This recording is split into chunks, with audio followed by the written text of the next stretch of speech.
Why?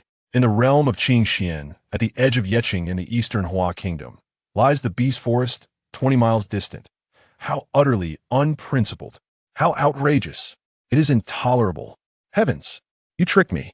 A figure resembling a black ball of coal hopped about, hands on hips, incessantly cursing at the sky. Suddenly, a bolt of lightning descended from the heavens. Despite the black ball hastily climbing a nearby tree, the lightning seemed to possess a will of its own, veering toward Hai M and striking him directly. The black ball tumbled from the tree with a thud, collapsing onto the ground. Upon losing consciousness, a person unexpectedly fell from the sky, landing heavily several dozen yards away from the black ball. The black ball soon regained consciousness and was about to continue his tirade, but recalling the earlier lightning strike, he muttered sheepishly, "Oh heavens, it was not my intention to curse you. I, Yun Jiao, had painstakingly transformed from a mere beggar into a remarkable agent in the modern world. After successfully extricating myself from an organization, I was on the brink of savoring a splendid life when I was struck by a lightning bolt and transported to this realm. Even if I were to be transported, why must it be into the body of this dark-skinned girl? Her appearance is one thing, but why must she be a talentless waste, unable to cultivate? What on earth is the reason?" Yun Jiao sighed heavily, lamenting his plight. Tears streamed down his face as he reflected on the misfortunes of this body, which belonged to Yun Shujiao, a girl whose very existence. He epitomized the adage, "One who does not court death will not meet it."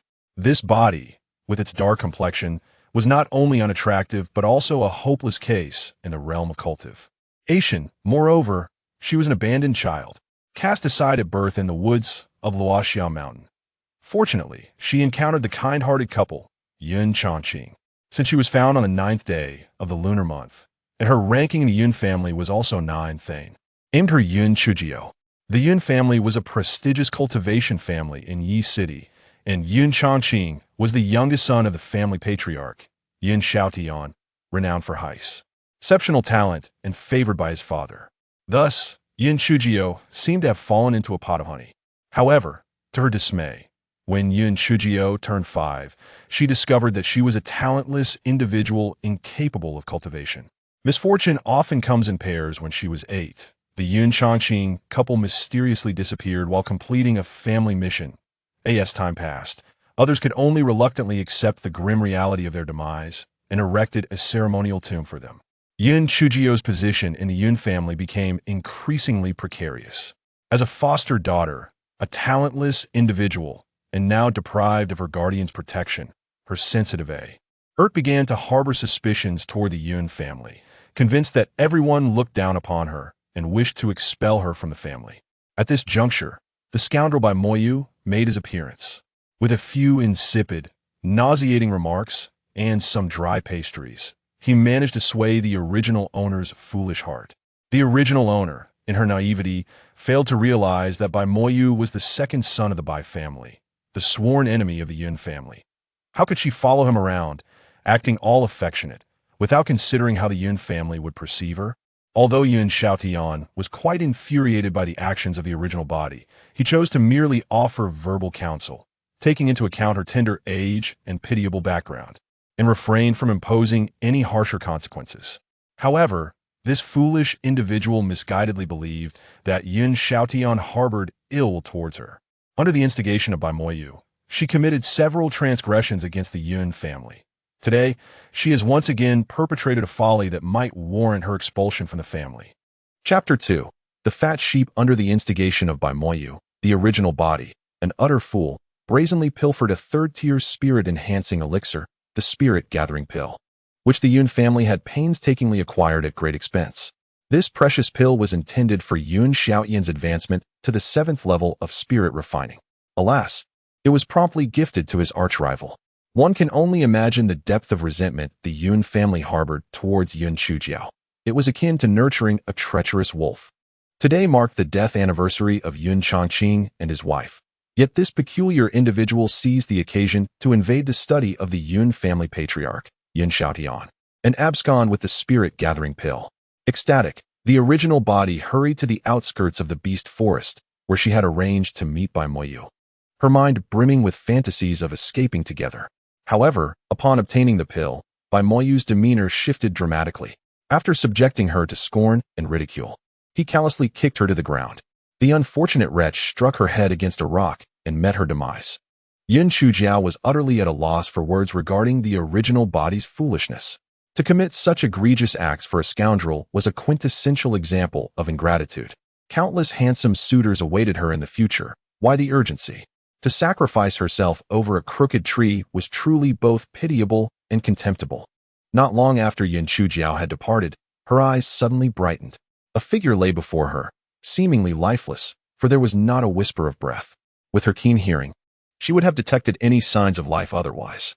Although an agent, she harbored a profound fear of death. To ensure her safety, she picked up a small stone and hurled it at the figure.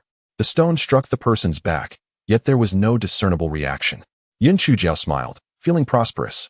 This unfortunate fellow's attire appeared extraordinary. He must possess many valuable items.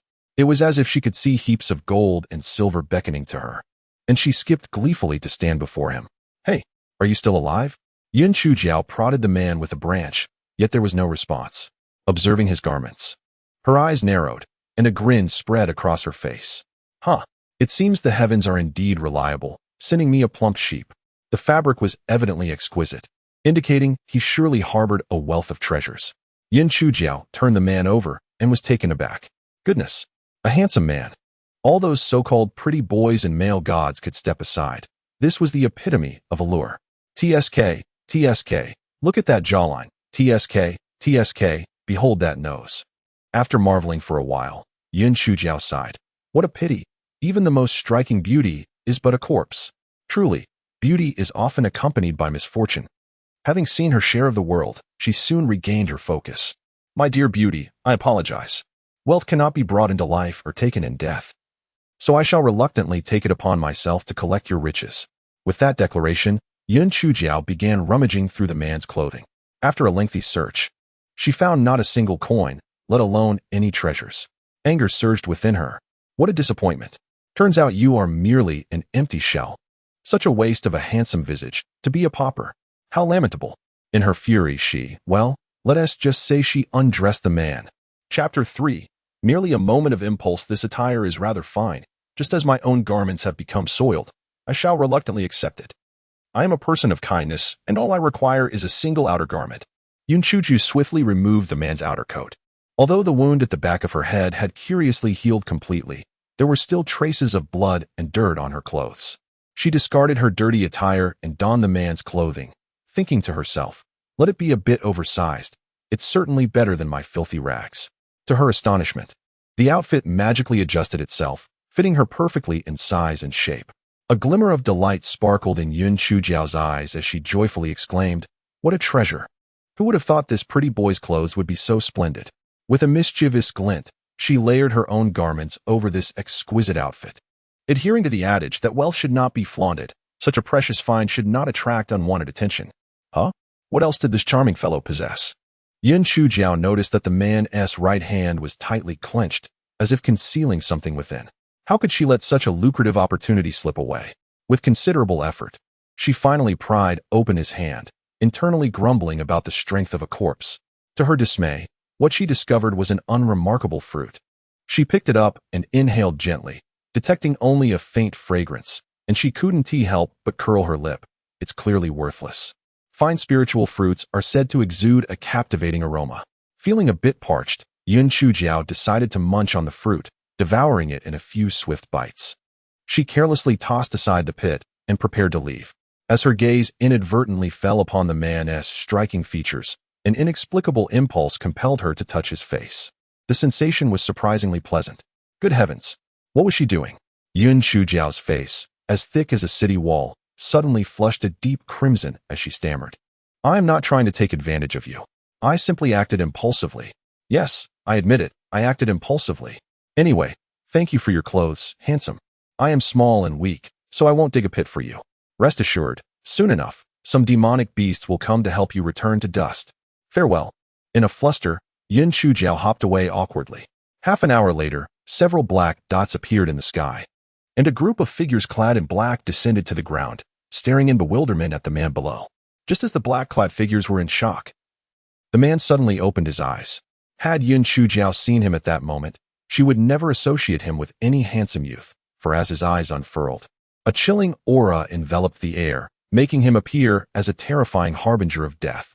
The man cast a sweeping glance at the group of black-clad individuals, and one of the leaders reacted with remarkable speed, swiftly turning around and kneeling on the ground. The rest of the black-clad figures, jolted into awareness, hurriedly mimicked his actions, turning and prostrating themselves. If one were to observe closely, they would notice a slight tremor among them. Good heavens, which audacious soul dared to offend the master? The master had rejected countless noble ladies and elite disciples, yet unexpectedly, in this inconspicuous Qinxian continent, someone had dared to tarnish his purity. The master possessed a severe aversion to filth, allowing no one within 3 feet of him, who could have imagined that amidst the desolation of Qinxian, he would be so brazenly sullied? What manner of woman possesses such reckless audacity? The esteemed figure they spoke of remained momentarily stunned, gritting his teeth, before vanishing in a flash. Chapter 4. The Alchemist's Demise. Where has the esteemed one gone? A cloaked figure inquired cautiously of the leader among them. The leader's lips twitched slightly. Not far from here lies a waterfall. The esteemed one must have gone to bathe. Collectively, the cloaked figures grimaced, and one, filled with confusion, asked, logically, on the Qingxian continent, no one is a match for the esteemed one. How could it be that that lascivious woman must have taken advantage of the situation to overpower the esteemed one? One of the cloaked figures exclaimed in indignation. How can you be so certain it was a woman? It could very well have been a man. The group was struck dumb by this hypothesis. Good heavens! Could it be that their pure and untainted esteemed one had been compromised by a man? They were instantly filled with guilt. Realizing the disgrace that had befallen their esteemed one, they felt utterly deserving of death. The leader, Dark Wind, swallowed hard and, gathering his courage, asked, esteemed one, were you not gathering the Linglong Qixia fruit? Why? I was riding my sword when a bolt of heavenly thunder suddenly struck above me, and my cultivation was unexpectedly suppressed, leaving me vulnerable to the lightning. Di Biming replied, his countenance ashen. How could there be thunder for no reason? Moreover, it was a powerful purple lightning bolt. Truly strange. Dark Wind shrank his neck, tentatively asking, esteemed one, did you manage to obtain the Linglong Qixia fruit? Indeed. Di Biming replied nonchalantly. The Dark Wind exclaimed with excitement, wonderful. Master, as long as we refine the exquisite Crimson Dawn fruit into a blazing sun elixir, it will temporarily suppress the cold poison within you. Di Biming snorted coldly, causing everyone to feel as if they were on the brink of freezing. Someone has consumed it. Following Di Biming's gaze, the crowd spotted a perfectly gnawed fruit pit lying on the ground in the distance. Instantly, a sense of dread filled their hearts. Good heavens! That audacious rogue not only overpowered the master, but also dared to eat the exquisite Crimson Dawn fruit? Investigate. Find that wretch and eliminate them. Prepare the elixir. Di Biming squeezed out a few words through clenched teeth. The Dark Wind gritted his teeth and, summoning his courage, inquired, Master, was that creature male or female? What characteristics did it possess? Di Biming recalled the actions of Yun Chujiao towards him, his expression darkening ominously. Although he had been devoid of sight and sound at that moment, his sense of touch remained. That creature had the audacity to strip him of his garments. The most unforgivable part was that it had, indeed, sought its own demise. Despite having washed several times in the waterfall, Di Biming still felt utterly uncomfortable. The Dark Wind and the others were thrown into disarray upon hearing his words. What did it mean that it was likely female? Could it be that the master was truly overpowered by a man? Never mind. I shall personally eradicate that creature. Prepare the elixir.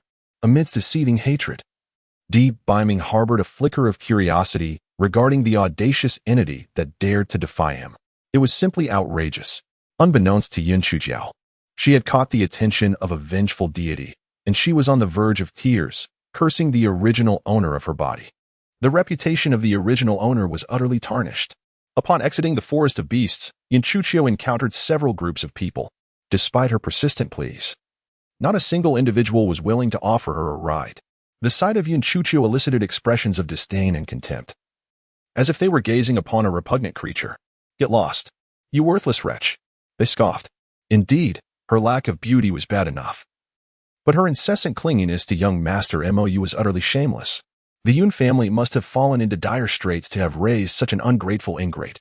It was rumored that today marked the memorial of Yun Changqing and his wife, and yet Yun Chuchio was absent from the home to pay respects to her adoptive parents, instead choosing to come here. It was evident she was undoubtedly pestering young Master Mou again, truly lacking in shame. Chapter 5. The pretty boy arrives even after Yun Chuchio had walked a considerable distance away. The two guards remained agape in astonishment. Good heavens! Has this knife miss lost her wits? Usually so haughty and aloof, why is she so approachable today? And she even bestowed silver upon us? Today is her uncle's memorial. How could she engage in such behavior? She is truly beneath contempt. Hurry and hand over the spirit-gathering pill. Otherwise, even grandfather cannot protect you. Yun Chuchio shrank back slightly, confronted by an infuriated young lady clad in a pale moon-colored gown, her beauty striking, reminiscent of a thorny rose. This young lady was none other than Yun Chuchio's cousin, Yun Chuo. Goodness, you nearly frightened my heart to death. If she were to reveal that she had given the pill to Bai Mou, she would surely be flayed alive. What should she do now? Yun Chujiao entered her chamber and collapsed into a chair with a heavy sigh. Oh, Yun Chujiao, are you truly foolish? Look around you. Every item in this courtyard and room is exquisite. How could the Yun family treat you thus? And yet you commit such heartless deeds. Now I must clean up this mess. As she muttered to herself, an inexplicable chill ran down her spine, and every hair on her body stood on end. Danger loomed. An ominous aura enveloped her. With a thunderous crash, Yinchuji watched in horror as her door disintegrated into a pile of rubble. The entire room trembled, threatening to collapse at any moment. Just as she was engulfed in confusion, her body suddenly became immobilized, and in an instant, a force pulled her into the courtyard. With a thud, she landed harshly on the ground, her face meeting the earth first. Yunchuji was utterly dazed, although she understood that in this realm, people practiced a form of energy known as spiritual power. This was beyond her comprehension. She heard a cold snort and suddenly regained her mobility. With her hands clasped together, she fervently chanted, "Heavenly spirits, earthly spirits, O handsome man, no, noble gentleman, though I may have taken your garments, I am not the cause of your demise. Justice has its rightful claim. You should seek your true assailant. On the 1st and 15th of each month, I shall burn extra paper money for you. Noble gentleman," she continued, "your countenance reveals that in life you were a person of great wealth and generosity. Surely you would not stoop to the level of a wretched soul such as I. My origins are painfully tragic, enough to bring sorrow to the heart and tears to the eyes of those who hear my tale. Look at me, a forsaken infant, and to make matters worse, I am also quite unattractive. Being unattractive is one thing, but on top of that, I am an incapable waste. Being a waste is unfortunate enough. Yet I am also not very bright, having been deceived by a scoundrel. I was left with no choice but to borrow your garments. If you desire them, I shall remove them immediately." Chapter 6. My dearest male god. As Yun Chujiao spoke, she began to leisurely remove her clothing, a glimmer of cunning flashing in her downcast eyes. She could not possibly believe in such things as hauntings or the resurrection of the dead. This individual must have been in a state of apparent death, and her momentary carelessness called for a thorough examination. What to do now? This pretty boy possessed a strength that was disturbingly formidable, rendering her utterly incapable of confronting him head-on. She could only respond to his moves as they came. Emperor Baiming furrowed his brow, initially intending to strike Yun Chujiao down decisively. However, he was taken aback by her incessant chatter. Never had anyone dared to prattle on so in his presence. Yun Chujiao's expressions were so rich and varied that he found himself momentarily stunned, and thus he refrained from making his move. At this point, Yun Chujiao had removed her tattered garments and began to slowly unfasten Emperor Baiming's attire. Reassured by the presence of undergarments beneath, unperturbed by the prospect of exposure, noticing her silence, Emperor Baiming raised his hand, poised to end her life. A tremor of fear coursed through Yun Chujiao as she caught sight of his intentions. This pretty boy was about to strike with lethal force. What to do? In a moment of desperation, she lunged forward and clung to Emperor Baiming's thigh. "My deity, I understand now. You have not perished. You must have come to rescue me." This pitiful soul. In truth, I just told a little fib. From the moment I laid eyes upon you, I was captivated at first sight. The reason I took your garments was that my heart is utterly enamored with you. My love for you knows no bounds. Believing you to be deceased, I was overwhelmed with sorrow, which compelled me to borrow your clothing as a means to reminisce about you. Wearing your attire feels as though you are perpetually by my side. Alas, I am aware that my actions are misguided.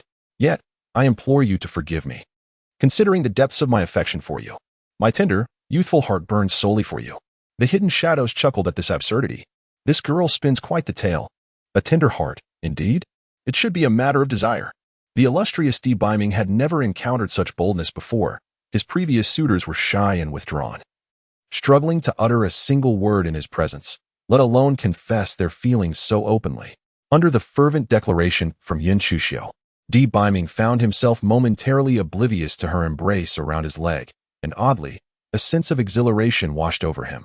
However, recollecting the last few pinches she had administered, his countenance darkened once more, and his hand instinctively rose. Yin Chuxiao, in a bid for survival, was prepared to risk it all. Her audacity could rival the sun itself. Oh, my divine idol! Every action I undertake is motivated by love.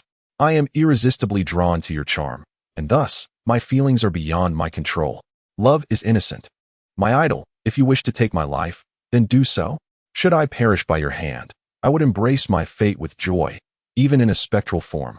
Come forth, my idol. Let your hand strike with greater fervor. I would die without regret. Yun Chuju lifted her dark, small face, yet wore an expression of sheer bliss. However, a solitary tear quietly slipped from the corner of her eye. Byming, whether influenced by Yun Chujiao's words or that single tear, slowly lowered his raised hand. Frowning slightly, he mused that it would indeed be a pity to eliminate this little creature. Her words held a semblance of truth. After all, he was so exceptional. Her admiration for him was hardly unjustifiable. Yet, if he did not refine her into a medicinal elixir, what would become of the cold poison within him? The exquisite Linglong Qixia fruit was meant to purge that very poison from his body. Upon hearing Byming's clear voice, Yin Chujiao couldn't help but mutter under her breath. How utterly unfair it was. This pretty boy not only possessed striking looks, but also a melodious voice.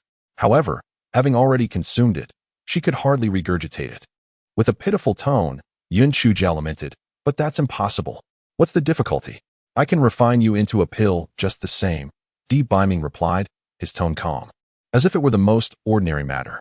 Chapter 7. The pretty boy and I are destined to be adversaries. Yun Chujiao struggled to rein in the tumultuous energy within her. Damn it. She was a human being, not an herb. Refining her? Refine your grandmother's leg. Damn it. If only she could overpower him, she would certainly make him pay dearly. After cursing him fiercely in her mind, she finally managed to speak pitifully. My esteemed God, look at my dark complexion and my internal organs and whatnot. Refining me into a medicinal pill would surely result in something horrid and unappealing. It would be utterly repulsive, wouldn't it? Byming furrowed his brows, regarding Yin Chujiao with evident disdain. There was no alternative. The exquisite Linglong Qixia fruit was exceedingly rare. At worst, he could rinse his mouth afterward. He could endure it. Yin Chujiao felt a miniature figure within her heart, strangling Byming half to death.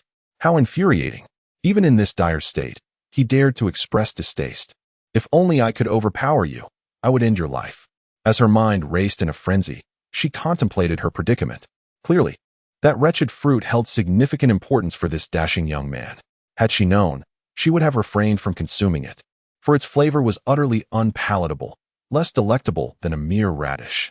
Byming raised his hand once more, though this small, pitch-black creature possessed a modicum of intrigue. Suppressing the internal cold poison remained paramount. A sense of impending doom loomed over Yin Chujiao. She loathed the feeling of being at the mercy of others. She must grow stronger. She absolutely must. The more perilous the situation became, the calmer she remained, her mind racing with possibilities. Suddenly, she bit into her own index finger. Divine being. Blood. My blood must also possess the antidote. She thought fervently. You shall drink my blood. The effect will undoubtedly surpass that of any elixir. In a moment of desperation, Yin Chujiao thrust her finger directly into Byming's mouth. The tantalizing scent of her blood was irresistibly alluring to him, prompting an instinctive response to suckle. In the shadows, onlookers stood in bewilderment, questioning their master's previously established standards of cleanliness. Wasn't he supposed to eliminate the dark girl with a mere gesture, using her remains for concocting potions? Allowing her to cling to him in tears was one thing, but to actually savor her finger? Yin Chujiao's face turned pale with disbelief. Goodness, was this charming young man a vampire? He had consumed so much without relenting. Am I to perish in vain? Byming found himself rather fond of Yin Chujiao at that moment, despite his countless attempts. He was unable to completely eradicate the cold poison from his body. To his astonishment, an unexpected opportunity arose in this realm of Qingxian. You, Dark One, have proven yourself worthy. What reward do you desire? Yin Chujiu observed the slight upward curve of Di Biming's lips, her heart filled with trepidation. Flattery without cause often harbors ulterior motives. Why has this pretty boy suddenly changed his demeanor? Esteemed one, I seek no reward for my actions, she responded, stifling her breath to force a faint blush upon her dusky cheeks. Di Biming, noticing the look of infatuation in Yin Chujiu's eyes, felt a surge of satisfaction within. It seemed this Dark One had not deceived him. She had indeed developed feelings for him. Although he could never harbor affection for someone so unrefined, her discerning taste warranted a modicum of assistance. Come here. Di Biming beckoned with a glance. Although doubt lingered in her mind, Yin Chujiu approached him eagerly. Esteemed one, what commands do you have? With a swift motion, Di Biming struck her chest. As she fainted, a singular thought raced through her mind. Curse you, pretty boy. Our paths shall never intertwine again. Even in death, I shall not spare you. Chapter 8. The young maid, after delivering his blow, Di Biming conjured a pristine handkerchief, which he used to scrub vigorously at Yin Chujiu's slender wrist before disdainfully probing her pulse. The Dark Wind and his companions were utterly bewildered, unable to comprehend the erratic behavior of their master. Just moments ago, he had tenderly held the finger of the young girl. Yet now he seemed to disdain her as if she were sullied. After a brief pause, Emperor Biming furrowed his brow, appearing somewhat perplexed. Anfeng, you shall remain hidden, safeguarding the girl, but only under the condition that her life is not in peril. There is no need for intervention otherwise. With a casual flick, he discarded the handkerchief onto the ground, and in an instant, the remaining black-clad figures vanished, leaving Anfeng in utter disarray. Master, what is the meaning of this? You want me to protect this girl in this desolate expanse of the Qingxian continent? Do you not think it a waste of talent? Moreover, what purpose does this girl serve? Why must I guard her? If she requires protection, then why have you rendered her unconscious? Is her life secure, and thus intervention is unnecessary? What does that even mean? At that moment, a young maid rushed over, prompting Anfeng to swiftly conceal himself in the shadows. Miss, what has happened to you? The young maid exclaimed upon seeing Yin Chujiu sprawled on the ground, her voice rising in alarm. Yin Chujiu opened her eyes, bewildered. She was alive, not vanquished by that dandy. She scrutinized the maid, recalling that her original self had dismissed the other servants to facilitate clandestine meetings with Bai Moyu, leaving only the timid and obedient maid, Chunyu. The choice of Chunyu was deliberate. Her name, meaning spring rain, phonetically matched the character Yuan Bai Moyu's name. Truly, the original self had been infatuated. Chunyu had just returned from fetching hot water when she entered the courtyard and saw Yin Chujiu lying awkwardly on the ground, instantly panicking. I am fine. Did you not hear any commotion just now? Yin Chujiu rolled her eyes. Her door had been shattered, and such a significant disturbance surely warranted an investigation. Nothing at all, she exclaimed. Ah, miss, how did this door end up in ruins? Only then did Chunyu notice the splintered remnants of the door. Yin Chujiu pondered that perhaps the handsome young man had employed some mystical ability to muffle the noise from her room. He truly was an enigma. Who could he possibly be? It must have deteriorated from neglect, she nonchalantly remarked. Chunyu gaped. Even if it has been poorly maintained, it shouldn't be in such a state. However, she was usually quite fearful of the original owner of this body, who often vented her frustrations on Chunyu during her bad moods, leaving her too intimidated to question anything. Miss, your clothes? Chunyu cast a dubious glance at the garments strewn across the floor, then at the exquisite silk robe adorning Yin Chujiu. Just as Yin Chujiu was about to respond, her ears perked up. Someone was approaching. Swiftly, she donned the soiled clothes from the ground. Where did this handkerchief come from? She inquired, picking it up. Her eyes flickered as she recalled the searing pain on her right wrist, mentally cursing Di Biming repeatedly. That insufferable young man. Such a peculiar obsession. He has drained my blood, and yet pretends to be squeamish about cleanliness. But why had he pressed her wrist? Was he merely checking if she was alive? Upon noticing that one corner of the handkerchief bore an odd fish embroidery, her gaze deepened, and she tucked it away. This could serve as evidence. One day, when she achieved greatness, she would ensure that the young man faced her wrath 1,000 times over. She would make him kneel and sing her praises. While Yin Chujiu was indulging in her own delight, a respectful voice called from outside. Miss Jiu, the head of the family requests your presence in the study. Chapter 9. Find me a rope. Butler Ji wore an expression of deference, yet Yun Chujiao discerned the concealed anger and disdain within. A bitter smile crept across her face. The path to redemption would be long and arduous. Butler Ji, please inform my grandfather that I will change my clothes and join him shortly, she replied, offering a half-bow in polite acknowledgement. Butler Ji stumbled slightly, taken aback. Had Miss Jo been possessed by a spirit? How could she exhibit such courtesy? Then, a sinking feeling washed over him. This behavior surely indicated guilt. Had she squandered the spirit-gathering pill? As Butler Ji pondered in uncertainty, Yin Chujiao cleared her throat and awkwardly added, Butler Ji, ahem, my door has fallen into disrepair. Could you please help me install a new one? Certainly, Miss Jo. It seems the recent rains have caused some dampness. A repair should suffice. Ahem, it may not be fixable. Butler Ji, do take a look for yourself. Yin Chujiao gestured for Butler Ji to enter the courtyard. With suspicion, Butler Ji stepped inside, and upon witnessing the scene before him, his eyes nearly bulged out of their sockets. Who could explain why a perfectly good door had been reduced to mere rubble? That door was crafted from ironwood, renowned for its toughness, comparable to iron itself. Who could possess such audacity to reduce the door to such a state? Chunyu, the innocent little maid, nodded instinctively, for she too was unaware of the true culprit behind the destruction. As Ji Guanjia hastily scooped up the fragments of the door, she dashed away as if being chased by a pack of hounds. Yun Chuju curled her lips in disdain and muttered softly, at such an age, still so reckless. Not nearly as composed as our Chunyu. Chunyu's cheeks flushed. It seemed her mistress had changed from her former self, yet she found this new demeanor quite endearing. The two entered the bedroom, where Yin Chujiao intended to change out of her soiled attire. Upon opening the wardrobe, she was taken aback. To her astonishment, the closet was filled entirely with black garments. No wonder Chunyu had looked at her oddly when she donned the silver-white dress. Yin Chujiao unearthed the reason from the original owner's memories. Bai Moyu had once remarked that Yin Chujiao looked best in black. How absurd, with her already dark complexion. Wearing black made her resemble a charcoal ball. That scoundrel was merely being sarcastic, yet the original owner had taken it to heart. After rummaging through the clothes for a while, she finally discovered a moon-white outfit, the uniform attire of the Yun family disciples, which the original owner had disdainfully shoved into the corner of the wardrobe. Fool, an ignorant dolt. As she chastised, Yun Chujiao changed into the moon-white garment. Glancing into the bronze mirror, she noted that although her complexion was dark, her features were quite exquisite upon closer inspection.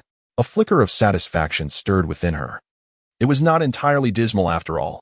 Chunyu stood by, puzzled by her mistress's mutterings, yet she dared not speak out and stood obediently at the side. Chunyu, go fetch me a rope, Yin Chujiao commanded, a sly glimmer dancing in her eyes. Mistress, you mustn't entertain such thoughts. You are doomed, and I shall not survive either.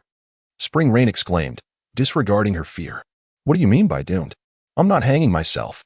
Hurry, Yun Chujiao glared, causing Spring Rain to retract her neck in fright and obediently seek out a rope. Yin Chujiao stroked her chin, realizing that her original self had indeed done a commendable deed. This little maid was rather obedient. Chapter 10. The outburst before long. Spring Rain returned with a trembling hand, presenting a rope to Yin Chujiao. Determined, she resolved that if her mistress intended to hang herself, she would do everything in her power to stop her. Yun Chujiao accepted the rope and plucked a slender branch from a tree in the courtyard, binding it to her back with the rope. Miss, what are you doing? Spring Rain questioned anxiously, fearing her mistress had been driven to madness by some distressing event. Just keep an eye on the courtyard. I am off to see grandfather. Yin Chujiao replied, bouncing towards Yun Xiaoyin's study. The servants of the Yun household were left bewildered by Yun Chujiao's peculiar appearance. Has the ninth miss not always donned black attire? Why is she in a white disciple's robe today? Could she have lost her mind? They whispered amongst themselves. Is she carrying a branch for some reason? Today marks the anniversary of young Master Chongqing's death. Could she be in distress? They scoffed. Let's be honest. This girl is so preoccupied with pursuing Bai Mou that she likely forgot the significance of the day. One recalled, last year, she hastily paid her respects to young Master Chongqing without shedding a single tear before rushing off to the tavern with Bai Mou. Truly ungrateful. Shoo, lower your voices. Let her be heard, and soon the matter will reach the family head, resulting in inevitable reprimand. Humph. It is solely because of her that the collateral branches harbor such great discontent towards the family head.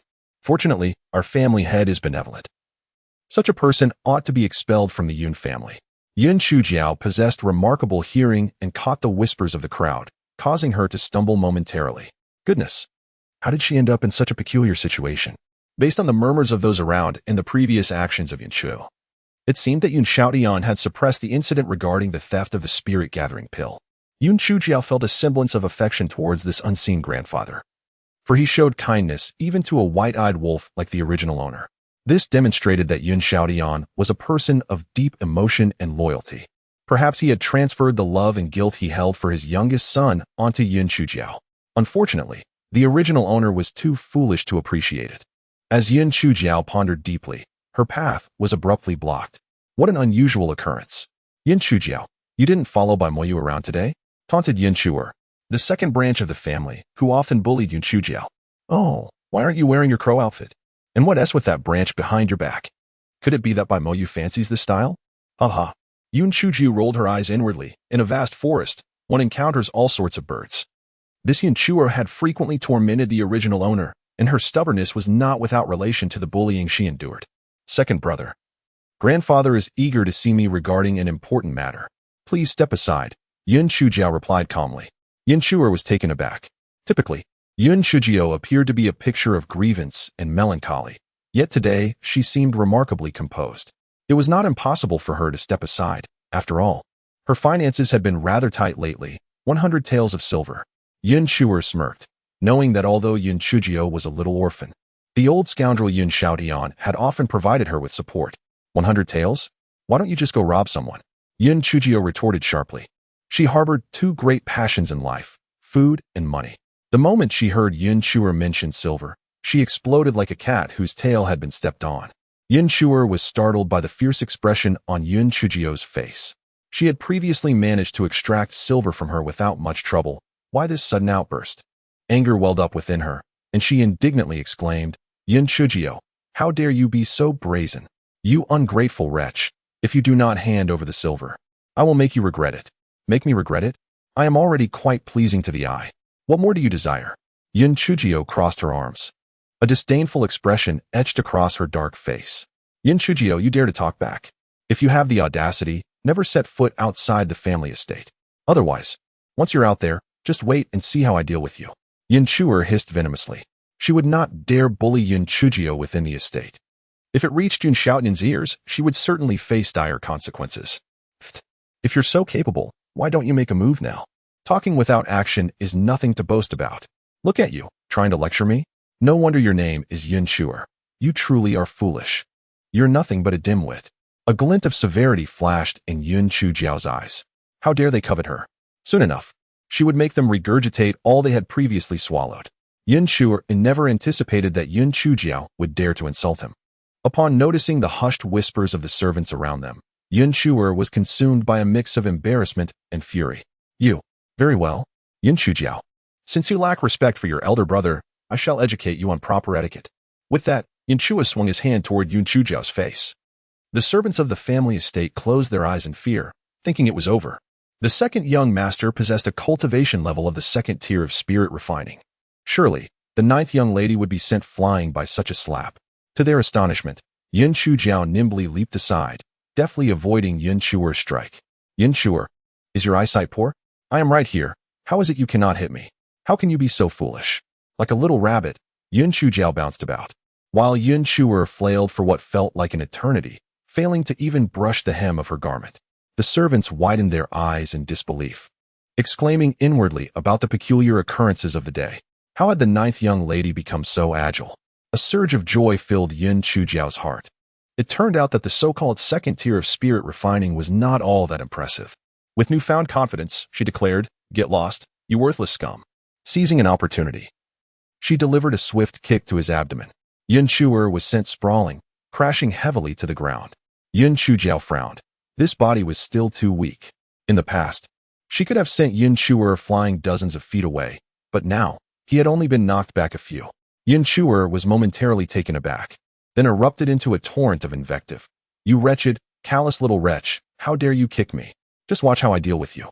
As Yun Chuer staggered to her feet, Yun Chujiao lunged forward, delivering a flurry of kicks. I kick. I kick. I kick, kick, kick. Enthralled by her own fervor, Yin Chujio continued to kick while chanting, "Little rubber ball, foot in the air, Malin flowers bloom 21, 28256, 28257. Initially, Yin Chua hurled invectives at Yin Chujio, but soon her cries turned to wails of despair. The onlooking servants were a mix of disbelief, some rubbing their eyes, others pinching their thighs, exclaiming, "Goodness, how has the ninth miss become so formidable?" Yin Chua, resilient and fortified by her spiritual energy, eventually regained her composure and menacingly declared, "Yin Chujio, you little harlot, I will not spare you." With a chilling smile, Yin Chujio retorted, "Ah, it seems I have been too merciful. In that case, do not blame me for being ruthless." She then struck Yin Chua several times, who screamed in agony like a pig being slaughtered. Chapter 12. Grandfather, just kill me. Yin Chujio surveyed her handiwork with satisfaction. Splendidly, her opponent bore no visible injuries. Even if it were claimed that she had been struck, no traces would be found. Moreover, as Yin Chua rolled about, the imprints of shoes upon her body were erased. Yin Chujio glanced at the gathered servants, who instinctively shrank back. "If anyone inquires, you shall say that second brother has poor eyesight and that she fell on her own. Do you understand? Anyone who dares to speak otherwise will face the wrath of my elusive little 9-foot kick. Too ruthless, too shameless. Clearly, you were the one who kicked, for goodness sake. Is it truly acceptable to speak such absurdities? Nevertheless, these servants have no desire to incur wrath. After all, they are all affiliated with the Master's household. Even if Yin Chujio behaves most recklessly, they must still speak in her favor." Observing the servants nodding in agreement, Yin Chujio couldn't help but smile with satisfaction. She reached into Yin Chua's purse and, feeling a pang of regret, tossed a few silver ingots to them. "Here, take this to ease your shock. Furthermore, should anyone dare to slander me in secret again, beware of my swift and silent kick." Having said this, Yin Chujio swaggered away, clutching a branch. The servants exchanged glances at the pitifully wailing Yin Chua and then at the silver in their hands, and it became clear to them what they should do. "Oh no, the second young master has fallen. Where have the servants from the second house gone? Hurry, someone. The second young master has taken a dreadful tumble." Yin Chua was so incensed by these unscrupulous individuals that she gasped and fainted. Upon seeing members of the second house arrive, those from the Master's household exclaimed in unison, "Oh dear, the second young master simply fell while walking. You ought to take a look." Although Yin Chua's attendants were perplexed, they noted that he bore no visible bruises, and it did not appear that he had been assaulted. After all, who in the Yun household would dare to harm the second young master? It must have been a misstep on his part.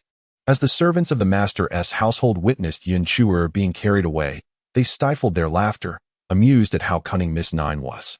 The second young master bore not a single mark. Even if he were to awaken and claim that Miss Nine had struck him, no one would believe him. Wasn't he Miss Nine universally regarded as inept? How curious it is that today she managed to overpower the second young master, who is at the second level of spirit refining. It seems that Miss Jio is not as detestable as she once appeared. The reward she offers far exceeds that of any master. Yin Chujio remains oblivious to the subtle progress of her redemption journey, as she peeks anxiously outside Yin Xiaoyin's study. A sudden cough resonates from within, followed by a deep voice. "Is it little Jio? Come in." Yin Chujio gathers her emotions, reflecting on her unfortunate transmigration. Tears streaming down her face, coupled with the redness from her previous weeping while beseeching Emperor Biming, she appears utterly pitiful. "Grandfather, grandfather." Little Jio acknowledges her wrongs. "Grandfather, I have come to seek forgiveness.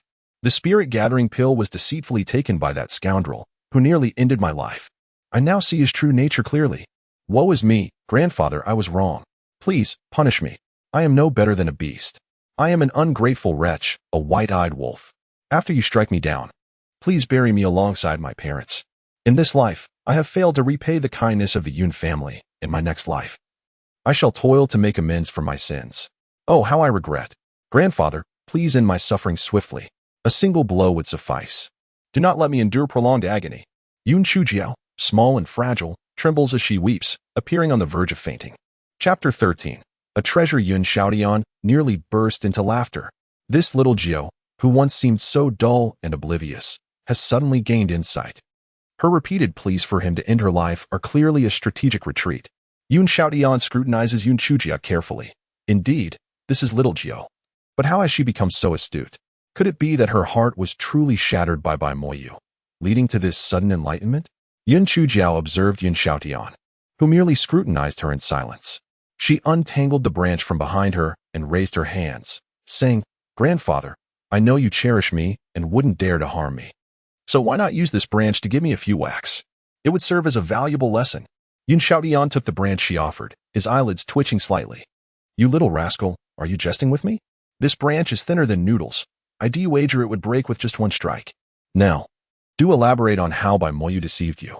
He tossed the branch aside and inquired with a serious expression. Yun Chujiao felt a wave of relief wash over her. Thankful that she would not have to endure a beating, she promptly recounted the entire ordeal, of course, embellishing the tale along the way, vividly portraying herself as an innocent, foolish girl and Bai Moyu as a cunning, nefarious scoundrel. As she spoke, her throat grew parched, and noticing Yun Xiaotian's contemplative demeanor, she crawled over to the tea table and poured herself a cup, gulping it down eagerly. Spotting some snacks on the table, she seized a piece and began to munch on it. Yun Xiaotian slammed his hand on the table, exclaiming, "Xiaojiao," nearly choking on her snack. Yun Chujiao quickly returned to her original position, kneeling obediently. "Grandfather, I assure you, I will mend my ways. Not only will I refrain from seeking a spirit-gathering pill, but I could even procure an exploding spirit pill for you. You may treat them like mere candies." Yun Xiaotian chuckled heartily. This Xiaojiao truly has the audacity to speak so boldly. The exploding spirit pill is a fourth-tier elixir. There are only 3 third-tier alchemists in the Donghua Kingdom, let alone a fourth-tier alchemist capable of concocting such a pill. Relief washed over Yun Chujiao. The fact that her nominal grandfather was concerned about the door suggested she wouldn't be severely punished for the spirit-gathering pill. "And then what happened?" Yun Xiaotian inquired, craning his neck with a grave expression. Then nothing else happened. I just fainted." Yun Chujiao grinned, revealing her pearly white teeth. Yun Xiaotian glared at Yun Chujiao. Although this little Jiao was more lively than before, she was also more infuriating. "Grandfather, I'm telling the truth. If you don't believe me, ask my maid. When she found me, I was sprawled out, lying pitifully in the courtyard." Yun Chujiao was adept at mixing falsehood with truth to make it more believable. Sure enough, Yun Xiaotian believed her words. His brow furrowed. To reduce iron fir wood to a pile of rubble required unimaginable spiritual power. Could it be that some powerful figure had set their sights on the Yun family? Yun Chujiao, ever astute, guessed most of his thoughts from Yun Xiaotian's expression. "Grandfather, it was probably just a deity passing by. Our Yun family doesn't have any treasures to guard, so why would anyone covet us? If someone had a grudge against our family, they would have killed me long ago." Yun Xiaotian's eyes narrowed, albeit briefly, but Yun Chujiao noticed it. Her mind raced. Could the Yun family actually possess some treasure? Yun Chujiao remained outwardly composed, but her heart felt like it was being scratched by tiny kitten claws. What precious treasure did the Yun family possess that made her nominal grandfather so anxious? In the depths of Yun Chujiao's heart, 2 little figures engaged in a ceaseless quarrel. The small angel, wings fluttering, wore a serious expression. "Little Jiao, you are a person of integrity, a good soul with righteous values. How can you covet the treasures of the Yun family? That is simply not right." Conversely, the little devil, adorned with horns, grinned mischievously. "Little Jiao, aren't things meant to be used? You are also a member of the Yun family. Why shouldn't the treasures be yours? Only someone as astute as you can truly harness their potential." Yun Chujiao, feeling a pang of regret, bit her lip. The Yun family had bestowed nurturing kindness upon her original self. Thus, she decided to relinquish her desire for the treasures. She reassured herself that where one door closes, another opens. Once she became formidable, her first task would be to gather treasures, beginning with the wretched man and his family. A weight lifted from her heart as she realized her diversionary tactic had proven effective. The pale-faced figure had inadvertently done her a favor. Just as he stood to make his escape, Steward Ji entered the room. Leaning close to Yun Xiaotian's ear, he murmured a few words, causing Yun Chujiao's ears to perk up as she faintly discerned references to the second young master and the notion of punishment. Yun Xiaotian's expression shifted several times as he cast several penetrating glances at Yun Chujiao. "Little Jiao, did you strike Chuo?" With an innocent look on her face. She blinked at him. "Grandfather, second brother has been extorting me. I could no longer tolerate it. Rest assured, my technique was quite refined. There are no visible injuries." Yun Xiaotian's countenance stiffened. Wasn't the focus supposed to be on the latter statement? Nonetheless, that little rascal, Yun Chuer, truly deserved some discipline. It is difficult to discern any external injuries, Thus, my younger brother has no excuse to cause a fuss. Why can't any injuries be seen? How have you managed this? Yun Xiaoyan's thoughts were successfully diverted by Yun Chujiao. Grandfather, I did not strike him on the face. The areas I targeted were all well padded. Moreover, I even pressed several acupoints on him, which he certainly felt. Even if he sought a physician, it would be hard to detect anything. A mischievous smile crept across Yun Chujiao's face. Acupoint pressing? What sort of technique is this? Yun Xiaoyan inquired, filled with suspicion. Yun Chujiao, with utmost seriousness, fabricated, Grandfather, am I not devoid of spiritual power? This acupoint technique is an invention of my own. As for its effectiveness, it is passable. Little Jiao, what did you grasp during your ceremony? Yun Xiaoyan suddenly asked. Yun Chujiao's eyes darkened. Was her grandfather questioning her identity? Grandfather, I was so young at the time. How could I possibly remember what I grasped? However, I do recall that it was something quite peculiar. Mother once mentioned that I seized a seed. Tears streamed down Yun Chujiao's cheeks, and she began to wail. Wah, Mother, I miss you so much. Boo-hoo, Father, I miss you too. How could you be so heartless? Leaving little Jiao all alone. Yun Xiaoyan felt somewhat at a loss. He did harbor some doubts that Yun Chujiao might be an imposter. For the transformation was too significant. However, the fact that this little Jiao could recount the object she grasped during the ceremony surely indicated her authenticity. Alas, Grandfather, I understand that you perceive my transformation as rather drastic. This change is a result of the unfortunate incident with that scoundrel, which led to me striking my head against a stone. Upon regaining consciousness, I found my mind to be significantly clearer, and many perplexing matters have now become lucid. Grandfather, I shall strive to honor and respect you henceforth. Yun Chujiao unabashedly displayed a countenance of childlike affection. Chapter 15. Eavesdropping. Yun Xiaoyan felt a deep sense of comfort. This little Jiao had always been a source of concern, yet she possessed a sensitive and fragile heart. Although her current demeanor may seem somewhat unconventional, it is undeniably an improvement over her previous state. Realizing that her grandfather had accepted her words, Yun Chujiao took her leave, skipping away joyfully. Old Ji, do you believe what little Jiao has said is true? Yun Xiaoyan inquired, observing the lively figure of Yun Chujiao as she bounced away, his lips twitching slightly. Master, whether true or false, Miss Jiao's current disposition is indeed far better than before. However, with the gathering spirit pill now in the hands of the Bai family, should Bai Peng consume it and successfully ascend to the 7th layer of spirit refinement, our Yun family's situation could become perilous. Steward Ji remarked, closing the door with a troubled expression. Yun Xiaoyan sighed softly. Even if Bai Peng were to achieve a breakthrough, it would require at least half a year. We shall devise a strategy in due course. At present, my concern does not lie with the Bai family. Master, are you worried that a formidable entity has set its sights on the Yun family? Indeed, the door was evidently breached by a powerful force, likely at least at the level of a spirit practitioner, or perhaps even the legendary spirit emperor. Yun Xiaoyan recounted what Yun Chujiao had shared with him to Steward Ji, who was his trusted confidant, as Yun Xiaoyan often consulted him on various matters. The vast majority of individuals in the Qingxian continent possess the ability to cultivate spiritual energy, with cultivation levels categorized into 3 tiers: refining spirit, spirit master, and spirit sovereign, each tier further divided into 9 ranks. The disparity between each level is as profound as a chasm. Yun Xiaoyan, being merely at the 6th layer of refining spirit, must be consumed by worry. Master, the 9th miss makes a valid point. If they truly seek that item, they would not merely shatter the door. Moreover, if they were a formidable being, they would have approached you directly, remarked Butler Ji after some contemplation. Yun Xiaoyan nodded. Indeed, my concern has led to confusion. Your reasoning is sound. Perhaps it is merely a passing powerful entity acting on a whim. Let us assign someone to keep watch over the Bai family. Alas, that spirit-gathering pill was originally intended for little Jiao.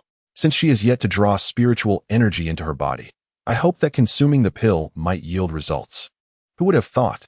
At that moment, a figure crouching beneath the window shuddered, her dark visage revealing a look of astonishment.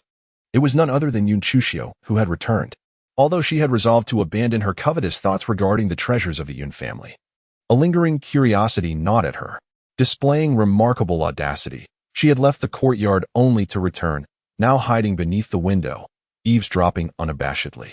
Yun Xiaoyan and his servant were utterly oblivious to the fact that someone was eavesdropping in broad daylight, especially since Yun Chujiao lacked spiritual energy, allowing her to remain undetected. Her eyes began to water slightly as she reflected on how benevolent her grandfather was to the original body, the ingratiating little white-eyed wolf. Humph. If you do not appreciate the value, it shall become mine. From now on, this grandfather will be mine to claim. The Yun family shall be protected by me. Just as Yunchushio was lost in her musings, a child's voice pierced the air, calling out, Yunchushio, what are you secretly up to? A 7 or 8-year-old boy glared furiously at Yunchujiao. She felt a pang of regret for eavesdropping, having failed to notice someone approaching. The boy's voice naturally drew the attention of the two people inside the room. Yunchujiao offered an awkward smile to Yun Xiaodian, saying, Grandfather, I think it's quite cool here. I was just seeking a bit of refreshment. Yun Xiaodian. The boy rolled his eyes and indignantly exclaimed, Grandfather. Yun Chujiao must be up to no good. Such a wicked person deserves to be driven out of the Yun family. Enough. She is your 9th sister. If I hear you speak like this again, I shall not let it pass lightly. Yun Xiaodian replied, displeased. The boy's face displayed anger, tears welling in his eyes as he protested, Grandfather, she is clearly a treacherous wolf. Why do you always protect her? Because she is a daughter of the Yun family. And her name is Yun Chujiao. She is your 9th sister. Yun Xiaoyan's tone grew stern. Chapter 16. Am I truly that wicked? Yun Chujiao felt a jolt within. A daughter of the Yun family? Though her outward demeanor was perpetually cheerful, deep down, she was a cold-hearted individual. In the words of her former friend, Yun Qi, she was a smiling tiger. Now, Yun Xiaoyan's actions undoubtedly struck a chord in the softest part of her heart. A daughter of the Yun family? Very well. From this moment on, she, Yun Chujiao too, belonged to a family. The boy pouted, his voice tinged with tears as he declared, I do not have such a wicked sister. After uttering this, he shot a fierce glare at Yun Chujiao and swiftly ran away. Yun Chujiao awkwardly touched her chin and said, Grandfather, Xiaoshi is not entirely wrong. I have indeed made numerous mistakes in the past, but I shall strive to make everyone see me in a new light. Joking aside, if I do not flee now, shall I wait for my grandfather to settle the score with me later? Yun Xiaodian was about to utter something when Yun Chujiao, like a little rabbit, had already vanished without a trace. Hey, little brat, I'm right here. Come kick me. Yun Chujiao flashed a mischievous grin. The little boy turned around, glaring fiercely at her. Yun Chujiao, don't think I'm unaware of your wicked intentions. You want me to hit you so you can run to grandfather and complain. Not a chance. With that, the boy dashed away. Yun Chujiao touched her nose, pondering. Am I really that malicious? Do I need to report to grandfather? I merely wish to take the opportunity to tidy you up. Hee hee. Not long after Yun Chujiao set off, she was grabbed by Yun Chu and dragged into her courtyard. Like a little chick, Yun Chujiao was pulled along the way. She was on the verge of tears. After all, Yun Chu was merely 3 years her senior, yet she appeared so vibrant and robust. While Yun Chujiao felt as thin as a stick. Have you returned the spirit-gathering pill to grandfather? Yun Chu demanded as soon as she entered the yard. Yun Chujiao nodded repeatedly, akin to a chick pecking at grain. 5th sister, I acknowledge my mistakes. Please, strike me twice, or at least kick me twice. In the past, I failed to see your kindness and mistook it for malice. I am like the wolf that bites the hunter, the snake that harms the farmer, and the old woman who deceives others. Yun Chu furrowed her brow, pondering the chaos of the situation. Could it be that Xiao Jiao had been reprimanded too harshly by their grandfather, driving her to madness? Sister 5. I shall mend my ways and follow your lead from now on. Wherever you direct me, I shall not stray. If you command me to chase away dogs, I shall not pursue chickens. Sister 5, are you weary? Allow me to massage your shoulders. Yun Chujiao gently guided the dazed Yun Chu to a rattan chair in the courtyard, imitating a professional masseuse as she began to knead her shoulders. Sister 5. Never speak of that scoundrel again. From this moment forth, he shall be my sworn enemy. I will ensure his demise. If it weren't for him, how could I have overlooked such a wonderful Sister 5? How could I have become a disgrace to the Yun family? Sister 5, you must believe me. I have truly reformed, Yun Chujiao declared with fervent conviction. Yet, Yun Chu remained skeptical. After all, Yun Chujiao had a history of mischief, and it was uncertain whether this time was yet another scheme devised by Bai Moyu. Sister 5, are you hungry? Shall we dine together? Yun Chujiao asked with a playful grin. Yun Chu, unable to discern the intentions behind Yun Chujiao's antics, instructed a servant to fetch dinner from the large kitchen. A quarter of an hour later, the meal was prepared. As Yun Chujiao beheld the delectable spread on the table, a wolfish gleam ignited in her eyes, startling Yun Chu. Chapter 17. Please call me a genius. Sister 5. MMM. This is exquisite. So delicious. Let us eat quickly, Yun Chujiao exclaimed, her mouth stuffed with food as she devoured it ravenously. Yun Chu stared at her in astonishment, wondering just how long Xiao Jiao had been starving. Had the large kitchen been neglecting her? It should not be the case. Even if they are utterly annoyed by Xiao Jiao, they would not dare to openly mistreat her. Yun Chujiao was intently fixated on the bowl of rice before Yun Chu. Elder sister, ahem, I have cried a bit too much today, so I am rather hungry. Yun Chujiao gazed at Yun Chu with a pitiful expression. This time, Yun Chujiao finally managed to satiate her hunger, reclining contentedly in her chair, burping in satisfaction, and secretly rejoicing, haha, I have finally discovered a benefit of traversing into this world. The food here is simply exquisite, truly pure, untainted, and organic. Having come from a background of poverty, Yun Chujiao placed immense value on food and wealth, and upon discovering this newfound boon, she promptly cast aside her earlier feelings of resentment and indignation. Steward Ji demonstrated remarkable efficiency, having already replaced the door to her room. Yun Chujiao relished a soothing hot bath and then lay on her bed, contemplating her future plans. Today, she gathered from her benevolent grandfather that her current body was not devoid of spiritual roots, but rather incapable of drawing spiritual energy into her being. What could be the reason for this? In this world where the strong reign supreme, the inability to cultivate is indeed a troublesome predicament. Furthermore, concerning the Bai family, if she could not cultivate, how could she possibly safeguard the Yun family? It would be a challenge even to confront that scoundrel from the Bai family, who, as rumored, had already reached the 4th level of spiritual refinement. The more Yun Chujiao pondered, the more agitated she became. Resolutely, she sat up, crossed her legs, and began to meditate, utilizing the incantations from her predecessor's memories to draw spiritual energy into her body. Before long, she sensed the 5 colored light points floating in the surrounding air with her consciousness. These must be the 5 elements of metal, wood, water, fire, and earth. Yun Chujiao continuously murmured, my precious darlings, my adorable sweethearts, hasten to me. As anticipated, the iridescent motes of light vied eagerly to approach Yun Chujiao. Overjoyed, Yun Chujiao surmised that the original inhabitant of this body must have been inept at cultivation, and that her designation as a good-for-nothing was soon to be cast aside. Henceforth, she would be hailed as a prodigy. However, as Yun Chujiao luxuriated in visions of her future, the iridescent motes dispersed abruptly, fleeing in disarray. The extravagant reveries within Yun Chujiao's mind were unceremoniously shattered by reality. Undeterred, Yun Chujiao gritted her teeth, resolving to persist. Renewing her efforts, Yun Chujiao commenced cultivation anew, following the incantation.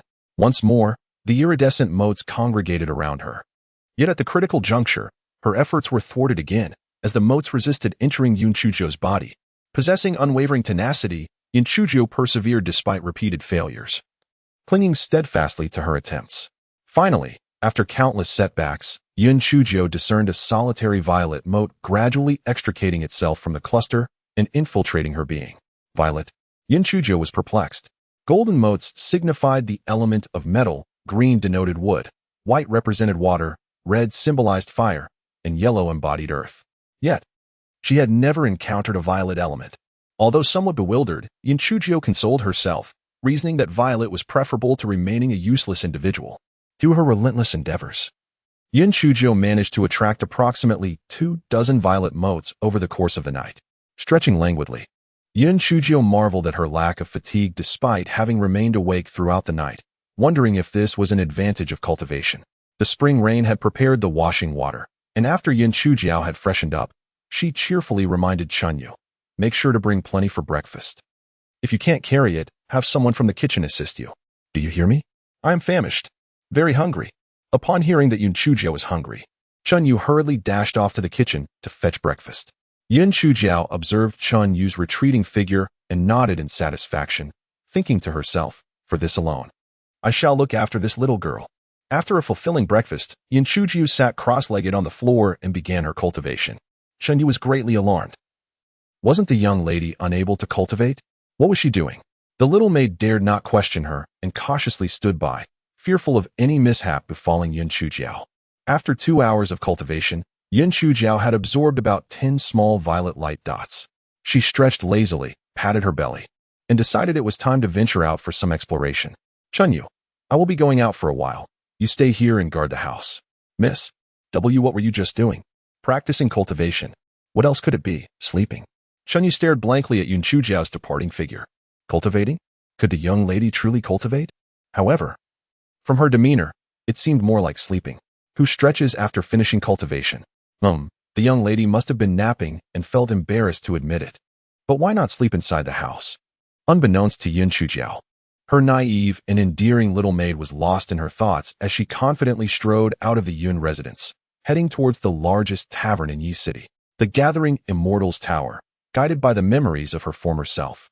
Yun Chujiao arrived at the Juxian Tower, and amidst the disdainful gazes of the crowd, she settled at a table by the northern window, ordering an extravagant feast. As she awaited her meal, Yun Chujiao leisurely reclined in her chair, gazing out at the picturesque scenery. Outside lay a lotus pond, where the blossoms competed to unfurl, creating a beautiful tableau. However, Yun Chujiao's thoughts were not on the flowers.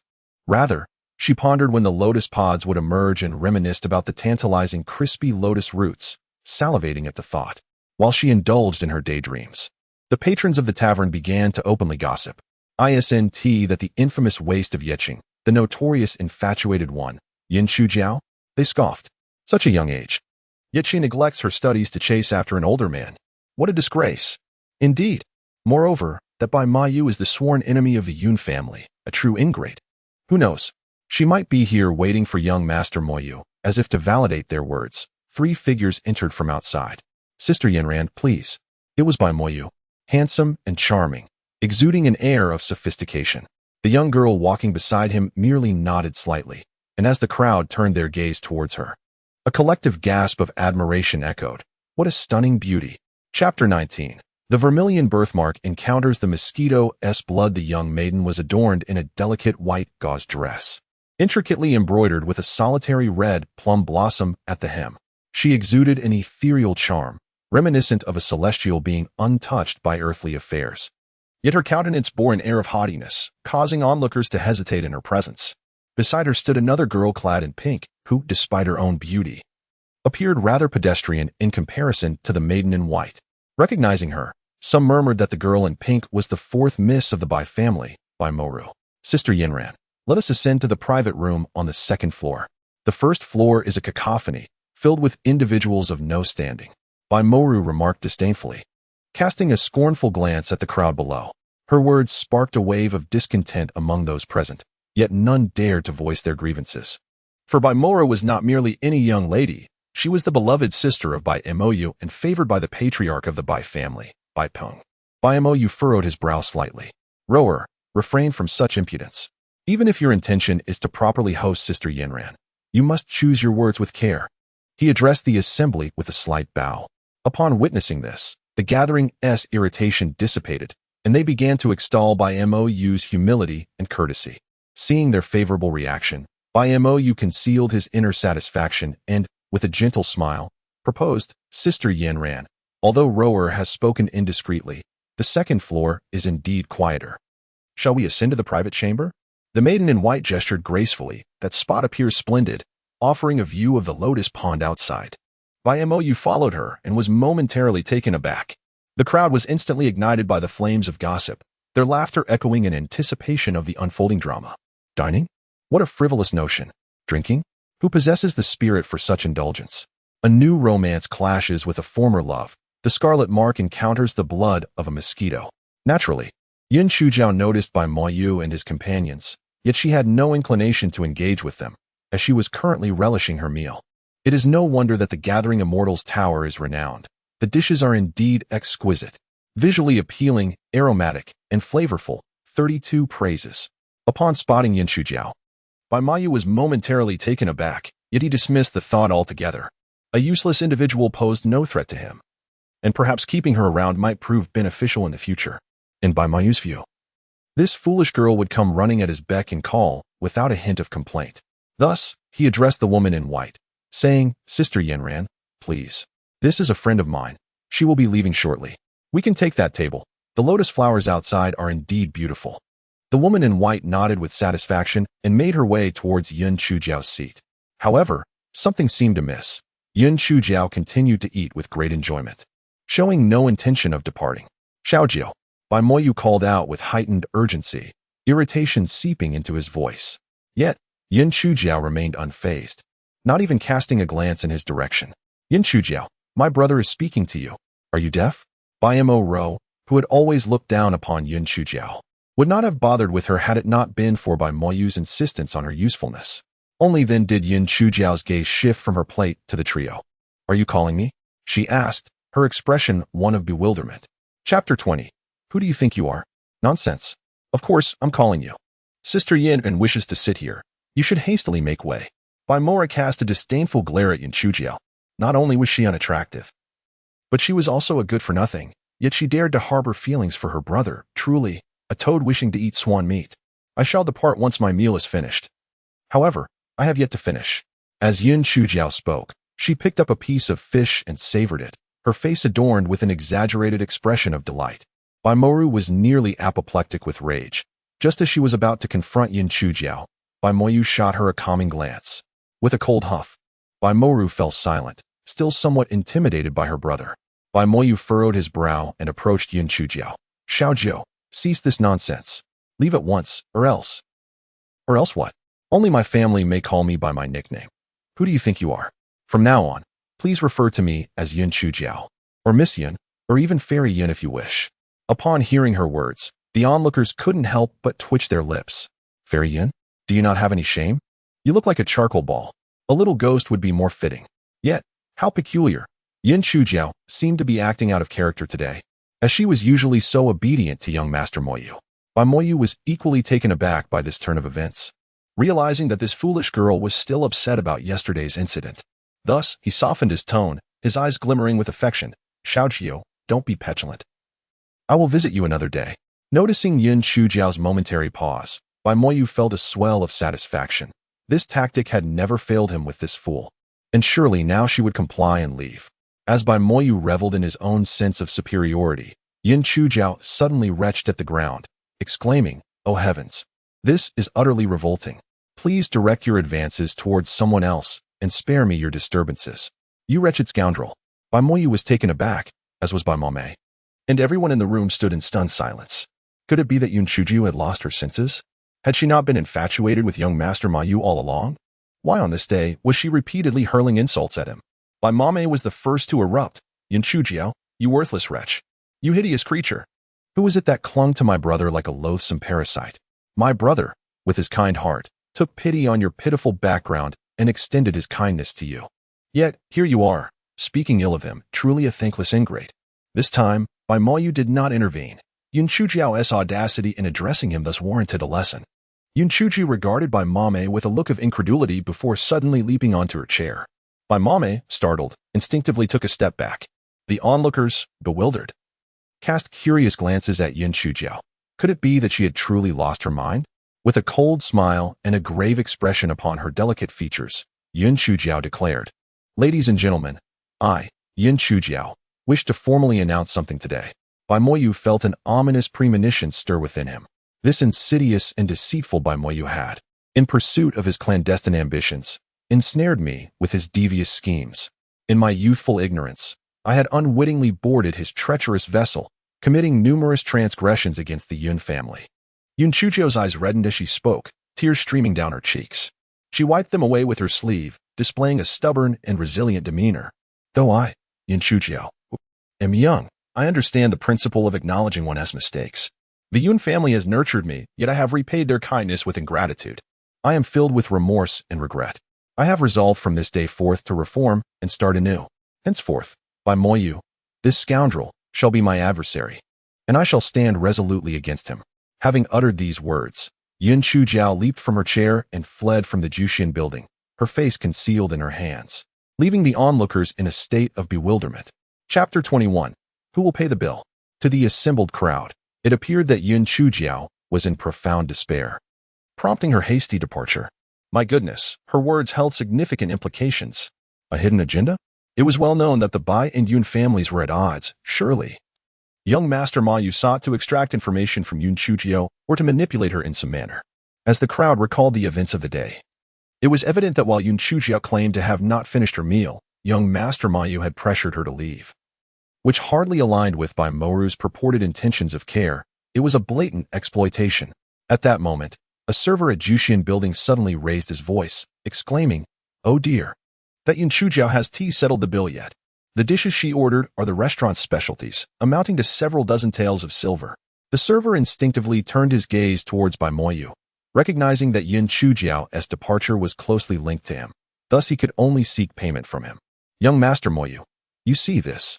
The server was astute, not directly demanding money, but leaving his request implied. At this moment, Bai Moyu was seething with anger. How could that foolish Yun Chujiao suddenly utter such words? Who had instilled such notions in her? Were it not for the presence of the elegant woman in white beside him, Bai Moyu would have undoubtedly pursued her for clarification. Bai Moser shot a disdainful glare at the attendant.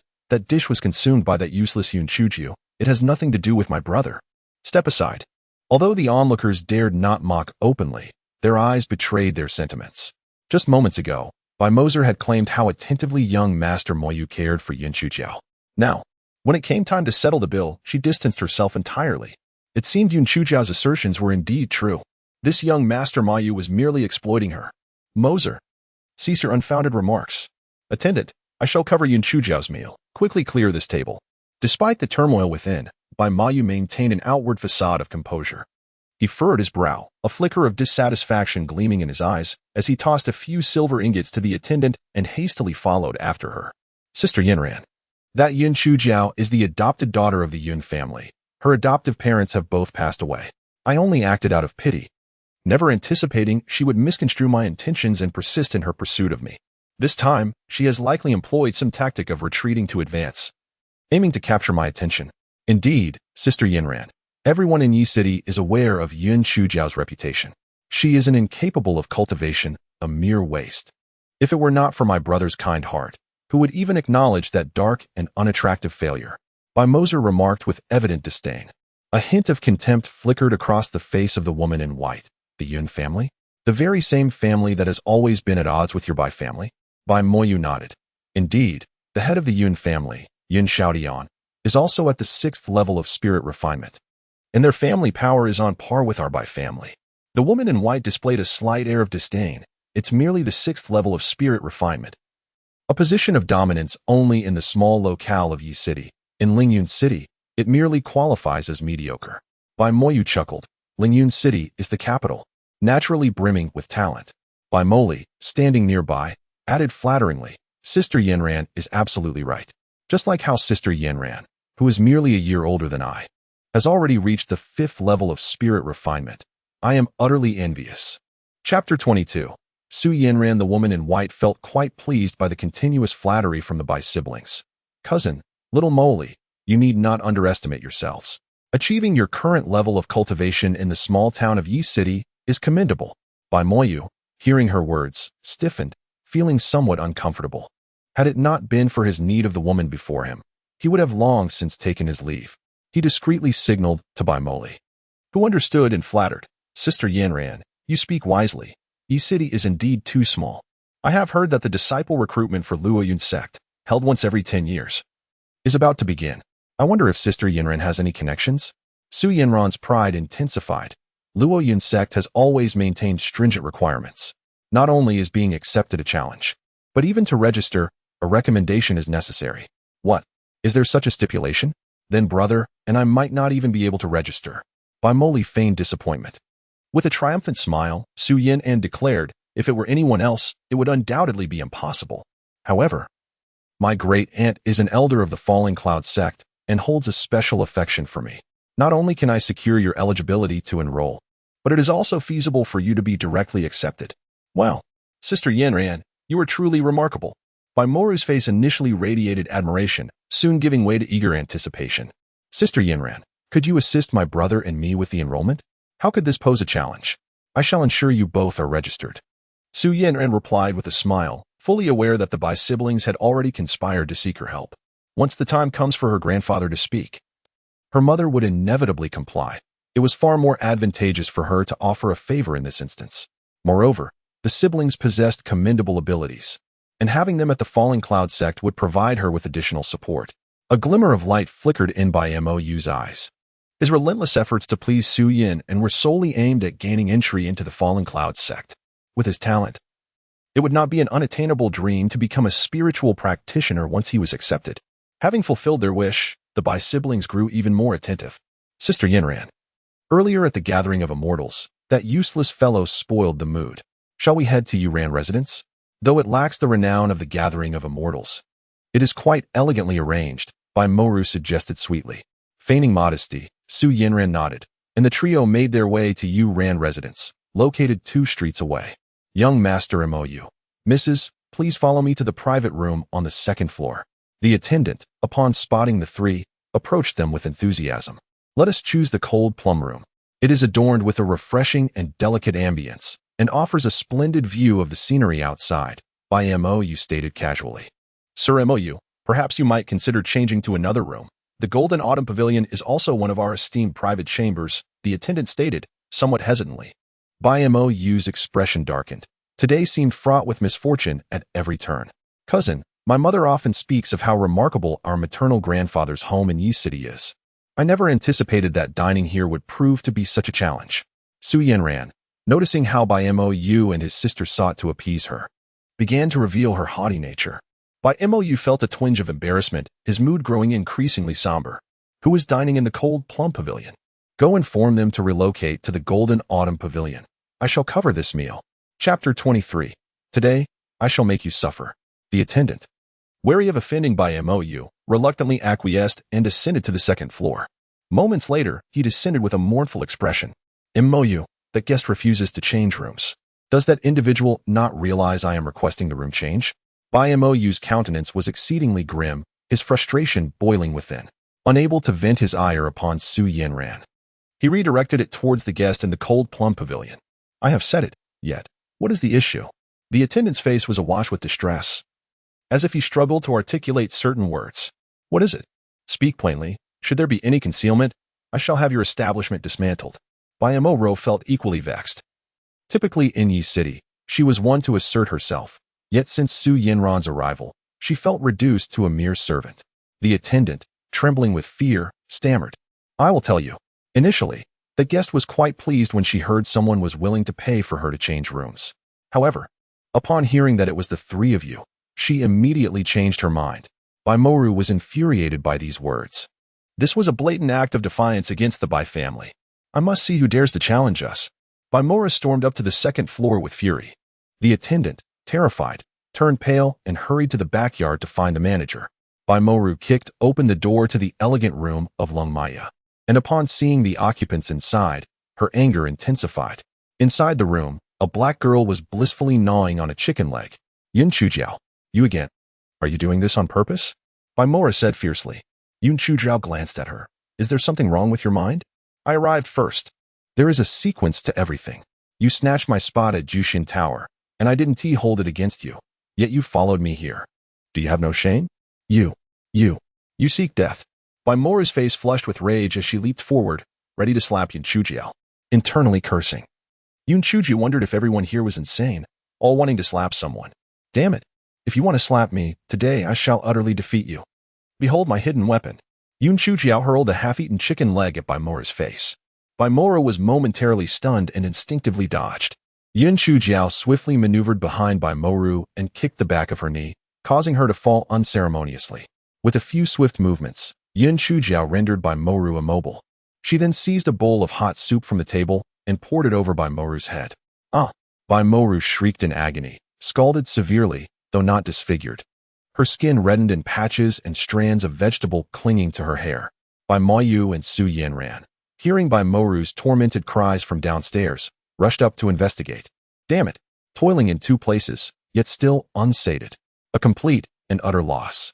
Bai MOU, observing the scene within the room, was perplexed. Moru, what has befallen you? Brother, save me. Quickly, save me.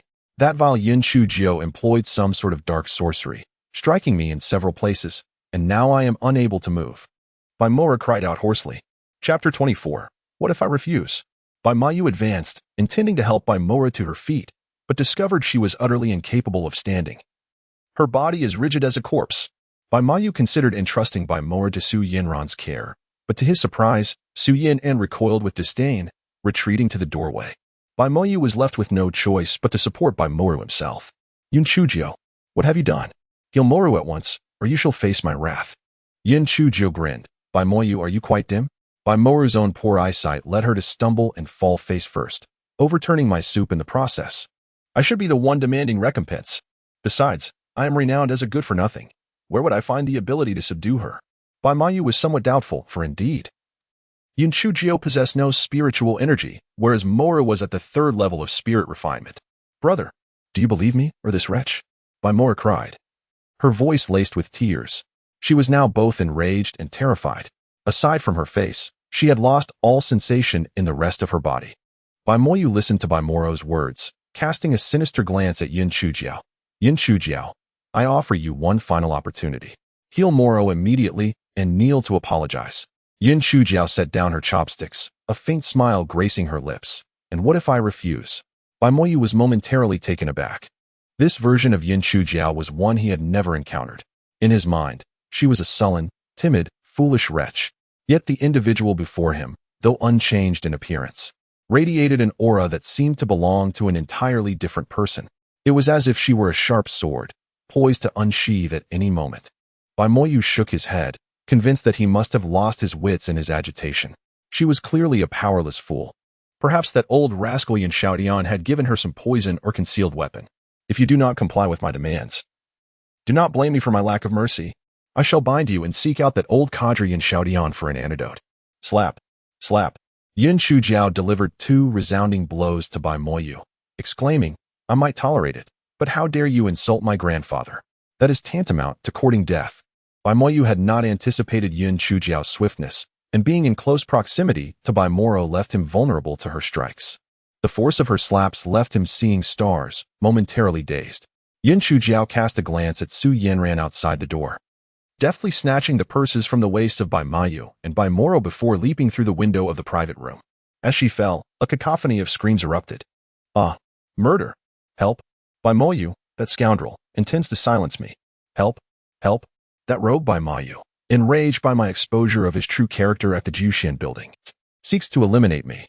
Yun Chujiao, with her short legs flailing in a desperate sprint, screamed at the top of her lungs. Bystanders looked on in bewilderment, quickly shifting to gossip among themselves. Good heavens, who would have thought that young Master Mayu was such a person? Truly, one cannot judge a book by its cover. Indeed, I had always believed Yin Chujiao was the one pursuing him. It turns out he was merely exploiting her. Now that he has used her, he actually intends to commit murder to cover his tracks. How despicable. As Yun Chujiao listened to the murmurs of the crowd, she discreetly squeezed the pouch of coins hidden in her sleeve, her heart swelling with joy.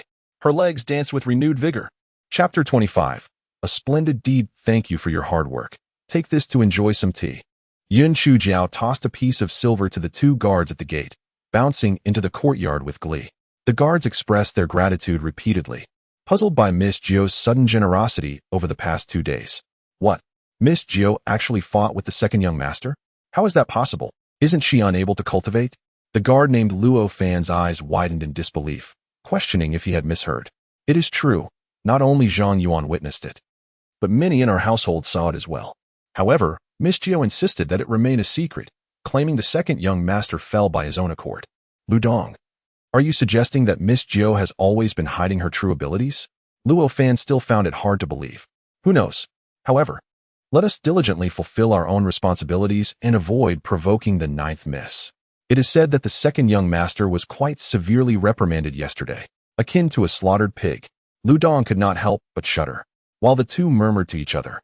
Yun Chujiao had already joyfully hopped to the entrance of Yun Xiaoyan's courtyard. Grandfather, grandfather, little Jio has come to see you. Yun Chujiao called out from afar. Yun Xiaoyan's lips twitched. This little Jio had changed remarkably. Once a reserved figure, she now resembled a jubilant rabbit. Come in. Yun Chujiao bounced into the room, her face radiant with triumph. Grandfather, today I accomplished something splendid. Oh, what is it? Yun Xiaotian inquired casually, as he held little hope for any commendable deeds from Yun Chujiao. I exposed the true nature of that scoundrel, Bai Moyu, and I even poured a bowl of hot soup over Bai Moru's face. Hiki, you should have seen how embarrassed she was. What? Nonsense. Bai Moyu is at the 4th level of spirit refinement, and Bai Moru is at the 3rd. What if they retaliate and injure you? Yun Xiaotian thundered. Yun Chujiao was momentarily taken aback, but then her heart warmed at the thought of her grandfather's constant concern for her safety. Grandfather, do not worry. I know how to handle it. I have sealed by Moru's acupoints. She is currently as immobile as a wooden puppet. When the Bai family comes knocking, I will deal with them myself, and I guarantee they will face dire consequences. With exuberance, Yun Chujiao animatedly recounted the events. Yun Xiaotian gazed at Yun Chujiao's lively face, internally marveling at the transformation. It is no wonder that rumors abound of certain individuals experiencing sudden enlightenment overnight, becoming exceptionally knowledgeable. Little Zhou's change is indeed remarkable. The former Little Zhou would never have harbored such cunning thoughts. With her antics, it is likely that the whispers surrounding her in Yi City will take a turn. Isn't that acupoint sealing supposed to release itself after 2 hours? Seeing Yun Chujiao so full of life, Yun Xiaotian finally felt reassured. That relies on the force and technique applied. By Mora's method will take at least 3 days to resolve itself automatically. Grandfather, when the time comes, we shall trick the Bai family handsomely. We'll split the spoils, and neither of us shall give a share to anyone. Yun Chuju said with a charming smile. Humph, you little rascal. As if I am particularly fond of money. Cough, let's do an 80-20 split. I'll take 80, and you take 20. You, little girl, won't need that much money. Yun Chujiao rolled her eyes, realizing her avaricious grandfather was just as greedy. Grandfather, this idea was mine. And I was the one who sealed by Mora's acupoints. Isn't that a bit unfair? At the very least, it should be 50-50, right? Humph. What do you need so much money for, little girl? 70-30, at most. Yun Xiaotian glared at her. 50-50, or I shall walk away from this deal. Let us see how you manage without me. Yun Chujiao placed her hands on her hips, her eyes wide with indignation, emphasizing the principle of fair dealings among close kin. Yun Xiaotian couldn't help but chuckle at the sight of little Zhou, who resembled an irate little frog. Little Zhou, do enlighten me. What do you need so much money for?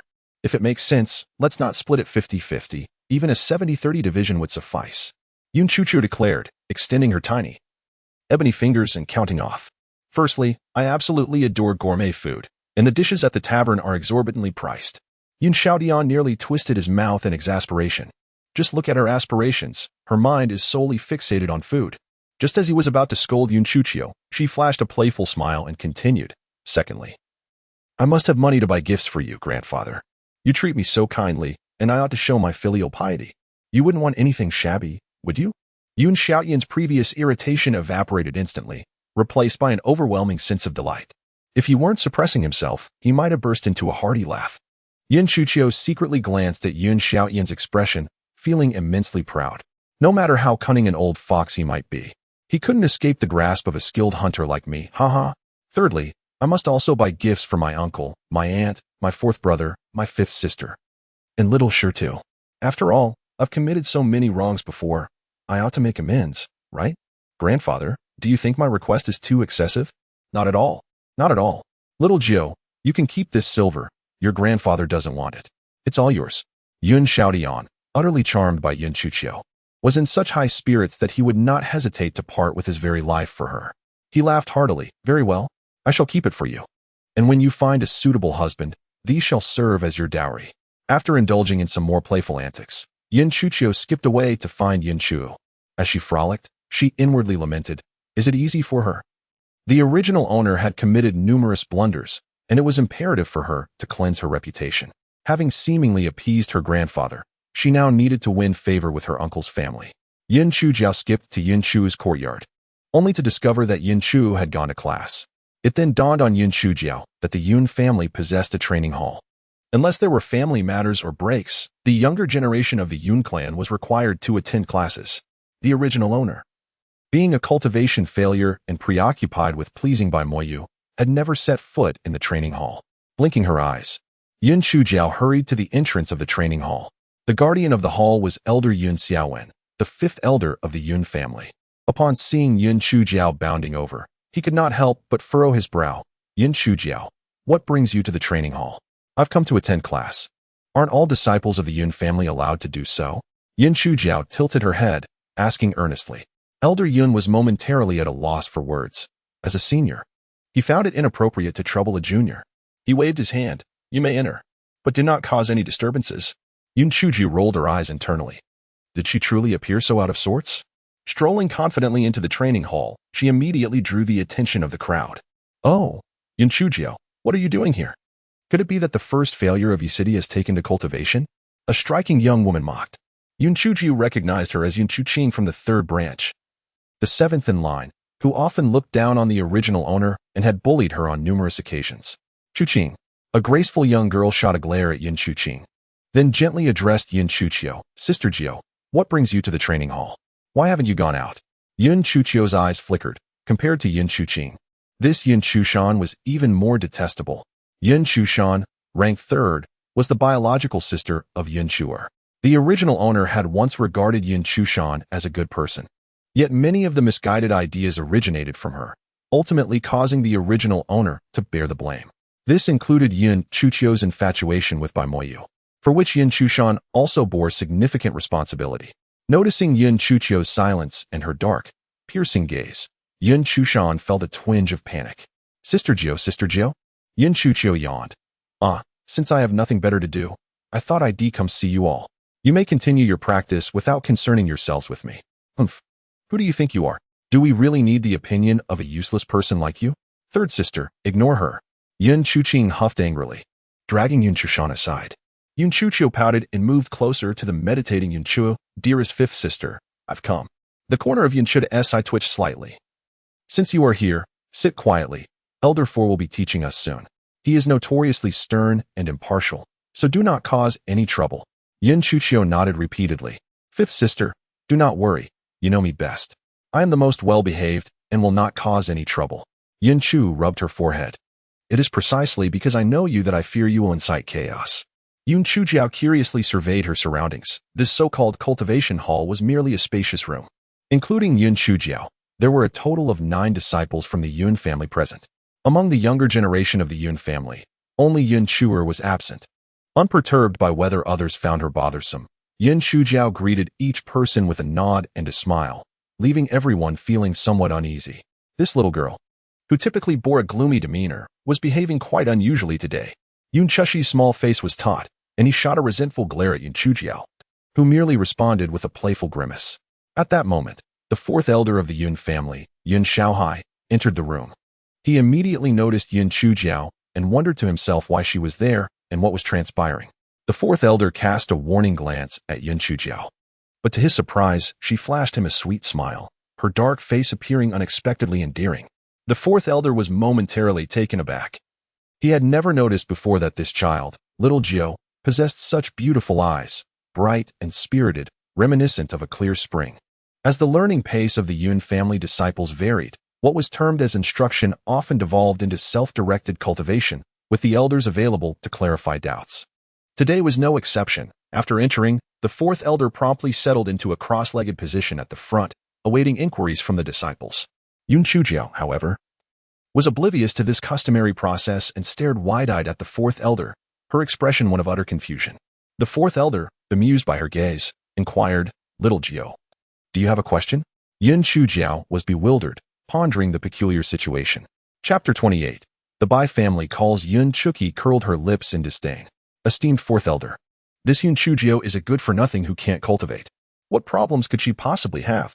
The fourth elder harumphed with displeasure, causing Yunchuki to shut her mouth sheepishly. Casting a resentful glare at Yunchujio, Yunchujio merely shrugged, as if to say, is it my fault? You brought it on yourself, since you have no issues. Then rest well, the fourth elder stated. He had initially intended to say cultivate diligently, but, recalling Yunchujio's inability to cultivate, he abruptly changed it to rest. Yunchujio raised her small, dark hand. Esteemed fourth elder, I do have a question. Are there elements besides the 5 elements of metal, wood, water, fire, and earth? No. The fourth elder frowned, perplexed that Yunchujio was unaware of such a basic concept. Truly unlearned, he mused. 2 scornful snickers echoed around them. One from Yunchuki and the other from the young imp, Yunchusher. Yunchujio ignored them, lost in contemplation. Something was amiss. She had clearly absorbed dozens of purple light specks, which were undoubtedly not one of the 5 elements. Unable to comprehend, Yunchujio simply sat cross-legged, closed her eyes, and began to sense the surrounding spiritual energy. To onlookers, Yunchujio appeared to be merely sleeping. The fourth elder shook his head, lamenting that the child's life was essentially ruined. If she behaved herself, the family could ensure she had food and clothing. However, if she persisted in her entanglement with Baimoyu, she would surely meet a wretched end. After 2 hours, the fourth elder announced the end of the day's cultivation lesson and strode out. Yunchuju stretched languidly, rubbed her eyes, and then embraced Yunchua's arm. Fifth sister. Let us go. I'm coming over for dinner today. I want to savor braised fish, stir-fried ribs, and red braised lamb. Yunchuju rolled her eyes at the unappealing little imp. Just as she was about to speak, Steward Ji rushed over in a flurry. Miss Jio, the head of the family requests your presence at the main entrance. The Bai family has arrived. Yunchuju's eyes sparkled with excitement as she released Yunchua's arm. Steward Ji, let us go. You must accompany me. With her short legs propelling her forward, she swiftly tugged at Steward Ji's sleeve and darted away like the wind. TSK. The moment little Jio heard the Bai family had come, she abandoned you, fifth sister. I truly feel for you, Yunchuching remarked with a sarcastic tone. Yunchuda glanced at Yunchuching coolly. We are all sisters. There is no need to weigh worth. Meanwhile, Yunchushi clenched her tiny fists in frustration. This Yunchujiao had clearly vowed to mend her ways yesterday. Yet here she was, slipping back into mischief today. How infuriating. Yunchushi's face flushed with anger. Sister, I told you Yunchujiao is incorrigible, yet you did not believe me. I must go see what trouble she has stirred this time. With that, Yunchushi hurriedly dashed out, followed closely by Yunchu. The others exchanged glances, each with their own thoughts, before also following suit. Steward Ji watched the exuberant Yunchujiao beside him, his heart filled with bewilderment. How could Miss Jio be so swift? Her speed seemed comparable to that of someone at the third level of spirit refining. How was that even possible? Yunchujiao rushed to the entrance, whereupon the two guards, upon noticing her presence, hurried forward to curry favor. Miss Jio, you have arrived. Miss Jio, do you need us to drive them away? Just give the word, and we shall act immediately. Chapter 29. Are you trying to extort? Steward Ji could not help but express his astonishment. He was aware of the disdain these servants held for Miss Jio, despite their outward pretense. What could possibly account for the excessive deference displayed by these two guards? It was indeed perplexing. Yunchujiao stood tall and straight, waving her hand dismissively. You two have done well. Step back. Yes. The two guards joyfully retreated, sensing Miss Jio's approval, perhaps anticipating a reward of silver coins. Yunchujiao, you wretched girl, quickly produce the antidote, or I shall command my brother to slay you. For servants carried a soft couch, upon which Bai Mozho lay like a lifeless fish. Upon seeing Yunchujiao emerge, she shrieked sharply, Oh, Bai Mozho, what has befallen you? Have you met with your comeuppance so swiftly? Bai Mozho has wronged me repeatedly, attempting to ruin me, and even threatened to kill me at noon. Is it not fitting that his misdeeds should return to haunt you? TSK, Bai Mozho, as a younger sister. It is only right for you to atone for your brother's sins. What is the purpose of your loud outcry before the gates of the Yun residence? Yunchujiao feigned confusion, utterly oblivious to the murmurs of the onlookers stirred by her words. Yunchujiao, you speak nonsense. It is you who has brought this upon me. Bai Mozho was so enraged that she nearly fainted. White Moru, such preposterous fabrications invite divine retribution. Who can attest that I am responsible for your current state? You are at the third level of spirit refinement, while I am but a discarded wretch incapable of cultivation. How could I possibly have harmed you? My brother and my cousin can vouch for me. It was you harlot, who brought me to this wretched condition. White Moru spat out, her teeth clenched in fury. White Moru, are you jesting with me? The two individuals you mentioned are naturally biased towards you. I, on the other hand, have numerous patrons at the gathering Immortal Pavilion and the leisurely abode who witnessed your mistreatment of me. At this juncture, Yunchujio's eyes welled up with tears, and her petite frame trembled slightly. I was merely dining at the gathering Immortal Pavilion when you forced me to leave. I sought refuge at the leisurely abode, only to be pursued there with murderous intent. Alas, I was left with no choice but to leap from the second story. Fortunate that my emaciated frame spared me from grievous injury. Woe is me for your relentless persecution. And now, you dare to come to our Yun residence to make false accusations. Esteemed elders and fellow townsfolk, your eyes are discerning. Tell me, is the white residence not engaging in egregious bullying? Indeed, among the crowd were a few patrons who had dined at the gathering Immortal Pavilion and the leisurely abode. Upon hearing Yunchujio's words, they were filled with righteous indignation and vehemently corroborated her account. Indeed, what Miss Yunjio says is true. She was dining at the gathering Immortal Pavilion when young Master Mo.U drove her away. Indeed, at the leisurely abode, young Master Mo.U coerced Miss Yunjio into exchanging private rooms, after which she was forced to jump from the building. Ah, yes, I also heard it. Miss Yunji was fleeing and crying for help, her voice hoarse with desperation. Upon hearing the words of the crowd, the young men of the Yun family were filled with indignation. Yun Chushir had previously intended to confront Yun Chujio, yet now he found himself feeling quite sympathetic towards her, realizing that she was being so cruelly bullied by Ma.U. It seemed her declaration of reform was indeed sincere. As the eldest brother, Yun Chui was the first to step forward. Ma.U, your Bai family is truly overstepping. Leave our Yun residence at once. Or do not blame us for our lack of courtesy. Yes, depart immediately. If you dare to bully our little Jiu again, we shall not spare you. The others echoed in agreement. Chapter 30. She became breathless seeing that Yun Chui and the others were defending her. Yun Chujio trembled even more. She wiped her tears with her sleeve, sobbing, "Woo-woo. I'm not a person. Ma.U has used me to commit so many disgraceful acts against the Yun family. Yet my brothers and sisters still protect me. I, Yun Chujio, vow here and now to stand against Ma.U and to resolutely defend the Yun family." Yun Chu, witnessing Yun Chujio's heartfelt cries, compassionately took out a handkerchief to dry her tears. Yun Shuyi and the others realized they had previously paid too little attention to Yun Chujio. Otherwise, she would not have been deceived by that scoundrel Ma.U. Only Yun Chuchin scoffed dismissively, unimpressed. However, Yun Chushin's eyes flickered with surprise. No wonder her brother said Yun Chujio had changed. She was indeed different from before. Ma.U's expression darkened. He had been unable to interject while Moyer had been speaking. And now, to his astonishment, Yun Chujio had managed to turn the tide with just a few words. We were clearly the victims. Yet now we were being portrayed as the wrongdoers. How had Yun Chujio suddenly become so eloquent? Was it all a facade to deceive me? Yun Chujio, you are well aware of the truth. Immediately provide an antidote for Mo.Ro's ailment, or face the consequences of the Bai family. Moyu's countenance was livid, his desire to strangle Yun Chujio palpable. Yun Chujio continued to sob softly, completely ignoring Ma.U. Ma.U. Little Jio has made it abundantly clear that she has no involvement in Mo.Ro's predicament. If you do not depart, prepare to face my displeasure. Yun Chui advanced a few steps. Ma.U gritted his teeth. Yun Chui was at the 4th level of spirit refinement. If they were to engage in combat, he would not gain any advantage. Moreover, this was Yun territory. What was he to do? Even if his father and grandfather were to arrive. As long as Yun Chujio vehemently denied her involvement and the Yun family protected her, they would not be able to do anything to her. These Yun family members are truly despicable.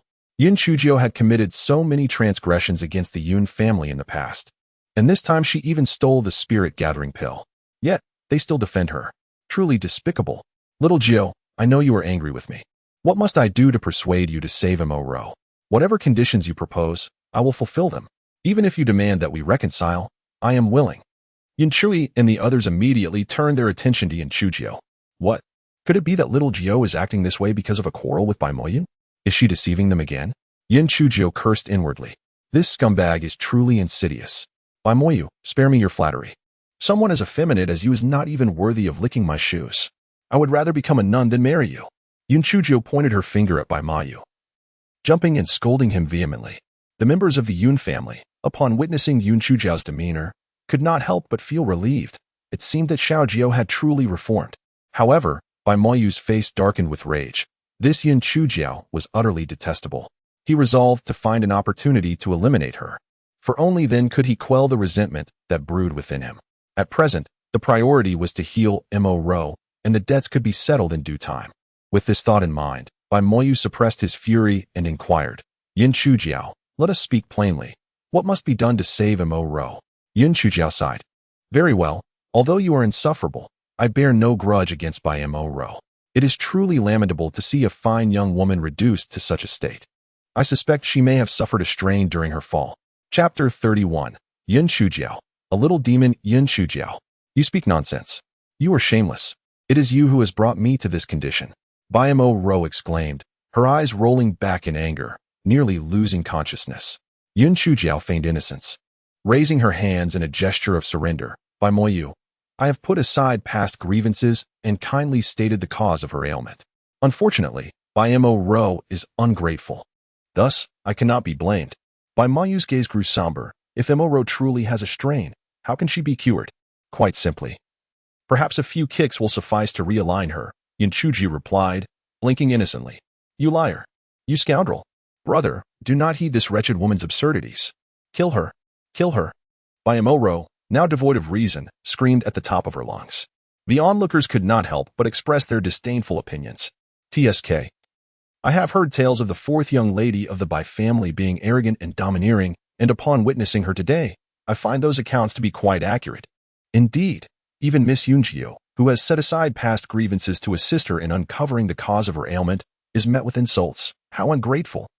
I find merit in Miss Yunjio's assertions. I have heard that some individuals, after a fall, may find themselves unable to move, yet through serendipitous encounters, they regain their former state. Precisely. I have also heard of cases where people have strained their backs simply from a sudden release of gas. Such events are mere coincidences. I believe Miss Yunjio's words hold truth. Perhaps a few well-placed kicks could indeed remedy the situation. Upon overhearing the chatter of the crowd, Bai Imoro, in a fit of fury, shouted, You lowly commoners spout nonsense. I shall have my brother eliminate you. The onlookers instinctively took a few steps back. The Bai family is indeed not to be trifled with, and it would be wise to temper our remarks. Fear not, everyone. Should the Bai family cause you any trouble, feel free to seek refuge at Yin Manor. We are not like certain individuals who bully the weak and commit unspeakable acts. Such families are destined to face retribution. Yin Chujio stood tall, her expression resolute. Upon hearing her declaration, the crowd's sentiments increasingly leaned in her favor, and even her dark complexion seemed more agreeable. Bai Mou clenched his fists tightly. How has Yin Chujio undergone such a transformation? Previously, she could scarcely articulate a sentence. Yet now she appears so adept at rallying public sentiment. She is a potential menace that must be dealt with. Are Yin Chujio's claims truly valid? Could it be that Mo is genuinely experiencing a mere spasm? A few kicks might suffice. While Bai Mou remained in a state of uncertainty, Yin Chujio spoke once more. Indeed, I wish to remind you that such a technique for alleviating a spasm cannot be executed haphazardly. It requires skill and rhythm. Should one fail to administer it properly, Bai Mou might endure this affliction for a lifetime. No, no. Brother, save me. Brother, save me. Bai Mou's mental state is nearing collapse. Bai Mou gazed at Yin Chujio with a sinister intensity. Yin Chujio, cease your evasions. My patience is finite. What, precisely, are your terms? How can you restore Moru to health? Let us propose this. I will administer a kick, and in return, the Bai resident shall compensate me with 10,000 taels of silver. Given the severity of Moru's condition, I estimate that a mere 50 kicks would suffice.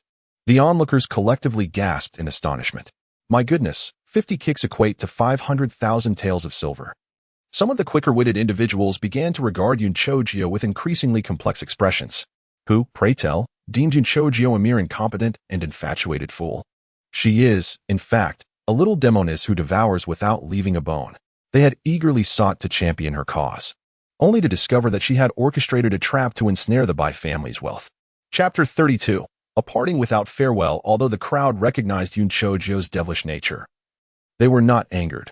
Rather, they leaned in with anticipation, eager for this thrilling confrontation. Bai Mou's countenance darkened considerably. Yin Chujio, do not overstep your bounds. 500,000 taels? You shall not have it. Yin Chujio feigned a sigh of resignation. I merely wish to assist, since you find my price exorbitant. Let it be. After all, it is not I who is paralyzed. To her astonishment, the fourth miss of the Bai family was deemed unworthy of even 500,000 taels. How utterly contemptible. Vile wretch. It is you who are the true scoundrel. Yin Chujio. I shall not spare you. Bai Mou's delicate visage twisted in rage, wishing she could rend Yin Chujio to pieces. Upon concluding her statement, Yin Chujio feigned an intention to enter, instilling fear in Bai Mou. Despite her grandfather's efforts to summon the most renowned physician in Yeqing, the cause of her affliction remained undiagnosed. Could it be that she would languish in this condition indefinitely? No. Brother, provide her with silver. Save me. As Bai Mou witnessed Yin Chujio resolutely turning towards the entrance, she finally reached her breaking point. Bai Mou's countenance reflected his inner turmoil. 500,000 taels was no trifling sum, and he was in no position to decide. Bai Mou, cognizant of the exorbitance of that amount, had no choice but to acquiesce. Yin Chujio, however, paid no heed to these matters, skipping merrily into the estate, waving to her sister Yin Chu, fifth sister. Let us go to your courtyard for dinner. I am famished. Evidently still in a daze, Yunchito, not foolish in the least, discerned that little Gio was orchestrating a plan against the Bai siblings. Bai Moyu was notorious for his cunning. How was it that before Yunchuchio, he appeared as a mere puppet, led by her whims? Hey, I am not following you. I merely fear that my sister may be deceived by you, declared Yunchushir, prideful yet betraying a hint of a blush on his face. Yunchuchio cast him a sidelong glance, half smiling. I, as an adult, possessed the magnanimity to not stoop to the level of a mere child. Do you not find yourself in awe of me, thinking me remarkably capable? Humph. What is there to admire in you, a worthless being incapable of cultivation? I merely pity your plight, retorted Yunchushir, exasperated. Such a contrary little imp. Yet, the inability to cultivate in this realm was indeed a significant flaw. One cannot help but ponder the true nature of that mysterious purple element. However, when dinner was finally served, Yun Chujiao's thoughts were swiftly consumed by the allure of delectable dishes, casting her cultivation concerns aside. Hey, you little rascal, that chicken leg is mine. Humph, I clearly reached for it first. Yun Chujiao, release it. While Yun Chujiao engaged in a spirited battle for the chicken leg, Bai Mayu found himself in Bai Peng's study, facing reprimand. Mayu, your performance today has truly disappointed me. Not only have you tarnished the good reputation I have painstakingly built over the years, but you also allowed a useless person to toy with you. Bai Peng's countenance was dark, reflecting his displeasure. Grandfather, I admit that I was careless today. Yet, how could Yun Chujiao, who was so easily deceived by me yesterday with the spirit-gathering pill, suddenly become so eloquent today? It is indeed perplexing.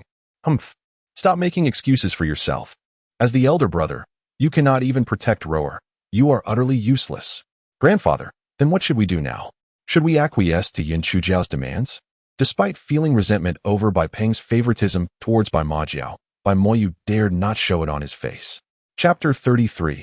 Silver notes in hand, let it be known. Whether 50,000 taels or even 500,000, we must secure her, Bai Peng declared, as he retrieved a stack of silver notes from a hidden compartment and handed them to Bai Mayu. Internally, Bai Mayu felt a deep sense of imbalance. His grandfather's excessive indulgence towards Majiao was glaring. 50,000 taels were handed over without a moment's hesitation. Not a single word of reproach was directed at Majiao. Yet he himself received an extensive scolding. Bai Moyu cast a cold, disdainful glance at the fools before him. If it were not for the sake of preserving his reputation, he would have undoubtedly eliminated them. Upon receiving the report, Yunchujia calmly sipped her tea before sauntering towards the door with a languid grace. Yunchushir nudged Yunchu, desperately trying to signal her with his eyes. Confused, Yunchu inquired, Xiaoshi, what's wrong with your eyes? Did you get sand in them? Yunchushi's expression stiffened as he observed Yunchujiao's teasing demeanor, and in a fit of frustration, he exclaimed, Yunchujiao, what are you staring at? Is the Bai family's silver so easily deceived? Don't let your avarice lead you to ruin. It would be an utter disgrace. Oh, my little one, you are quite astute. How thoughtful of you to be concerned for me. Rest assured, since I dare to act, I possess complete confidence. No need to fret for your sister. Yun Chujiao pinched Yun Chushi's cheek playfully before swiftly retreating. Enraged, Yun Chushir shouted in exasperation and chased after her. Despite his anger, he couldn't help but find it curious how swiftly Yun Chujiao moved, especially since she was incapable of cultivation. Their playful bickering soon led them to the entrance, where Yun Chuji bounced outside, her lips twitching in response to the sight before her. It seemed the citizens of Yi City led rather monotonous lives as thousands had gathered, eagerly awaiting her emergence. Yun Chujiao, I have retrieved the silver notes. If you cannot cure Mo Ro, the Bai family will not spare you. Bai Moyu's eyes glinted with a venomous intensity as he fixed his gaze on Yun Chujiao. Yet, her eyes sparkled with excitement as she focused on the thick stack of silver notes. Absolutely. I pride myself on my integrity and guarantee that the money will bring forth healing. First, hand me the silver note. Once my mood improves, I can execute my actions with precision and decisiveness, ensuring that I return you a lively Bai Moru. Bai Mayu, suppressing his fury, tossed the silver note to Yun Chujiao. Unfazed, Yun Chujiao received the note, counting it meticulously 8 times before cheerfully dividing it into 2 portions, stowing them away in separate pouches. Upon witnessing Yun Chujiao produce her pouches, Bai Moyu nearly lost his composure. How outrageous. The pouches she brandished were undoubtedly his and Moru's. Never had he encountered such audacity. To pilfer someone else's belongings and brazenly flaunt them before the rightful owner was utterly shameless. Step aside, clear a space for me. I shall employ my shadowless kick to heal. After securing the silver note, Yun Chujiu skipped over to Bai Moru's soft couch. Chapter 34. Healing by Little Gio upon hearing Yun Chujiao's declaration. The onlookers promptly vacated a portion of space. With wide eyes, they braced themselves to witness an unprecedented method of healing through kicks. Yun Chuqing leaned closer to Yun Chushan. Whispering with a hint of schadenfreude, sister, do you think Yun Chujiao is courting disaster? If kicking can cure ailments, then pigs might as well soar through the skies. Yun Chushan's eyes flickered thoughtfully. Perhaps Sister Gio merely uses the kick as a pretext. It's possible the head of the family has bestowed upon her some secret remedy. She may have poisoned Bai Moru earlier and now intends to detoxify her during the kicking. Yun Chuqing suddenly understood, then muttered in indignation. The head of the family is biased. How can he be so benevolent to such a useless person? Yun Chushan remained silent, merely offering a knowing smile. As Yun Chuqing observed Yun Chushan's silence, she disdainfully turned her gaze towards Yun Chujiu. At that moment, the servants of the Bai family stepped aside, leaving Bai Moru forlornly perched on the soft couch. Yun Chujiu crouched before Bai Moru, smiling brightly as she said, Bai Moru, this kicking therapy must be executed with vigor and cannot be interrupted midway, lest it result in lingering consequences. For instance, one hand may become immobile, or perhaps one leg will no longer respond. Do you comprehend? Bai Moru, filled with both hatred and dread, gritted her teeth and retorted, I understand. Just go ahead and kick. Yun Chujiu clapped her hands together, exclaiming, then let us commence. I am a person of my word, having received payment. I shall deliver 50 kicks for your treatment.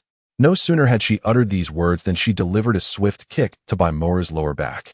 Bai Moru was sent sprawling several paces away, fortuitously landing face first on the ground. Letting out a painful cry, she seethed internally, Yun Chujiu, just you wait. Once I recover, I shall surely take revenge on you. Resigned, Bai Moru closed her eyes, knowing there were still 49 kicks to endure, and she merely had to persevere. After what felt like an eternity, she remained tense. Yet Yun Chujiu's foot did not descend upon her. Yun Chujiu, hurry up, Bai Moru urged impatiently. Oh dear. It is my first encounter with someone so eager for a kick. My frail physique can hardly withstand the exertion. Delivering a single kick depletes my energy significantly. I must take a moment to recuperate. What is the rush? Bai Moru was nearly driven to faint from indignation, left with no choice but to lie there and wait. Meanwhile, Yun Chujiu retrieved a stack of silver notes and counted them again, her face beaming with delight. Only then did she roll up her sleeves and exclaim, Little Nine's shadowless kick. Yun Chujiu hurriedly approached Bai Moru, commencing a series of kicks while muttering, Little ball, foot up, Marlin Blooms 21, 28-25, 28-27.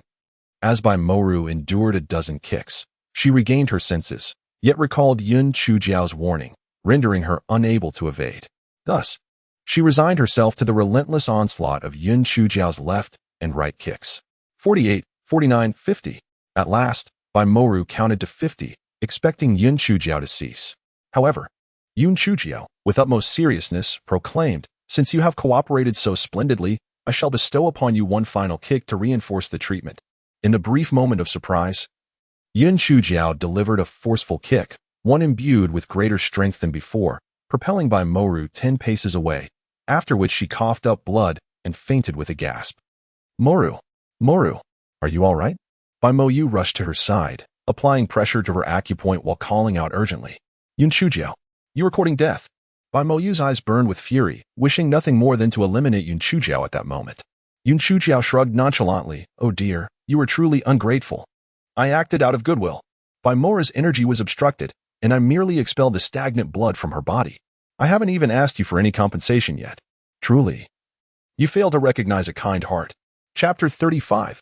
We welcome your next visit. The surrounding crowd was abuzz with chatter, having witnessed the calamity unfold. Yun Chujiu had indeed stirred trouble. Not only had she failed to heal the individual, but she had also caused her to vomit blood. Indeed, I said that kicking as a remedy is utterly nonsensical. Let us see how she extricates herself from this predicament. Indeed, Yun Chujiu is excessively avaricious. She seems to prioritize wealth over her very life. The Bai family will not spare her this time. Yun Chujiu could not help but curl her lips in disdain. The stance of the onlookers is remarkably fickle, shifting so swiftly. Bai Moyu, caught in doubt, found himself unable to discern which of Yun Chujiu's words bore truth. Of course, they are true. When have I ever uttered a falsehood? Does anyone possess a dagger or a long needle? Lend them to me, and I shall draw some blood from Bai Muir. Yun Chuju declared with conviction. Immediately, voices from the crowd emerged. Miss Yunjiao, I have a dagger. Miss Yunjiao, I possess a needle, long enough for your purpose. Miss Yunjiao, if all else fails, I have a sword that can serve equally well. Meanwhile, Bai Muir, still feigning unconsciousness, was infuriated, realizing that if she did not awaken soon, someone might offer up a kitchen knife. Bai Muir opened her eyes, moved her arms, raised her legs, and feigned excitement. Brother, I can move. I can move. Bai Moyu, upon hearing Bai Muir's proclamation, felt it inappropriate to further challenge Yin Chujiao. He administered a hemostatic pill to Bai Muir and had her assisted to a soft couch. Bai Muir was in a state of utter disarray, her hair disheveled, her garments covered in dust and stained with splotches of blood. She cast a malevolent glance at Yin Chujiao. Yin Chujiao, the humiliation I endure today, I shall make you repay in double measure. Yin Chujiao responded with a cheerful smile, glancing at Bai Muir. Very well. Welcome for your next visit, but next time, I shall demand a hefty sum of 100,000 taels of silver. Bai Moro felt a surge of heat in her chest, nearly spitting out a mouthful of blood. Moro, there is no need to engage in a verbal dispute with such a person. Let us depart. Bai Muyu waved his hand, signaling the Bai family members to leave. Yin Chujiao blinked innocently and leaned closer to Bai Muyu, saying softly, Bai Muyu, do remember to take the pill I gave you. It is truly a remarkable treasure. Bai Muyu paused, his brows knitting together. Yin Chujiao, what do you mean by that? Nothing much. I merely mentioned it in passing. Do not take it to heart. Yin Chujiao flashed a playful grin, attempting to dismiss his concerns. Bai Muyu's mind began to swirl with unease. What was Yin Chujiao implying? Was she genuinely concerned enough to remind me about taking the pill? Could there be something amiss with that spirit-gathering pill? Was it possible she had intentionally given it to me? Was she scheming against grandfather? The more he pondered, the more uncertain he became. Upon arriving at the Bai residence, he made a beeline for Bai Peng's study. Grandfather, you haven't consumed that spirit-gathering pill yet, have you? Bai Peng furrowed his brow. Not yet. Why do you ask? I suspect there may be something wrong with that spirit-gathering pill. Bai Muyu expressed his worries, recounting his suspicions. Chapter 36. A girl should be more elegant. Grandfather, Yun Chujiao is cunning. I previously underestimated her. It is very possible she tampered with that spirit-gathering pill. Bai Peng, too, was filled with uncertainty. One must be exceedingly cautious with anything ingested. A misstep could result in the loss of years of cultivation. Bai Peng, increasingly filled with trepidation, was grateful that he had not yet consumed the substance. Otherwise, the consequences would have been dire.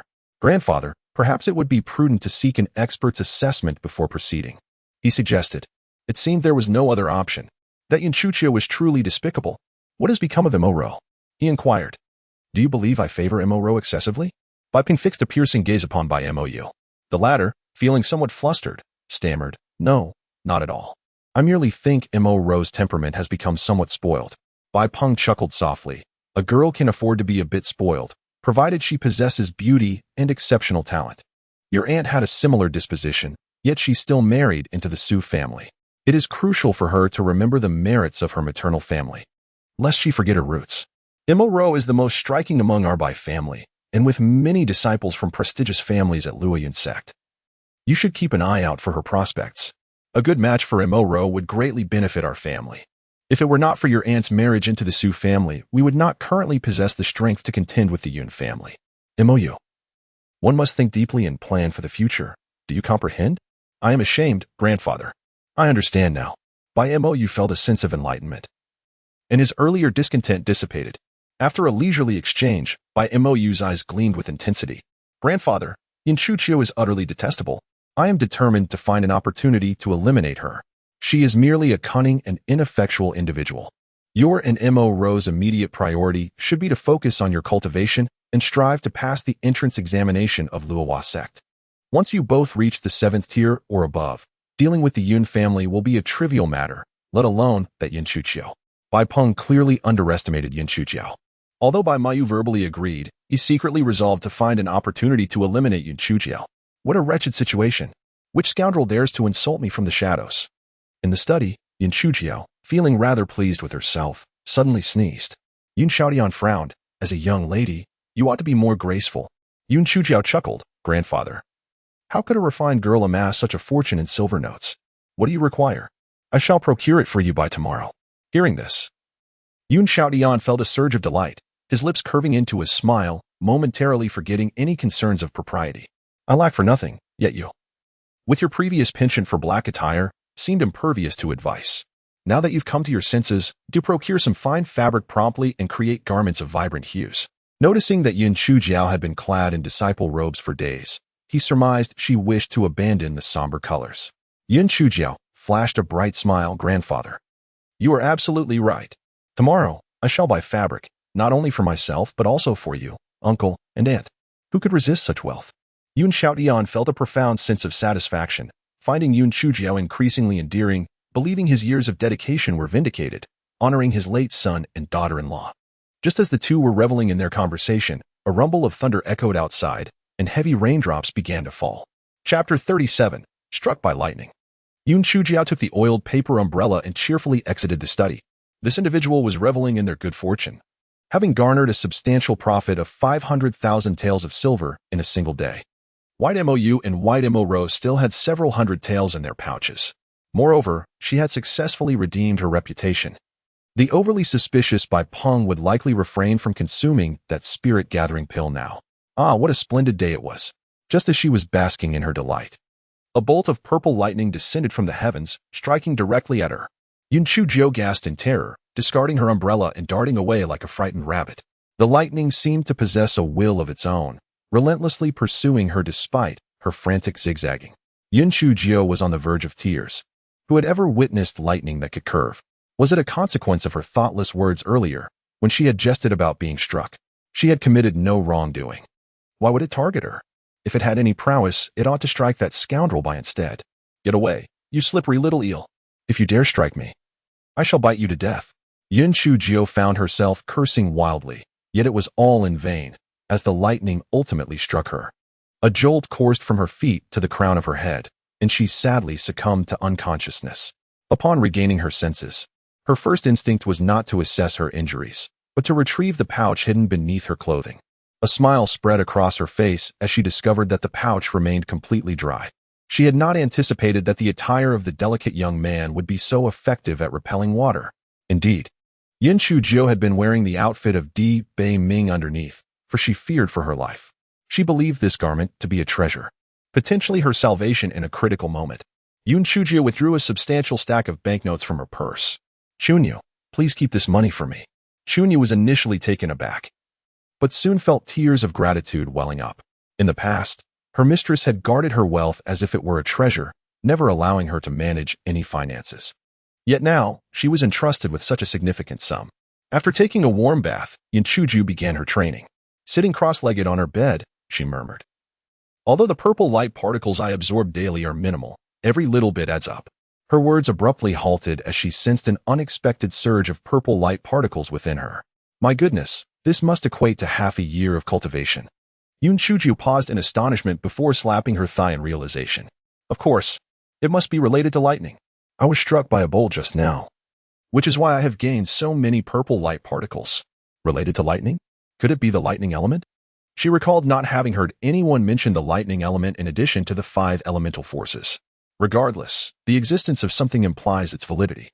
Perhaps my lightning element is superior to the others. If anyone dares to bully me, I shall strike them down. The mere thought brought her immense joy. As her excitement grew, she was suddenly confronted with a pressing concern.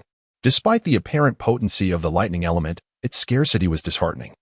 If she continued her training at a steady pace, when would she possibly reach the level of a master? With a furrowed brow, Yun Chujiao propped her chin on her hand and began to sigh despondently.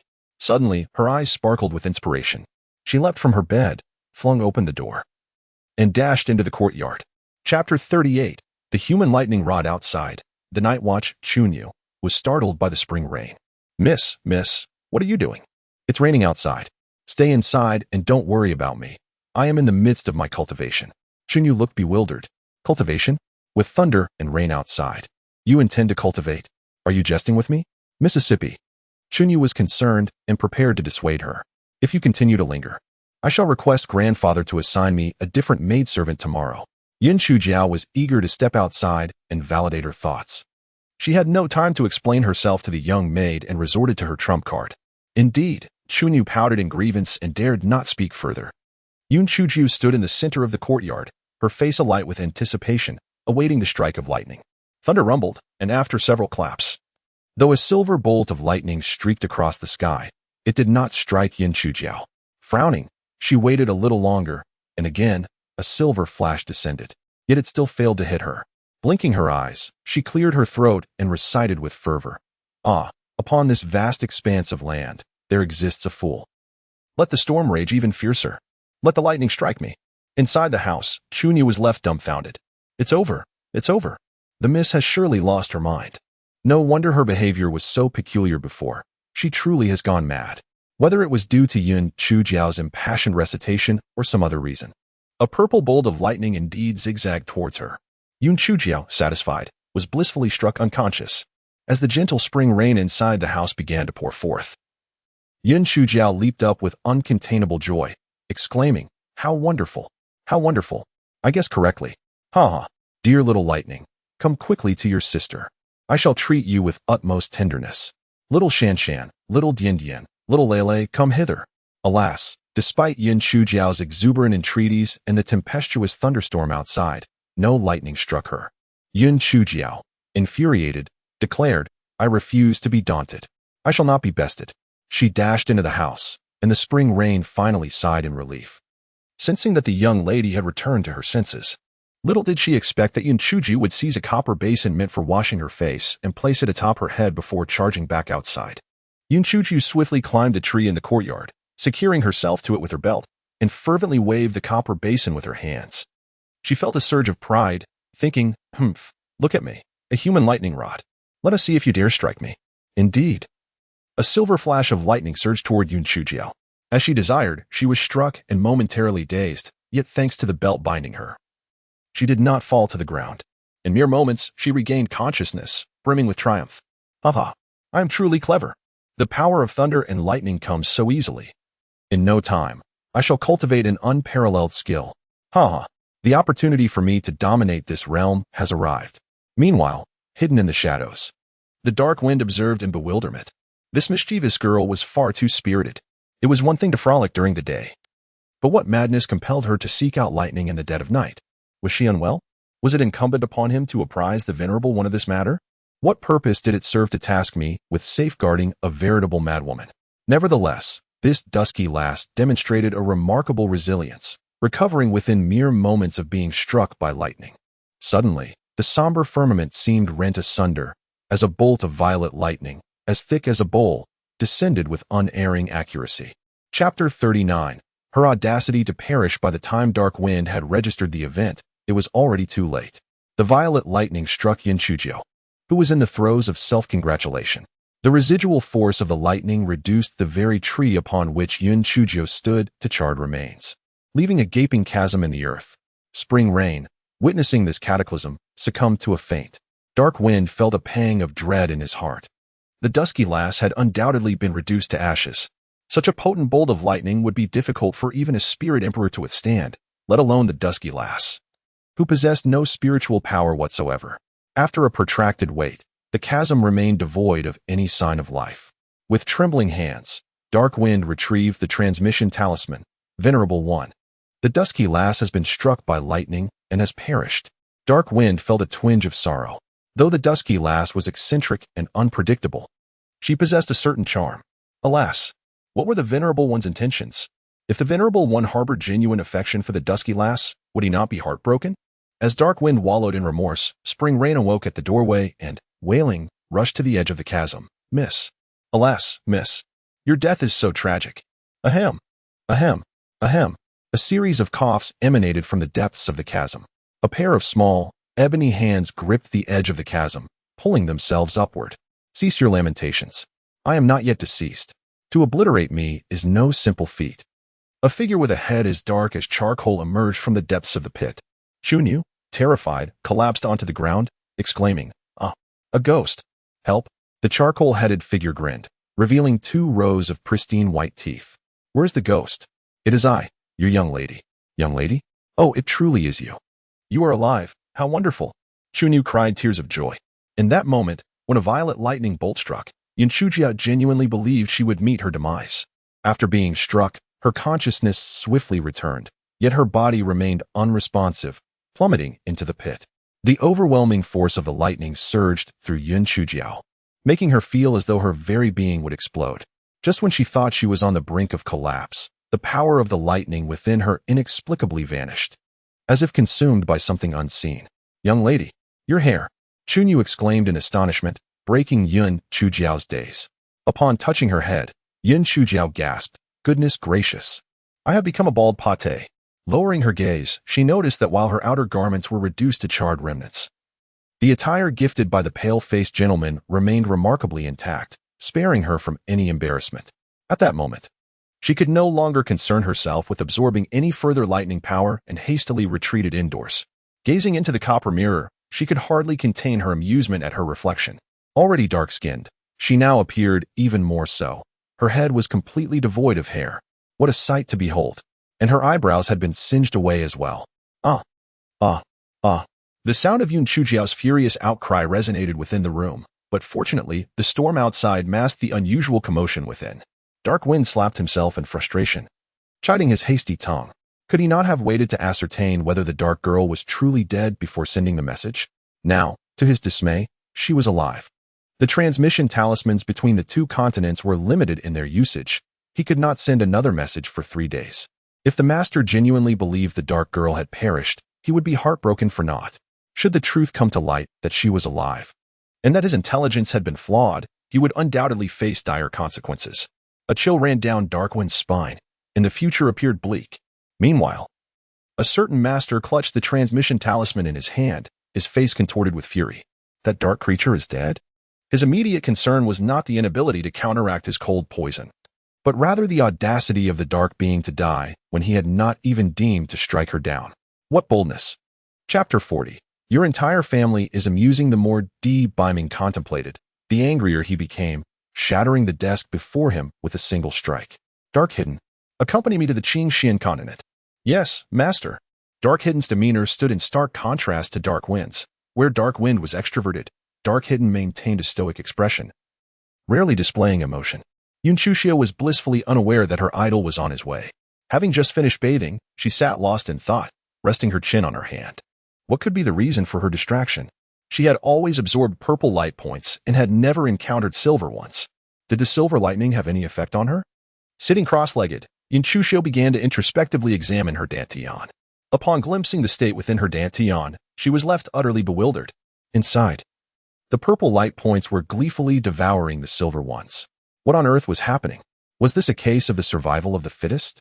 Yun Chujiao possessed limited spiritual power. Thus, after merely glancing a few times, she was overcome by a wave of dizziness and hastily ceased her introspection.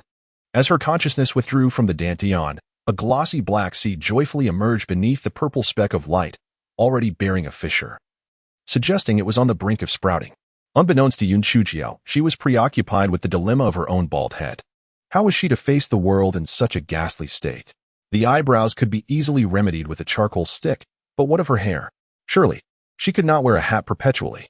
This thought weighed heavily on her mind, and after some fruitless contemplation, she decided to simply surrender to slumber, even jesting to herself before drifting off. Having no hair does have its advantages. At least I can sleep right after a shower without waiting for my hair to dry. The following morning, while still immersed in dreams, Yun Chujiao suddenly felt a prickling sensation all over her skin. Something was amiss. Danger lurked. In her past life, she had relied on such instincts to evade countless perils. Before she could react, the poor door of her room was once again shattered by a forceful knock. Chunyu gasped in fright, but then fell silent. Yun Chujiao swiftly scanned her surroundings, only to realize she possessed no means of defense. Gritting her teeth, she seized her pillow, which could serve as an impromptu weapon in a critical moment. The door to her bedroom was abruptly reduced to splinters, and a sense of deja vu enveloped her. Before she could fully grasp the situation, a figure clad in white entered the room. Goodness, that handsome face. It was him again. Did he harbor a grudge against her door? Sunlight streamed through the broken door, enveloping Biming in a halo of radiant light. Yun Chujiao felt a momentary daze. This strikingly handsome man truly possessed an ethereal beauty. Goodness, he even had an aura that accompanied his entrance. What a show-off. Biming was equally perplexed. Hadn't the Dark Wind claimed that the ominous entity was vanquished? What was this apparition before him? After a brief moment of bewilderment, He erupted into hearty laughter, pointing at Yun Chujiao. Ha ha, your hair, your eyebrows, it's utterly hilarious. Yun Chujiao cursed inwardly. Laugh all you want. You insufferable fool. You're the one who is laughable. Your entire family is laughable. What was this pretty boy doing here again? Surely he wasn't here to drain her blood once more? Hadn't he just feasted 2 days prior? Indeed, Yun Chujiao's temper flared, and she hurled the pillow in her grasp at Byming. Chapter 41. Do you truly admire me? With the pillow thrown, her reason returned. Oh no, why was she so impulsive? This charming rogue was not to be trifled with. Was she courting disaster? Upon lifting her gaze, she saw Byming's expression darken as he stared at her. The pillow, well, it had been reduced to mere dust. Do you seek death? Byming advanced a few steps, his gaze icy as it bore down on Yun Chujiao. She inwardly chastised him. This pretty boy changes moods far too swiftly. It's downright schizophrenic. Just moments ago, he was grinning like a fool, and now he is adopting an aloof demeanor. This capricious man, would he truly end her life? This was nothing short of a tragedy ignited by a pillow. As Byming moved closer, Yun Chujiao felt the shadow of death encroaching upon her. What should she do? What could she do? Yun Chujiao's face suddenly lit up with an expression of delight. A male deity? Truly, you are the male deity. How wonderful. I thought I was dreaming just now. Male deity, to see you again is indeed a stroke of fortune, and I am eternally grateful to my ancestors. Byming's expression softened slightly, yet a frown formed on his brow. If you are so overjoyed to see me, why then did you hurl a pillow at me? I. Yun Chujiao's eyes darted around as she desperately tried to concoct an excuse. Humph. Such a duplicitous creature. Since you seem so eager for demise, I shall oblige. Byming recalled the previous message from Dark Wind, and his irritation intensified. Suddenly, Yun Chujiao leaped from the bed and threw herself into Byming's embrace, wrapping her arms around his waist. Male deity. In truth, I merely noticed that you arrived early in the morning and must not have rested well. So I thought to offer you my pillow for a little nap. I felt a bit embarrassed, and thus, I tossed the pillow to you. For a long moment, Byming remained silent, showing no further signs of action. Yun Chujiao's heart raced fiercely. What was this little pretty boy's intent? If he remained still, so would she. Should this pretty boy wish to harm her, she would have no choice but to fight back. His vulnerability was tantalizingly close, and she would risk everything if it came to a struggle. The instant Byming was embraced by Yun Chujiao, a wave of dizziness crashed over him. What was this sensation? It felt as if countless fireworks were bursting within his mind. Who would have thought that beneath the dark exterior lay such softness and fragrance? Being held by this dark figure was not only devoid of revulsion, but instead, it stirred a peculiar yearning within him. At this moment, Byming and Yun Chujiao each harbored their own thoughts, silently embracing one another when suddenly, a person stumbled in from outside. Master, please listen to me. The black girl is not dead, she is. Upon witnessing the scene within, and Feng felt he had taken a significant step toward his own demise. Ah, master. I saw nothing. I did not see you embracing the black girl. Get out. Byming waved his sleeve, and the unfortunate Feng was sent flying like a kite. Byming then forcefully pushed Yun Chujiao aside. Dark thing, who permitted you to embrace me? Do you wish to perish? Yun Chujiao rolled her eyes inwardly. Aside from this line, could he not utter something different? Truly uncultured. While she secretly derided him, her outward demeanor portrayed a bashful expression. My lord, I am simply unable to restrain my feelings. If you believe I have sullied your noble form, then please end my life.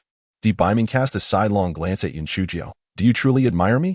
Yun Chujiao nodded vigorously like a chick pecking at grains. Yes, absolutely.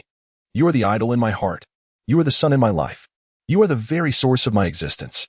Chapter 42. The big-tailed wolf. Upon hearing Yun Chujiao's words, Byming felt a sense of comfort, the corners of his mouth lifting into a slight arc as he responded with a faint hem. Meanwhile, Yun Chujiao inwardly cursed. What does that even mean? Pretending to be a big-tailed wolf. Does adding a few more words truly cost that much? What is this pretty boy's intention? Is he actually considering letting her off the hook? Byming took a step forward, causing Yun Chujiao's heart to race anxiously. What was this pale-faced man up to? Was he intent on striking her down? Would he dare to ruin her visage? Despite her fears, this insufferable man showed no sign of relenting, as if he believed her to be an easy target. Yun Chujiao clenched her fists tightly within her sleeves, ready to retaliate fiercely should Byming make any sudden move. To her surprise, he sidestepped her entirely and headed straight for the bed. Bring me a pillow, he commanded, shedding his boots and outer garments before reclining on her bed. What? Yun Chujiao stood bewildered, momentarily at a loss to comprehend Di Biming's intentions. With a furrowed brow, he remarked, "Didn't you say you wished for me to catch up on sleep? How can one rest without a pillow? Or was your previous statement merely a fabrication? Humph. How exceedingly foolish of you." The room contained but 2 cabinets. A simple search would yield the desired pillow. Di Biming, with his hands resting behind his head, mockingly observed her. Yun Chujiao felt her frustration boiling over. This lunatic was in her home, on her bed. Who was he calling foolish? He was the epitome of folly. From head to toe, even his hair seemed to exude ignorance. Internally, she raged against him, before finally mustering a sycophantic smile. "Oh, esteemed sir, not only are you strikingly handsome, but your intellect is truly remarkable. I find myself utterly humbled in your presence." Di Biming noted that this dark figure possessed a way with words. While he was accustomed to flattery, the praise he received was often insincere. Unlike the genuine admiration exuded by this audacious woman before him, this dark object is truly remarkable. Yun Chujiao rummaged through the cabinet and found a pillow. Eagerly rushing to the bedside, "My idol, the pillow has arrived." Di Biming cast a glance at Yun Chujiao, curling his lips in disdain. "It looks utterly unappealing. You are such a superficial person. How utterly cruel you are. Just wait. A woman's revenge is never too late. One day, I shall have you kneeling at my feet, singing my praises." Yun Chujiao inhaled deeply, suppressing the overwhelming power within her. She sweetly addressed Di Biming, "My idol, please rest well. I shall stand guard at the door, ensuring that not even an ant slips through." Di Biming responded with a satisfied hum, and to her surprise, he actually closed his eyes and drifted off to sleep. Turning away, Yun Chujiao silently cursed, "Superficial fool, scoundrel. Sleep on, sleep on. It would be best if you slept to your demise." As she stepped into the outer room, she noticed Chunyu lying motionless on the ground. A wave of worry washed over her. Could it be that Chunyu had been struck down by the superficial fool? Approaching cautiously, she checked for signs of life and sighed in relief. Chunyu's breathing was steady, suggesting she had merely fainted from fright. After contemplating, Yun Chujiao realized that Chunyu was timid, and if she were to wake and scream, it might provoke the superficial fool, leading to dire consequences. Thus, she gently placed Chunyu on a couch in the outer room for her rest. Chapter 43. Your master is asleep. While Yun Chujiao gazed forlornly at a 45-degree angle towards the sky, a quiet chuckle emerged from the corner. Turning her head, she saw that the one laughing was the very person who had been struck by the superficial fool. The dark winds brimmed with sorrow, as he feared retribution from Di Biming. Yet, upon catching sight of Yun Chujiao's comical demeanor, he could not suppress a chuckle. Even the typically expressionless Yin couldn't help but twitch his lips. Inwardly, Yun Chujiao cursed, "Truly, like attracts like. The lackeys of a pretty boy are hardly virtuous. What are they laughing at? Have they never encountered a bald head? Or is it just this remarkably beautiful one?" With a fierce glare, Yun Chujiao shot a look at Enfeng. Having grown accustomed to Yun Chujiao's capricious nature over the past few days, Enfeng paid her little mind and curiously inquired, Miss Jiao, where is our master?" "Sleeping," she replied. "You two should not be idle either. Hurry and fill that deep pit for me." With hands clasped behind her back, she gestured towards the gaping hole ahead. Upon hearing this, Enfeng and Yin exchanged bewildered glances, pondering if her attempt at being authoritative had failed, leaving her unable to command these two. Little did she know, Enfeng and Yin were undergoing a profound revelation. The master was actually sleeping on a woman's bed? Good heavens! This was explosive news. Their master was known as the most fastidious and temperamental man in the Tianyuan continent. Not only would he never dream of sleeping in a woman's bed, but he would also dispose of anything a woman touched. There were even rumors that he was either impotent or had a penchant for same-sex relationships. Enfeng gazed at Yun Chujiao with newfound reverence. The master must indeed have taken a liking to this dark girl. After all, he had witnessed the two of them tightly embraced. Moreover, upon hearing that this dark girl had died, the master had rushed over that very night. What did this signify? It indicated that the master held great concern for this dark girl. Perhaps, before long, this dark-skinned girl shall become a concubine to the emperor.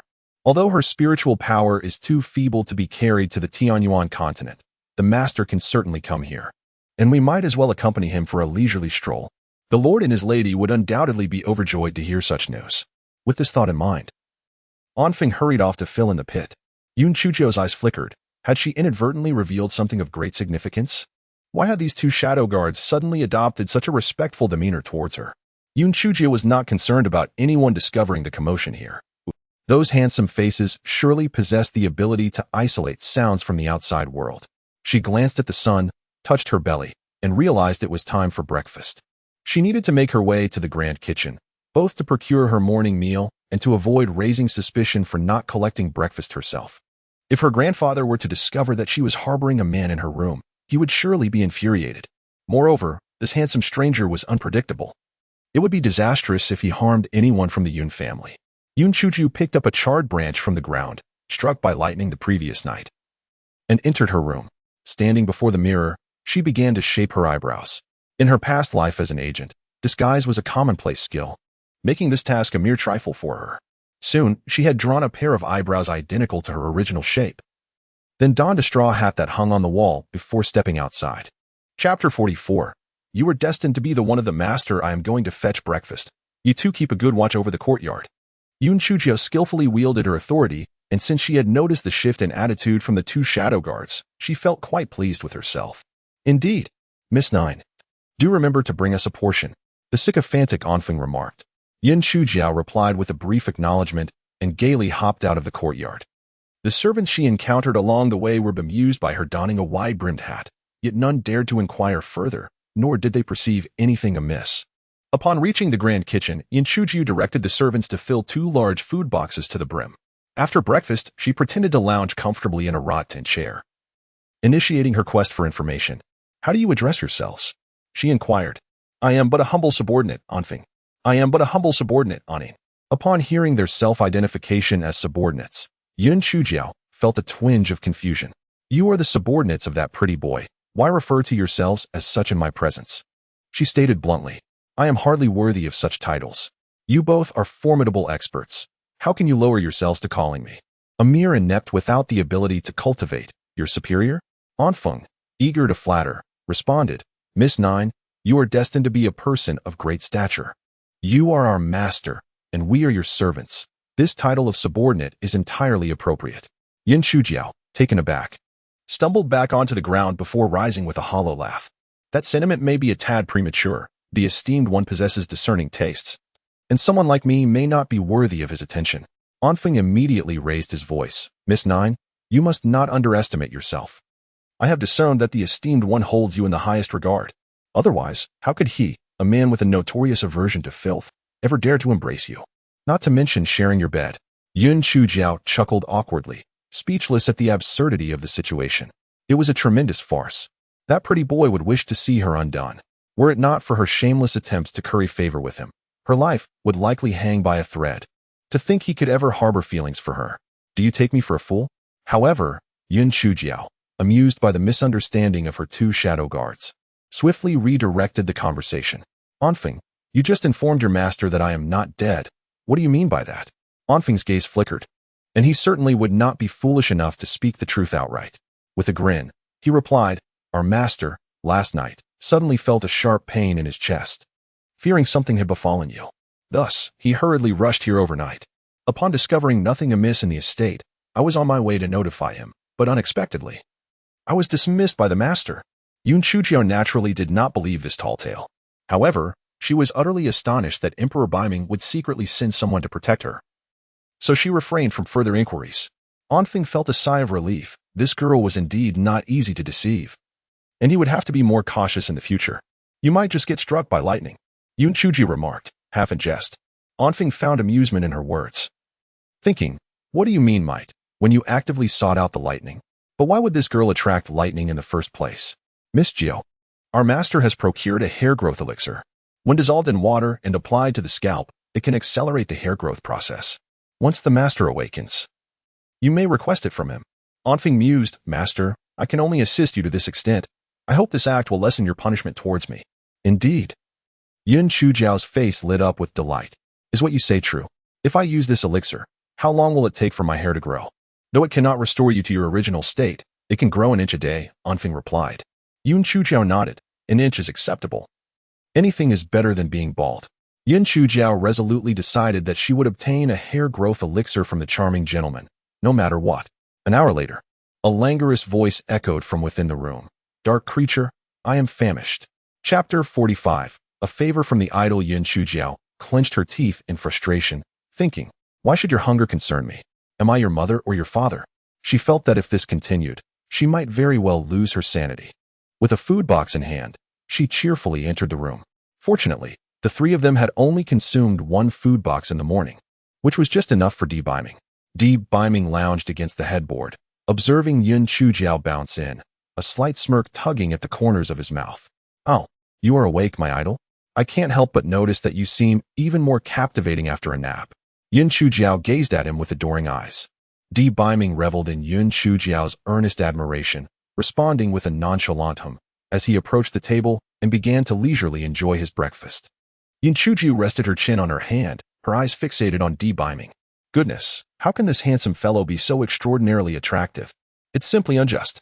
I wish I could draw a turtle on his face, just to see how he maintains his beauty. Lost in her thoughts, a mysterious smile crept across her face. Biming, naturally, noticed Yin Chujiao's fervent gaze, feeling a swell of pride within. This dark creature must be utterly smitten with him. Or else why would she be so enraptured by the sight of him dining? After finishing his meal, Biming cleared his throat, snapping Yin Chujiao back to reality. Have you finished eating, my idol? My idol, may I offer a shoulder massage? Yin Chujiao recalled the elixir of hair growth mentioned by Phone and quickly sought to ingratiate herself. Biming was momentarily taken aback. He was still unaccustomed to having others close to him, yet he felt a certain tolerance towards Yin Chujiao. Thus, in a somewhat gracious manner, he replied, very well. Given your earnestness, I shall permit it. Yin Chujiao harbored a fleeting desire to throttle the pretentious young man, but alas, it remained merely a thought. She scampered to Biming's side and earnestly began to massage his shoulders. Initially, Biming's body was somewhat tense. However, whether due to Yin Chujiao's adept technique or another reason, he gradually relaxed, discovering that the sensation was rather pleasant.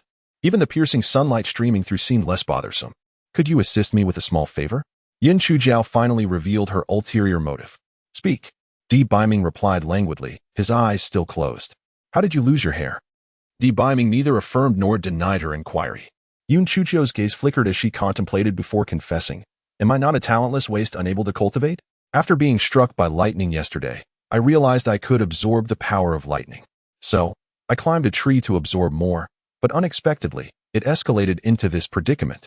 Biming's expression shifted dramatically. What? Absorbing the power of lightning? After a moment of contemplation, a look of enlightenment crossed his face. No wonder I failed to assist the dark entity in unblocking its meridians last time. It turns out the dark entity possesses a rare lightning spiritual root.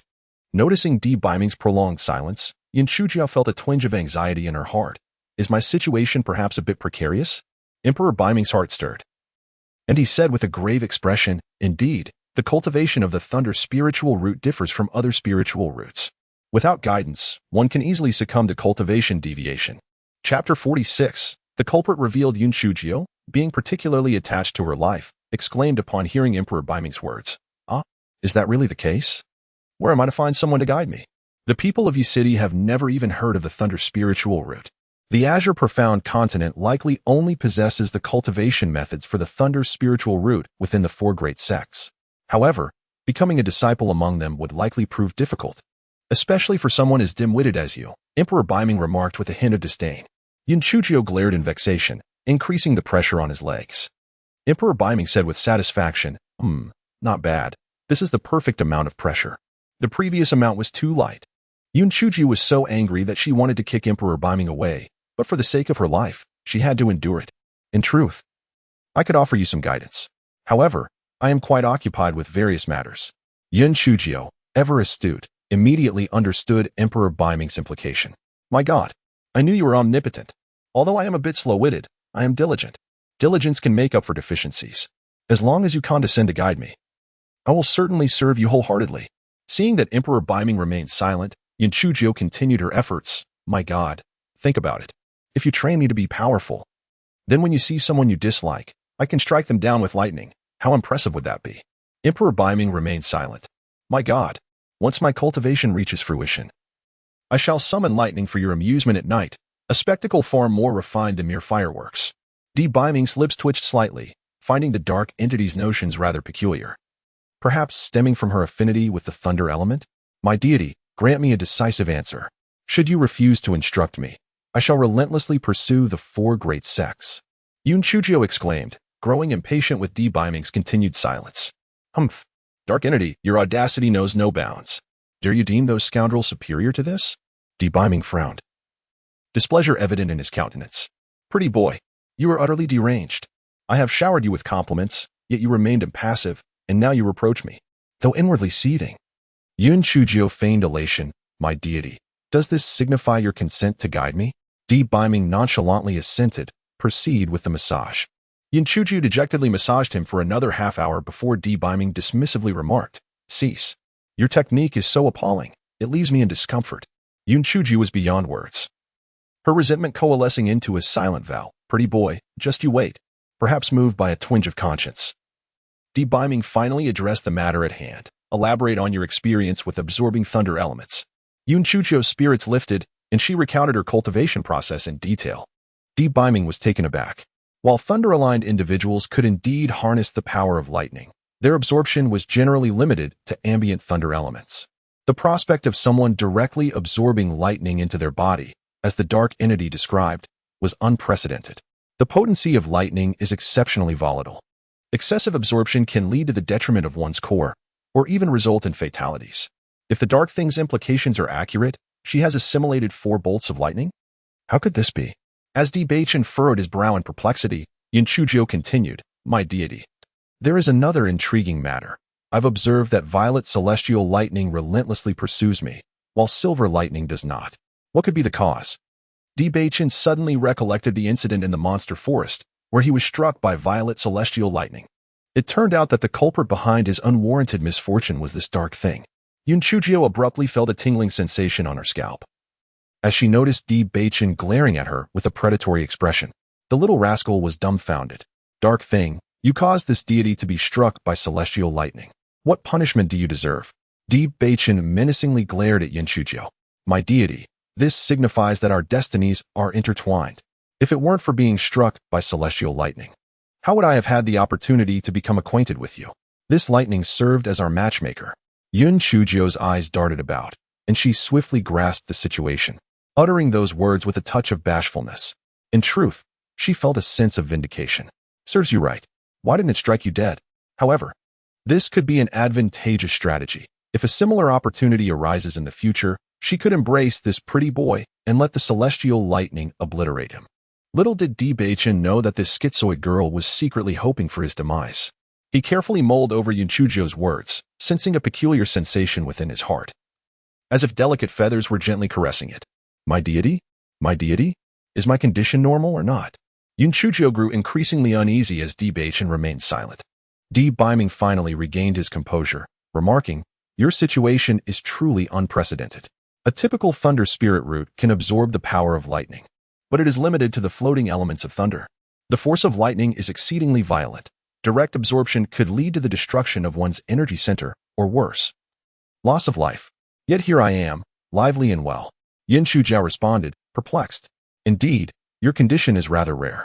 Moreover, purple heavenly lightning usually descends only when cultivators undergo tribulations. How could it be chasing after you? It is indeed peculiar. Biming furrowed his brow, disliking the sense of unpredictability surrounding the situation, feeling that this dark force would eventually slip from his grasp. Yun Chujio secretly scoffed, thinking, humph. What a show-off he was earlier, claiming to guide me. Nonsense. It seems he is just as clueless about my predicament. Biming cast a fleeting glance at Yun Chujio, quickly catching the fleeting disdain in her eyes. His anger flared. You dare to look down upon me? Do you wish for your demise? Yun Chujio recoiled in fright, thinking, goodness, can this pretty boy read minds? Ah, male deity, I did not mean it that way. I was disparaging myself. Am I truly that useless? If even you, esteemed sir, have never encountered such a situation, surely I am without hope in my cultivation. Yun Chujio's words were riddled with inconsistencies, yet Biming, feeling somewhat agitated, chose not to delve deeper. He frowned slightly. Though your situation is somewhat peculiar, it merely indicates a unique source of spiritual power. I can still offer you guidance. Yes. Yes. I believe in you, male deity. No matter what you say, I believe it. Yun Chujio shamelessly displayed an expression of infatuation, fearing that Biming would revisit the earlier matter. Finally, it is time to leave. Hurry and depart. Yun Chuchio barely restrained her inner joy and feigned reluctance as she spoke. My lord, are you leaving so soon? I truly feel a bit reluctant. Upon hearing Yun Chuchio's words, Di Biming felt a sense of relief, pausing momentarily in his stride. The hair growth elixir you desired will be delivered to you. Yun Chuchio then revealed a genuinely heartfelt smile. My lord, thank you. You are truly a remarkable person. Di Biming, observing Yun Chuchio's radiant face, felt his heart race uncontrollably and frowned as he retorted. Your smile is rather unattractive. Refrain from smiling at others in the future. Chapter 48. An unusual bald head so ugly, so ugly. Yun Chuchio thought to herself that it was fortunate her hair had all been burned away. Otherwise, she would surely have been infuriated by this pretty boy's sharp tongue. After Di Biming finished speaking, he swiftly departed with Enfeng and Danine, seemingly fleeing in a hurry. Master, is there an urgent matter in the palace? Enfeng inquired curiously. Enfeng shrank his neck. Master, rest assured. I will protect Miss Jio well and ensure she comes to no harm. Enfeng, has your mind been a bit muddled lately? Do you need to visit Baizhang Abyss to clear your thoughts? Di Biming, having calmed down, shot a cold glance at Enfeng, suddenly enlightened. Enfeng recalled Di Biming's previous instructions and quickly replied, Master, I understand. Had Miss Jio not been in peril, I would not have intervened. Di Biming then snorted coldly. Let this be the last time. At that moment, Yun Chuchio, resting her chin on her hand, was deep in thought. The large tree in the courtyard could be explained by lightning, but how to account for the shattered doors? After pondering for a while, an idea sparked in Yun Chuchio's mind. She released Chunyu from her slumber, and the young girl immediately exclaimed, Miss, are you all right? What has happened? I only heard a loud crash, and then nothing at all. Cough, cough. A powerful being graced us with their presence yesterday. Yun Chuchio fabricated a serious tale. A powerful being? Miss, why would such a person come here? Why did they shatter our door? They did not harm you, did they? Chunyu's face was etched with concern. That powerful being not only spared me, but also accepted me as a disciple. Henceforth, your mistress shall embark on her cultivation journey. Yun Chuchio declared with palpable excitement. Chunyu, being innocent and trusting, responded joyfully, Really? That is splendid. Where is your master now? Cough, cough. My master is rather unsightly and prefers not to be seen. They offered me a few words of guidance before departing, promising to return to instruct me again. Yun Chuchio's lies flowed effortlessly, hidden in the shadows. Enfeng couldn't help but twitch at the corner of his mouth. This girl had an extraordinary talent for fabrication. Moreover, our esteemed master was undeniably handsome. So how could he be described as unsightly? Miss Jio, do you not feel any guilt for saying such things? After enjoying her lunch, Yun Chuchio donned her hat and skipped out of the courtyard. Grandfather, grandfather, little Jio has come to see you. Upon reaching the exterior of Yun Xiaoyan's study, Yun Chuchio commenced a cheerful clamor. Enter. Yun Xiaoyan's hearty voice resonated from within the chamber. Yun Chuchio bounded into the room, flashing Yun Xiaoyan a grin. Grandfather, I have come to impart tidings of immense import. Tidings of immense import? What is the meaning of this conical hat? Yun Xiaoyan inquired, perplexed. Behold, grandfather, what do you think of my new coiffure? Does it not possess a certain luster? Yun Chuchio exclaimed, removing the hat. Yun Xiaoyan started from his seat in astonishment, pointing a trembling finger at Yun Chuchio. Outrageous. Utterly outrageous. Do you aspire to enter a monastery? Grandfather, please moderate your ire. Allow me to elucidate. This bare head of mine is no ordinary bare head, but rather a symbol of sagacity and perspicacity, a testament to my impending triumph. Yun Chuchio declared with a cheerful mien. Yun Xiaoyan, his breath coming in labored gasps, retorted, Nonsense. Utter balderdash. What maiden shaves her head bare? Sheer tomfoolery. Yun Chuchio grinned. Grandfather, my words are more precious than pearls. I am now capable of cultivation. Pearls? Not even gold would suffice. You can cultivate? What did you say? You claim you can cultivate? Yun Xiaoyan could scarcely credit his auditory senses. Indeed, grandfather, yesterday, as I was in the courtyard, I was struck by a bolt of celestial lightning, which incinerated my hair and eyebrows. Then, this morning, a personage of great power sought me out, declaring me to possess the rare lightning spirit root and offering to become my mentor. Yun Chuchio gesticulated emphatically as she spoke. Struck by lightning? A personage of great power? You wish to make me your master? Yun Xiaoyan found himself at a loss for words. Yun Chuchio nodded enthusiastically. Indeed, grandfather, henceforth I shall cultivate my powers. Should anyone dare to bully our Yun family, I shall strike them down with lightning. Yun Xiaoyan remained skeptical. I have never heard of such a thing. Grandfather. My master explained that is quite rare, which is why many are unaware of it. Yun Chujiao attributed everything to her imaginary mentor. Although a trace of doubt lingered in Yun Xiaoyan's mind, his heart brimmed with joy. Excellent. No matter the type of spiritual root, as long as I can cultivate it. That is what matters. Little Nine, where is your master? Hurry and invite him over. No, I shall express my gratitude to him personally. Yun Chujiao hastily waved her hands. No need. My master is a modest individual, rather unappealing in appearance, scarred eyes, a bulbous nose, and a frog-like mouth. He prefers solitude and has already departed. Yun Chujiao secretly relished the irony, thinking, you, pale-faced, called me ugly. I shall declare you even more unsightly. Humph, you are too hideous to be seen. Little Nine, you must not speak such nonsense. One must honor their teacher. How can you defame your benefactor in such a manner? Yin Xiaodian shot her a disapproving glance. Feeling constrained, Yin Chujiao refrained from chastising her pale-faced critic in his presence and muttered a few complaints behind his back, only to be scolded by her grandfather. She pouted, understood. Grandfather, my current appearance is rather striking. I shall devote myself to diligent practice in the courtyard for the time being, Yin Chujiao said, stroking her bald head with a forced smile. Yin Xiaodian found Yin Chujiao's appearance rather unremarkable and nodded in agreement. The duo engaged in conversation for a while before Yin Chujiao donned her bamboo hat and cheerfully skipped out of the house. As she stepped outside, she encountered Steward Ji. With a bright smile, she exclaimed, Steward Ji, just the person I was looking for. Could you arrange for someone to help me replace 2 doors? Unfortunately, my 2 doors have, been shattered once again. Steward Ji was taken aback. Shattered again? Just like last time, reduced to mere rubble.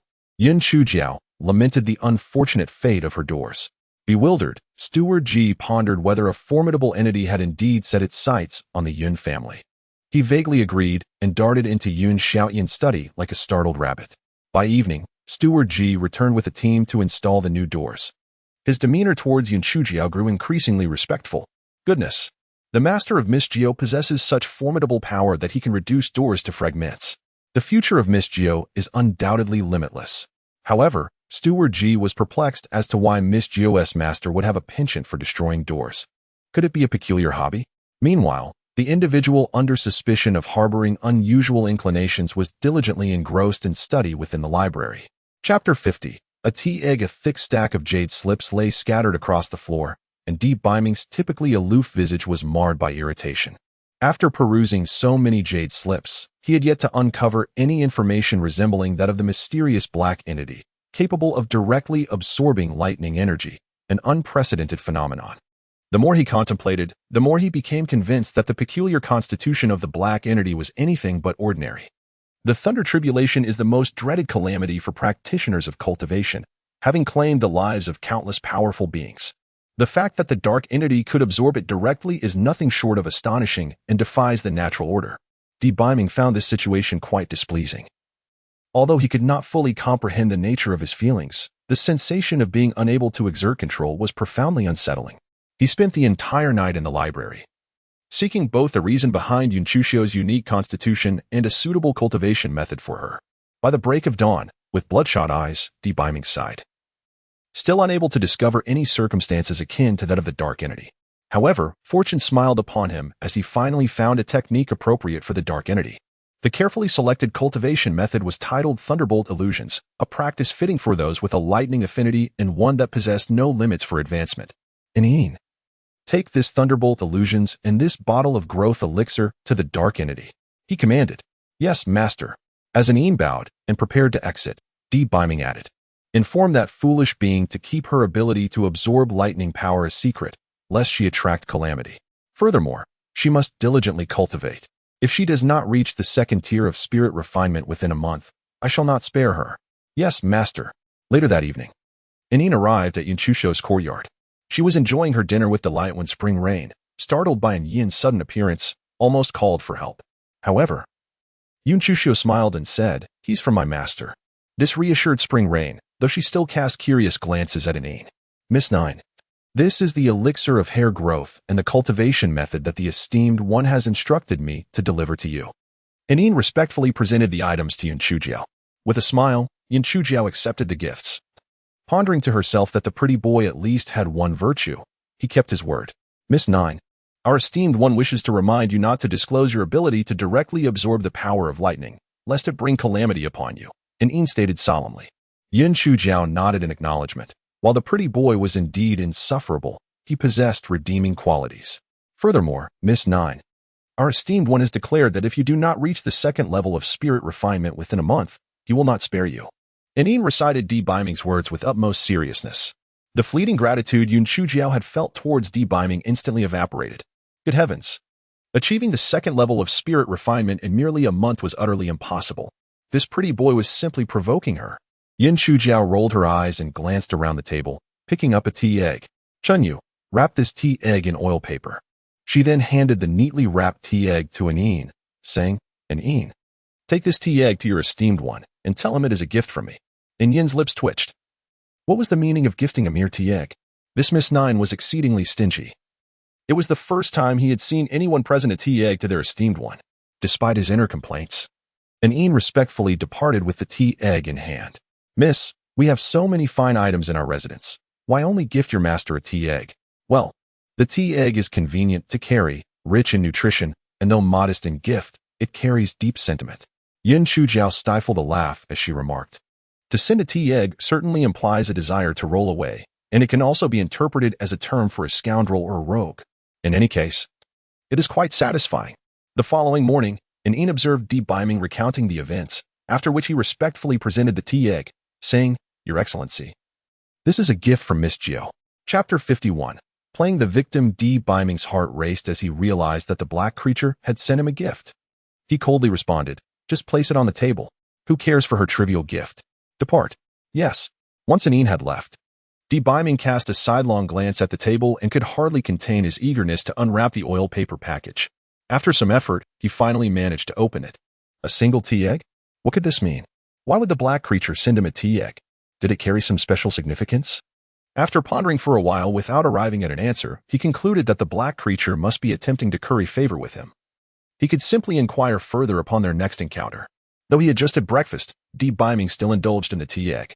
Oddly enough, he had never realized how delectable it was before. Upon hearing this, An elevated Yun Chujiao's status in his mind, concluding that the master must be quite fond of Miss Jiao. Otherwise, he wouldn't have developed such an affection for everything associated with her. Yun Chujiao sneezed 3 times in quick succession. With each sneeze, she muttered to herself, Who is speaking of me? Could it possibly be that pretty boy? Speaking of which, the results of that hair growth product were indeed remarkable. Yin Chujiao gazed at her buzz cut in the mirror, satisfied with her reflection. Yin Chujiao had been rather obedient in the yard for several days, but once her hair grew to shoulder length, she found herself unable to remain still. Calculating in her mind, she realized today was the rest day at the Yun family's training hall, making it the perfect opportunity to accompany Yun Chu for a stroll. Directing Chunyu to braid her hair into several small plaits adorned with colorful beads, she then skipped off to find Yun Chu. Upon arriving at the entrance of Yun Chu's courtyard, she encountered her sister just as she was about to step outside. Elder sister, where are you headed?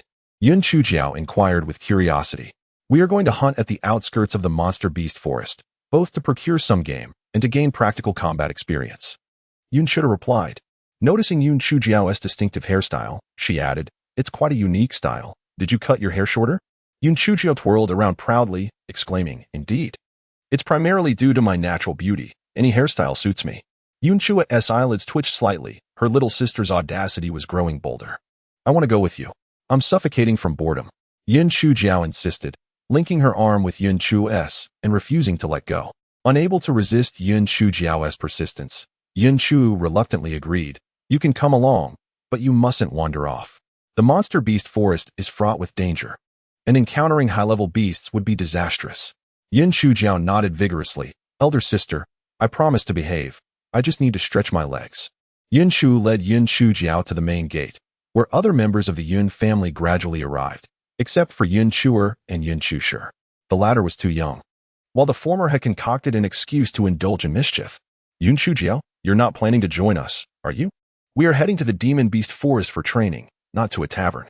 When danger arises, none shall come to your aid, Yun Chuqin remarked with disdain. Although the others remained silent, they too disapproved of bringing Yun Chujiao, a talentless burden devoid of spiritual power, along, fearing she would only hinder their progress. Yun Chujiao blinked, her eyes glistening with tears. I understand I lack spiritual power. I am a liability.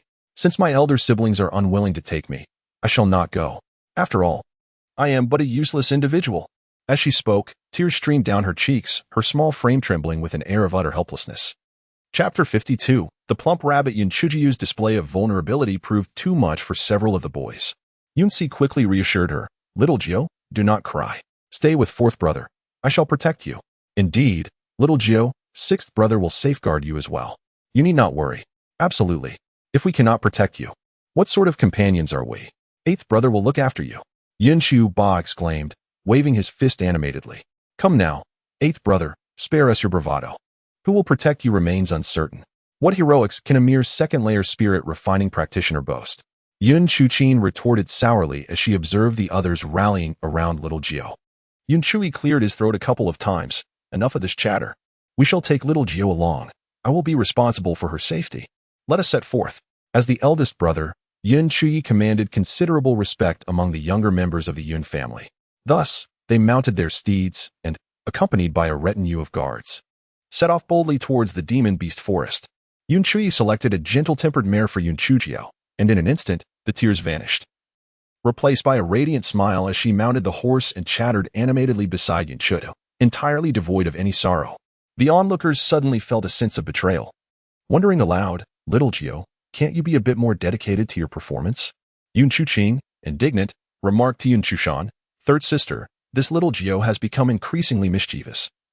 Lying as if it were the truth.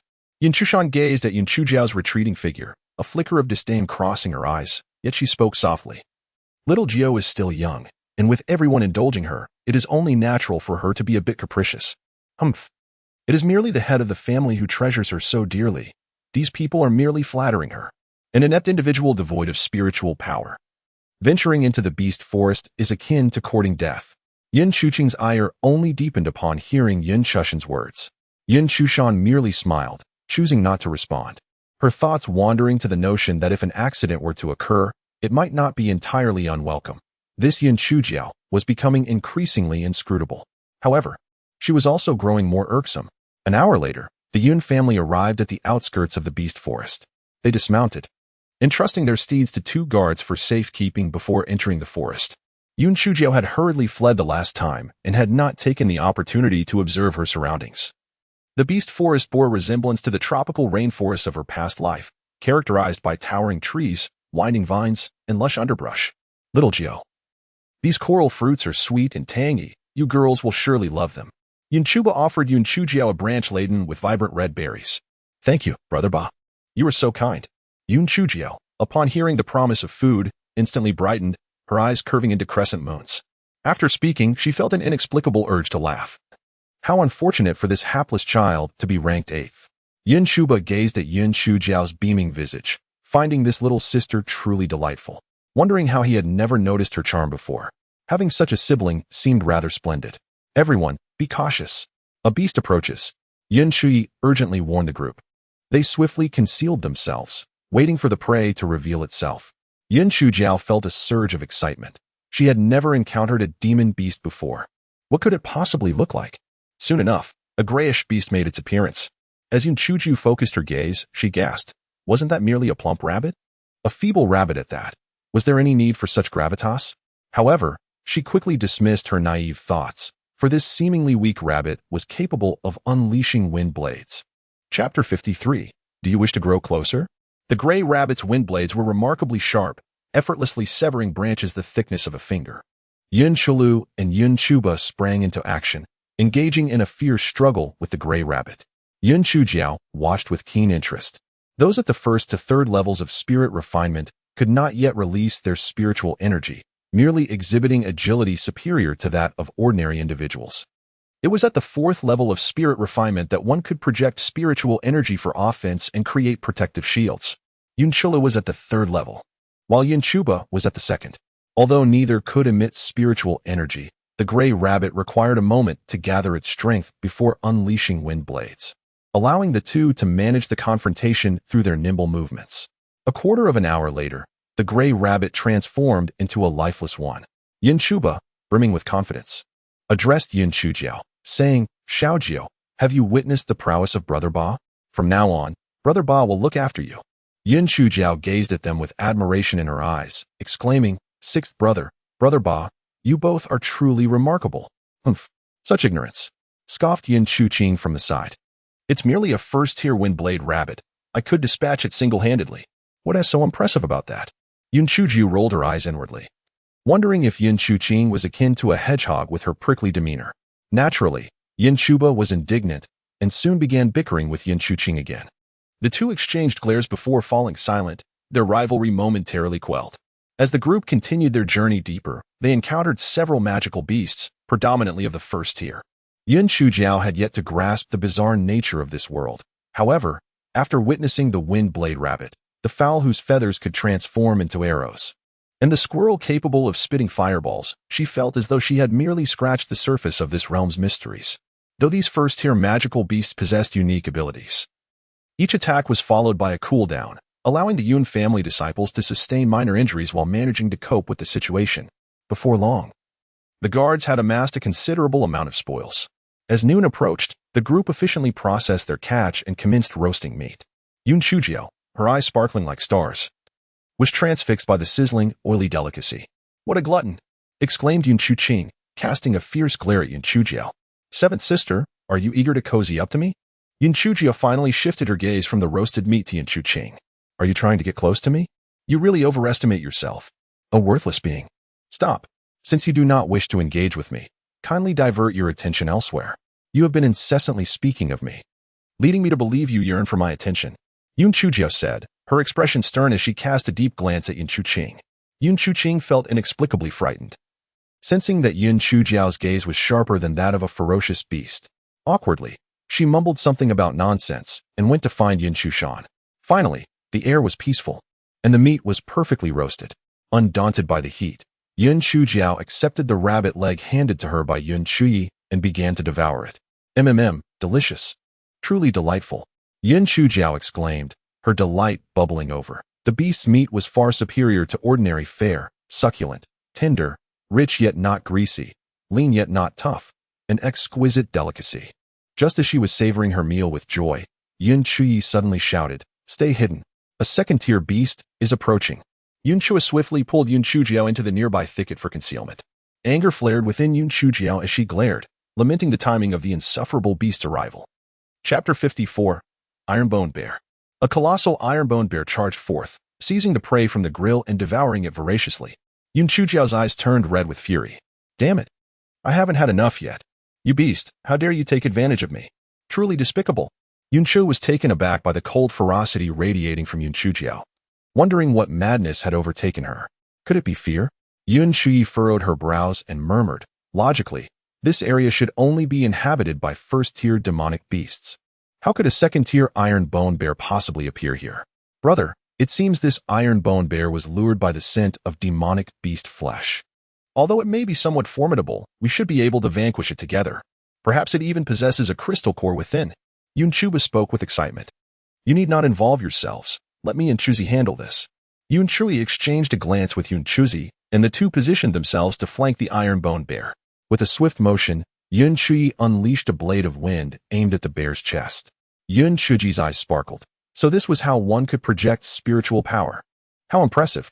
If I were to reach the fourth layer of spirit refinement, a mere gesture could summon a bolt of heavenly lightning. Just imagining it fills me with pride.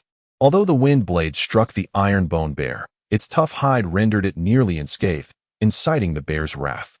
The iron bone bear let out a ferocious roar and swung its massive paw towards Yun Chui. She nimbly evaded the creature's attack, while behind her, Yun Chuzi thrust forth a fireball the size of a fist, which soared toward the bear. Instantly, the bear's dark fur ignited. Despite its colossal size, the iron bone bear displayed remarkable agility, rolling on the ground to extinguish the flames. Suddenly, a series of growls resonated from nearby. "This is bad. There is another iron bone bear in the vicinity," Yun Chui exclaimed in alarm, realizing that they were likely facing a male and female pair. One bear could be managed, but confronting two would prove exceedingly challenging. As the crowd sought to retreat, it was already too late. A colossal iron bone bear roared as it charged toward the thicket where the Yun family had taken refuge. This was dire. It was a third-tier iron bone bear. "Climb the trees."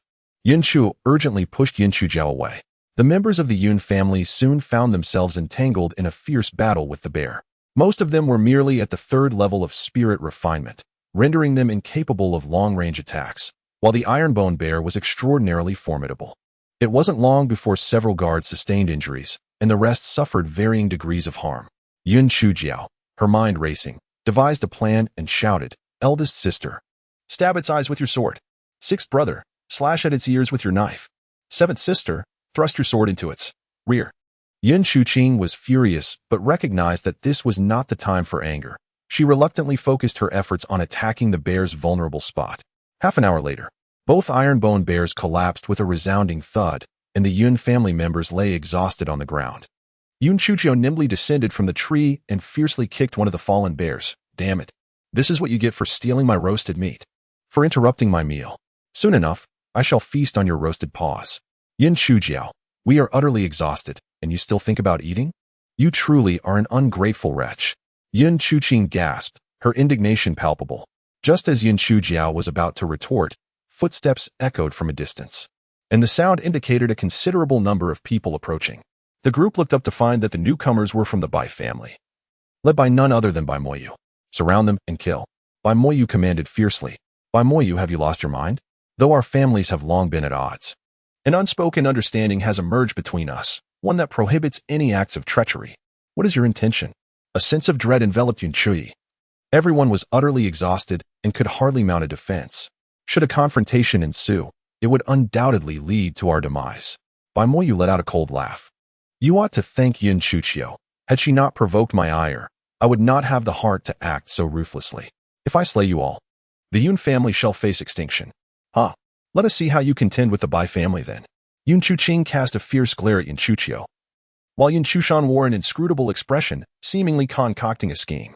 Yun Chuqiao never anticipated such a treacherous maneuver from Bai Moyu. Truly a vile act. Unless the Yun family members could escape unscathed today, they would surely harbor resentment toward her, leaving her without a place in the family henceforth. Yun Mairu approached from behind, her face contorted with malice. "Brother, there is no need to waste words with them.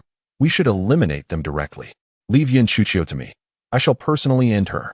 Suddenly, Yun Chushan interjected, "Young Master Mayu, Miss Mairu, since it is Yun Chuqiao who has caused this calamity, we shall surrender her to you for judgment," thus avoiding unnecessary conflict. If a battle truly commences, victory is not guaranteed for you. Bai Moyu pondered for a moment. Miss Yun's words hold merit. "Very well. As long as you relinquish Yun Chuqiao, you may depart at once. Chushan, cease your foolishness. Little Jiao is our sister. We would never abandon her." Yun Chui admonished sternly. "Brother, I too cannot bear to part with little Jiao. Yet we cannot allow ourselves to suffer great losses for the sake of a minor issue. Is it fair to condemn everyone to death because of one person's actions? Xiao Jiao, do you not think that you should bear the consequences of this matter?" Yun Chushan inquired of Yun Chujiao with a hint of reluctance. Before Yun Chujiao could respond, Yun Chu vehemently interjected, "No, I disagree. We absolutely cannot hand Xiao Jiao over. If it comes to it, we shall fight them to the bitter end. I too stand against this. After 12 years, a good man remains a good man. I, Yun Chuba, will not sell out my sister for survival. Indeed, if it comes to it, we shall face death together. In our next life, we shall still be siblings." Yun Chula reluctantly rose, brandishing a large blade to shield Yun Chujiao behind him. "Chuzi, Chuchin, what say you?" Yun Chui turned to Yun Chuzi and Yun Chuchin. Yun Chuzi smirked coldly. "We, the Yun family, would rather die standing than live on our knees. If anyone wishes to take Xiao Jiao's life, they must first step over my corpse. Chuqing, what is your stance?" Yun Chushan, her complexion pale, was taken aback in mere days. The once despised Yun Chujiao had garnered such loyalty. She turned to Yun Chuqing, who often opposed Yun Chujiao, and assumed she would side with her. "Humph. Although Yun Chujiao may be detestable, this is our family matter. The Bai family is of little consequence, and I still wish to see Yun Chujiao exact her revenge." Yun Chuqing forced herself to stand, brandishing her sword. Yun Chushan was left in shock, as she had expected at least Yun Chuqing to support her. Yun Chujiao was equally astonished. "Seventh sister. No wonder you always pick on me. It was out of love all along." Yun Chuqing shot a furious glare at Yun Chujiao. "Get lost." Yun Chushan's heart was filled with intense hatred, utterly perplexed as to why these individuals would rather embrace death than abandon Yun Chujiao. She awkwardly declared, "Since you all fear nothing, I too shall not cower. Let us perish together." Chapter 56. Where are the promised fools? Bai Mayu cast a sinister glance at the members of the Yun family, stating, "If you seek your own demise, do not blame me. Attack. Leave none alive. Wait." Yun Chuju leaped forward, exclaiming, "Kill me instead, and let my brother and sister go free." Xiaojiao. Yun Chui and the others immediately positioned themselves in front of Yun Chujiao. "Yun Chujiao, come here this instant." Yun Chuqing glared fiercely at her. "Nonsense. Xiaojiao. We would never abandon you." Yun Chui, upon hearing Yun Chujiao's words, shot a furious glare at Yun Chushan. How could this third sister, usually so contemplative, be so selfish? The rest of the Yun family echoed their disapproval towards Yun Chushan, voicing their objections to Yun Chujiao's plea. Yun Chushan lowered her head, unable to meet the eyes of those around her, harboring a deep-seated resentment towards Yun Chujiao. "Yun Chujiao, if you perish today, so be it. If not, I shall surely send you on your way. Eldest brother, there is no need for further words. My mind is made up. I have wronged the Yun family in many ways. Let this act serve as my atonement. Bai Mir, do you wish to kill me? If you dare, then do so. Do not let me look down upon you." Suddenly, Yun Chujiao broke free from Yun Chu's grasp and charged towards Bai Mir, with her eyes already red with rage. Bai Mir drew her sword, prepared to strike at Yun Chujiao as she approached. The members of the Yun family sought to advance, but with a mere wave of his hand, Bai Mayu commanded the Bai family to obstruct their path. He himself refrained from assisting Bai Moru, convinced that her previous misstep had been an accident, and believed that this time she would surely eliminate Yun Chujiao, thus preventing any future turmoil during her cultivation. Moreover, he reasoned that even if Moru were in peril, he could intervene in time. Surely, as a cultivator at the 4th level of spirit refinement, he could easily handle a mere neophyte. Just as Bai Mayu's thoughts began to shift, a chilling scream pierced the air. "Brother, save me." He turned sharply to witness Bai Moru with a blade pressed against her throat, her right arm hanging limply, evidently dislocated. Bai Moyu gazed in disbelief at the unfolding scene. In scarcely a matter of moments, how had Moru been subdued by this supposed waste? Yun Chujiao? The Yun family members were equally bewildered, having witnessed the entire sequence of events. As Bai Moru's sword swung towards Yun Chujiao, the latter executed an astonishing maneuver, appearing behind Moru and delivering a swift chop to her shoulder. In an instant, she had seized the sword from Moru's grasp, leaving her defenseless against the blade poised at her neck. The entire exchange transpired in mere seconds, leaving the Bai family utterly astonished. At that moment, both the Bai and Yun families stood in a state of confusion. Was it not said that Yun Chujiao was a cultivator devoid of any ability? Yet, with a single move, she had incapacitated Bai Moru, who was at the 3rd level of spirit refinement. What level of skill did this imply? Even a 5th-level cultivator might struggle to achieve such a feat had Yun Chujiao been concealing her true capabilities all along. With a flash of her pearly white teeth, Yun Chujiao commanded, "Bai Muyu, take your people and leave, or I shall take Bai Moru's life." Bai Mayu's complexion turned ashen, filled with resentment towards Bai Moru's ineptitude. A well-crafted plan lay in ruins. "Release Moru first, and I will permit your departure," Bai Mayu said with a dark expression. "Do you think me a fool? Only upon our safe arrival at the Yun family estate will I release Bai Moru, this safeguard," Yun Chujiao responded, her cunning evident. Chapter 57. We feast while you watch. Bai Mayu gritted his teeth in fury. "Very well. Yun Chujiao, retreat." The members of the Bai family withdrew behind Bai Mayu, while those of the Yun family gathered closely around Yun Chujiao. Yun Chuqing smirked. "Yun Chujiao, I never imagined you possessed such capability." Yun Chujiao flashed a grin. "Seventh sister, I find your attempts to provoke me quite delightful. Pray, do share more." Yun Chuqing, incensed, stamped her foot and huffed in silence. "Bai Moru, I am grateful to you. Without your assistance, we would have truly been trapped," Yun Chujiao said cheerfully. Bai Moru let out a cold snort.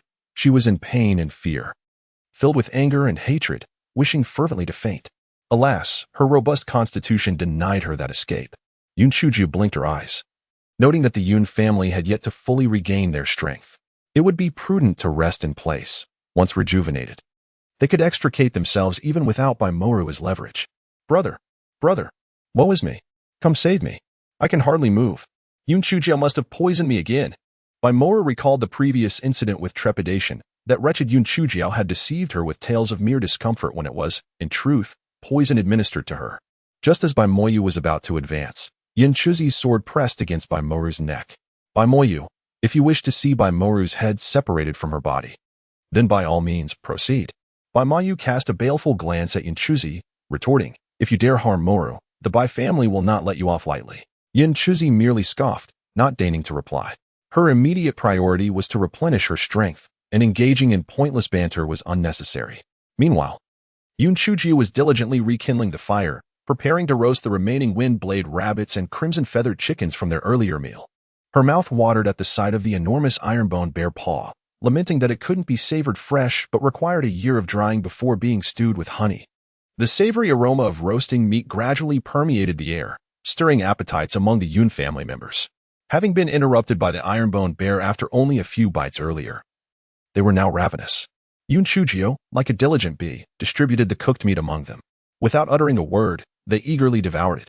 The Bai family members opposite them, having also missed lunch, couldn't help but swallow their saliva as they watched the others feast. It was a truly vexing situation. How is it that we, who came to slay them, are now reduced to standing while they sit, watching while they eat? And might I add, that roasted meat smells divine. Bai Ma Yu somberly commanded, "Produce the rations and partake in lunch."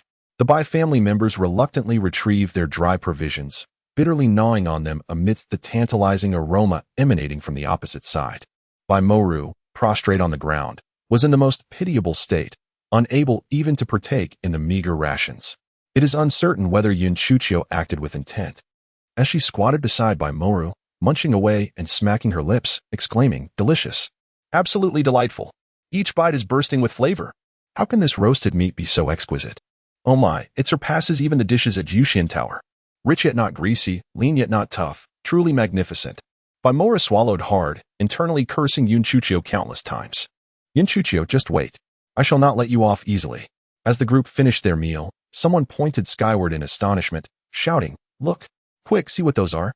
Chapter 58.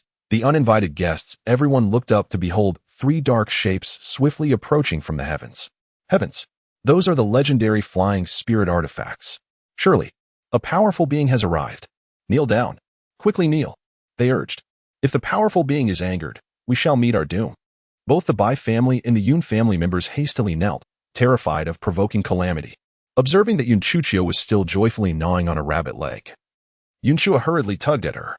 Yet, Yun Chuchio had little regard for the so-called powerful being. Instead, she nonchalantly sat on the ground, her eyes wide with fascination as she stared at the approaching flying spirit artifacts. Although Di Baiming always traveled aboard such artifacts, he preferred to remain discreet, often using them in hidden locations to avoid drawing attention. Thus, Yun Chuchio had never actually encountered a flying spirit artifact before. What is the big deal? I've seen airplanes, so why would I be impressed by this shabby contraption? Although Yun Chuchio harbored such thoughts, her eyes sparkled with an alarming brightness. This contraption was indeed quite remarkable, as it would greatly facilitate her travels in the future. The terrain where Yun Chujiao and her companions found themselves was relatively flat, predominantly covered with low shrubs. To ease their descent, three flying spiritual vessels actually approached this very spot. Yun Chujiao rolled her eyes. This device was even more advanced than an airplane, gliding silently through the air. What could possibly be the means of its flight? These three flying vessels were not particularly large, each accommodating only 3 passengers. Upon spotting one of the women in white, a sense of dread washed over Yun Chujiao. Oh no, why was she here? The Bai siblings, however, were filled with joy. Bai Mora cried out with a quivering voice, "Sister Yanran, please save me." Bai Mou hastily added, "Sister Yanran, please help Moro. She has been captured by the Yun family through treachery." Besides Su Yanran, a strikingly beautiful middle-aged woman cast a glance at the group and furrowed her brow. "Yanran, do you know them?" "Great aunt, these are my uncle's cousins." Su Yanran thought herself unfortunate. Having finally ventured out with her great aunt, how could she have encountered the Bai siblings? What terrible luck! The elegant matron raised an eyebrow. "Since they are relatives, lend a hand then. Luoyin, please take care of it." "Yes, Elder Su," a young man replied respectfully. "Sister Yanran, do not worry. They are merely insignificant insects." Luoyin's tone was laced with a hint of flattery. Although Su Yanran had yet to officially join the Luoyin sect, with Elder Su's presence, it was certain that she would eventually become a core disciple. It was prudent to curry favor in advance. Moreover, Su Yanran possessed an unparalleled beauty that would undoubtedly captivate anyone. With a subtle nod, Su Yanran acknowledged the audacity of a mere inner sect disciple daring to covet her. Such presumption was truly laughable. Luoyin strode confidently before the Yun family, belligerently proclaiming, "Release her. Otherwise, none of you shall leave this place alive." A smirk curled at the corners of Luo Yin's lips, confident that these insignificant beings would not dare to retaliate. Fearing that the Yun family might attract insurmountable trouble, Yun Chui hastily interjected, "Esteemed sir, we have encountered a misunderstanding. We shall release her immediately." Xiaojiao, free Miss Bai. Although Yun Qiujiao felt a swell of indignation, she recognized the gravity of the situation. The individuals before her were indeed far superior in strength. It was akin to a lion confronting a chick. Struggling would prove futile. Reluctantly, Yun Qiujiao unsealed by Moer's acupoint. A flash of malice flickered in by Mou's eyes. Yun Qiujiao was truly despicable. This was the opportune moment to leverage the power of Luo Yun's sect and eliminate them all. Chapter 59. Seeking my master by Mou exchanged a knowing glance with Bai Moru, and they knelt before the elegant matron, expressing their gratitude. "Thank you, Elder Su, for your righteous assistance." Elder Su merely cast a fleeting glance at the pair and replied with an indifferent tone, "Rise. Since you are relatives of Yinran, there is no need for formality." Noticing that Elder Su did not inquire about the circumstances, it was evident she intended to refrain from further involvement. Bai Mou clenched his teeth in resolve, preparing to take a gamble. "Elder Su, while your words are gracious, I must still express my gratitude. That Yun Qiujiao possesses a mysterious poison. Had you not intervened, my sister would surely have faced dire consequences today." Elder Su indeed found the matter intriguing. A mysterious poison? Bai Moyu felt a surge of joy in his heart. Indeed, my sister has already fallen victim to it twice. After being poisoned, aside from her head, she is unable to move any part of her body. Oh, such a poison exists? Elder Su was genuinely interested this time. Even the dispelling spirit pill merely prevents one from utilizing spiritual power, but this poison that renders one completely immobile could rival a binding talisman. The poison is far more covert than a binding talisman, and moreover, the latter is quite expensive. If I could procure this prescription, it would truly be worth the journey. However, once I obtained the prescription, that Yun Qiujiao would no longer have any reason to live. From then on, this prescription would belong solely to me, Su Ruoyun.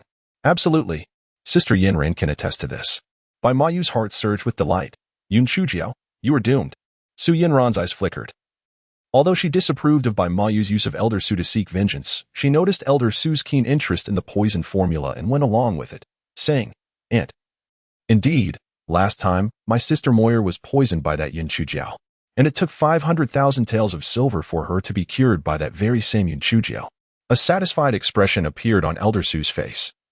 She had originally come to gather a few unique Qingyu herbs, but unexpectedly encountered such a significant opportunity. Luo Yin, observing the situation, recognized this as a prime moment to establish his merit. He commanded imperiously, "Who is Yun Qiujiao? Hurry and present the poison formula to our Elder Su. Otherwise, humph." The members of the Yun family, upon hearing Bai Moyu's words, realized that a grave situation was unfolding. Upon hearing Luo Yin's remarks, the crowd hastily urged Yun Qiujiao to surrender the antidote, for no matter how vital the antidote may be, it pales in comparison to the sanctity of life. In her heart, Yun Qiujiao felt as though a myriad of ferocious beasts were roaring past. How on earth was she to procure the antidote? Moreover, even if she did possess it, she feared that once it was surrendered, her silence would be ensured through dire means. It was likely that her family, the Yun clan, would also suffer the consequences. This by Mou was truly despicable. Even if she were to divulge the acupoint sealing technique to them, the outcome would remain unchanged. What was she to do? Elder Su, noticing Yun Qiujiao's silence, let out a cold snort, and a formidable pressure descended upon the members of the Yun clan. Unable to withstand it, they collapsed to the ground, while the already injured guards coughed up blood. Yun Qiujiao, however, felt no such discomfort. Her eyes flickered, and an idea swiftly formed in her mind. Rising to her feet with poise, she declared, "Elder Su, at this juncture, I can only speak the truth. The poison was bestowed upon me by my master. Should you desire the antidote, you need only seek my master." Elder Su, taken aback by Yun Qiujiao's indifference to his oppressive aura, began to harbor doubts. "Your master? Who might that be?" "My master forbids me from revealing his name. He instructed me that in the presence of formidable foes, I need only state that he is an elder of the Linghua sect. Should anyone challenge this, he shall certainly come to my defense." A haughty expression adorned Yun Qiujiao's delicate features. Chapter 60. Where did you find such a master? The Linghua sect? Elder Su's heart skipped a beat. The Linghua sect was one of the 4 great sects, while the Luoyun sect was merely a mid-tier faction. To offend the Linghua sect would spell disaster. Upon witnessing this, Bai Moyu hastily interjected, Elder Su, do not heed the baseless claims of Yun Chujiao. How could a mere wastrel like her possibly garner the favor of an elder from Linghua sect? She must be fabricating lies to evade submitting the poison formula. Elder Su, my brother speaks the truth. The people of Yu City are well aware that Yun Chujiao is a cultivator incapable of any practice. How could an elder from Linghua sect possibly take a wastrel as a disciple? Bai Mo Ro, gritting her teeth, echoed her brother's sentiments from the sidelines. Elder Su regarded Yun Chujiao with a hint of skepticism, noting her upright posture and the pride radiating from her, betraying no sign of guilt. Casting a glance at the members of the Yun family, he noticed Yun Chushan's flickering gaze, suggesting she had something to articulate. Pointing at her, he inquired, Speak. Is what Yun Chujiao claims true? All eyes turned towards Yun Chushan, who appeared conflicted before stammering, Elder Su. My ninth sister has been incapable of cultivating spiritual energy since childhood, and I have never heard of any master in existence. The members of the Yun family glared at Yun Chushan with indignation. With a quivering voice, Yun Chushan exclaimed, Why do you all regard me thus? I speak only the truth. Yun Chujiao refuses to submit the poison formula out of selfishness. Why do you not blame her? Elder Su's demand for her to hand over the poison formula is an elevation of her status. Yun Chujiao, quickly submit the poison formula to Elder Su. If you wish to perish, do not drag us down with you. As she spoke, Yun Chushan furtively gauged Elder Yun's reaction, thinking, that foolish Yun Chujiao is doomed regardless of whether she submits the formula or not. If things go awry, the Yun family may face ruin. I must align myself with Elder Su for my own benefit. Elder Su was well aware of Yun Chushan's subtle intentions and chose to disregard her entirely. Instead, her gaze shifted towards Yun Chujing, who displayed no signs of the fear typically associated with being caught in a lie. Rather, she maintained an air of haughty defiance. My dear girl, has your master perhaps bestowed upon you any token? Elder Su, harboring a deep-seated apprehension towards Linghua sect, refrained from making any rash moves against Yun Chujing. Despite having Yun Chushan's testimony, a token? None whatsoever. My master always brings me an abundance of delectable treats, which are promptly devoured. Yun Chujing shrugged her petite shoulders and replied with a hint of exasperation. Humph. Utter nonsense. What master would only provide their disciple with food, neglecting to offer any token? White Mo Ro interjected sharply. Elder Su, this Yun Chujing is known for her fabrications. Do not be deceived by her. Elder Su cast an irritable glance at White Mo Ro, who felt a sudden heaviness in her chest, and hastily fell silent, her eyes venomously fixed on Yun Chujing.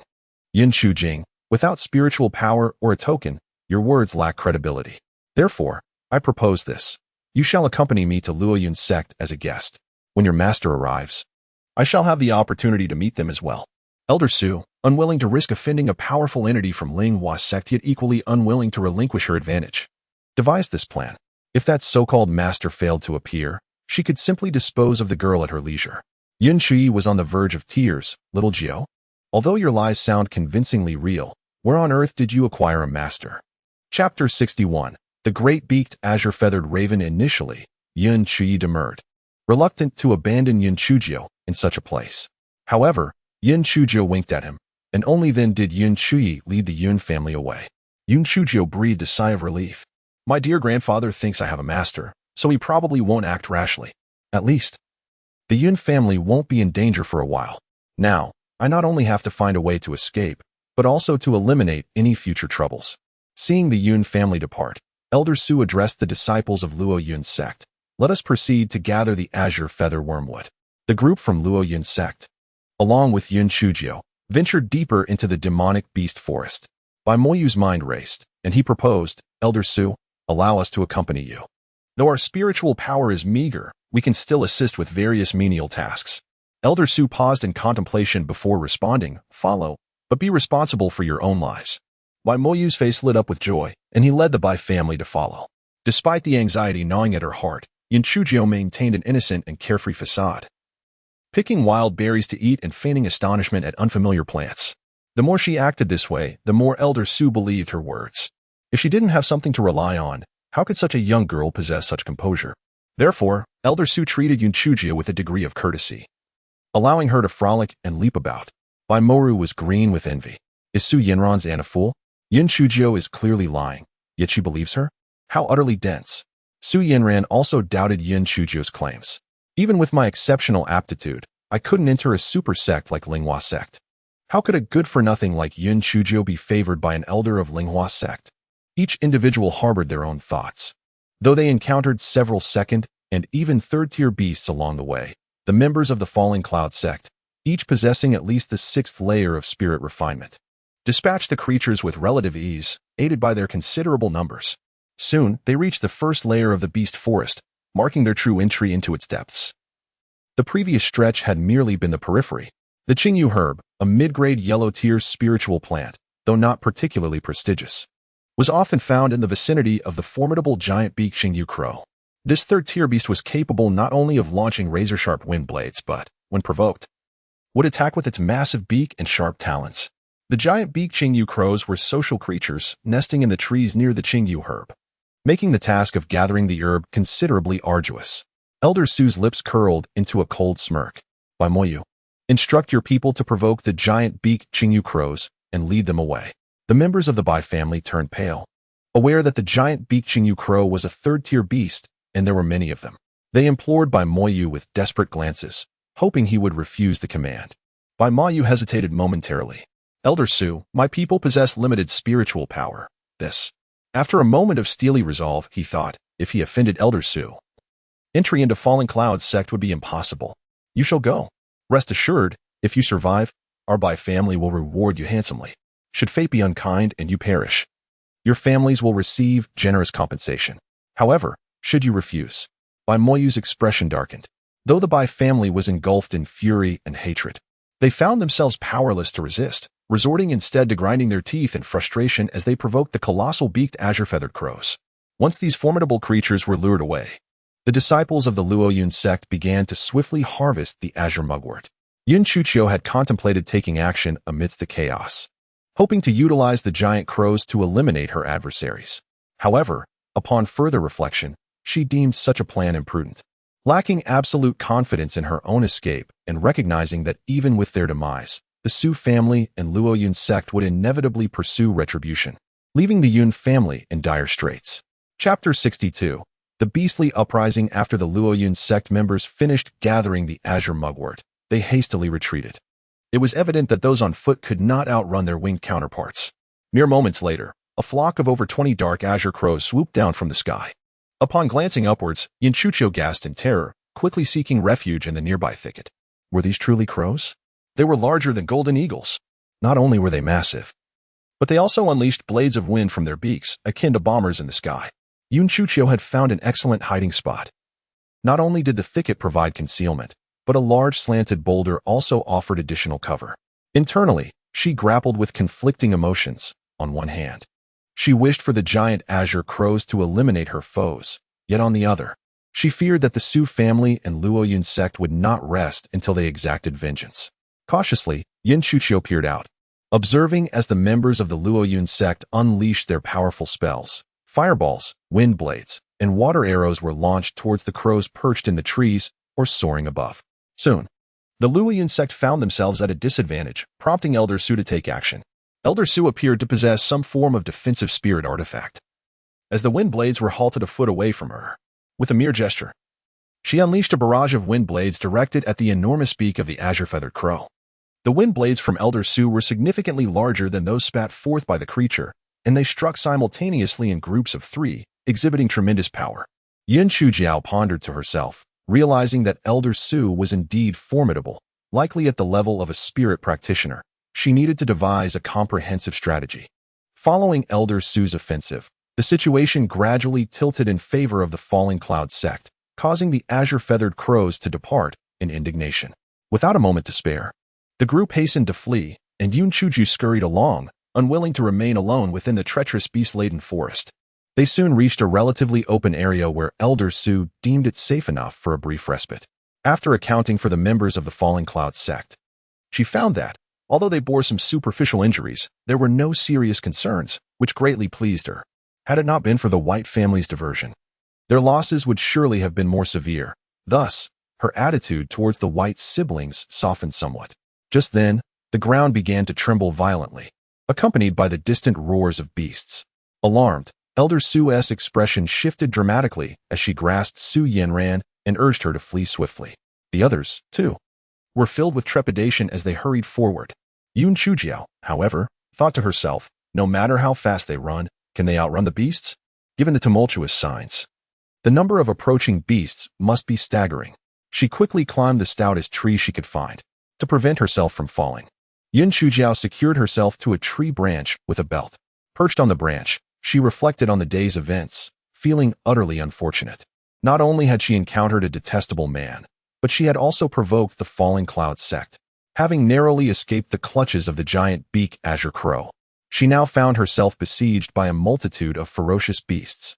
Why couldn't these creatures remain in their own territories, instead of emerging to instill fear? As she pondered this, the ground began to tremble violently, and a horde of beasts came roaring towards her. Startled, Yun Chujiao recoiled, exclaiming, "Goodness, what tier of beasts are these?" Some of the creatures were larger than elephants, resembling small mountains. They seemed to be fleeing from something, recklessly charging forward, with the weaker ones tragically trampled underfoot by their more formidable counterparts. Yun Chujiao couldn't help but feel relieved that she hadn't followed Elder Su and the others. With the speed of these beasts, they would have been quickly overtaken, just as she was feeling thankful. A colossal beast slammed its hoof down on the very tree where she was hiding. In that moment, she comprehended the meaning of being ensnared by her own actions, as the belt binding her to the branch rendered any escape impossible. In a flash, these events unfolded, and the vigilant Dark Wind, who had been covertly protecting Yun Chujiao from afar, realized it was too late to intervene. Dark Wind felt as if the heavens were collapsing. Why did calamities seem to follow that girl wherever she went? This was merely the first layer of the beast forest. How could such an immense beast tide arise? Moreover, among these demonic beasts, there exist those of the 8th and 9th tiers, which should rightly inhabit the 4th level. How have they all traversed to the 1st level? Just as Enfone was enveloped in darkness, feeling as though the world was devoid of light, his eyes suddenly brightened. Was he the girl known as Hei Yada perched upon the back of the 9th tier earth-shaking mammoth? Just as Enfone contemplated pursuing her, a horde of demonic beasts surged forth from behind, forcing him further away from Yun Chujiao. At that moment, Yun Chujiao clung fearfully to the long fur of the earth-shaking mammoth, managing to loosen her belt and leap onto the creature's back in the nick of time. Otherwise, she would surely have met a grim fate. The earth-shaking mammoth, being of colossal stature, had no energy to spare for its passenger, allowing Yun Chujiao to ride along as it galloped forward. Soon, she spotted Elder Su and the others perched in the trees. A cursory glance revealed that a few members of the Falling Cloud sect were missing, likely trampled to death by the beasts. Elder Su and his companions were equally astonished to see Yun Chujiao. How could she possibly be riding upon the back of a 9th-tier beast? Such a sight was utterly unbelievable. At that moment, Elder Su became even more convinced that Yun Chujiao had an extraordinary mentor. She must have been concealing her true abilities. Otherwise, how could she have tamed this 9th-tier earth-shaking mammoth? Yun Chujiao now found herself akin to a small mouse that had fallen into a rice bin. Though her current situation seemed blissful, an immense peril loomed ahead. Should these demonic beasts come to a halt, she would undoubtedly meet a gruesome end. After a while, Yun Chujiao tragically observed that these beasts were no longer advancing outward. Instead, they were veering sideways. Yun Chujiao was utterly despondent, her heart heavy with trepidation as she found herself in the boundless expanse of the monster beast forest, sprawling across the entirety of the Qingxian continent, uncertain of where fate would carry her. Just as anxiety gripped her, several dark specks appeared in the sky, revealing themselves to be multiple flying spiritual devices. These aerial contraptions appeared far more sophisticated than those of the Falling Cloud sect. In a moment of desperation, Yun Chujiao seized the very belt that had nearly brought about her demise, fervently waving it in the air. At last, she felt a glimmer of hope as one of the flying devices descended, casting down a rope. Without hesitation, she grasped the rope and climbed with all her might. The individuals above were evidently pulling the rope with great effort, and soon enough, Yun Chujiao was hoisted into the flying device. "Thank you, esteemed immortals, for saving my life. You are all truly benevolent souls," she exclaimed gratefully. "Little girl, how is it that an ordinary person devoid of spiritual power has ended up on the back of the mountain-shaking mammoth?" inquired an elderly man with a square face, bemused. Yun Chujiao was taken aback. She was certain she possessed the ability to cultivate, so why did these individuals insist she lacked spiritual power? "And how did you come to be on the back of the mountain-shaking mammoth?" she shyly replied, The tree I was hiding in was knocked down by a beast, and I fortuitously landed atop the mammoth. Had I not encountered you esteemed immortals, I surely would have met my doom. The elder chuckled heartily. You are quite fortunate indeed. Little girl, as for the title of immortal, do not bestow it upon us. We are merely cultivators of the Linghua sect. Yun Chujiao felt a surge of optimism blooming within her. Linghua sect? How fortunate. She must seize this opportunity to ally herself with such powerful figures. Chapter 64. The thick-skinned climber of the Rod Linghua sect? Goodness. Is it truly the Linghua sect, the foremost sect in the world? To us mere mortals, you are akin to celestial beings. A look of appropriate astonishment and admiration illuminated Yun Chujiao's delicate face. The individuals within the flying spiritual artifact instinctively straightened their postures, feeling an immense sense of comfort. This little dark-skinned girl truly knew how to speak. The elder with a square face laughed heartily. You, little girl, certainly have a way with words. Honored immortal. My words are heartfelt. Yun Chujiao continued, in my heart, the Linghua sect represents an unattainable paradise of immortals. If I could enter the Linghua sect, even if it were merely to serve as a firewood girl, I would be eternally grateful. Her eyes sparkled with fervor, as if this were her greatest aspiration in life. A wave of joy surged within Yun Chujiao as she exclaimed, Oh, dear Grandpa Fat, I truly adore you. This kindness, I shall remember, and I will repay it doubly in the future. A radiant brilliance erupted from her face as she joyfully declared, Thank you, esteemed Peak Master, thank you, honored immortals. Upon my arrival at the Linghua sect, I shall devote myself diligently, working tirelessly and with unwavering dedication, treating my role as a firewood girl as my lifelong vocation. As Yun Chujiao spoke with increasing excitement, tears of joy welled in her eyes. I once believed I would be destined to be a useless being in this lifetime. Yet, unexpectedly, I have encountered such esteemed immortals today. Please accept my deepest bow. Yun Chujiao, upon uttering her words, was about to kneel on the ground when the elder with a square face raised his hand. Suddenly, she felt a tremendous force supporting her. Though she had no intention of kneeling, she declared, Immortal, please allow me to kneel. Encountering you is akin to a rebirth for me. You are my saviors. Clearly, the others had never encountered such an audacious display of shamelessness, resulting in a momentary silence within the flying spirit vessel. Fearing an unfavorable turn of events, Yun Chujiao hastily added, Esteemed immortals, do you disdain me as a worthless being incapable of cultivation? Alas, if so, there is no need for you to feel troubled. Let it be as if I had said nothing just now. In an instant, her previously vibrant expression faded, as if all vitality had been drained from her. The elder with the square face sighed, Elder son, you are well aware that even the most menial of roles requires passing our sect's 3 rigorous assessments. This young girl possesses no spiritual power whatsoever and cannot possibly pass the evaluations. The plump elder scratched his head in confusion. Indeed, little girl, the Peak Master is correct. I had momentarily forgotten the rigid rules established by those old codgers. Yun Chujiao was not one to easily surrender. She wiped her tears with her sleeve and resolutely proclaimed, As long as there exists a glimmer of hope, I shall exert every ounce of effort. I implore you, esteemed immortals, grant me the opportunity to participate in the assessment. The onlookers could not help but reassess the young girl before them. Initially, they felt pity, but now, admiration blossomed within them. Such tenacity of spirit was undoubtedly a promising trait for cultivation, though it was regrettable that she was a child unable to cultivate. What difficulty lies in this? Dear child, when the time comes, take my token to participate in the assessment. If you truly pass, come to our central peak. The old man will look after you. The plump elder handed a token to Yun Chujiao. Her heart brimmed with joy, regardless of whether she succeeded in the assessment. Possessing this token would surely allow her to persuade Elder Su. What a splendid opportunity. Chapter 65. The 9-colored celestial sparrow. Thank you, Elder Son. I shall not disappoint your expectations. Yun Chujiao's face flushed crimson, her eyes glistening with tears, a sight that would evoke sympathy in anyone who beheld her. She earnestly expressed, Elder Son, I understand that without rules, harmony cannot be achieved. A sect as grand as Linghua must have stringent regulations, and I am immensely grateful for the opportunity to participate in the assessment.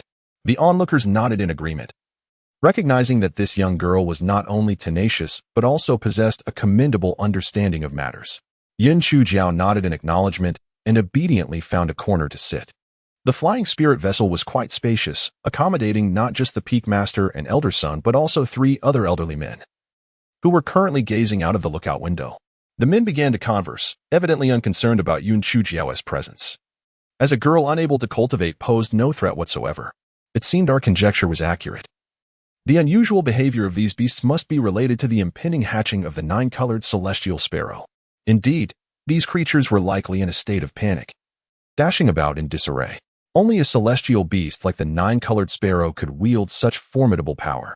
Master, many forces are approaching from behind. The other 4 peaks and representatives from 3 major sects have also arrived. The nine-colored celestial sparrow is indeed a mythical beast. Had it not been for the faintest hint of celestial secrets leaking just before its hatching, one can only imagine how quickly those formidable beings would have acted. Yun Chujiao found herself utterly perplexed. However, one thing was undeniably clear to her: a treasure was about to emerge into the world. The mere thought of it sent her heart racing with excitement. The nine-colored celestial sparrow? The name alone sounded extraordinarily impressive. How wonderful it would be if it were to fall into her hands. Yet, she was also acutely aware of her own limitations with so many powerful entities around. Merely catching a glimpse would be an arduous task, let alone obtaining it. After about half an hour, the flying spiritual artifact began its descent. Elder Sun, gripping the collar of Yun Chujiao's garment, leaped off the flying sword. Yun Chujiao nearly lost her wits. My goodness, that must be at least 100 meters above the ground. If I jump down, I will surely become a mere pancake. Observing her pale expression, Elder Sun could not help but burst into laughter. Fear not, little girl, we are currently atop a flying sword. It was then that Yun Chujiao noticed the sword beneath Elder Sun's feet, realizing they were indeed standing upon it. Letting out an awkward chuckle, she began to curiously survey her surroundings.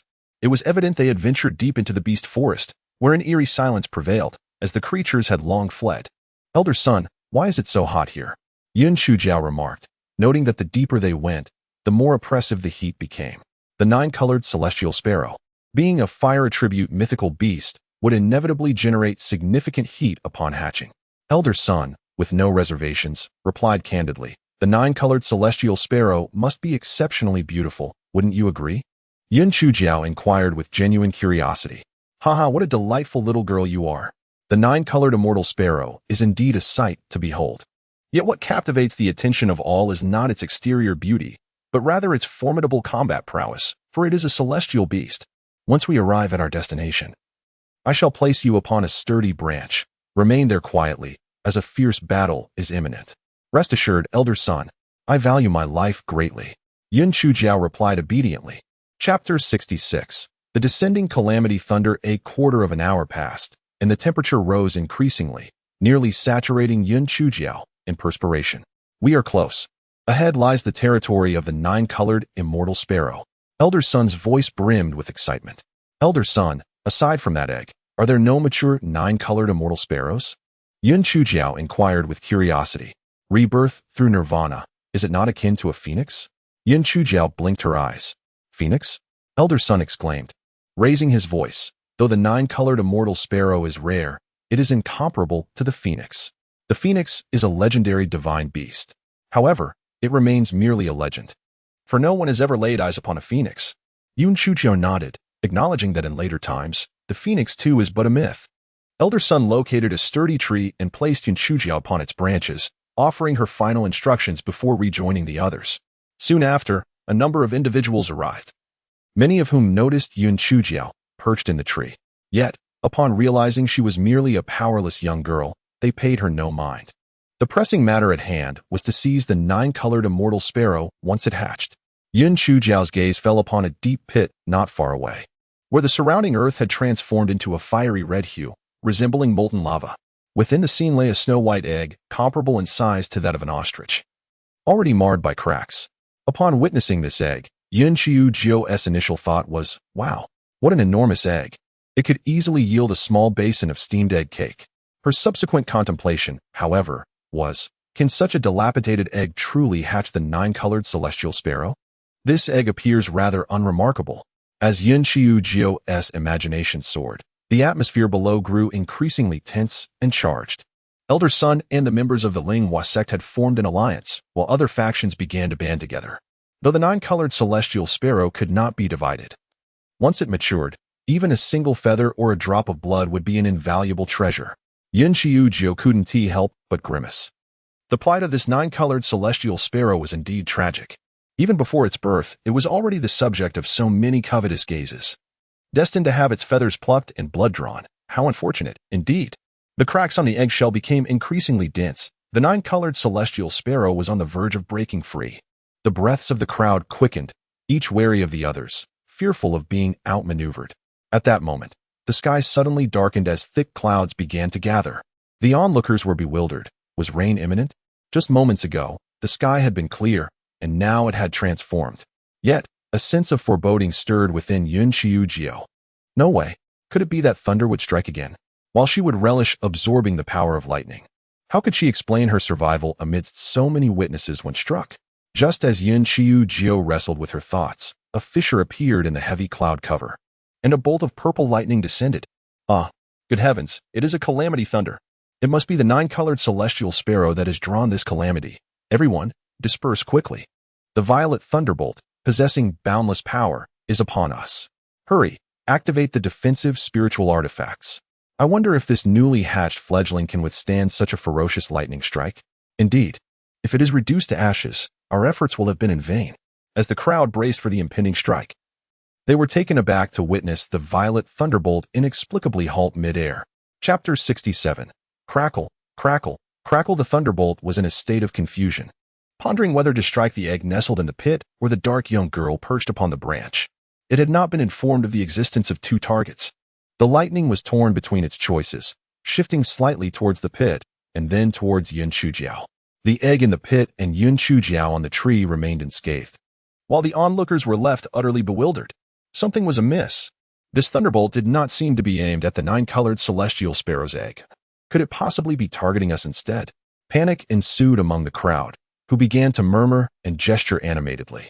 Enraged, the thunderbolt descended upon the densely gathered group. One unfortunate soul was immediately reduced to a charred husk. The rumble of thunder echoed ominously from above, causing the remaining onlookers to flee in terror. Though the nine-colored celestial sparrow is a rare treasure, one's life is far more precious. This time, the thunderbolt had learned its lesson. It decided to strike the dark young girl in the tree first, with the next bolt aimed at the egg in the pit. Observing the crowd's retreat, Yun Qiujio felt a surge of confidence. As the wavering lightning approached, she swiftly descended from the tree. With a beaming smile, she waved at the thunderbolt, beckoning, "Come here, my little darling. Come, come." The lightning was infuriating, and today proved to be particularly unfavorable, as not only had the target multiplied to 2, but an eccentric being had also emerged. With a fury that reached 120 points, the lightning descended relentlessly upon Yun Qiujio. Internally dismissive, Yun Qiujio thought to herself that this triviality paled in comparison to the previous encounter. She wouldn't even bat an eye. Indeed, perhaps it was due to the immunity acquired from the last strike or some other reason, but Yun Qiujio remained unfazed, casually placing her hands behind her back and boldly declaring, Too weak. Strike me again if you dare." The ominous clouds above trembled with rage. This was utterly intolerable. After millennia, she had never encountered such a peculiar being. Strike. Eliminate her. Consequently, bolts of lightning cascaded from the heavens, and those who had fled could not help but feel relieved. Elder Sun suddenly smacked his thigh in realization. Oh no, I forgot about that dark-skinned girl. It's over. It's over. She must have been struck dead by the lightning. With a face full of self-reproach, Elder Sun lamented, "It's all my fault. I should have kept her close." The other elders shared a sense of sorrow, lamenting the misfortune of the dark-skinned girl. "Do not blame yourself, Elder Sun. It was her fate. Had we rescued her earlier, she would surely have met her demise at the jaws of a beast. Today marks her tribulation." The elder with the square face sighed and attempted to console Elder Sunday. With a heavy heart, Elder Sun sighed once more, choosing silence while harboring a flicker of faint hope that perhaps the dark-skinned girl might yet escape this calamity. Cloud Qiujio, who was on Elder Sun's mind, was currently in a state of bliss, bubbling with joy. The bolts of heavenly thunder before her appeared as a manifestation of spiritual power, a fortuitous enhancement to her strength. Despite a flicker of concern in her heart about whether she could withstand such an onslaught of lightning, she soon discovered that the electric energy accumulating within her dantian would eventually be consumed by some mysterious force. As Cloud Qiujio absorbed the lightning's might, the eggshell in the pit completely cracked open, revealing a small, dark creature wriggling its way out. Chapter 68. Two black-hearted little birds. The little black bird struggled to emerge from its shell, then curiously turned its beady eyes, perplexed. Wasn't it supposed to strike this young master with thunder? Could it be that the lightning has poor aim and missed? The bolt of lightning, which the little bird deemed to have poor sight, was now on the verge of tears from frustration. Cloud Chujiao pointed at the dark clouds above and shouted, "Hey, are you done striking? Why are you dragging this out? Can't you be a bit swifter?" The ominous clouds in the sky churned with anger. What peculiar creature has emerged from the depths? Why can't I eliminate it? It's positively infuriating. Eager to investigate, the little black bird flapped its tiny wings and soared out of the pit, clutching a fragment of its shattered eggshell in its claws. Upon seeing the little creature take flight, the bolt of lightning finally found a target for its wrath and aimed to strike at the blackbird. "Oh, you blind fool. How dare you strike me?" The little black bird landed on the ground, not only failing to evade the attack, but also defiantly placing one wing on its hip while the other pointed accusingly at the dark clouds. The purple lightning was absolutely furious. "If I can't eliminate that peculiar creature, then I shall surely strike down this little weakling. I will strike. I will strike." With a resounding crack, I unleashed 8 thunderous strikes, only to discover, much to my chagrin, that the little weakling remained unscathed, even letting out a satisfied belch. I found myself in utter despair, feeling that my efforts were in vain. It was truly an affront. You, a dark-skinned girl, and you, a diminutive blackbird, both harboring hearts as dark as your appearances. At this moment, Yun Chujiao was locked in a fierce stare-off with the little black bird. Oh dear, how amusing it is to see a human so utterly dark in complexion. The little black bird exaggeratedly covered its sharp beak with its wings. "You black crow, do you seek death?" Yun Chujiao retaliated with a swift kick aimed at the little black bird. The bird flapped its small wings, evading her kick. "How dare you kick me? Do you wish to perish?" it exclaimed. "That is my line," Yun Chujiao retorted, her patience fraying, as she picked up a stone and hurled it at the little black bird. "Ah, you dare to throw stones at me? I shall not let this pass." The little black bird's eyes widened in shock, its feathers bristling in indignation. "What can a mere weakling do to me?" Yun Chujiao scoffed, dismissing the creature as nothing more than a talking crow, shaking her head at the absurdity of its fanciful title as a 9-colored celestial sparrow. Just then, the little black bird opened its beak, unleashing a ball of purple flames directed at Yun Chujiao.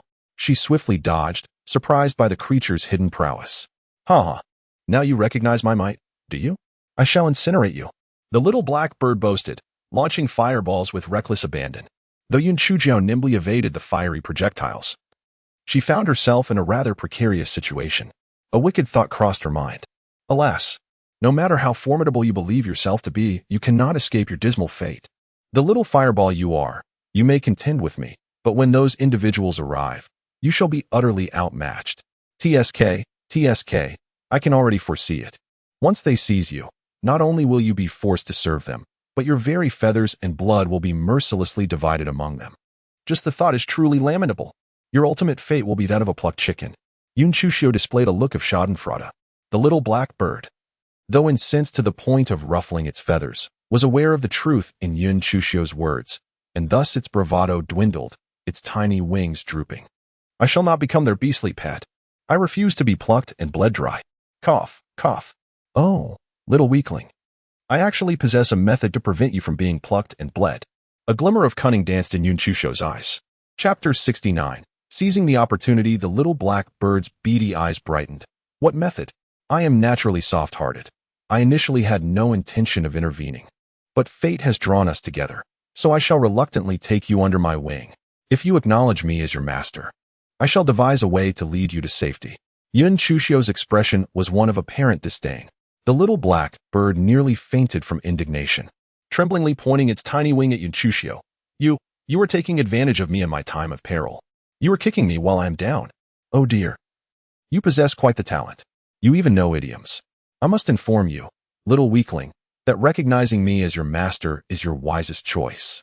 You have seen it for yourself. I am a rare thunder spirit root, destined to achieve greatness. Moreover, I am fiercely protective, and I shall not permit anyone to bully you."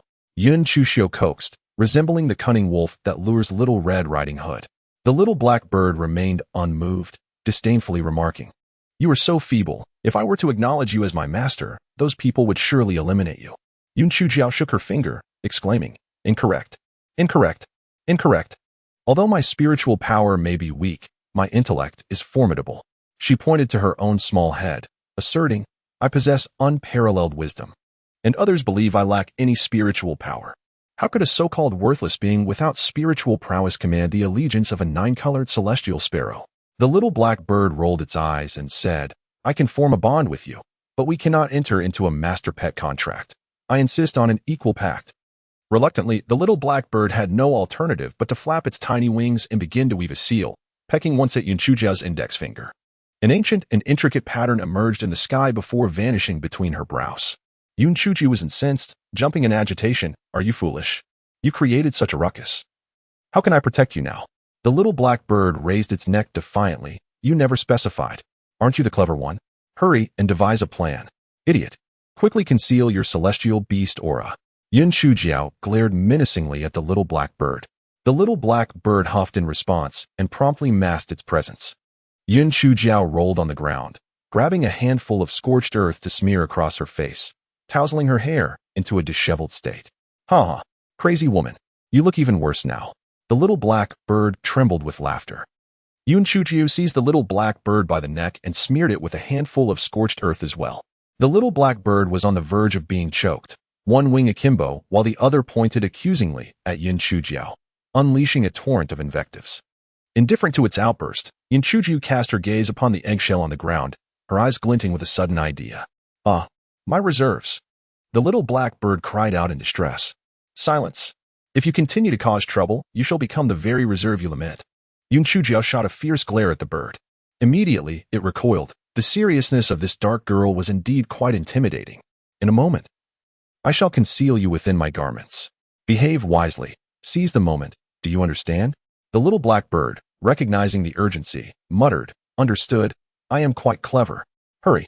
Someone approaches. Yunchujiao swiftly tucked the little black bird into her clothing, then found a less severely split area to lie flat on the ground. Playing dead like a turtle. Chapter 70. The fire-spewing crow or the nine-colored celestial sparrow indeed. It is utterly horrifying. Fortunately, we escaped in time. Otherwise, we would have been reduced to mere bones. It seems that the nine-colored celestial sparrow in the pit is rather suspicious. Even a newly hatched chick, regardless of being a celestial beast, should not attract such heavenly wrath, let alone such terrifying lightning. Good heavens, if that is the case. Does it imply that the chick is an existence that defies the heavenly principles? Likely so. The heavenly laws must seek to annihilate it. Then it follows that the nine-colored celestial sparrow is surely doomed, for anything that contravenes the heavenly order cannot possibly survive. Within the confines of Yunchujiao's garment, the little black bird grumbled, A bunch of fools. You are the ones destined for demise. I am thriving quite well, gazing upon what resembled a contract seal. Albeit not quite so, for a contract seal could never be so grand. Could it perhaps be a form of sealing or a divine warning from the heavens? While the crowd debated, a voice suddenly pierced the air. Look, there lies a corpse. Yunchujiao nearly burst into laughter at the absurdity. Who refers to it as a corpse? Why not say there is a person instead? Just wait, I shall rise from the dead to show you. That will frighten you to death. Elder Sun was the first to rush over, exclaiming, Oh, little girl, poor child, I am so sorry for you. With a heart full of remorse, Elder Sun scooped Yunchujiao into his arms.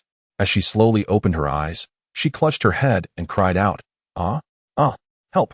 It's thundering. I've been struck. Divine being, save me. Elder Sun nearly collapsed in shock, but quickly regained his composure, reassuring her, Little one, it's all right. It's all right. The thunder has ceased. Yunchujiao, trembling in fear, surveyed her surroundings before clinging to Elder Sun and sobbing uncontrollably. Woe is me. I have done nothing wicked. Why then am I besieged by such thunder? It is utterly terrifying. And the lightning is purple, all because of that bird. Oh, I am so frightened.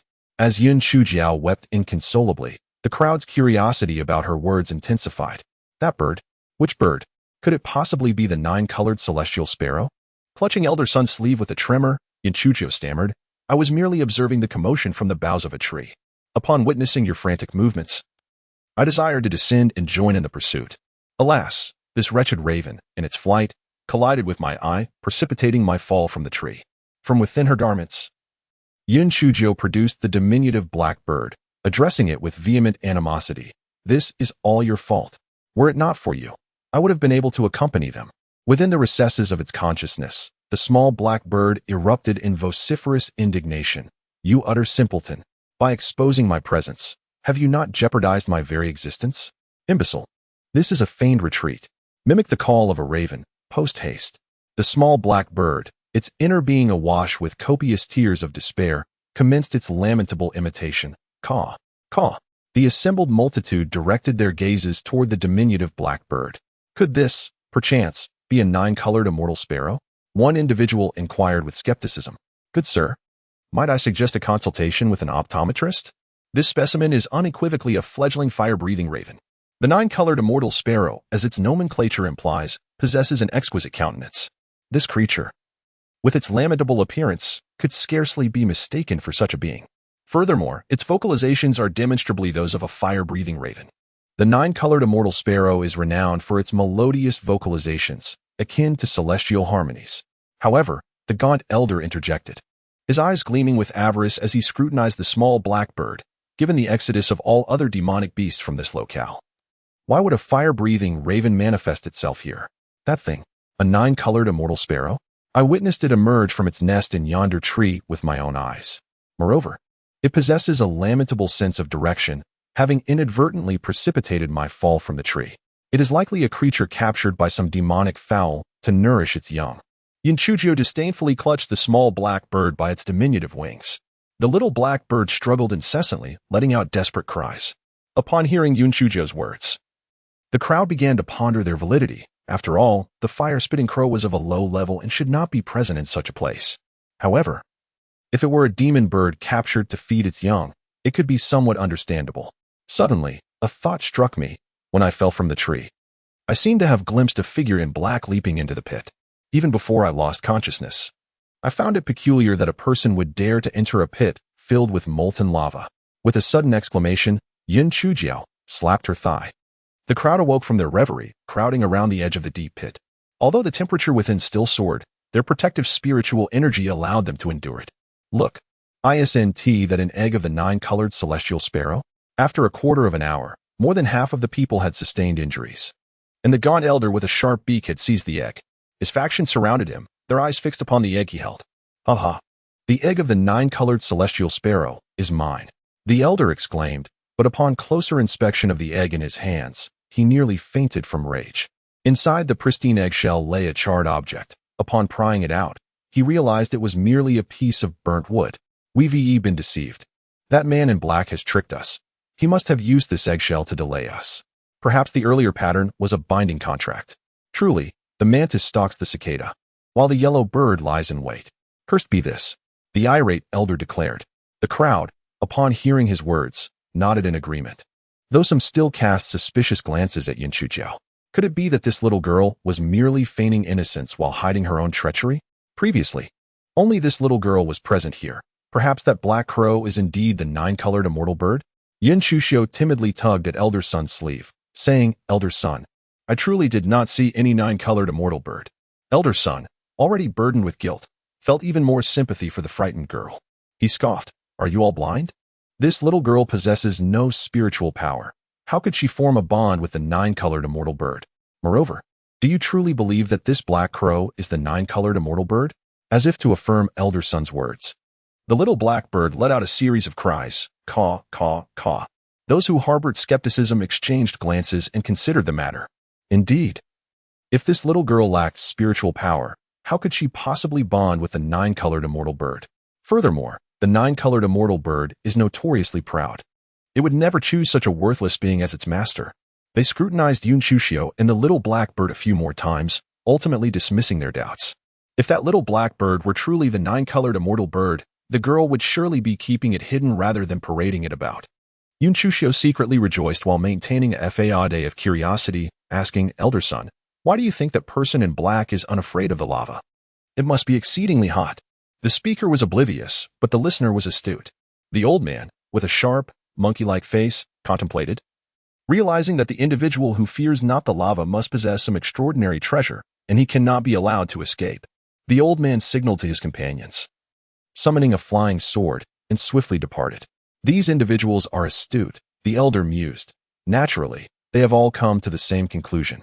By eliminating that person, They could not only acquire the 9-colored celestial bird, but also obtain a rare treasure. Such an opportunity is not one to be missed. Thus, the crowd hastily summoned their flying swords or spiritual artifacts and swiftly departed. Elder Sun and his companions were equally reluctant to forego such a chance. Elder Sun summoned his flying sword, carrying Yin Chuchio with him, and they pursued in one direction. Chapter 72. You shall be named Little Black. Yin Chuchio contemplated silently, believing her argument to be flawless. How splendid it would be if a figure clad in black were to emerge at this moment. Just as she was lost in thought, a commotion erupted ahead. Quick! It's him. Don't let him escape.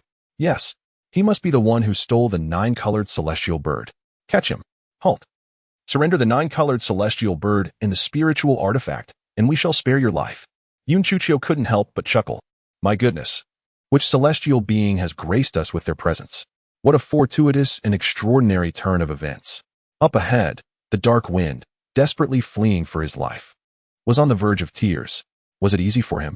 After much effort to evade the beast horde, he had intended to follow the sound of thunder in search of the girl in black, only to be confronted by a throng intent on his demise. What 9-colored celestial bird? He hadn't even seen a feather. In this realm of Qingxian, where spiritual energy was already suppressed, these individuals were formidable experts. If he didn't run, would he simply wait to be besieged? The crowd pursued relentlessly, but dark wind, risking everything, finally managed to elude them, disappearing from sight. The pursuers, realizing their efforts were in vain, could only lament, regretting that they hadn't started their chase sooner. The man in black possessed such profound spiritual power that he was undoubtedly a person of great consequence. From which faction did he hail? Any lingering suspicion the crowd harbored toward Yin Chuchio utterly dissipated with Feng's appearance. As pursuit proved futile, there remained no purpose in lingering. Acquaintances exchanged brief pleasantries before dispersing. Elder Sun chuckled, remarking, that fire-breathing crow may very well have saved your life. Had it not stunned you, your reckless wandering might have led to your demise by lightning.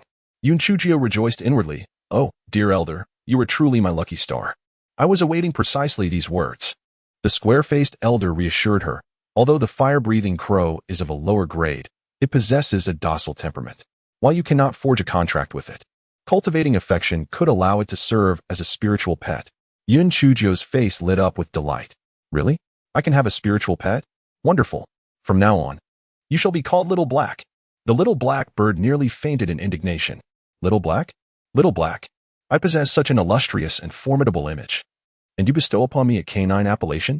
Caw, caw. I shall never answer to Little Black. Never. Yin Chuchio's face beamed with joy. Little Black. Are you overjoyed to finally have a name? Haha. Little Black, Little Black. The little black bird began to suspect that it had, perhaps, made a grave error in judgment. This dark-skinned girl's heart seemed even darker than her complexion. Elder Sun and the others, witnessing Yin Chuchio's reaction, were deeply moved. They marveled at how the young girl, having endured so many tribulations, remained innocent and carefree, a testament to her pure and virtuous nature. If the little black bird had been privy to their thoughts, it likely would have rolled its eyes in exasperation. Is this individual truly naive and romantic? In reality, they are cunning and crafty, and to claim they possess a pure disposition, they are rather insidious and ruthless, are they not? Chapter 73. Knowing when to stop as the flying spirit vessel approached D-City.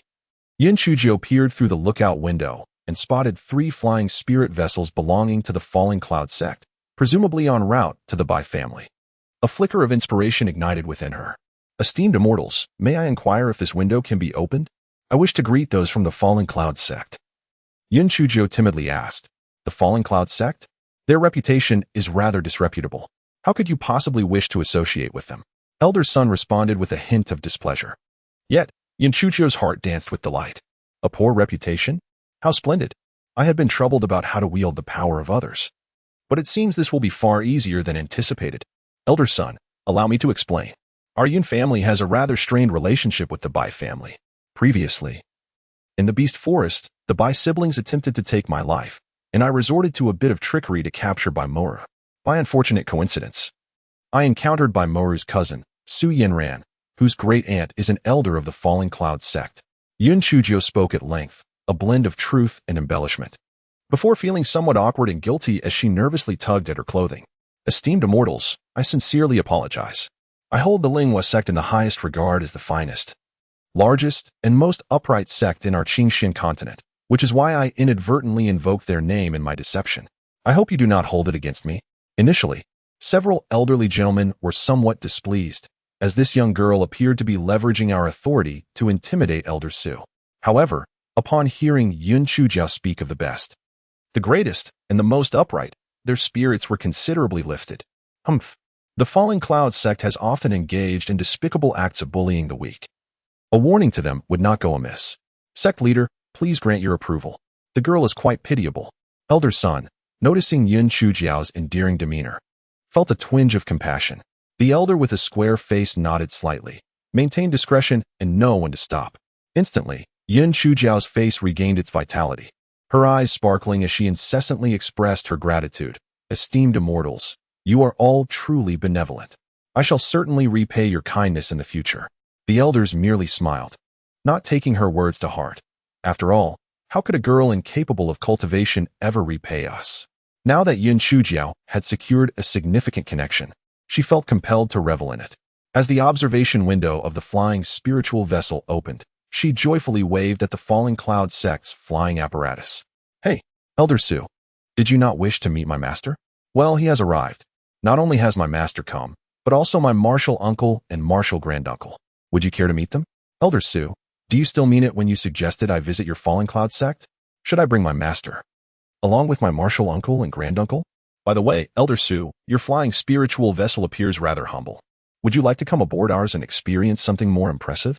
A few members of the Linghua sect. It appears that this dark-skinned girl does not comprehend the concept of moderation. Elder Su, facing her, felt a mix of anger and fear. The flying spiritual artifact before him bore the unmistakable emblem of the Linghua sect, and its sophistication indicated that its owner held an extraordinary position within the sect. To his astonishment, that dark-skinned girl's master was indeed an elder of the Linghua sect. Elder Su glared fiercely at the bi-siblings, then forced a smile as he said, Miss Yun, it was all a misunderstanding. I hope you will not take offense. Chapter 74. A bloodless kill. Yun Chujiao pouted, forget it. My master often teaches me to be magnanimous. Let us let this matter pass. Elder Su chuckled awkwardly, but remained uncertain within. He cautiously inquired, Miss Yun, may I ask which elder of the Linghua sect is your master? Might I have the honor of meeting them? Just as Yun Chujiao hesitated on how to respond, Elder Sun snorted coldly, I am Sun Buozhong of the Linghua sect. There is no need for a meeting. How curious it is that the Luo Yun sect has taken to meddling in worldly affairs. Upon hearing Elder Sun's name, Elder Su felt his legs weaken, nearly collapsing to the ground. Trembling, he stammered, Senior Sun, this is all a misunderstanding. I shall leave this place at once and will never again involve myself in the disputes between the Bai and Yun families. Elder Su promptly landed the flying artifact and cast a fierce glance at Bai Mayu and Bai Moru. Were it not for Yenron's presence, I would have surely taken your lives today. How dare you deceive me? You are courting death. Leave. Do not let me see you again. Bai Moru emitted a piercing shriek, exclaiming in disbelief, fake. It must be that Yun Chujiao who employed some trickery. How could an elder from Linghua sect possibly accept a good-for-nothing as a disciple? Elder Su, incensed, delivered a forceful kick to Bai Moru's chest, retorting, idiot, get lost. Although the elder did not exert her full power, the kick propelled Bai Moru several dozen feet away, causing her to vomit blood and lose consciousness. Bai Moyu, possessing greater acumen than his sister, recognized the futility of further argument at that juncture. He offered a respectful bow and then carried the unconscious Bai Moru away. Su Yanran, observing Elder Su's vehement anger, inwardly reproached the Bai siblings, realizing their inherent lack of sophistication. She feared that her aunt might now hold her accountable as well. Yun Chujiao, seated upon the flying spiritual device, witnessed the scene unfold. Were it not for the need to maintain a semblance of propriety, she would have gleefully rolled on the ground in unrestrained delight. Little Black, she mused inwardly, do you see? Although your mistress may not possess exceptional spiritual power, she is certainly astute. To kill without drawing blood is the epitome of your mistress's abilities. Humph, it's nothing more than feigning pity. What's so remarkable about that? Little Black Bird retorted dismissively. Incorrect. Incorrect. Incorrect. Yun Chujiao countered. There are countless pitiful individuals in the world, yet only your mistress thrives and prospers. That is because feigning pity requires skill and finesse. Furthermore, Your mistress is as beautiful as a flower and possesses exceptional talent. Little black bird promptly flopped onto the ground, feigning nausea. Grand elder son, puzzled, inquired, little girl, what seems to be the matter with the fire raven? Yin Chujio nonchalantly lifted little black bird by its small wings, remarking, it's nothing. I suspect it's simply overindulged itself. Little black bird. The assembled crowd. Ahem. Little girl, we are nearing Yechin. Allow me to escort you there. Elder son coughed lightly. Ah, esteemed immortals, as the evening draws near. Why not rest at my home for the night before continuing your journey? The elder with a square face waved his hand dismissively. We have matters to attend to and shall not impose. Esteemed immortals, you have saved my life on multiple occasions, even if you cannot stay. A cup of tea would suffice, allowing me to express my gratitude. Yin Chujio earnestly insisted. If she had not fortuitously encountered these elders, her life might have hung in the balance. Despite her sincere entreaties, the elders remained resolute in their departure. With a respectful bow, Yin Chujio declared, esteemed immortals, though I am but a small and feeble girl, I shall forever remember your immense kindness. Should the opportunity arise, I will repay your benevolence in kind. A warmth spread through the hearts of the elders as they reflected on the purity of this child's spirit. Meanwhile, the little black bird rolled its eyes in irritation, thinking, purity of spirit? What a fade! Such innocence can hide the most venomous of hearts. Chapter 75. I shall change my master. It was not until the shadow of the flying spirit tool had vanished that Yun Chujio joyfully hopped into Yeching.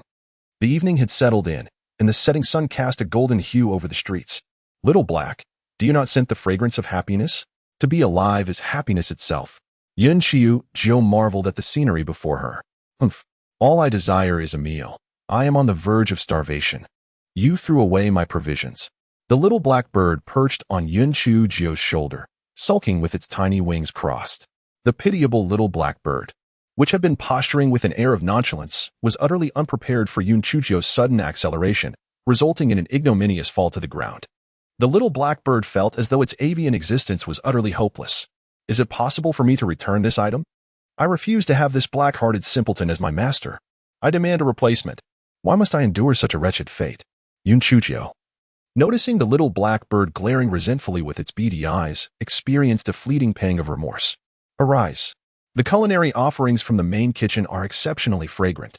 The braised pork is exquisitely tender and sweet, the steamed fish is delightfully fresh and savory, and the fried meatballs are delightfully crispy and chewy. Yun Chujio. As the unlikely duo frolicked towards the entrance of the Yun estate, a guard stationed at the gate sprinted inside to deliver a message. Before long, Yun Xiaoyan emerged, accompanied by a retinue of individuals. Xiaojiao. Yun Xiaoyan's eyes were tinged with redness, as the past half-day had been nothing short of agonizing for him. He feared that his granddaughter would suffer the same fate as his son and daughter-in-law. Although Xiaojiao did indeed possess a master, the Luo Yun sect was not to be trifled with, and entering its domain was akin to throwing a lamb to the wolves. Grandfather, Xiaojiao exclaimed, feeling a pang of guilt, your unfilial granddaughter has caused you undue worry. Upon witnessing Yun Xiaoyan's distress, Yun Chujio's nose tingled, and her eyes grew moist. Hold, brother, interjected the second elder of the Yun family, Yun Xiaobo, the paternal grandfather of Yun Chuer and Yun Chushan. His triangular eyes glared malevolently at Yun Chujio. This Yun Chujio is nothing more than a harbinger of misfortune. The Luo Yun sect is not to be provoked. If we do not expel her from the Yun family, we risk endangering our entire lineage. Indeed, Patriarch, another voice chimed in. This Yun Chujio is solely responsible for instigating trouble. Although our relationship with the Bai family is strained, it has never escalated to this point. Had it not been for sheer luck, Chushan and the others would have been slain today. Only by expelling this menace can we quell the wrath of the Luo Yun sect. Yun Chuer and Yun Chushan's father, Yun Changxing, chimed in to support the notion. Indeed, brother is correct. It was only through little Jio's self-sacrifice that our lives were spared. How can we possibly blame little Jio? Yun Chusi also emerged to attest to this fact. Yes, precisely. This matter is in no way little Jio's fault. We should, in fact, be expressing our gratitude to little Jio. Save for Yun Chushan, the younger members of the Yun family collectively vouched for Yun Chujio's innocence. Yun Xiaobo, his triangular eyes narrowing slightly, emitted a cold snort. What do you juniors comprehend? Now that Elder Su has set his sights on Yun Chujio, he will scarcely let the matter rest. If we do not proactively demonstrate our sincerity, the entire Yun family shall meet its demise. Upon hearing Yun Xiaobo's words, the assembly's faces were collectively etched with worry. Indeed, the Luo Yun sect was a behemoth that the Yun family could not afford to provoke. What course of action remained? Yun Xiaobo, noticing the expressions of the crowd, could not help but feel a sense of smugness in his heart. Eldest brother. For so many years you have consistently shielded Yun Chujio, and we have refrained from comment. However, today's matter pertains to the very survival of the Yun family. You can no longer afford to be lenient. Yun Chujio must be banished from the Yun family. Second brother, if I do not consent to hand over little Jio, what do you intend to do? Yun Xiaodian inquired with a cold hum. Yun Xiaobo could not help but feel a tinge of trepidation. But he bit his teeth and said with a stern countenance, Eldest brother, given what is at stake for the Yun family's survival, should you persist in your obstinacy, then we shall proceed to elect a new head of the family. Yun Xiaodian cast a profound glance at Yun Xiaobo. Third brother, fourth brother, fifth brother, what say you?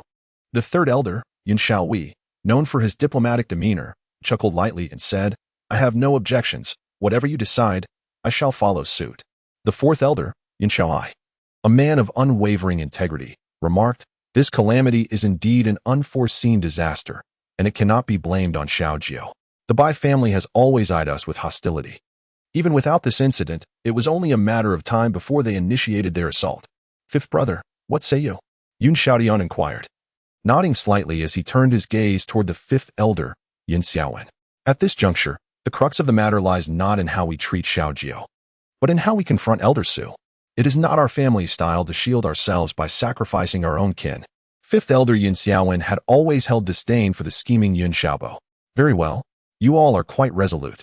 I shall see if you will still feel the same when the Yun family faces ruin. Separation. I demand a division. Our branch wishes to break away from the Yun family. We shall not accompany Yin Chujio to her doom. Yun Xiaobo's face flushed crimson, the veins on his forehead bulging with fury. Yun Xiaoyan's expression darkened considerably. While he found Yun Xiaobo's actions repugnant, separating the family was utterly out of the question. How could they betray their ancestors by fracturing the family legacy? As the atmosphere grew increasingly tense, Yin Chujio raised her small hand and timidly interjected, May I have a word? Yun Xiaobo scoffed, Humph. This is all you're doing. What more do you have to say? Indeed, I have little to say. However, Elder Su has already left. She mentioned that she will no longer intervene in the affairs between our Yun family and the Bai family. Oh, and by the way, before she departed, Elder Su also kicked Bai Moru, causing her to spit blood. Yun Chuju spoke leisurely, and the crowd fell into an eerie silence. Then, Yin Xiaobo exclaimed, Impossible. How could Elder Su leave without reason? How could she kick Bai Moru? Yin Chujiao shrugged her shoulders. There was nothing I could do. I encountered my master on the way, and with just a single word from him, Elder Su fled in terror. Your master? Yin Xiaobo's voice suddenly became sharp. You, a worthless individual, have a master. Elder, I am speaking the truth. If you do not believe me, you may inquire. Is it not true that Bai Moru was kicked until she bled? By the way, my master even caught a bird for me to play with. Yun Chujio proudly lifted the short wings of the little black bird. Humph. Nonsense. I shall verify it myself. What is there to boast about with the cursed fire-cawing crow? Truly lacking in insight, let us leave. Wah wah wah wah. The little black bird indignantly retorted, You are the cursed one. Your entire family is cursed.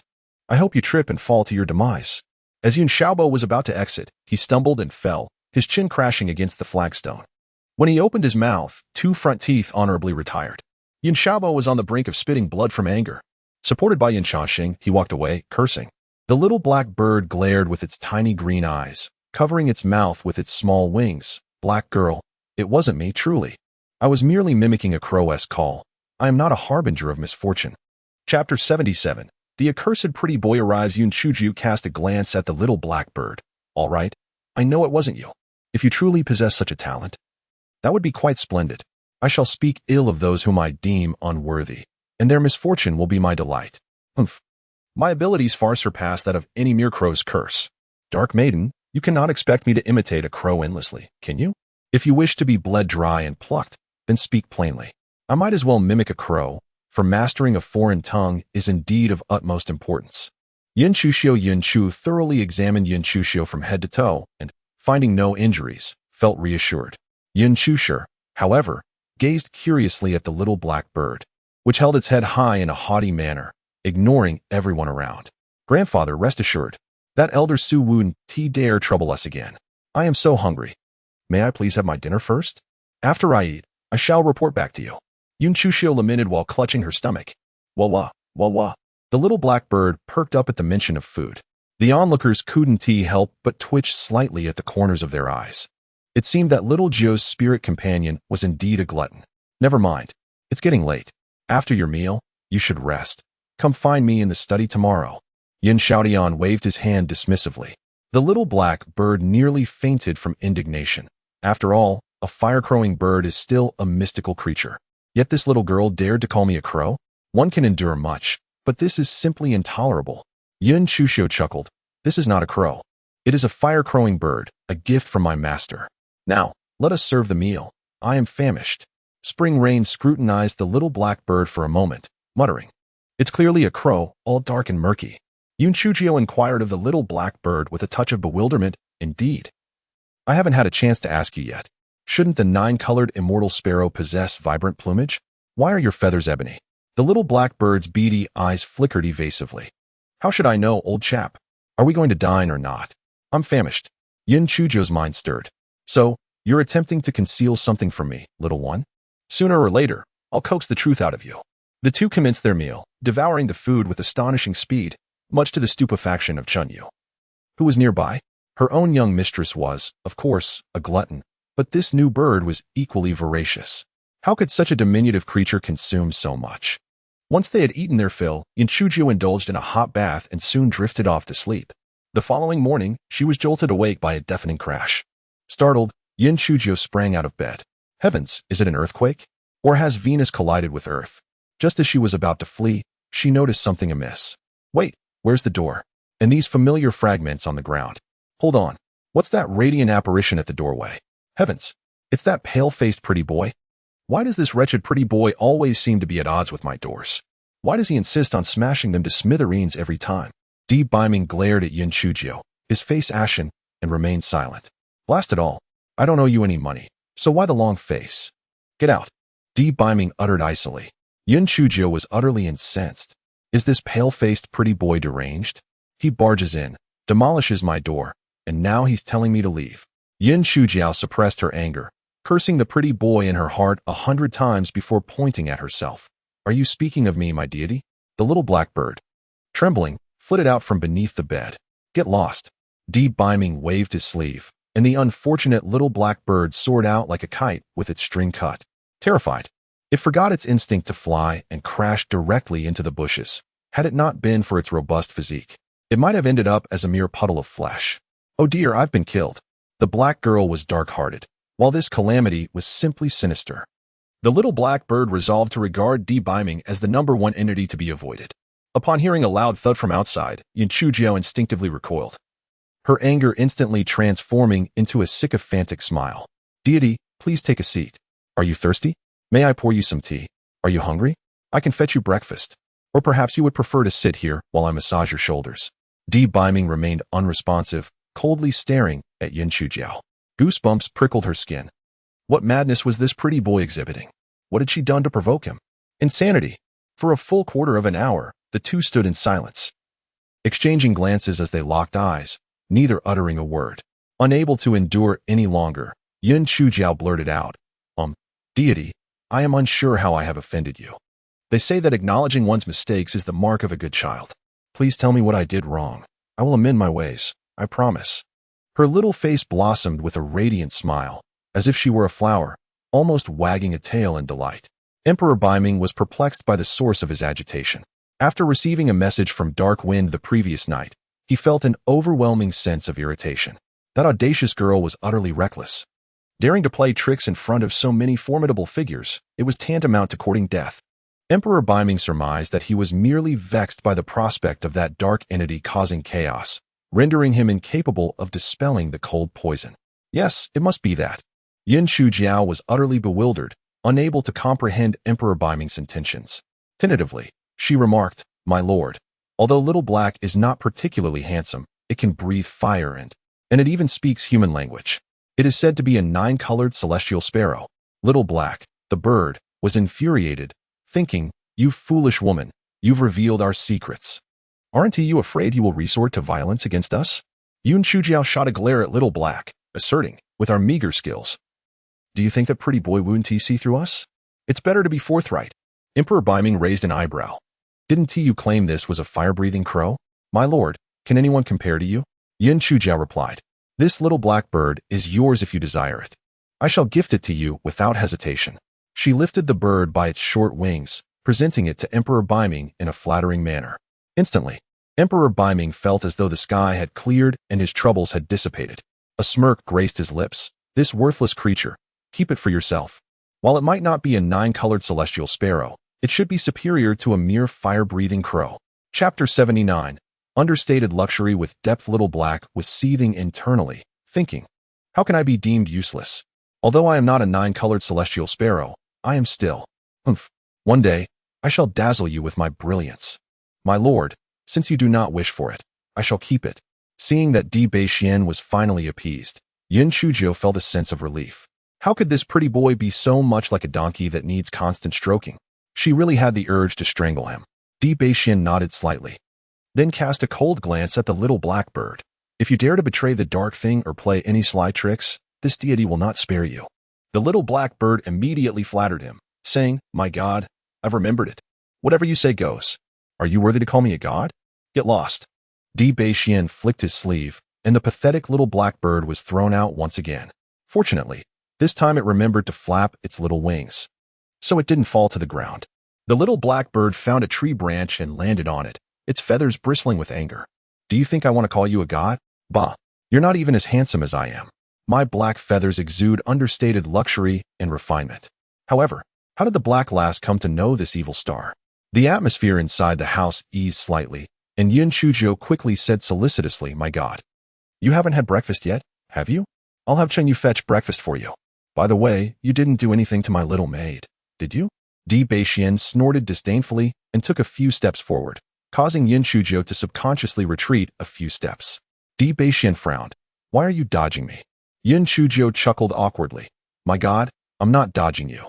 I'm just afraid of blocking your way. The anger that Di Beixian had just suppressed inexplicably flared up again. Seeing that the situation was not good, Yun Chujiao quickly scurried over to him. My God, I'm really not dodging you. You're not some kind of monster. Why would I dodge you? Look, I'm coming closer on my own accord, aren't I? Di Biming gazed at Yun Chujiao, whose face was adorned with admiration, and felt his mood brighten slightly. How curious, he thought. The little dark girl seems to have lightened a bit. Come here, Di Biming commanded as he approached the bedside. Yun Chujiao hurriedly scampered over. My idol, do you have any commands for me? Remove your outer garments. Di Biming instructed, stretching out his arms. Yun Chujiao quickly covered her modesty, hesitatingly responding. But, my idol, I am still quite young. The corners of Di Biming's eyes twitched slightly. With your spindly figure. I have no interest. I intend to catch up on sleep. Remove your outer garments without delay.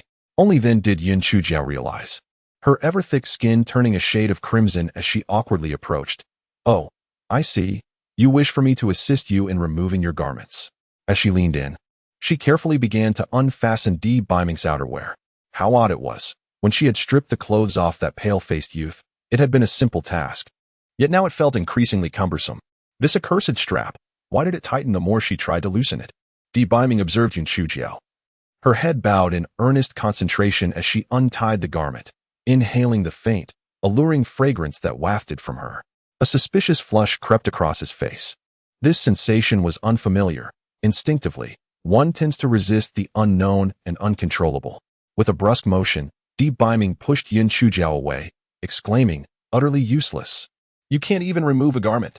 Yun Chujiao stumbled back, nearly rolling her eyes in exasperation. You just wait, pale-faced youth. If I do not torment you 100 times in the future, I shall not bear the name Yun Chujiao.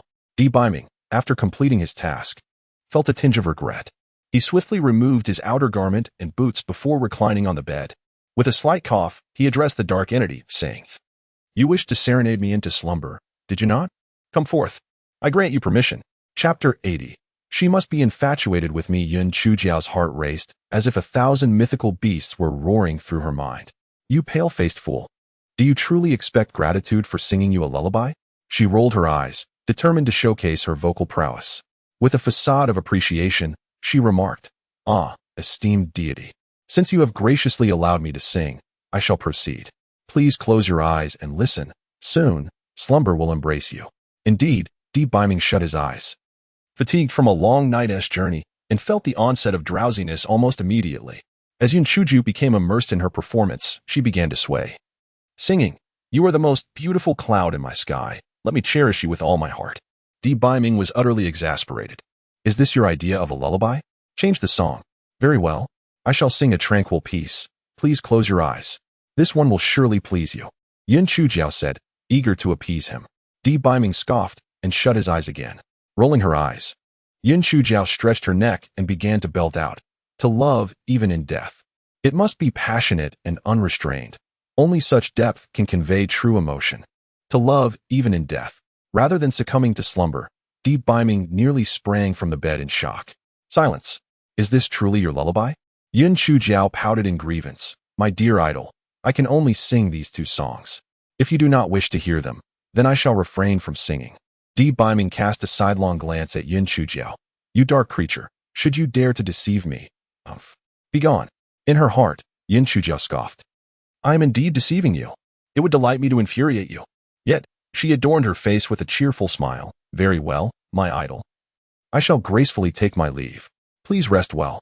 Deep Biming curled the corners of his mouth and closed his eyes. To love even in death. Is such depth of emotion only sufficient for confession in this manner? It appears that this dark creature is truly infatuated with me. This is her serenade of love. Although she may be slightly younger, darker in complexion, possessing lesser spiritual power, and somewhat clumsy in her endeavors, she is not entirely unpleasant. Upon stepping outside, Yun Chuju discovered the pitiful Chunyu, once again unconscious on the ground. It was unclear whether she had been frightened or rendered faint by the handsome youth. With a soft sigh, Yun Chuju decided to allow Chunyu to continue her slumber. The unpredictable temperament of the handsome youth could inadvertently lead to harm. She pressed on Chunyu's sleep point and propped her up on the couch in the outer room before exiting. Subordinate Anfing pays respects to Miss Jiao. Subordinate Anin pays respects to Miss Jiao. Anfing and Anin appeared and bowed to Yun Chujiao. Her eyes flickered with curiosity. "How did your emperor come to know of the little black bird?" Dark Wind hastily remarked, "To speak candidly, among those vying for the 9-colored celestial sparrow, there are our clandestine operatives. That man in black is also one of ours in disguise, solely to facilitate your escape." Miss Jiao. Yun Chujiao pondered for a moment and chose to trust Dark Wind's words, for the timing of that man in black's appearance had indeed been exceedingly fortuitous. If he had been masquerading as one of the dandy's ilk, it would have been plausible, considering their extraordinary prowess. "Oh, but why would they assist me?" Yun Chujiao inquired, her gaze fixed on Dark Wind. Dark Wind's heart tightened. "Miss Jiao, although our esteemed leader has not commanded us, in our hearts, you are akin to our leader. Naturally, we must protect you." Chapter 81. A fortunate discovery. Yun Chujiao scrutinized Dark Wind for a while, and upon detecting no irregularities, she shifted the topic. "I shall go fetch breakfast. You two guard the courtyard. Rest assured, Miss Jiao." Dark Wind quietly exhaled, relieved that the young lady's earlier demeanor had been rather intimidating, though he had already prepared his explanation. As soon as breakfast was laid out, a small black bird fluttered onto the stone table. "How delightful! How aromatic! I am famished." The small black bird had resigned itself to its fate, aware that these two guards were also under the command of the deathly stars, and it was only a matter of time before they learned of its true identity. Dark Wind and Dark Shadow were taken aback. "You can speak?" The small black bird proudly lifted its neck. "Humph. I possess many talents." Dark Wind examined the small black bird with a disdainful smile. "You? I wager you couldn't even defeat a mature fire crow. It is only due to Miss Jiao's benevolence that she has taken you in. Otherwise, who would want you?" The little black bird twirled its beady eyes, surprisingly refraining from squawking, instead transforming its sorrow into a voracious appetite as it buried itself in its meal. Yun Chujiao couldn't help but feel a twinge of surprise. How had the little black bird changed its temperament? Truly perplexing. The trio and the bird devoured their breakfast with great haste. After the little black bird let out a contented belch, it suddenly unleashed a purple fireball towards Enfeng. Although Enfeng was caught off guard, his profound cultivation allowed him to leap aside, narrowly evading the bird's fiery projectile. "You heartless creature! How dare you insult me? I shall incinerate you." The little black bird retaliated with another fireball. Enfeng exclaimed in astonishment, "A purple fireball? My goodness, Miss Jiao, you have stumbled upon a treasure." Upon hearing the phrase stumbled upon a treasure, Yun Shujiao instantly perked up and hurriedly interjected, and foam, what do you mean? Miss Jiao, typically. A spirit beast must be at least 1 year old before it can wield its innate abilities. Your little black bird is merely a day old and can already cast spells. This is indeed extraordinary. Moreover, the fireball it emits is purple. Do you comprehend the implications? Yun Shujiao's eyes sparkled with curiosity. What does it signify? It indicates that the fireball contains the power of lightning. Both demonic beasts and spirit beasts possess an innate fear of lightning. Thus, during battles, your spirit companion will be able to fight above its level. As it advances in rank, its advantages will become increasingly pronounced. The Yun Shujiao's heart bubbled with delight. She feigned nonchalance, responding, I thought it was something remarkable. It's merely the power of lightning. I possess that as well. What is the big deal? Truly, one is easily astonished. The dark wind brushed his nose. Pondering the peculiarity before him, astonishingly, this individual was impervious even to heavenly lightning. The pairing of this person and the bird was indeed remarkable. Just as the dark wind contemplated uttering a word, a cold huff emanated from within the room. Noisy. The little black bird nearly plummeted from its perch in fright. It was over. The harbinger of doom was about to unleash his wrath. Instantly, the trio and the bird fell silent, with Yun Shujiao secretly reflecting, goodness. That pretty boy is truly impressive. When will I possess such authority? Once, she had been a tempestuous beauty of wealth and power. Yet now she found herself reduced to a farcical existence, relying on flattery for survival. No, she must grow stronger. Whether for the protection of the Yun family or for her own sake, she was determined to become formidable. Yun Shujiao discreetly touched the token elder son had given her, Linghua sect? Yes, that was it. She resolutely decided to enter the Linghua sect for cultivation.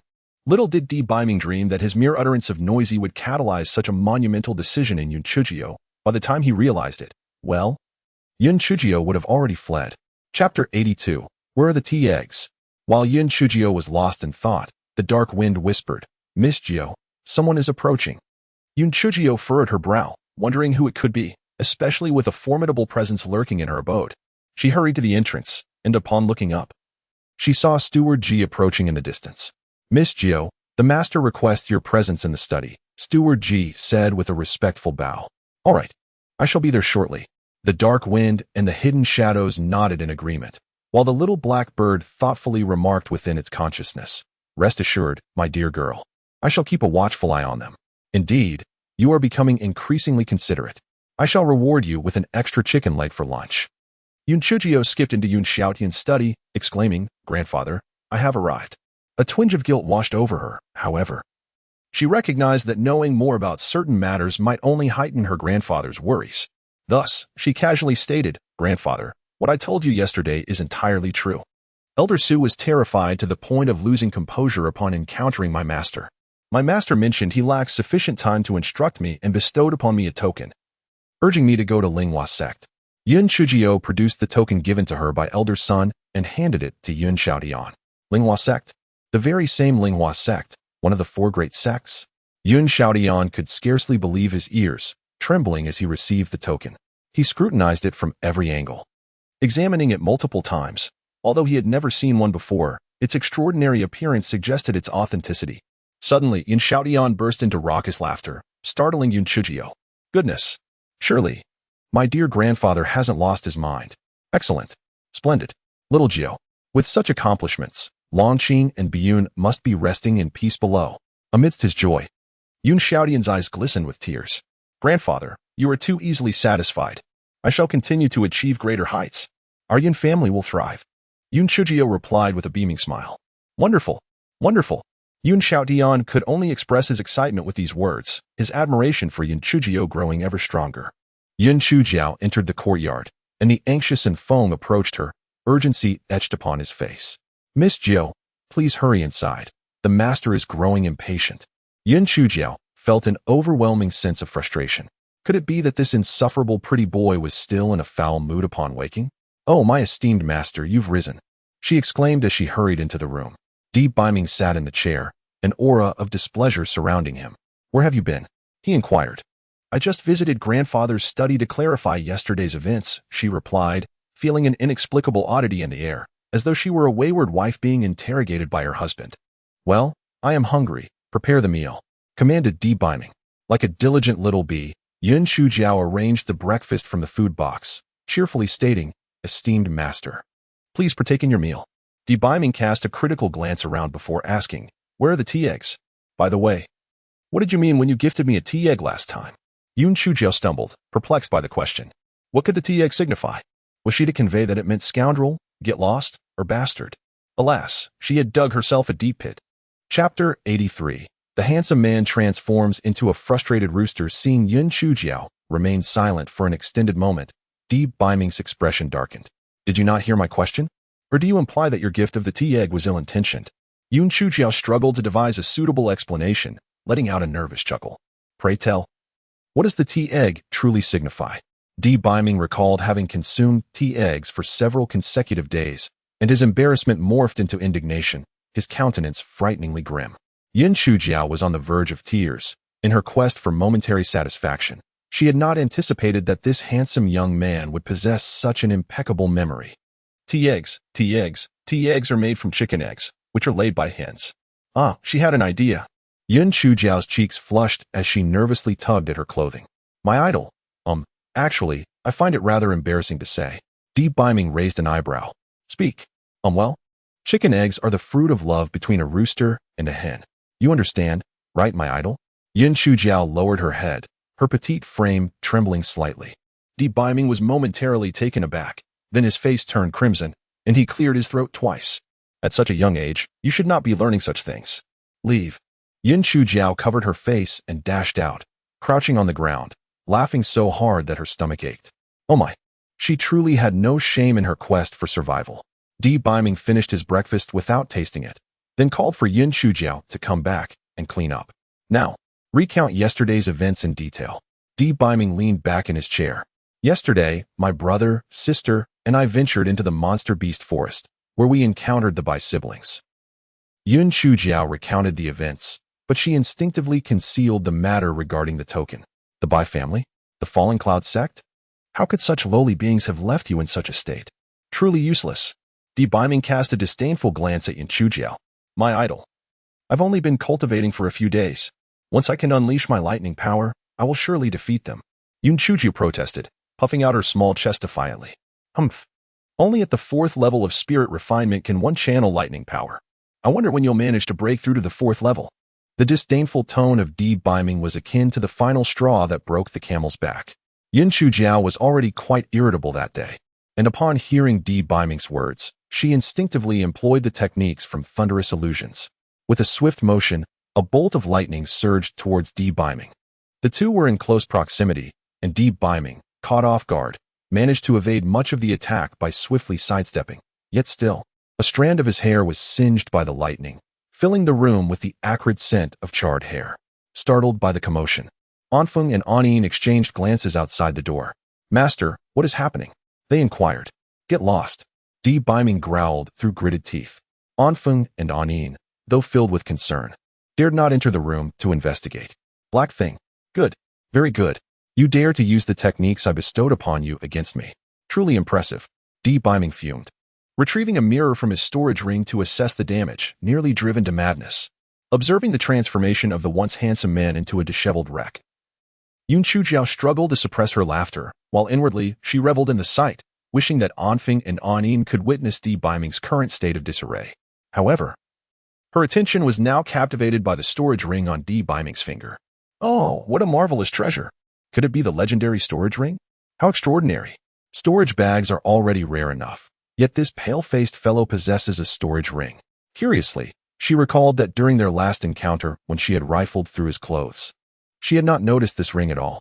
Chapter 84. Storage ring. Yun Shujiao gazed, eyes gleaming, at the storage ring adorning Di Beishuan's finger, secretly musing about the trove of treasures he must possess within. That pretty boy is certainly affluent, she mused. If only I had a storage ring, or even a humble storage pouch. They say those contraptions can preserve temperature and freshness, surpassing even the capabilities of a refrigerator. With a storage pouch, one could indulge in fresh fruits and delicacies at any moment. Di Beishian, observing Yun Shujiao's lack of contrition despite her misdeeds, grew even more exasperated. Dark thing, have you lost your tongue? Di Beishian furrowed his brow, pondering. Indeed, the dark thing is only at the 1st level of spirit refinement. How did she manage to unleash her spiritual power? It then dawned on Di Beixian that he had been prejudiced. Had he not known beforehand of the dark thing's ability to absorb lightning, he would never have discerned the spiritual power residing within her. How could such bizarre occurrences befall the dark thing? My God? My God? Yun Chujio, noticing Di Beixian's prolonged silence, tentatively called out. Di Beixian. Catching a whiff of the singed aroma emanating from his hair, raised an eyebrow. Your situation is rather peculiar. I'm afraid. Afraid of what? Yin Chujio's heart pounded in her chest. I'm afraid your life is in peril. Dark thing, you must report your condition to me at all times. Otherwise, I won't be able to save you when the time comes. Do you understand? Yin Chujio nodded repeatedly. Yes, yes. My God, I'll heed your every word. My God, does that mean I don't have long to live? Woe is me. I am but a flower bud yet to bloom, and I do not wish to perish. With a heart-wrenching sob, Yun Chujiao began to cry, her tears cascading down in streams, presenting a picture of utter helplessness. Initially, Di Biming intended to frighten her. But upon witnessing her tears, an inexplicable tremor gripped his heart. He blurted out in a flustered manner, Why are you crying? Is it not enough that I am here? With my presence, you shall not perish.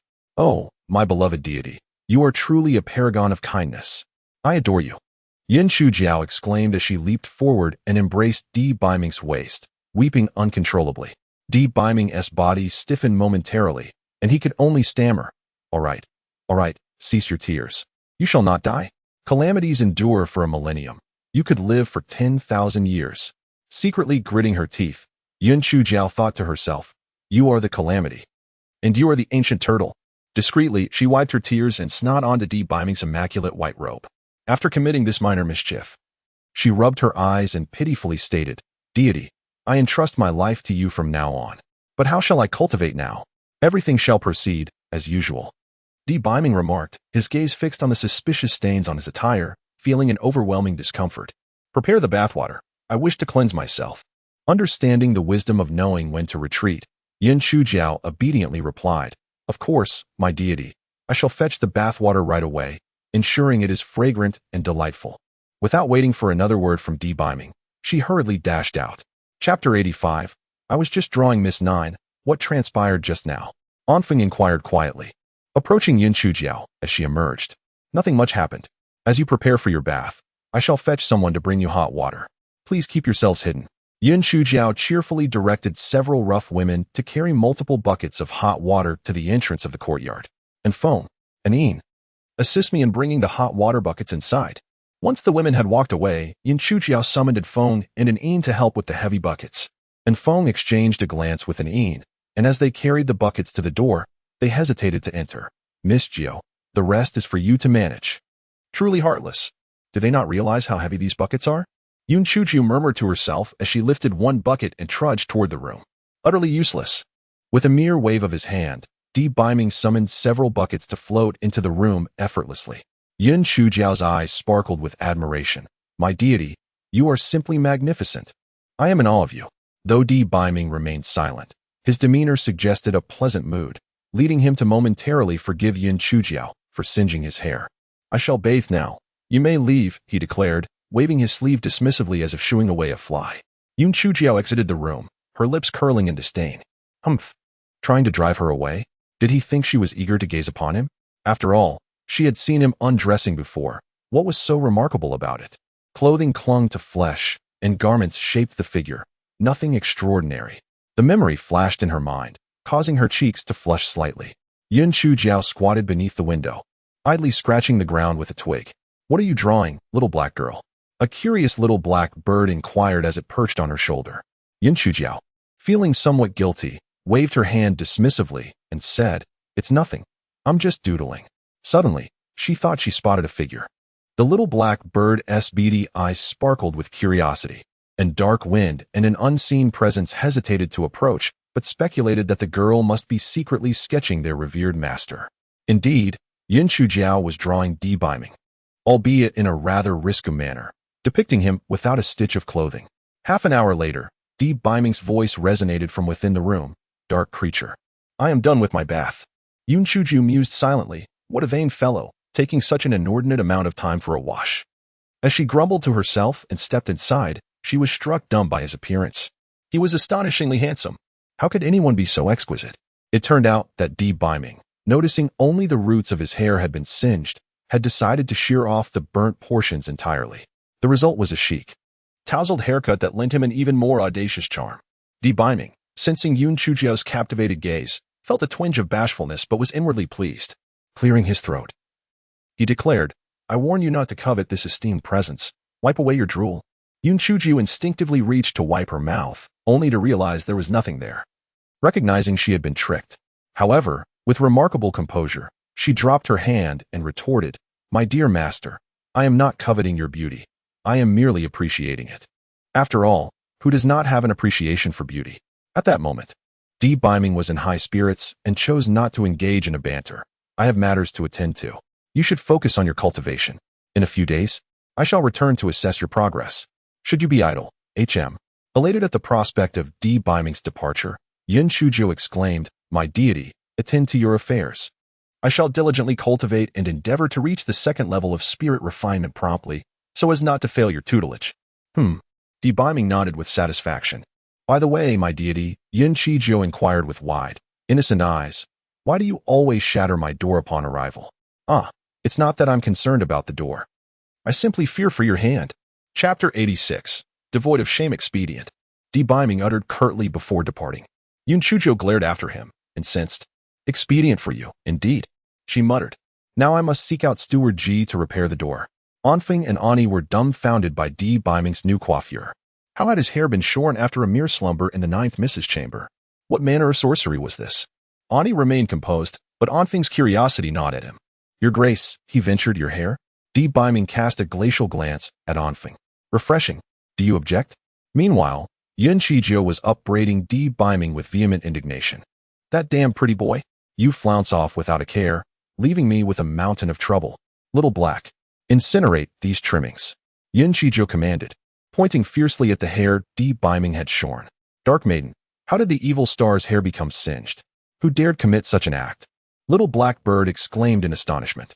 "To provoke the Supreme Overlord is a death wish." Yun Chujiao puffed out her chest. "Your mistress, of course." "Humph, Little Black. I caution you. Henceforth, address me as mistress. Should you call me Dark Maiden again, I shall roast you into a succulent chicken." The Little Black Bird eyed Yun Chujiao with suspicion for a moment, then burst into laughter, exclaiming, "Oh dear, you can't be serious. You, if you have the capability. Strike me down. Besides, I absolutely adore being struck by lightning.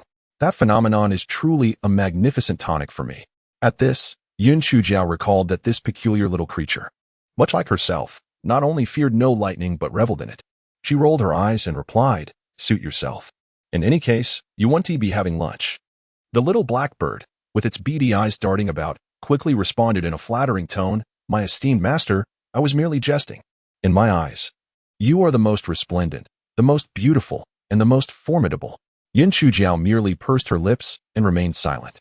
The Little Black Bird, ever eager to please, continued, "My dear master, I shall now deal with the remnants left by that pretty boy. That fellow reeked of effeminacy. Bathing and changing in broad daylight is simply revolting." Yun Chujiao's eyes sparkled with delight. Listening, or rather, having a bird berate the pretty boy was an unexpected pleasure. She encouraged the Little Black Bird with an approving gaze. Instantly understanding, the Little Black Bird began to squawk. "Look at that pompous pretty boy, strutting about with an infuriating air. Master, let us seek our vengeance. It is never too late. When the time comes, you can strike with lightning, and I shall incinerate him with fireballs." Forcing the pretty boy to kneel before us in tears, lamenting his past choices. Such a teachable spirit, Yun Chujiao thought, and decided to reward the Little Black Bird with an extra meal at noon. As she listened to the Little Black Bird's furious tirade, she felt an immense sense of satisfaction, her face blossoming into a radiant smile. "You truly are wonderful. You are the best master in the world. I adore you." The Little Black Bird, driven by hunger, seems to have forsaken its avian dignity, just as it was about to incinerate the severed locks of Byming. Yun Chujiao twirled her eyes and picked up a strand, carefully wrapping it in the handkerchief Byming had discarded last time, and tucked it away. "Master, what do you intend to do with the pretty boy's hair?" "Let us keep it for now. Perhaps one day I shall learn a curse or two to bring about his demise." The Little Black Bird couldn't help but shudder. Indeed, the girl harbored a heart as dark as coal. I must ensure I never offend her. After much effort, Yun Chujiao finally tidied up the room and then released Chunyu's acupoints. The young girl was rather easy to deceive. With a few half-truths, Yun Chujiao managed to placate her. However, the door had vanished once again. How would she explain this to her grandfather? After lunch, with trepidation, Yun Chujiao went to seek out Yun Xiaotian. Grandfather, my master just visited. He took away 2 items from our home. I hope you are not upset. Oh, my child, whether it be 2 items, 10, or even 100, it is all perfectly acceptable. By the way, what did your master take? Nothing significant, just 2 doors. Yun Xiaotian. Chapter 87. Extraordinary Happenings. Grass in the Dantian after lunch.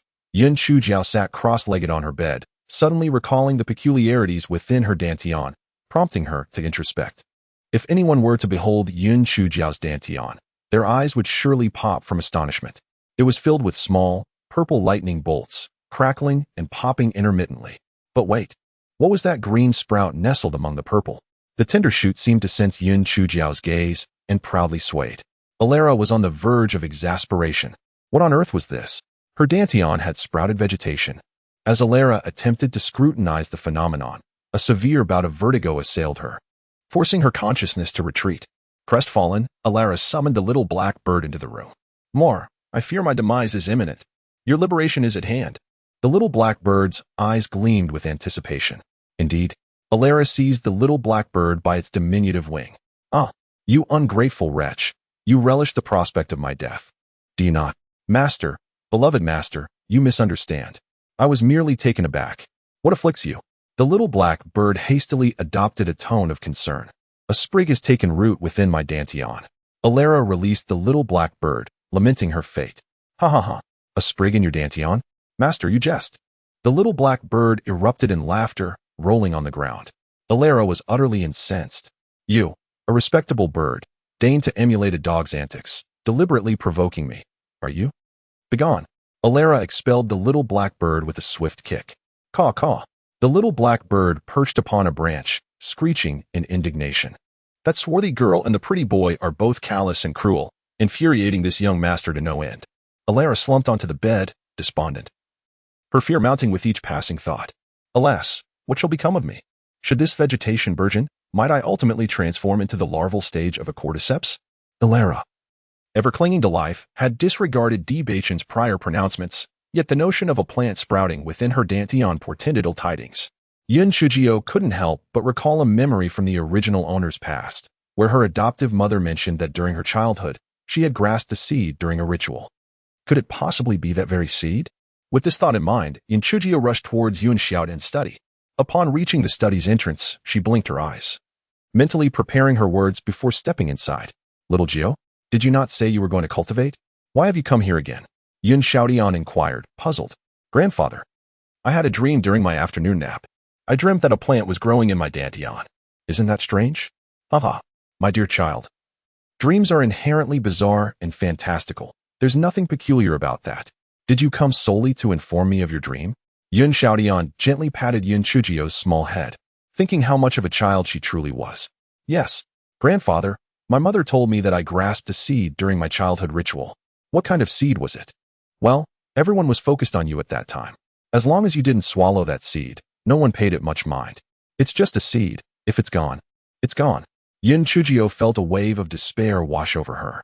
Grandfather, I did not swallow that seed. It has grown in my Dantian instead. It would have been better had I swallowed it. Chapter 88. They must still be alive, little Jiao. What troubles you? Yun Xiaotian asked, noticing the sorrowful expression on her face, his concern growing. Grandfather, it's nothing. I just miss my mother a bit. By the way, grandfather, why have I never heard my mother mention her maternal grandfather's family? Yun Chujiao curiously inquired. Has my mother never regained her memories? Yun Chujiao raised an eyebrow slightly, astonished to discover that her mother's background was somewhat intricate, although there had been no information thus far. I observed that your mother's demeanor suggested she hailed from a noble lineage. Regrettably, our Yun family possesses insufficient strength, leaving us perpetually unable to uncover any leads. In the past, your father and mother sought to revisit the site of their initial encounter, hoping to find clues regarding your mother's heritage. Alas, they vanished without a trace. I personally led a search party, but returned empty-handed. Eventually, by sheer coincidence, I stumbled upon a jade pendant that your father had worn. It was a laborious endeavor to locate the cultivator who had sold the pendant, and he recounted that when he discovered it, it was stained with dried blood. Tattered strips of cloth, also bloodied, hung from a nearby branch. Initially, I clung to hope, dispatching inquiries continually, yet all efforts yielded naught. Sigh. I must resign myself to the reality of their passing. Yun Xiaodian, recalling his younger son, could not help but shed tears. Yet, this diversion from sorrow lightened his heart somewhat. Ah, grandfather has come to terms with it. As long as you and the Yun family thrive, that is of utmost importance. Rest assured, grandfather, I will strive to cultivate diligently and bring glory to our Yun family. Yun Chujiao declared, shaking her tiny fist, her eyes sparkling with determination. Yun Xiaodian felt a wave of comfort as the two conversed for a while longer before Yun Chujiao joyfully skipped away. However, once she exited the courtyard, her spirits plummeted. Alas, how can I restore the Yun family? It is possible I may soon become mere sustenance for that wretched grass. This burden weighed heavily on her. She scarcely touched her dinner and spent the night in restless contemplation. How could she possibly eradicate that infernal weed? Using a knife? Clearly impossible. The blade cannot penetrate the dantian. Setting it ablaze? Ridiculous. That peculiar herb is unperturbed by lightning, so why would it fear fire? Freezing it? If it doesn't perish from the cold, I would merely become an ice sculpture first. Consuming poison? Good grief. If that herb survives, I would be the one to meet my demise. The following morning, Yin Chuju performed a quick wash and sat in contemplation on her chair. Gritting her teeth, she thought. Enough of this. Regardless, I shall live one day at a time. I refuse to believe I cannot contend with a mere plant. First, I must satiate my hunger. Miss, how have you become so pale? Spring Rain exclaimed. Chapter 89. Just a tiny bit. Yin Chuju was filled with joy and hurried to the mirror. Spring Rain. Are you jesting with me? I still look as dark as ever, like a ball of charcoal. Initially brimming with hope, her spirits plummeted upon seeing her reflection. Miss, take a closer look. You have indeed lightened a little. You were quite dark before, and now there is a hint of gray. Spring Rain insisted anxiously. Yin Chujiao. Dark? A hint of gray? Spring Rain, your words may cost you friends, you realize? Yin Chuju scrutinized her reflection and, to her surprise, she had indeed lightened just a tad. Yin Chujiao pondered, such a change could not occur without reason. Could it be that the seed is sprouted, resulting in her slight lightening? Might her prior inability to cultivate also have been due to that very seed? Indeed, it must be so. All the good essence was absorbed by that accursed seed, leaving her dark and withered. But what could have caused it to sprout suddenly? Is this transformation a boon or a bane? The succession of enigmas was truly perplexing. As Yin Chuji was immersed in thought, the little black bird alighted upon her shoulder, exclaiming, Mistress, you possess such an exquisite fragrance. Exquisite fragrance? Nonsense. I haven't any sachets or perfumes about my person. Yin Chuju retorted. Chunyu, do you detect any particular scent? Chunyu meticulously sniffed the air and responded, Miss, only the scent of soap beans lingers. There is nothing particularly distinct. The little black bird grew agitated. Truly, mistress, you emanate a certain aroma that I find exceptionally comforting. Yin Chujiao dismissed the bird's words, attributing them to mere flattery. After partaking in breakfast, Yin Chujiao sat in the courtyard, lost in contemplation. She felt helpless regarding the peculiar grass within her dantian. Perhaps upon entering the Linghua sect, she might discover a solution. Elder Sun had mentioned that even the recruitment of menial laborers in the Linghua sect required testing. Thus, it seemed that diligent cultivation was the only path forward. As fate would have it, a torrential rainstorm descended that very night, accompanied by thunderous roars and dazzling lightning. Yin Chujiao, undeterred, brandished 2 copper basins, inviting the lightning to strike her throughout the courtyard. The little black bird, mimicking her actions, perched atop a copper basin, eagerly awaiting the electrical assault. Chunyu was utterly bewildered. Good heavens, it was one thing for her young mistress to be eccentric. But how could this newly arrived bird be such an oddity as well? Yin Chujiao and the little black bird successfully absorbed the power of lightning throughout the night, leaving both mistress and pet thoroughly gratified. Yin Chujiao nodded in satisfaction. I too must refine the absorbed lightning power. Yun Xiaodian, upon witnessing Yin Chujiao's diligent efforts, felt a profound sense of joy. He made special arrangements for the grand kitchen to deliver meals punctually each day, ensuring that Chunyu could remain by Yin Chujiao's side, safeguarding her from any unforeseen mishaps. Meanwhile, in the same city, Bai Jia, Bai Moru was fervently imploring Bai Peng. Grandfather, I can no longer swallow this indignation. If it were not for that wretched Yun Chujiao, Elder Su would not have vented his ire upon my brother and me. And I would not have been kicked by Elder Su. Now, we are unable even to attend the Fallen Cloud sect. Grandfather, you care for me the most. You must help me eliminate that wretched Yun Chujiao. Beside her, by Mo furrowed his brow. Moro, that Yun Chujiao's master is an esteemed elder of the Linghua sect. Quite renowned, it seems. If we provoke him, our Bai family will be doomed. I don't care. Grandfather, you are the most powerful. You must have a way, right? Bai Mora clung to Bai Peng's arm, pouting. Bai Peng smirked enigmatically. Had this been before today, even I would have been helpless. For the Linghua sect is an exalted and unattainable lineage. However, this morning, I received a letter. Not only will you have the opportunity to personally eliminate Yun Chujiao, but you shall also rise to prominence, making a remarkable impression. Chapter 90, The Mysterious Letter. By Mora's eyes sparkled with excitement. Grandfather, who sent you this letter? By Mo, you also looked at Bai Peng with hope. He harbored a deep hatred for Yun Chujiao, had it not been for the fear of that elder son. He would have already gathered men to eliminate Yun Chujiao. A powerless wretch like her would be as easy to crush as an ant. In my youth, I fortuitously saved an individual in the forest of beasts. How serendipitous it was. I encountered a grievously injured golden-spotted flame tiger, and, driven by avarice, I recklessly took the life of the beast. To my astonishment, not far from the tiger, I discovered a person. At that moment, as I hesitated over whether to kill and seize their treasures, the individual awakened, prompting me to feign a rescue. After nursing him back to health at our home, he left behind a sword sheath, promising that he would repay me handsomely in the future. Years have passed without a word, until yesterday, when my grandfather received a letter revealing that this individual is now an elder of the Linghua sect. What a stroke of fortune! Bai Mo exclaimed in delight. Grandfather, that is truly wonderful. Do you intend for him to assist us in eliminating Yun Chujiao? Not at all, Bai Peng replied. That individual has a notoriously irritable temperament and is rather obstinate. Otherwise, he would not have mistaken me for his savior. I shall compose a letter to him, and both of you will take the sword sheath and the letter to the Linghua sect. A glimmer of excitement sparkled in Bai Peng's eyes. Bai Mo, somewhat perplexed, inquired, Grandfather, what is our purpose in visiting the Linghua sect? Bai Mo, however, began to grasp the situation. He cautiously asked, Grandfather, do you intend for us to enter the Linghua sect for training? Bai Peng nodded affirmatively. Indeed. You shall first seek that individual to obtain qualifications for the entrance examination. Given your talents, serving as attendants will pose no problem. Once you enter the Linghua sect, thanks to that individual's connections, gaining access to the outer sect will be merely a matter of time. If the opportunity arises, entering the inner sanctum is certainly not impossible. Bai Moru furrowed her brow and remarked, Grandfather, that Yun Chujiao's master is an elder. Does that not make her an inner disciple? Once my brother and I join the Linghua sect, it would be more likely for her to slay us than the other way around.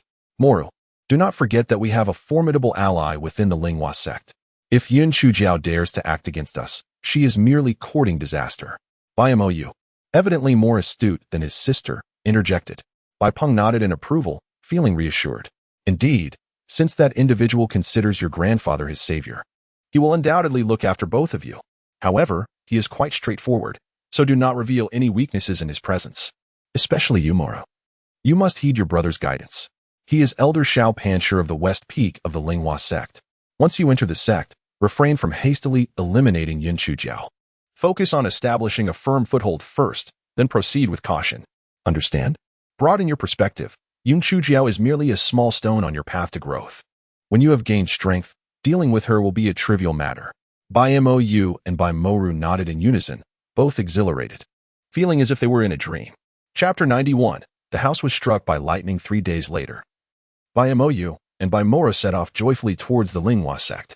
Exiting the city, Bai Mora gazed in the direction of the Yun family, a cold smile gracing her lips. Yun Chujiao, I shall slay you with my own hands. Just then, a bolt of purple lightning descended from the heavens, striking the very location of the Yun family. Brother, can you believe it? Lightning on a clear day? It seems Yun Chujiao is receiving her just desserts. Bai Mo erupted into joyous laughter. Perhaps it is merely an ordinary landmine. Come, let us not miss the registration deadline. Bai Mo cast a frosty glance towards the direction of the Yun family, muttering, if you were to be struck dead by lightning, Yun Chujiao, it would indeed be a fitting end for you. At that moment, chaos reigned within the Yun household. Upon hearing the commotion, Yun Xiaotian was about to step out to investigate when Butler Ji rushed in, flustered. Master, Master, this is dire. A purple heavenly lightning bolt has struck the residence of the ninth miss. One of the servants witnessed it, claiming the bolt was as thick as a child's wrist. Although Yun Xiaotian was aware of Yun Chuzhou's lightning affinity, the news of such a formidable bolt filled him with concern. He hastily made his way to Yun Chuzhou's courtyard alongside Butler Ji. Upon arriving outside her dwelling, they found a throng of servants gathered there. Yun Xiaotian's displeasure grew. How could they stand idly by, engrossed in the spectacle, instead of rushing in to assist? One trembling servant spoke up, Master. It is not that we do not wish to enter and help, but rather, it is impossible. Yun Xiaotian furrowed his brow. Impossible? You are merely making excuses. His words trailed off as he followed the servant's pointing finger, his gaze falling upon a sight that left him utterly astonished. There stood Yun Chuzhou's residence, rent asunder by the lightning, while surrounding it crackled with purple arcs of electricity, incessantly popping and crackling. Master, that girl Chun Yu is quite earnest. She attempted to rush in just now, but was knocked unconscious the moment she got too close. The servant indicated towards the unconscious Chun Yu lying nearby. Yun Xiaotian was drenched in sweat, yet he knew that Yun Chuzhou possessed a lightning spirit root, which could very well be her fortuitous opportunity. Thus, he waited anxiously outside the courtyard. After half an hour, the small flashes of lightning outside gradually dissipated, and Yun Chuzhou emerged, yawning and stretching languidly. Little Jiao, are you all right? Yun Xiaotian inquired with concern. I'm perfectly fine, better than ever, she replied, her face contorting in distaste. It's just that those blind thunderbolts damaged the house, preventing me from getting a good night's sleep. She discreetly cast a glance at Yun Xiaotian. The onlookers were left astounded, their jaws nearly dropping to the ground. Miss Jiao, have you misplaced your priorities? That was thunder. It's a miracle you survived, and yet you still think about sleeping? Receiving Yun Chuzhou's subtle signal, Yun Xiaotian cleared his throat a few times. Well, since you are unharmed, everyone may disperse. Little Jiao, come with me. Yun Chuzhou hopped along beside Yun Xiaotian to the study. Grandfather, ha ha ha. I have advanced. I am now at the 3rd level of spirit refinement, she proclaimed, her face beaming with pride. Yun Xiaotian, trembling, extended 3 fingers. 3rd level? Tears of joy streamed down his face as he looked skyward, laughing heartily. Chapter 92, Mysterious confidence wiping away his tears with his sleeve, Yun Xiaotian exclaimed, Little Jiao, you have indeed made remarkable progress. Our Yun family is about to produce an unparalleled genius. Yun Chuzhou straightened her small stature, feigning modesty. Grandfather, what genius? It's merely been half a month to reach the 3rd level of spirit refinement. I've simply advanced 2 levels in a flash. It's really nothing. Yun Xiaotian's eyes twitched. Little Jiao, are you being modest or boastful? Yun Chuzhou, with an incessant flow of words, finally declared, Grandfather, I plan to set forth to Linghua sect tomorrow. Additionally, I wish to bring along my elder siblings. Perhaps we can devise a plan to enable all of us to participate in the entrance examination together. Yun Xiaotian was initially taken aback, but then elated. Little Jiao, are you truly serious? Do you really possess a way for Chui and the others to join the examination as well? His joy was palpable. Even if they merely gained entry as servants in Linghua sect, it would be a remarkable leap forward. The qualifications for the entrance examination at Linghua sect were stringently regulated, and families like the Yun clan, devoid of influence or connections, were typically ineligible to partake in such tests. Ahem, Grandfather, I merely suggested it as a possibility. So do not harbor too much hope, Yun Chuzhou replied, acknowledging the gravity of her words. She understood the adage that a single tree cannot support a forest. No matter how formidable one may be, isolation can lead to inevitable shortcomings. However, if Yun Chu and her companions could grow stronger, no one would dare to intimidate the Yun clan. Yun Chuzhou was always imbued with an inexplicable confidence. As for whether they would secure the qualifications for the examination, that would depend on their performance and adaptability when the moment arrived. Excellent. Even if we do not succeed, gaining experience would be beneficial. I shall convene a family meeting to solicit their opinions. Old Ji, hurry. Inform everyone to gather for a clan meeting. Those who do not attend will bear the consequences. Observing Yun Xiaotian's exuberance, Yun Chuzhou felt a twinge of unease. Grandfather, I was merely speaking hypothetically. In truth, I have little assurance in this matter. Half an hour later, all members of the Yun family gathered in the hall. Upon seeing everyone assembled, Yun Xiaotian cleared his throat and proclaimed in a clear voice. Little Jiu's master has bestowed upon her a testing token from the Linghua sect. Tomorrow, she shall embark on her journey to undergo the entrance examination at the Linghua sect. Upon hearing this, the crowd erupted in astonishment. The Linghua sect? Good heavens! No wonder Elder Su was frightened away by Little Jiu's master. Her master must be extraordinarily powerful. I always thought Little Jiu's skills had improved significantly. It turns out she has a great mentor guiding her. Indeed, no wonder she could easily subdue Baimura with a single move. Little Jiu truly is a hidden gem. Yin Chushan clenched her hands tightly within her sleeves, oblivious to the pain of her nails digging into her flesh. Why should this be? Why should Little Jiu, a so-called waste, enjoy such fortune? Despite being a bastard, she is treated like the legitimate daughter of the family head.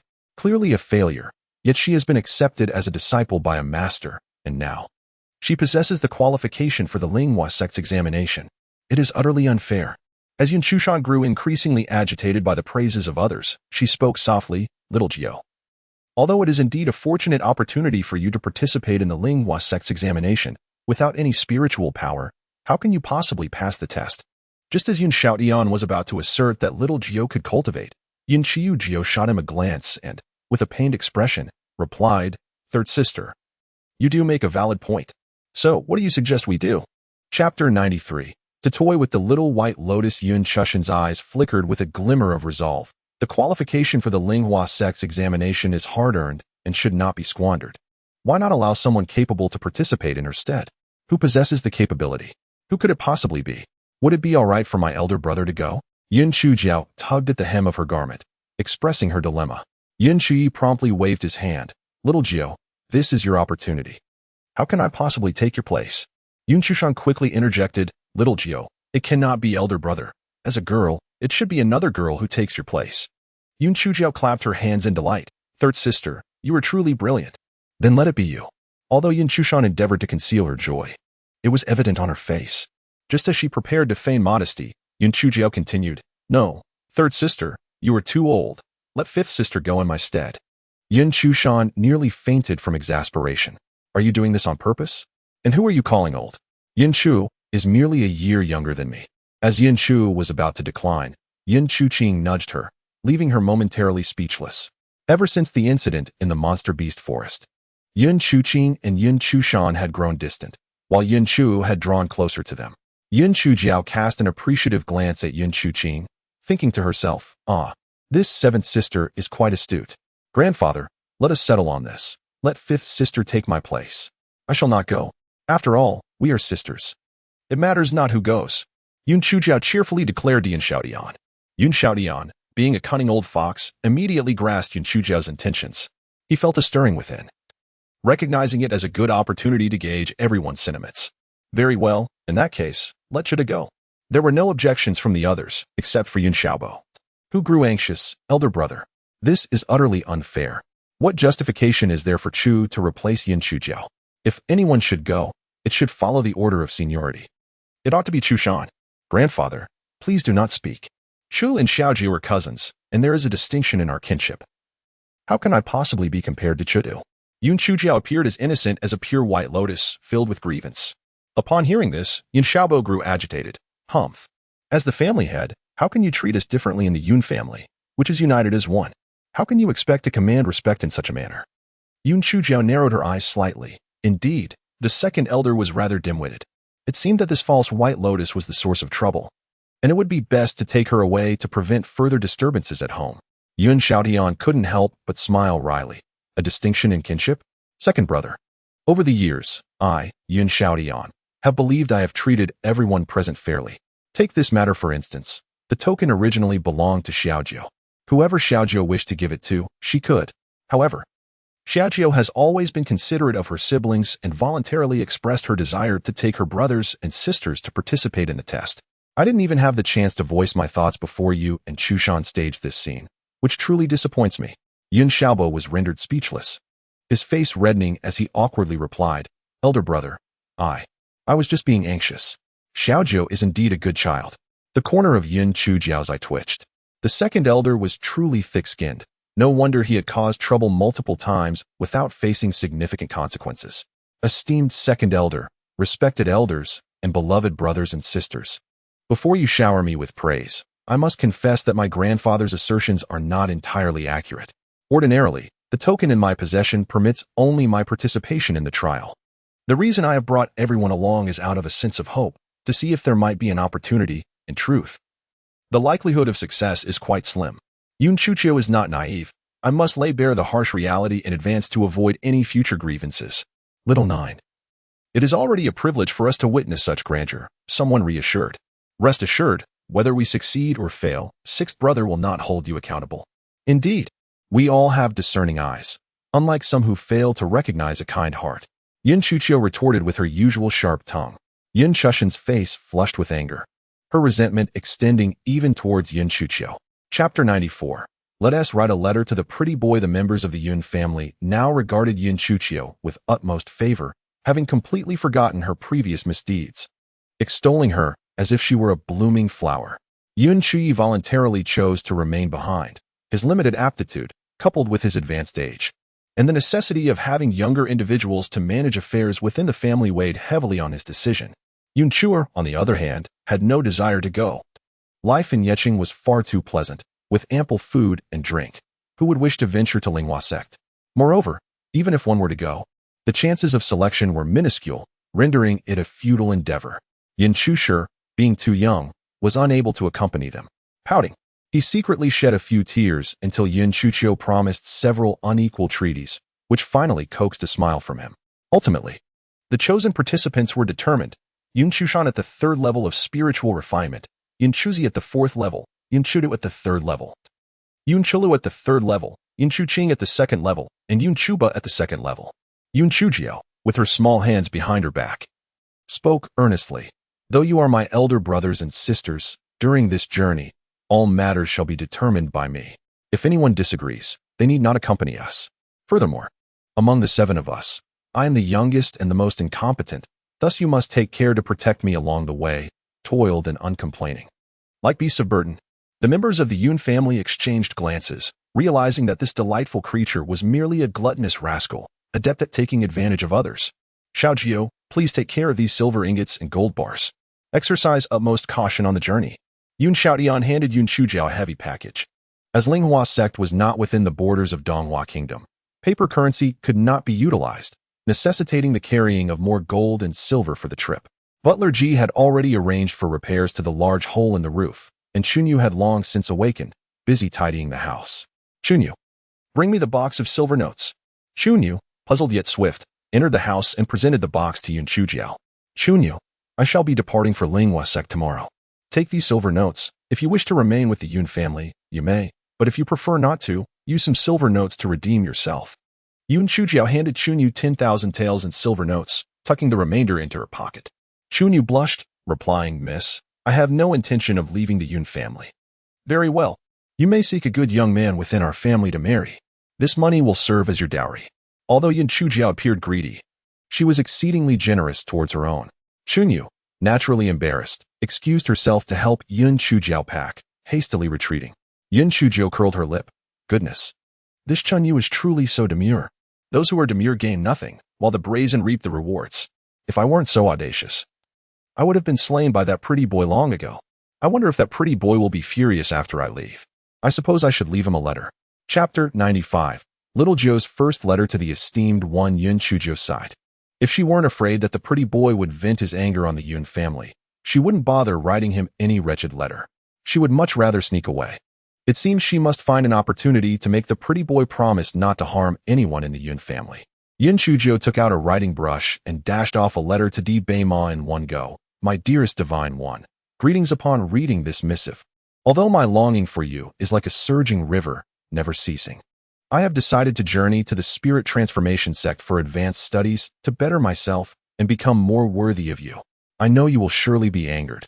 As with such an outstanding and formidable master as yourself, why would I need to go to the Spirit Transformation sect? However, I have my reasons for doing so. Firstly, you are occupied with many affairs and cannot instruct me for long periods. You also mentioned that the Thunder Spirit root is prone to cultivation deviation. So for the sake of my own life, I must try my luck at the Spirit Transformation sect. Secondly, it is said that the Spirit Transformation sect not only imparts cultivation methods, but also offers courses in talisman making, alchemy, formations, and weapon refining. To better love you in the future. I have decided to become versatile so that I can vanquish those gaudy vixens around you and repel the seductresses who try to ensnare you. Thirdly, the world is so vast, and I wish to explore it. Dear idol, though my message is brief, the depth of my affection for you is boundless. I shall refrain from elaborating further. Should you wish to see me, do visit Linghua sect. With love that penetrates to the very marrow, Xiaojiu. On the date inscribed. Yun Chujiao admired her words several times, exclaiming how splendid her prose was. The elegance of her script was simply exquisite. Surely, the pretty boy would be utterly captivated. She carefully sealed the letter within an envelope, inscribing upon it, "To my dearest idol." Placing the envelope on the table, she secured it with a weight. In half a month's time, my master may come to seek me. Please ensure that this letter reaches him. My master possesses a rather volatile temperament. So it is imperative that you deliver this letter to him. Otherwise, he may wreak havoc upon the Yun family. Spring Rain nodded repeatedly, yet upon noticing the inscription, questioned with a hint of skepticism, "Miss, why does it say to my dearest idol? Should it not read to my esteemed master?" Yun Chujiao cleared her throat awkwardly. My master is indeed male, hence the term idol is suitable, is it not? He is exceptionally formidable, thus referring to him as divine is equally appropriate. Together, they form dearest idol. Spring Rain, though momentarily taken aback, nodded in agreement, sensing an underlying discord. The little black bird remained in a dormant state. It was essential to bring it along, but how to transport it? Would it be safe in a package? She feared it might suffocate. Ultimately, Yin Chujiao instructed Spring Rain to fashion a crossbody pouch, ensuring it featured several ventilation holes and was lined with soft cotton, providing a cozy resting place for the little black bird. As dawn broke the next day, when the group convened, Yin Chujiao's eccentric appearance astonished everyone anew. Bearing an immense knapsack upon her back and a vibrant satchel slung across her torso, Yin Chujiao also toted a pair of capacious copper basins. Yun Xiaoyan's gaze twitched. "Xiaojiu, what do you carry within that bundle? And what purpose do those copper basins serve?" "Grandfather," she replied, "when venturing afar, one must needs be thoroughly prepared. Within, I've stowed away sundry treasures, salts, peppercorns, sugars, and the like. As for these copper basins, they are, of course, for culinary endeavors." In truth, Yun Chujiao's intent for the copper basins was twofold, to facilitate outdoor cooking and to serve as conductors for lightning. Chapter 96. An unbridled spirit amidst the admonitions of the Yun family. Yin Chujiao and her companions mounted their steeds and embarked upon their journey with spirited resolve. Observing their departing figures, and Feng, lurking in the shadows, was seized by frantic desperation. Why had this ninth miss been suddenly compelled to journey to Linghua sect? There had been no prior indication, and to compound matters, this accursed transmission talisman had malfunctioned. He was truly undone. Why did everything descend into chaos whenever he encountered this dusky imp? If, in a fortnight, His Excellency were to arrive and discover the ninth miss's absence, the consequences would be dire. What was to be done? After a moment of agonizing deliberation, Feng hastily scribbled a message, concealed it beneath a rooftop tile, and left a secret marker before surreptitiously pursuing Yin Chujiao and her party. His mandate was, after all, to safeguard the ninth Mississippi. As for His Excellency, he could only hope that the sovereign would not, in his wrath, obliterate the city of Yi. Unbeknownst to Yin Chujiao, Feng was beset by anxieties. As she reveled in unadulterated elation, first, she purchased an abundance of pastries from the bakery, followed by an assortment of delicacies from the deli, and finally, she acquired a large bag of candies and preserved fruits from the grocery store. Yin Chushan couldn't help but curl her lip, tempted to scoff. Unfortunately, neither Yin Chuzan nor Yin Chuqin paid her any mind, leaving her to silently curse them. Gluttons. Gluttonous fools. Worthless. After procuring her delectable treats, Yun Chujiu proceeded to the apothecary to gather some daily medicinal herbs, and then with a flourish of her hand declared, "Let us depart the city." Once beyond the city limits, Yin Chujiu felt like a wild stallion set free, unsure of how to revel in her freedom. She eagerly picked wildflowers along the roadside, gathered wild fruits, and cast glances at handsome passers-by. Alas, upon seeing her dark complexion, coupled with the flamboyant bag slung over her shoulder, the travelers recoiled as if confronted by a fearsome apparition, none daring to approach her. Yin Chujiu muttered in dissatisfaction, "Oh, little black, it is all your fault. How many charming sights have I missed because of you? When you awaken, I shall give you a thorough scolding." She sighed, dismissing the lack of taste in those around her. They are not even half as attractive as a pretty boy. Who cares? Humph. Beside her, Yun Chu furrowed her brow. Little Jiu, what are you murmuring about? I thought I heard something about beauty and pretty boys. Are you about to indulge in your old habits again? Yun Chujiu blinked innocently. Fifth sister, you must have misheard me. I was speaking of beautiful scenery and little white rabbits. I am feeling rather peckish and was contemplating catching a few wild rabbits to satisfy my hunger. Yun Chu cast a doubtful glance at her and warned, Xiaojiu. Although we are following your lead this time, if you act out of line, I, as your elder sister, will not spare you. Yin Shujiao shrank her neck and replied, Fifth sister, rest assured, I promise to behave obediently. Although Yin Shujiu spoke confidently, her fascination with everything new caused her to dawdle, rendering them unable to cover much distance in a day. Moreover, she carried a considerable amount of silver notes, ensuring that they would stay in the finest inns and feast on lavish banquets. This was the first time for Yun Chu and the others to venture far. And being at a young and playful age, they indulged Yun Chujiao's whims. The distance from Linghua to Yi City was not particularly vast. By using a flying spiritual instrument, they could arrive in a day's time. However, on horseback, it would take them at least half a month to reach their destination. Once they crossed the borders of the Eastern Hua Kingdom, Yin Chujiao noticeably restrained her spending, as silver notes were not accepted in other countries, and only gold and silver could be used. As they approached the towns near Linghua sect, the atmosphere began to diverge significantly from Yi City. In these areas, the spiritual energy was palpably richer, and the cultivation levels of the inhabitants were commendable. The Yun siblings, who were once prominent in Yi City, now felt relatively ordinary. At present, they faced a pressing dilemma. They were on the brink of hunger. Chapter 97, A Fear of Arrogance as they neared Linghua sect. The value of gold and silver began to depreciate significantly, prompting people to use spiritual pearls and stones for transactions. A single spiritual pearl could be exchanged for 10 taels of gold, yet it could only purchase 2 meat buns. Despite the collective fare having been reduced from delicacies to simple bread and water, the gold and silver within their baggage was rapidly diminishing. Yin Shujiao and her companions had considered appeasing or devouring magical beasts to obtain currency, but the nearest enchanted forest was nearly 2 days' journey away, making such a venture excessively time-consuming. Ultimately, Yin Chujiu devised a plan to sell 2 of their steeds for 3,000 spiritual pearls, which temporarily resolved their financial predicament. Yin Chujiu estimated the remaining distance, determining that, with frugality, they could reach the Spirit Hua sect, albeit with a noticeable decline in their standard of living. Their meals were simple, and their accommodations frequently consisted of only 2 rooms, requiring them to crowd together. Finally, Yin Chujiu and her party arrived at Spirit Hua City, nestled at the foot of Spirit Hua Mountain. The city teemed with throngs of people, including test-takers and their accompanying relatives and friends. The inns and taverns of Spirit Hua City were completely filled, and prices were exorbitantly high. Yin Chujiu and her group managed to secure 2 modest rooms in a humble inn, where they temporarily settled. Despite their financial constraints, the group was elated, having witnessed sights along the way that would have been unimaginable in Yi City. This journey had truly broadened their horizons. The following day, Yun Chujiu proposed that they visit the Spirit Hua sect's registration area to familiarize themselves with the enrollment process and assess the situation. The registration site was located at the base of Spirit Hua Mountain, in close proximity to Spirit Hua City. Yun Chujiu and her companion strolled leisurely to the registration area, eschewing their horses. Along their route, the Yun family members were met with several disdainful glances. Look at those individuals. They clearly are unsophisticated bumpkins who have never seen the world. Indeed, they are clad in nothing but ordinary cloth garments, devoid of even a single spiritual artifact. How utterly impoverished they appear. They are not young either, and with their level of cultivation, do they even have the audacity to be here? Even if they could register, they would never be selected. Let us not even mention participating in the entrance examination. Their cultivation is far below the registration standards. That dark-skinned girl doesn't possess a shred of spiritual energy. If I were them, I would be too ashamed to show my face here.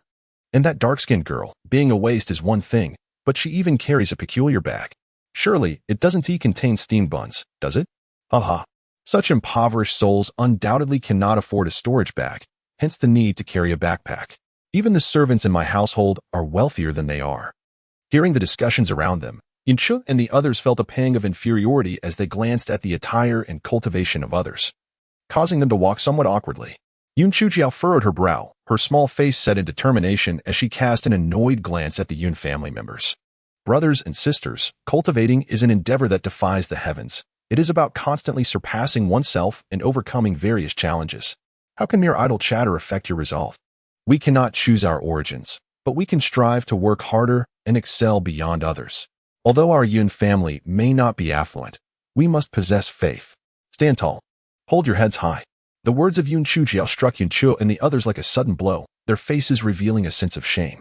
They realized that they were not as commendable as Xiaojiao, who, despite lacking spiritual power, stood tall and unwavering. Why couldn't they do the same? Instantly, the group shed their previous timidity, embracing a newfound confidence. The Yun siblings, already distinguished in appearance, excepting Xiaojiao, of course, now radiated an aura that rivaled others, even exuding a hint of pride. Yun Chujiao discreetly awarded herself 32 accolades, declaring, "I give myself 99 points. An extra point might lead to arrogance." Chapter 98. Oh, it can be done this way. Those who had been gossiping, upon witnessing this transformation, muttered a few sarcastic remarks and fell silent. Seizing the advantage of her petite stature, Yun Chuju maneuvered to the front, where a long table was occupied by several individuals clad in Linghua sect attire. The applicants were divided into two categories, those who presented registration tokens and those who underwent immediate testing.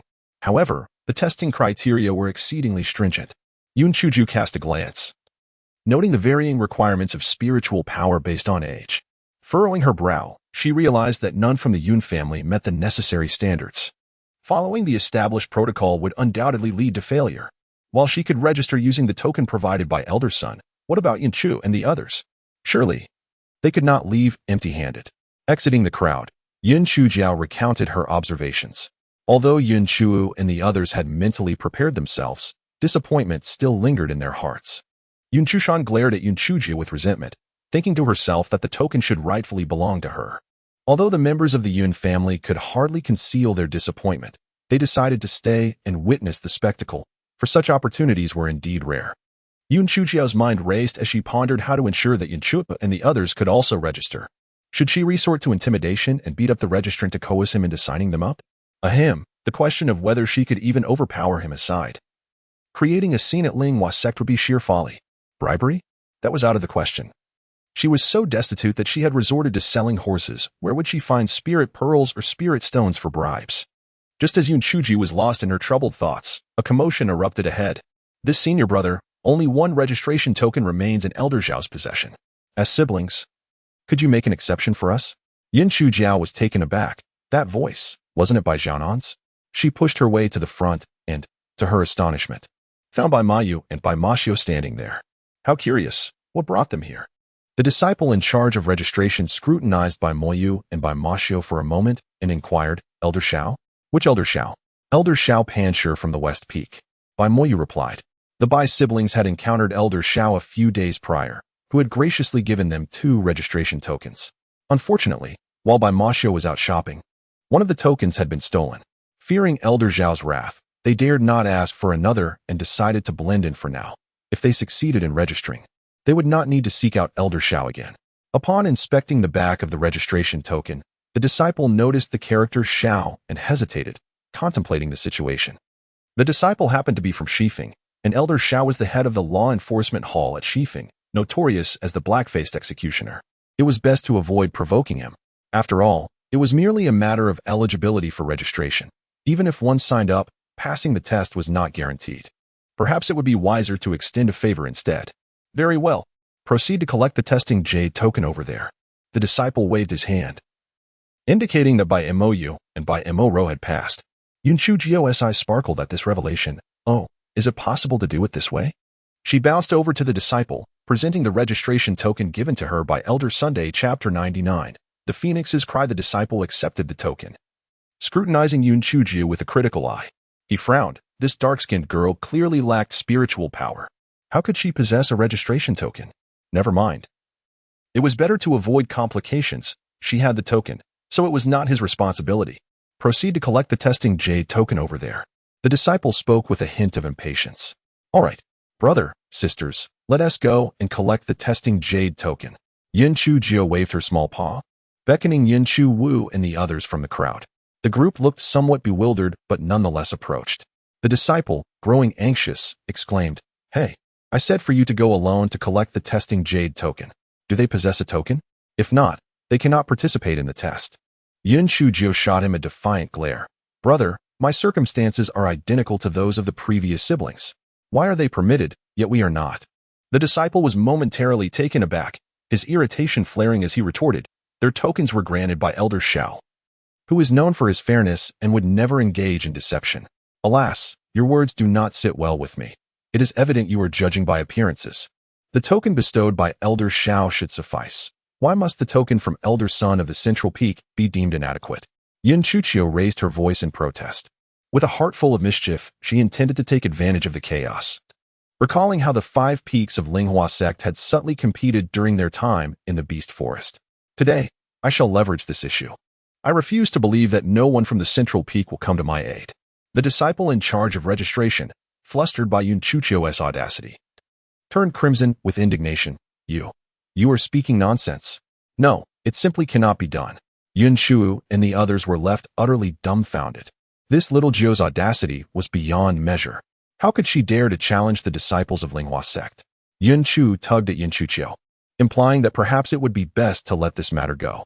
To her surprise, Yun Chujiao became even more agitated, stamping her foot and exclaiming, "Who are you to declare it impossible? What authority do you hold?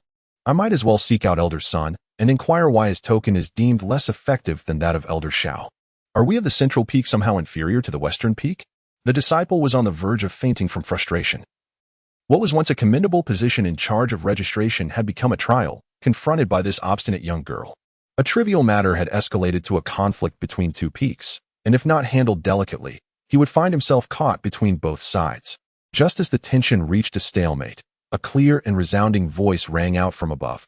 "Qihua, I never imagined your Western Peak would engage in such blatant favoritism. Truly, it is an eye-opening experience."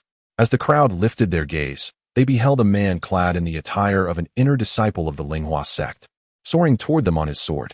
Tall and slender like a bamboo, his figure exuded an elegance, with long, dark hair gently fluttering in the breeze. His strikingly handsome visage was accentuated by a pair of alluring peach blossom eyes that were slightly arched, accompanied by a mocking smirk upon his face. However, Yun Chujiao's attention was drawn to the sword tassel. What curious shade of soft pink was that? It seemed this man was inherently flamboyant. The disciple responsible for registrations felt a pang of anxiety. Feng Ming? Oh no, the progenitor of mischief has arrived. Senior brother Feng Ming, please disregard the ramblings of this girl. There seems to be a misunderstanding, he hurriedly interjected. Yun Chujiao blinked her eyes, contemplating that this flamboyant man had just spoken disparagingly of their West Peak, indicating a clear bias against it. Perhaps he hailed from the Central Peak. I must intensify my efforts. You must be senior brother Feng Ming. I've long heard tales of your unparalleled beauty and integrity within the Linghua sect. Seeing you today, it is indeed true. Feng Ming dismounted from his flying sword, visibly pleased by Yun Chujiao's words. You little girl, you certainly have a way with words. While what you say is the truth, there is no need for such bluntness. With a bright smile revealing her pearly white teeth, Yun Chujiao cheerfully replied, Senior brother Feng Ming, your arrival is most opportune. Please, lend your judgment. It is utterly unfair that the person ahead can wield Elder Shao of the West Peak's token while I, possessing Elder Son of the Central Peak's token, am denied entry. This is simply too oppressive. Upon hearing this, Feng Ming's expression turned icy. Qihua, what do you mean by that? Holding the token of Elder Shao from Shifeng is indeed advantageous. Yet why is it that this young girl, possessing the token of our Elder Son, finds herself in a predicament? Upon hearing this, Yun Chujiao's heart settled. It appeared this flamboyant man was from Zhongfeng. Qihua silently lamented his misfortune. Encountering a stubborn little girl was one thing, but now facing Feng Ming as well. What a troublesome scenario. Noticing Qihua's silence only fortified Feng Ming's belief in Yun Chujiao's claims. Qihua, either affirm or deny the matter swiftly. Otherwise, I shall escort this young lady to summon Elder Son myself. Brother Feng Ming, since you have spoken, I shall grant you this favor. Young lady, you may take one person with you. Please choose wisely. Qihua gritted his teeth in frustration. Elder Son, known for his notorious antics, could create chaos even when ignored. If he were truly summoned, it would certainly not bode well. 1. Yun Chujiao shook her head resolutely. One will not suffice. They are all my brothers and sisters, and not a single one may be left behind. Little girl, do not overreach. Allowing you to take one is already a concession in light of brother Feng Ming's standing. If you refuse, Then you may take none at all. Chi Hua sneered repeatedly, astonished that this young girl, unaware of the gravity of her demands, believed she could bring 6 individuals with merely 1 token. Yun Chuju looked towards Feng Ming, who merely shrugged, clearly unwilling to intervene further. Allowing 1 was already generous, 6 was simply untenable. Yin Shu and the others believed this to be the best outcome, as being permitted to take 1 was commendable. Who that would be was entirely up to Xiaojiao. Yin Chushan gritted her teeth in silence, certain that Yin Chujiao would bring either Yin Chuzi or Yin Chu, leaving her with no chance. The elder brother was correct, indeed. A token could only accompany 1 individual. However, aside from Elder Sun, the peak master of Zhongfeng and 3 other elders had also promised me registration tokens. They simply did not have them on hand at that time, which is why Elder Sun represented them and bestowed upon me a token. Yun Chuji was spouting nonsense with utmost seriousness. The peak master of Zhongfeng and 3 other elders? Do not speak such absurdities. You, a mere girl devoid of spiritual power. What qualifications do you possess that would warrant the peak master of Zhongfeng to grant you a registration token? Chihua wore a disdainful expression, clearly unconvinced. Could it be? Chihua was somewhat skeptical. Over 20 days ago, indeed, the powerful figures of the sect had journeyed to Donghua country, rumored to have witnessed the emergence of the 9-colored celestial sparrow. Was it possible that this young girl spoke the truth? If you do not believe, you may inquire with that individual named by Mayu, whom I greeted while aboard Elder Sun's flying spiritual artifact. Yun Chuju pointed to Bai Mayu, who was not far away. Chapter 101. Settled. Chi Hua turned to Bai Moyu and asked, Bai Moyu, is what this girl claims true? Bai Moyu wished to deny it vehemently. However, should the truth come to light later, Elder Xiao might suspect a flaw in his character. Thus, he reluctantly replied, on that day, Yun Chujiao indeed traveled in the flying artifact of Linghua sect, and Elder Sun stated that she is his disciple. As soon as Bai Mayu's words fell, the crowd erupted in disbelief. What? Elder Sun of Zhongfeng actually took this dark-skinned girl as his disciple? How could this be possible? The young girl, devoid of any spiritual power, left Chihua feeling deflated as if he were a punctured balloon. Could Elder Sun truly have lost his senses to accept her as a disciple? Should that be the case, this girl would undoubtedly ascend to the ranks of the inner disciples, a prospect that filled him with trepidation.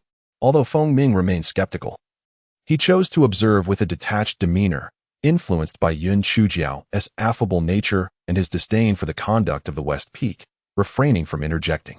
Dear Senior, if your doubts persist, why not accompany me to inquire with Elder Sun himself?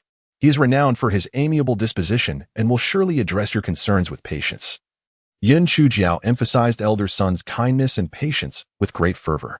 Chi Hua shook his head vigorously, well aware of Elder Sun's notorious reputation for being cantankerous. Even daring to confront the sect leader, he would be foolish to approach him. Very well. You all proceed to collect the testing tokens. Should I later discover that your claims are fabrications, humph? Chi Hua uttered a few perfunctory words, striving to maintain his composure. Yun Chujiao chose not to contest him, hastily leading Yun Chu and the others to retrieve the testing tokens, eager to avoid any prolonged uncertainties. At this moment, Yun Chu and the others were utterly bewildered. How could this be possible? The testing qualifications of Linghua sect were the aspirations of countless individuals across generations. Numerous families expended vast fortunes merely to secure a single spot, yet here was Xiaojiao, effortlessly procuring 6 spots with nothing but her words. 6 spots. Was this not extraordinary? Following this incident, the perception of Yun Chujiao among the Yun family members swiftly transformed from that of a pitiful little lamb into a cunning and astute little fox. The siblings, Bai Moyu and Bai Moru, were nearly driven to the brink of fury. How could Yun Chujiao use us as a means to elevate Yun Chu and her companions to the qualification test? It is utterly infuriating. Brother, why do you defend that wretched girl? Bai Moru harbored a deep-seated loathing for Yun Chujiao, that insufferable girl, with her lack of beauty, shamelessly entangled with others. How could senior brother Feng Ming possibly have poor eyesight to overlook her? Bai Moyu furrowed his brow. Silence. Have you forgotten our grandfather's admonitions? Besides, that useless Yun Chujiao surely cannot pass the entrance test. We shall seize the opportunity to deal with her later. Bai Moru, reluctant and frustrated, stomped her foot and fell silent. At that moment, Yun Chuji was eagerly ingratiating herself with Feng Ming. Senior brother Feng Ming, I am immensely grateful for your righteous words. Your reputation precedes you, and I have long admired you. Meeting you today, you are indeed as remarkable as the rumors suggest, even surpassing them. Feng Ming, unconsciously straightening his posture. Replied, "There is no need for such formality, it was merely a small matter." Indeed, senior brother Feng lived up to his name, soaring like a phoenix, exceptionally handsome. "Your immense kindness shall not be forgotten, and in the future, I will surely repay you." Yun Chujiao's expression was one of sincerity, though her words were flattering. They exuded an air of genuine appreciation. Feng, who had previously held a disdain for the disciples of Shifeng, found himself elevated by Yun Chujiao's compliments, feeling as though he were the very embodiment of justice and a harbinger of goodwill. "Come with me, little girl. I have something to discuss with you." Chapter 102. Observing changes upon hearing Feng Ming's words, Yun Chujiao felt a stir in her heart and eagerly followed him to a more secluded spot. "Little girl, I see you lack spiritual power, and it may be quite challenging for you to pass the test. However, this time the test differs from previous ones. The first 3 rounds require team participation. You must seize this opportunity," Feng Ming remarked, feeling a twinge of compassion for Yun Chujiao, who lacked spiritual energy. He regarded her with newfound respect, expecting her to inquire about the test details, yet was pleasantly surprised by her composure. His smile deepened with sincerity. "No need for formality. I hope you succeed in the test." As soon as they entered the room, Yun Chushan impatiently questioned Yun Chujiao. "What did that senior brother Feng Ming want with you?" Yun Chujiao candidly replied, "He informed me that the first 3 rounds of the test are team-based, and the rankings will depend on the team's overall performance." Yun Chushan gasped in disbelief. "What? Does that mean we have you as a burden?"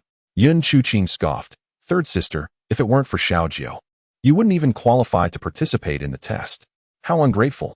Yun Chuzi and others cast disapproving glances at Yun Chushan, who quickly defended herself. "I was just being hasty. I meant no offense." Despite her words, Yun Chushan's mind was racing. If she teamed up with the Yun family, they would undoubtedly struggle to achieve a commendable score, especially with Yun Chujiao, a so-called waste, dragging them down. Having finally secured a chance to take the test, she would never give up so easily. After dinner, Yun Chushan found an excuse and stealthily slipped out of the inn. Yun Chuqing, and Yun Chujiao stood by the window, observing Yun Chushan sneakily exiting the establishment. "Little Jiao, what do you think Yun Chushan is up to?" Yun Chu asked, her tone laced with suspicion. "Naturally, she is off in search of a team member, lest she be dragged down by my ineptitude." Yun Chuji replied languidly. "Humph, what a thankless wretch. I truly misjudged her in the past. Yet, with no acquaintances in Linghua City, who could she possibly seek out?" Yun Chuqing seethed with indignation. How could she have no acquaintances? Have you forgotten about Bai Zhan and his ilk? Bai Moyu? Surely not. The Bai family has always been at odds with our Yun family. They would never agree to team up with Yun Chushan. They will agree, for they share a common disposition. A glint of menace flickered in Yun Chujiao's eyes. "Yun Chushan, I hope you do not disappoint me.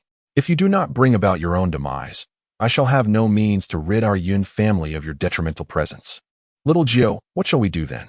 Yun Chu asked worriedly, oblivious to little Jiao's expression as she gazed at the departing Yun Chushan. "Let us observe the developments." Yun Chujiao slowly uttered those 4 words. Yun Chu and Yun Chuqing were taken aback. Indeed, little Jiao had transformed, her composure and tranquility far surpassing theirs. The 3 feigned ignorance of what they had witnessed, exchanged a few casual words, and then retired for the night. With 4 individuals squeezed into one room, Yun Chu and Yun Chushan shared the bed, while Yun Chujiao and Yun Chuqing opted to sleep directly on the floor. In her slumber, Yun Chujiao dreamed of a fierce wolf sinking its teeth into her neck. Instinctively, she lifted her foot and kicked fiercely at the beast. "You audacious creature! How dare you strike me? Are you seeking your demise?" A chilling voice retorted, laced with malice. Chapter 103. I swear by my beauty, pretty boy.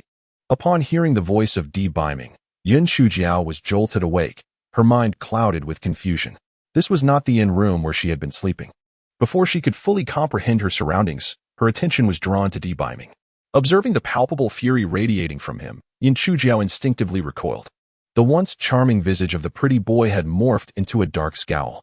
Moreover, why did he stand in such an odd posture? Why so rigidly closed-legged? And why was he hunched over? Di Biming was on the verge of exploding with rage. "How audacious you have become, daring to flee on your own and even strike me. What use do I have for you?" His eyes burned crimson, revealing the depth of his fury. As he reached out his hand to strike Yun Chujiao, "Male deity, please spare my life," she exclaimed in a panic. "If I must perish, allow me to die with clarity. Why are you so furious?" "I did not flee. I left you a note." Her heart raced as she struggled to understand the madness overtaking this once charming figure. A note? What note? I have seen nothing. Biming seethed. Recalling how he had eagerly sought her out, only to be stood up, the thought nearly drove him to madness. Yun Chuji was on the verge of tears. My lord, I spent an entire night composing a letter for you and specifically instructed my maid, Chunyu, to deliver it. Did she not give it to you? Biming scoffed coldly. Your maid? Each time I visit you, I first render her unconscious. How could she possibly deliver it to me? Are you lacking in intelligence? Yun Chujiao felt utterly foolish, realizing that indeed, each time the pretty boy had barged in, he would shatter the door and incapacitate Chunyu, leaving her no opportunity to present the letter. My lord, I swear upon my beauty that I truly wrote a letter, she said pitifully. Biming's eyes twitched. Humph, your beauty?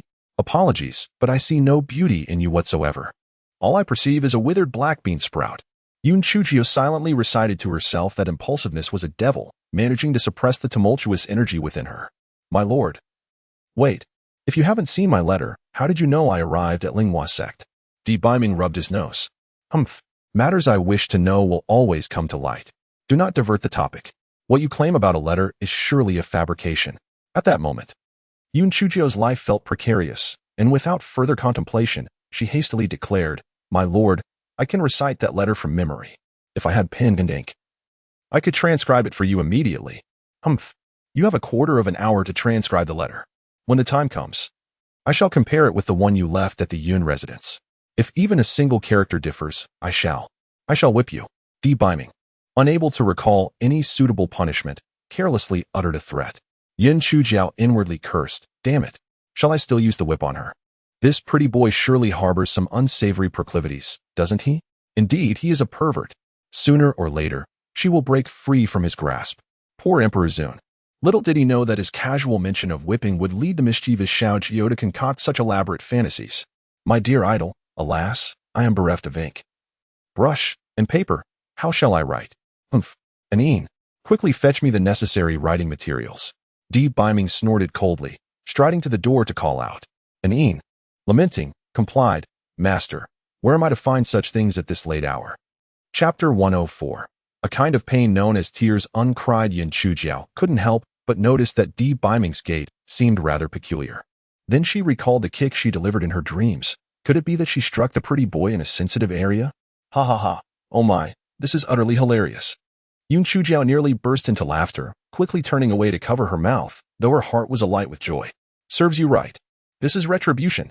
Pretty boy, you have met your match today. Humph, why didn't I kick you to death? Biming mistook Yun Chujiao's demeanor for tears, feeling a twinge of sympathy. He cleared his throat twice. Stop crying. I do not wish for your demise. Yun Chujiao, trying to suppress her laughter, turned back with a woeful expression. Biming scrutinized her. Why are there no tears on your face? Were you merely pretending to cry? How dare you deceive me? Yun Chujiao wrapped her arms around Biming's waist. Idol, do you not understand that there exists a kind of pain known as tears uncried? That is precisely my plight at this moment. Every time I reflect on how my negligence has incited such fury within you, I am tormented by guilt, shame, and remorse. I am truly sorry, for I am a sinner. My transgressions are grievous beyond measure, utterly intolerable. I have erred, profoundly and unequivocally. I feel less than human, utterly despicable. As Yun Chujiao embraced Biming, all of his pent-up anger dissipated in an instant, as if every pore within him had unfurled. A peculiar restlessness took hold of his heart, compelling him to act in order to convey his emotions. Thus, Biming resolved to resume the task that Yun Chujiao had interrupted, lowering his head to sink his teeth into her delicate neck. Initially, his intention was merely to siphon her blood to alleviate the cold poison within him, but after a couple of sips, the flavor began to shift. At first, Yun Chuji was taken aback, and when she finally realized his intentions and attempted to break free, she discovered herself utterly immobilized. Goodness, was this handsome man a vampire? Did he intend to transform her into a mummy? She felt she had not yet lived enough. She did not wish to die. However, Yun Chujiao sensed that something was amiss. What was this insufferable man doing? Was he akin to a dog, searching for the most opportune place to bite? Biming paid her no mind, and after a considerable time, he finally relinquished his hold on her. Male deity, why did you bite me? Yun Chujiao felt her cheeks flush, her mind becoming a whirlpool of confusion. Oh no, could it be that this handsome man had poisoned her? Biming scoffed. Do you think I have nothing better to do than to engage in such frivolities? It is merely because you consumed my exquisite linglong qixia fruit. Henceforth, I shall avail myself of your sanguinary essence each month to alleviate my affliction. This is a debt you owe me. Far from being intimidated, Yun Chujio felt a sense of relief upon hearing this. Since this pretty boy relies on her blood to neutralize his poison, he wouldn't kill her. Emboldened by this realization, Yun Chujio scoffed, "If you must imbibe my blood, do so with alacrity. Why dawdle for so long? I am merely indulging myself. I find your countenance rather plain, and I am simply embellishing it. Behold for yourself. Are you not more comely now?" Biming retrieved a mirror from his storage ring and presented it to Yun Chujio. Yun Chujio accepted the mirror with suspicion and saw that her neck was adorned with crimson marks. "Well, what do you think? Is it not an improvement upon your former appearance? You need not express gratitude." Just as Biming was deriding Yun Chujio with smug satisfaction, she abruptly shattered the mirror and bit his neck. Biming felt his entire being stiffen as the soft, tender sensation on his neck transformed into a wave of tingling numbness that permeated his body.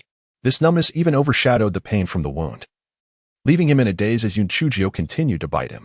Yun Chujio's lips grew numb from biting, and she stopped, muttering to herself, "Doesn't this pretty boy feel any pain? What a pervert." When Yun Chujio saw Biming's neck covered in delicate teeth marks, she finally felt a sense of equilibrium. After a long while, Biming regained his senses and roared fiercely, "You dare bite me? Do you have a death wish?" Yun Chujio hugged her shoulders, shaking her little legs, exuding a sense of arrogance. "If you do not wish to resolve the cold poison, then go ahead and kill me. After all, I am not afraid to trade my life for yours." Biming initially failed to comprehend her words, but then, with a deepening gaze, he coldly remarked, "You seem to be mistaken, my dear. My poison does not require your blood. If you truly desire death, I shall grant it." Biming advanced step by step toward Yun Chujio, emanating a chilling aura. Yun Chujio faltered, quickly transforming from an arrogant little peacock into a fawning little quail. "My deity. It's a misunderstanding. A misunderstanding. It was merely a jest. Wasn't it amusing? Ha ha, truly hilarious." Biming remained silent, merely raising his hand, a murderous intent enveloping Yun Chujio's petite frame. But Yun Chujio did not perceive the hidden presence coincidentally. Anin had borrowed a set of writing materials from the NS accounts and, upon hearing Yun Chujio's cries, came outside to report, "Master, the writing materials have arrived." Seeing the flicker of defiance in Yun Chujio extinguished by his presence, Biming smoothly commanded, "Bring them in." Anin opened the door and respectfully placed the materials upon the table. Biming waved his hand, signaling him to leave. Anin inadvertently caught sight of Biming's neck, stumbled in surprise, and hurriedly exited, bewildered. And Fong, concealed in the shadows, beckoned to Anin. Excitement etched across his face. "What transpired? Did something occur to break your eternal icy demeanor? I just noticed that there are red marks all over the neck of the esteemed one, unmistakably the result of bites." Yin's expression appeared somewhat unnatural. He was not one to indulge in gossip, yet the shocking sight he had just witnessed was too overwhelming. If he did not find someone to share this with, he would surely go mad. And Fong nearly leaped in astonishment. "Esteemed one, has the dark girl once again engaged in such antics? She truly is remarkably fierce." In Chapter 106, "My male deity, I shall heed your words." Yun Chujio remained oblivious to the fact that she had become a subject of ridicule as a femme fatale in the eyes of Fong and Anin. At that moment, she was diligently transcribing what she deemed a love letter. As she wrote, she felt a sense of smugness. Fortunately, her memory was exceptional, or else she would have fallen prey to the charms of that handsome rogue. "My deity, I have completed the letter. May I present it for your review?" Yun Chujio eagerly handed over the neatly penned note to Biming. Upon receiving it, Biming's lips twitched involuntarily. "Dark one, your handwriting is utterly atrocious. Even a dog's paw prints would be more aesthetically pleasing." Yun Chujio chuckled nervously. "Whether the handwriting is pleasing or not is merely a matter of form. Focus on the content. Besides, my words flow like a river, as graceful as waves." "How lovely." Biming cast her a disdainful glance and began reading the letter. Gradually, his brows relaxed as his longing for her surged like an unceasing river. Humph, she certainly knew how to be perceptive. Those flamboyant flatterers? The seductresses? He recalled those overly affected admirers and found Yun Chujio's description strikingly apt. The Dark One indeed possessed a way with words. However, upon reaching the third line, the corner of his eye twitched. The world was vast, and she yearned to explore it. Could this truly serve as a justification? Upon reading the heartfelt conclusion of the letter, adorned with the signature of the deeply affectionate Xiao Jiu, Di Biming felt an overwhelming sense of comfort. He had always known that such an extraordinary, handsome, and considerate individual could not possibly have fled intentionally. It seemed she had indeed come to Linghua sect solely to better align with him. Since you express such genuine feelings, I shall spare you this time. However, should I discover that your words are insincere, I will not hesitate to take matters into my own hands. Though Di Biming's words were fierce, the gaze he cast upon Yun Chujia bore an unrecognized hint of indulgence and affection. Yun Chujia hurriedly replied with enthusiasm, "My God, I understand. I will diligently cultivate at Linghua sect and strive to catch up to you." Di Biming nodded in satisfaction. "I have heard there are entrance examinations at Linghua sect. You won't fail, will you?" Yun Chujiao confidently patted her chest. "My God, I will surely pass. After all, I am under your personal guidance. How could I possibly be compared to mere mortals?" Di Biming was quite pleased by her flattery and produced a fruit from his storage ring. Instantly, the room was filled with a delightful aroma, and Yun Chujiao's eyes widened in awe as she gazed at Di Biming with a pitiful expression. "My God, is this for me?" Rarely did Di Biming tease her. He simply handed her the fruit, saying, "As long as you perform well, there will be more." While savoring the fruit, Yun Chuji replied in a muffled tone, My God, I will heed your every word." Yun Chujiao found the fruit to be exquisitely sweet and tender, melting in her mouth, a taste she had never experienced before. Ultimately, she shamelessly licked her fingers, stained with its juice, one by one.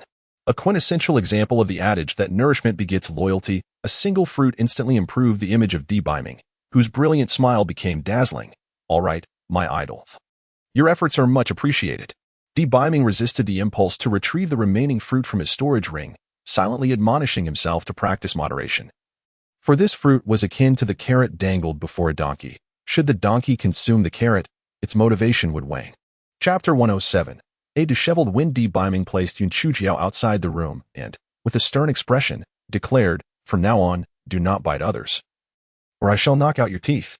Yun Chujiao instinctively nodded repeatedly, prompting Di Biming to turn and leave.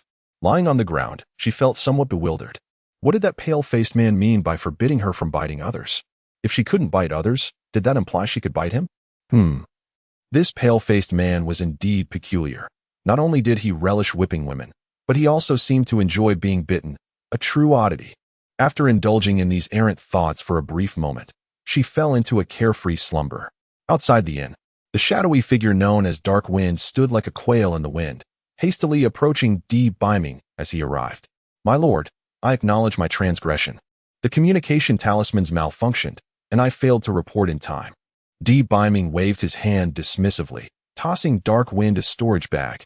"This incident was purely accidental. You are not to blame. Keep these communication talismans with you and alert me promptly of any developments." "Yes, I shall obey." Until the shadow of Di Biming vanished into the night, and Feng remained in a state of disbelief. My heavens, that dark girl possesses such immense magical prowess.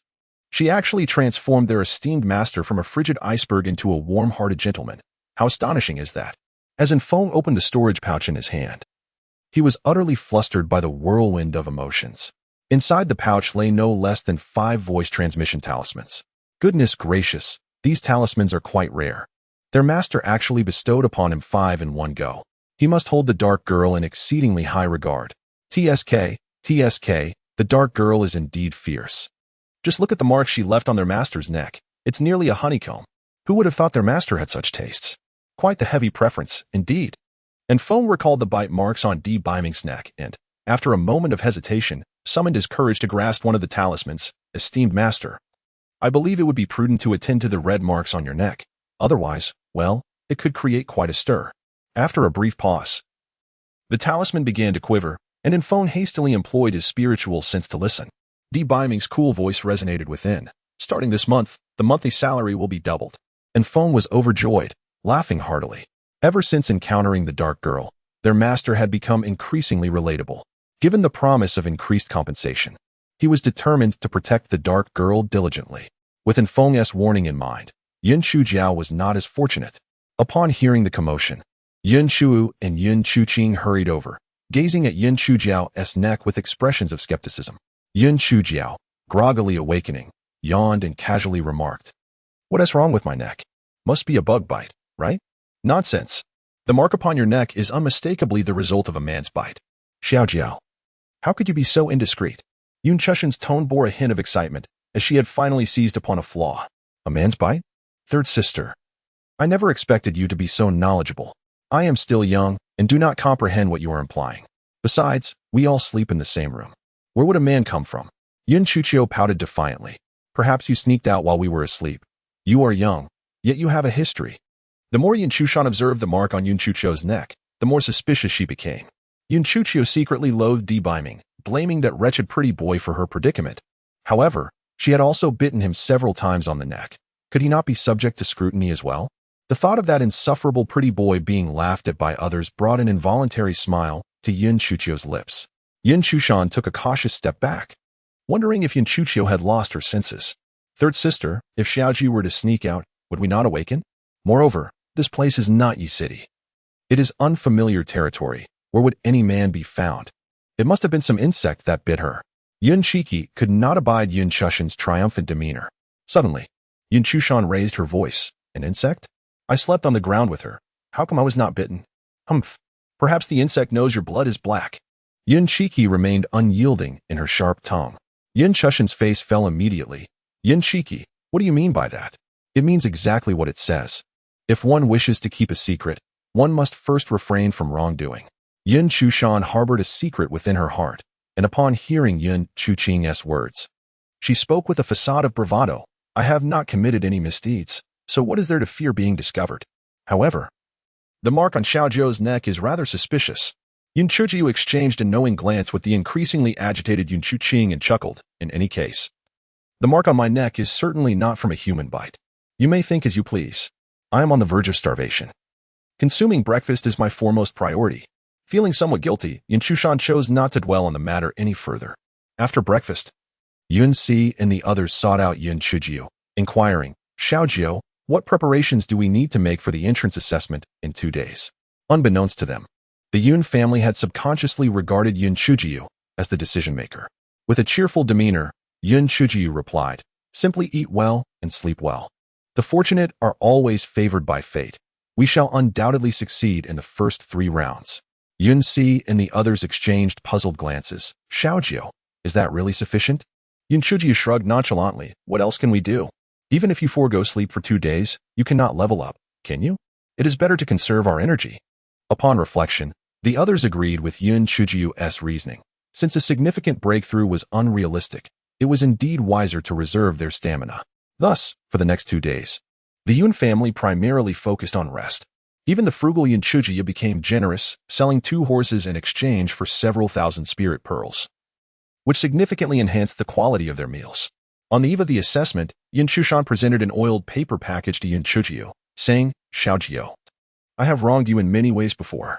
This is a snack I just bought for you. Please give it a try. Yun Chujiu's eyes flickered as she smiled and accepted the oil paper wrapped package. Sister San, you are truly thoughtful. We are all sisters, and there is no lingering grudge between us. I have long since forgiven you. Yun Chushan smiled somewhat awkwardly. Xiaojiu, you are indeed becoming more sensible. She urged, do try the pastries. A chill coursed through Yun Chujiu's heart. Yun Chushan, I have given you a chance, yet you persist in your malice towards me. From this moment forth, I shall no longer regard you as a member of the Yun family. Sister San, these pastries look delectable, though a tad dry. Could you pour me a glass of water? A bite of pastry followed by a sip of water would be just perfect. Without hesitation, Yun Chushan turned to pour a glass of water. When she faced Yun Chujiu again, she found her with crumbs adorning the corners of her mouth as she snatched the cup and drank it down eagerly. Yun Chujiu exclaimed, Oh my, Sister San. These pastries are truly delightful. I devoured 2 pieces in one go, almost choking. A glimmer of joy flickered in Yun Chushan's eyes. It worked. I have accomplished what Bai Mayu instructed me to do. Tomorrow, she will be able to join their ranks. The Bai siblings already possess formidable allies. She is certain to gain entry into Linghua sect. As for Yun Chuo and the others, burdened by the presence of this useless Yun Chujiu, they will undoubtedly fail the assessment. Chapter 109. Ouch, my stomach hurts after finishing the water. Yun Chujiu gazed longingly at the oil paper package. Sister San, I was too full at dinner and cannot finish the remaining pieces. May I save them for tomorrow? Yun Chushan thought to herself that the amount of medicine within those 2 pastries was sufficient. With a smile, she replied, "You little glutton, then save them for tomorrow." Yun Chujiao joyfully tucked away her oiled paper package, intentionally flaunting it before Yun Chu and Yun Chuqing. "This is my snack. I'm the youngest. So you two mustn't sneak a bite." Yun Chuqing scoffed. "Who would want it? Perhaps someone has poisoned it." Yun Chujiu almost gave a thumbs up, exclaiming, "Oh, 7th sister. Your insight is truly remarkable." Fearing that Yun Chuqing might reveal her secret, she quickly changed the subject. "3rd sister. 7th sister is definitely envious of the snack you bought specifically for me." Upon observing the expression on Yun Chujiao's face, Yun Chuqing snorted in disdain and fell silent.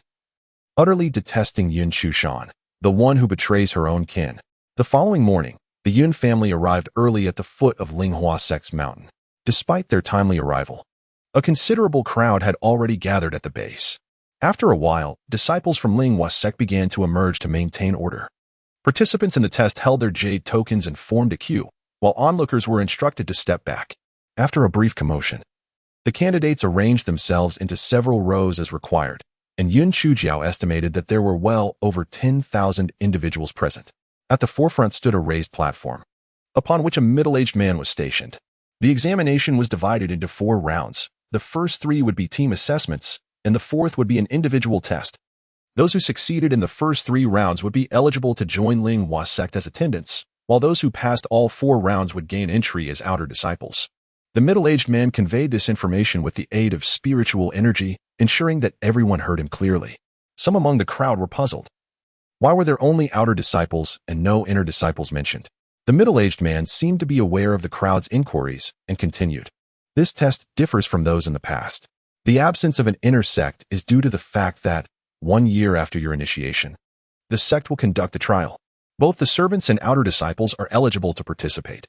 Based on your performance, you will be reassigned to either the inner sect, the outer sect, or remain as a servant." Yun Chujiao mused inwardly, noting that Linghua sect was quite cunning, fearing that the disciples might lack ambition, and thus devised such a scheme. It was indeed clever. After the murmurs of the crowd subsided, the middle-aged man spoke again. "The first 3 rounds of testing will require you to form teams of 7.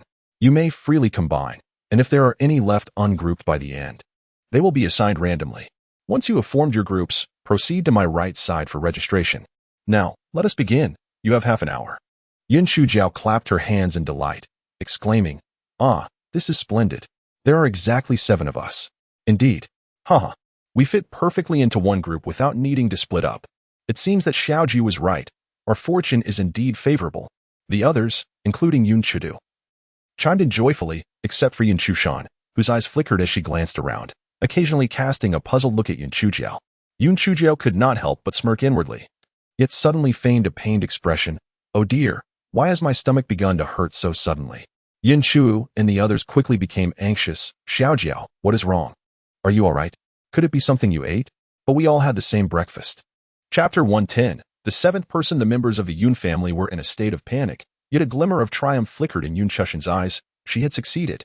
As she surveyed her surroundings, her gaze finally landed on the Bai-siblings. Bai Mayu had evidently noticed the unfolding situation and subtly nodded in her direction. Delighted. Yun Chushan feigned concern as she addressed Yun Chujiao. "Little 9, are you in excruciating pain? Can you endure it?" Yun Chujiao scrunched her little face in discomfort. "I can't bear it. My stomach hurts terribly, and even walking is a struggle. Since that is the case, you will be unable to participate in the test." "How unfortunate." Yun Chushan lamented, though her eyes betrayed a gleeful malice. "3rd sister, little 9 has eaten the same food as us. She merely had the pastries you purchased last night. Did you tamper with them?" Yun Chuqing interjected, shoving the feigning Yun Chushan aside, her voice laced with indignation. Upon hearing Yun Chuqing's words, Yun Chu and the others cast skeptical glances toward Yun Chushan. With an expression of feigned grievance and anger, she retorted, "Yun Chuqing, you have always targeted me. Now you are falsely accusing me, and you all believe her ridiculous claims. Fine, if that is the case, let us part ways. I shall find another team." Without waiting for anyone to stop her, Yun Chushan swiftly maneuvered through the crowd, disappearing from view after a series of twists and turns. Yun Chulu scratched his head in confusion. 3rd sister usually isn't like this. Why is she so impulsive this time? Impulsive? It's merely a calculated retreat. Just wait and see. she will undoubtedly join forces with by Muyu and the others. Yun Chuqing, filled with indignation, pointed a finger at Yun Chujiao's forehead, exclaiming, "How could you, knowing her ill intentions, still dare to consume the delicacy she offered? Are you so weak to temptation?" Yun Chuji winked at her and replied, "In truth, what appears insincere may hold substance, and if we do not act thusly, how can we disarm their suspicions? What if further mischief arises?" Yun Chuqing, both astonished and delighted, asked, "Xiaojiu, are you unharmed?" "Shu, let us continue the charade, so they may lower their guard." Yun Chuji persisted, clutching her abdomen and crouching on the ground, feigning a state of utter despair. The expressions of the Yun family members momentarily stiffened before they managed to display a facade of concern. "Xiaojiu, we are left with merely 6 of us. What shall we do if we lack one more person?" Yun Chuzi furrowed her brow. No sooner had Yun Chuzi's words fallen than a scruffy little beggar squeezed through, inquiring, "Are you in need of another member?" "What about me?" The group paused, not out of disdain for the beggar, but rather in astonishment at how a mere child of the second layer of qi could have acquired the qualifications for the test. Yun Chujiao scrutinized the little beggar for a moment, causing the child to feel somewhat uneasy. With a slight tremor in his voice, he said, "If you don't want me, then forget it, humph. Who said we do not want you? Welcome to join us. How shall we address you?" Yun Chujiao beamed, seeing the sincerity in Yun Chujiao's smile. The little beggar was momentarily taken aback and shyly replied, "Qingxi, my name is Qingxi." "Qingxi? You are a girl?" Yun Chuba exclaimed in surprise. Instantly, the little beggar's eyes widened in outrage, resembling a cat whose tail had been stepped on, as she retorted, "I am indeed a girl. What of it? Do you have an objection?" Yun Chuba was taken aback and awkwardly remarked, "I was merely inquiring what was the matter. Besides, how could a girl be so careless?" As soon as Yun Chuba's words fell, the little beggar, named Qingxi, sank to the ground, wailing uncontrollably, "Oh, do you think I want to be like this? Who made me a girl? Who compelled me to be born into that family that values sons over daughters?" Chapter 111. Soaring to great heights. Yun Chuo, being exceptionally tender-hearted, upon seeing the little beggar named Qingxi sobbing to the point of gasping for breath, took out a handkerchief and offered it to her, saying, "Do not cry anymore. Wipe your tears." Qingxi accepted the handkerchief and wiped her tears haphazardly before defiantly declaring, "Who says girls are inherently inferior to boys? I, Qingxi, shall prove that I am 100 times stronger than those good-for-nothings in my family. With such ambition, I shall introduce you to the members of our group. This is my 4th brother, Yun Chuzi, and this is my beloved 5th sister, Yun Chu." Yun Chujiao rambled on, introducing the members of the Yun family to Qingxi. After inquiring about Qingxi's age, she squatted down and clapped her hands, exclaiming, "Haha, this is splendid. I'm still the youngest, and now I have an additional person to tease. Qingxi, can I retract my statement? Why does it feel like I've boarded a pirate ship?" Yun Chuzi cleared his throat a couple of times and said, "Well, now that we are all gathered, shouldn't we come up with a name? Otherwise, how shall we present ourselves to the outside world?" Yun Chujiao rolled her eyes and suggested, "How about we call ourselves Soaring to Great Heights? It perfectly incorporates our surname and shares the character Qing with Qingxi. Oh dear, I truly am quite talented." Everyone found the name quite appealing. It not only incorporated the characters for Cloud and Green, but also carried a positive connotation. They praised the name Yun Chujing for its brilliance. Naturally, Yun Chujing reveled in the admiration and, clutching her stomach, led the group to the disciple responsible for registration. Ascending the azure sky? The disciple in charge of registration raised an eyebrow in disdain upon hearing the name of Yun Chujing's group. Did these 7 individuals truly believe they could ascend the heavens? It was nothing short of delusional. Other groups awaiting registration joined in the mockery, exclaiming, "Some people really have thick skin. Ascending the azure sky? They must be utterly shameless." Indeed, the strongest among them had only reached the 4th level of spiritual refinement, and one was a complete waste without any spiritual power. If they managed to pass all 3 rounds of testing, I shall write my name backward. Brother Qi, if your name were reversed, it wouldn't sound very pleasant. Qi Bai, which means fool, haha. Go to hell. They stand no chance of passing, and of course, I would actually write my name backward. Qingxi's expression grew troubled.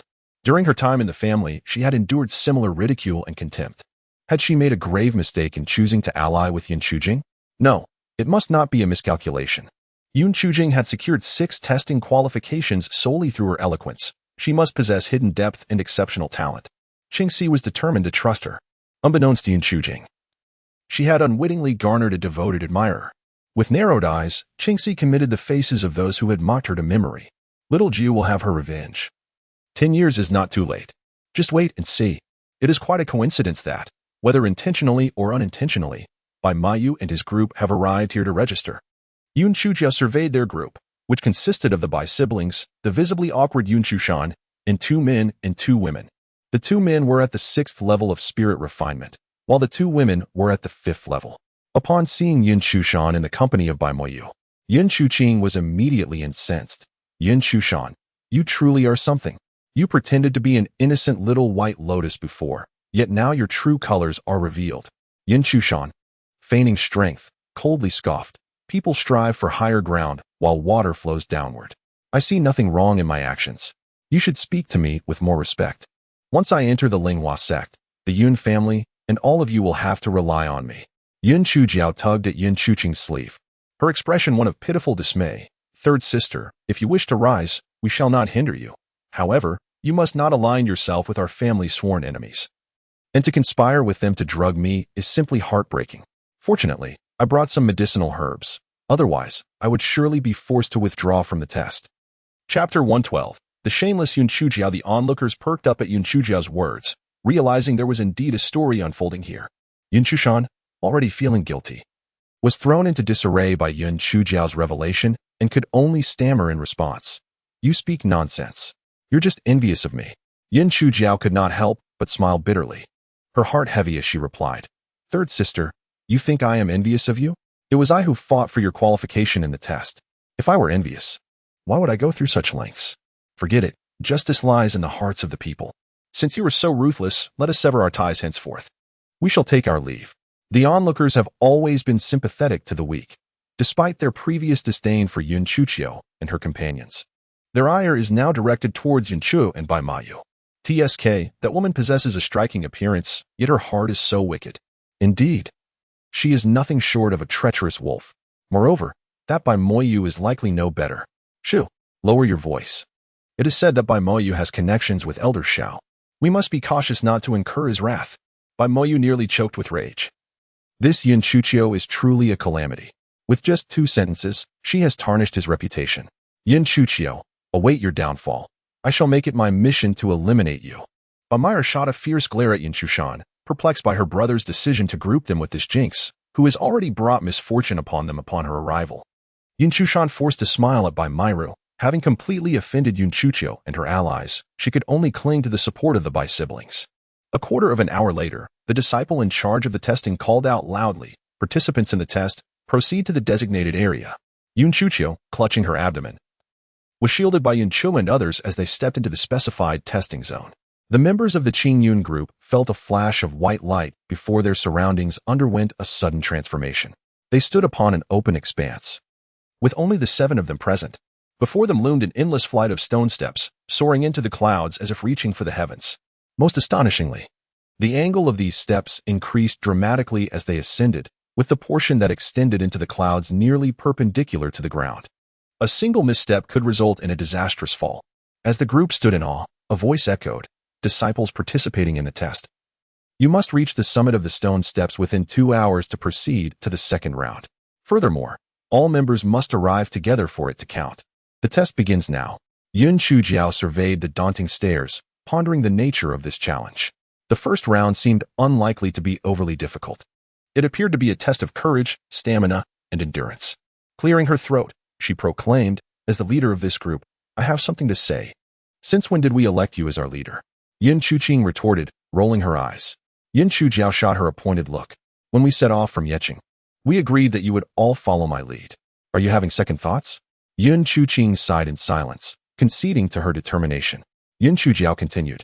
This stone step challenge is surely a test of our courage, stamina, and endurance. I have faith in everyone's bravery and believe that we are all more than capable of succeeding. Before anyone could express their opinions, Yun Chujiao shamelessly declared, however, you all know that I am rather incompetent, so while you climb, do save some strength for me.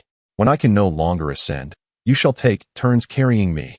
Upon hearing such audacious words from Yun Chujiao, the other 6, despite their eyes twitching, tacitly accepted her request, for it was essential that all members succeeded. Satisfied with their response, Yun Chujiao waved her petite hand and announced, "Let us embark." Initially, the group maintained a light-hearted atmosphere, filled with laughter and chatter, until Yun Chujiao abruptly commanded, "Silence. Conserve your energy." With that, the group fell into a reluctant quiet, thinking how overly serious little Gio was. Although the stone staircase seemed lengthy, they believed their capabilities would see them through without difficulty. However, as time marched on, their sentiments began to shift. The staircase appeared to stretch infinitely, the incline growing steeper, and their legs felt as if they were burdened with lead, their garments drenched in perspiration. Yun Chuqing nearly lost her footing, almost tumbling down, but Yun Chuzi caught her just in time. This incident instilled a sense of trepidation among them. Fearing that a misstep would lead to a fall, Yun Chujiao chuckled, "Do not worry. Even if you were to fall, it would not be fatal. Surely, this is a mere illusion. Keep climbing with all your might. I am counting on you to carry me." Upon hearing this, Yun Chu and the others felt a slight relaxation. Yet, they could not help but notice that little Gio's voice remained unlabored, which was quite peculiar. Her stamina seemed to surpass theirs. Yun Chujiao gazed at their retreating figures and shook her head, reflecting on how the Qingxian continent placed excessive emphasis on the cultivation of spiritual power, neglecting the essential training of bodily agility and endurance. It was evident that they would require her assistance in this regard. After a short while, the group had reached the limits of their physical capabilities. Each step became increasingly arduous, with most of them relying on the nearby railing for support. The mist above obscured their view of the summit, leading to a sense of despondency among them. Yun Chujiao calculated that they had approximately half an hour remaining before time would run out, and she needed to devise a solution. With a glint of determination in her eyes, she opened her small bag and retrieved a paper package. "Here, I possess a secret elixir bestowed upon me by my grandfather. Consuming it will swiftly restore your stamina. Come, each of you shall have one." Upon hearing this, the group's spirits lifted, and they eagerly accepted the elixirs from Yun Chujiao, only to pause in surprise. "Xiaojiao, isn't this merely candied fruit? Is it truly a secret elixir?" Yun Chujiao nodded earnestly. "Of course it is genuine. Otherwise, how could I have persevered until now?" They pondered this for a moment and agreed. Without the elixir, how could Xiaojiao exhibit such strength and resilience? She appeared utterly unfazed, far exceeding their own capacities. One by one, they consumed the elixirs, and indeed, a surge of energy coursed through them. "Xiaojiao, this elixir is remarkably effective. I believe I can continue climbing for even longer," exclaimed one. "Yes, I now feel invigorated. Not only can I ascend these steps, but I could also defeat a second-tier beast if it were to confront me." Another chimed in. "Indeed," they all agreed. "My legs no longer ache, and my waist is free from soreness.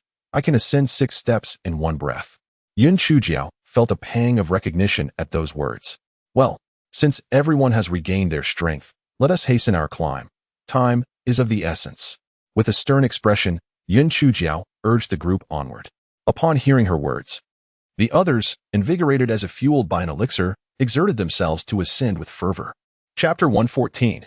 Ingenious design. Yun Chujiao observed the determined figures scaling the steps, a glint of cunning flashing in her eyes. These naive children are indeed easy to deceive. However, she had no intention of revealing the truth to them. This secret potion may prove useful in the future. After a quarter of an hour, they finally beheld the end of the stone steps, and the group was filled with exhilaration. Just as they were about to surge forward, Yun Chujiao quickly called out, "Wait." The others, perplexed, inquired, "Xiaojiao, what is the matter? Indeed, is there an issue? We should hasten. Time is running short." Yun Chulu, with his fiery temperament, grew anxious as the moment drew near. Yun Chujiao tapped her chin, her eyes darting thoughtfully. "Sixth brother, do not rush. I just realized that it is highly likely the second round of the test awaits us at the top of these steps. If we charge and unprepared, we might very well meet our demise." "Surely not. The Linghua sect cannot be that cruel. Though we have consumed the secret potion, we are utterly exhausted. What kind of test could they possibly impose that we would surely fail?" Yun Chulu exclaimed in astonishment. "I believe it is quite possible. Do you think the Linghua sect is so easily penetrable? Xiaojiao, what shall we do?" Yun Chuqing found Yun Chujiao's reasoning quite compelling. "Since there is still time, you all take a moment to rest while I ponder." Yun Chujiao stroked her chin, her mind beginning to race. "Ah yes, it must be a matter of reaction speed. Undoubtedly, there are ambushes lurking above, perhaps even traps or formations. Brothers and sisters, there is certainly an ambush up there, but it is likely that the test will only be triggered once all of us ascend. among us. Fourth brother possesses the highest spiritual energy and can also project his spiritual force. Therefore, we shall ascend first, and fourth brother. You should wait until we are all prepared before you follow. With a decisive wave of her tiny paw, Yunchujiu made her decision. The others seemed accustomed to following her commands without question and promptly began to execute her plan. Thus, Yunchujiu and her companions first climbed to the top of the stone steps. Before them lay a lush green meadow, dotted with patches of wildflowers, presenting a scene of serene tranquility. Especially as the sunlight bathed them, one felt a languorous desire to lie down and drift into slumber. Meanwhile, in the conference hall of Linghua sect, apart from the elders in seclusion, the elders of the Five Peaks and the sect leader Xianyuan Changkong were gathered before the Shadow Stone, observing the entrance examination. TSK, Old Chu. The questions you devised this time are exceedingly cunning. Not to mention those fledgling disciples, even the current students, after exhausting themselves, would feel an overwhelming sense of relaxation upon seeing this meadow. An elderly man with a goatee chuckled. This is a brilliant idea I devised after several months of contemplation. It tests their ability to adapt and react under pressure. Observe these inexperienced novices, each one as foolish as a pig. Witnessing their pitiful cries for help brings me great amusement.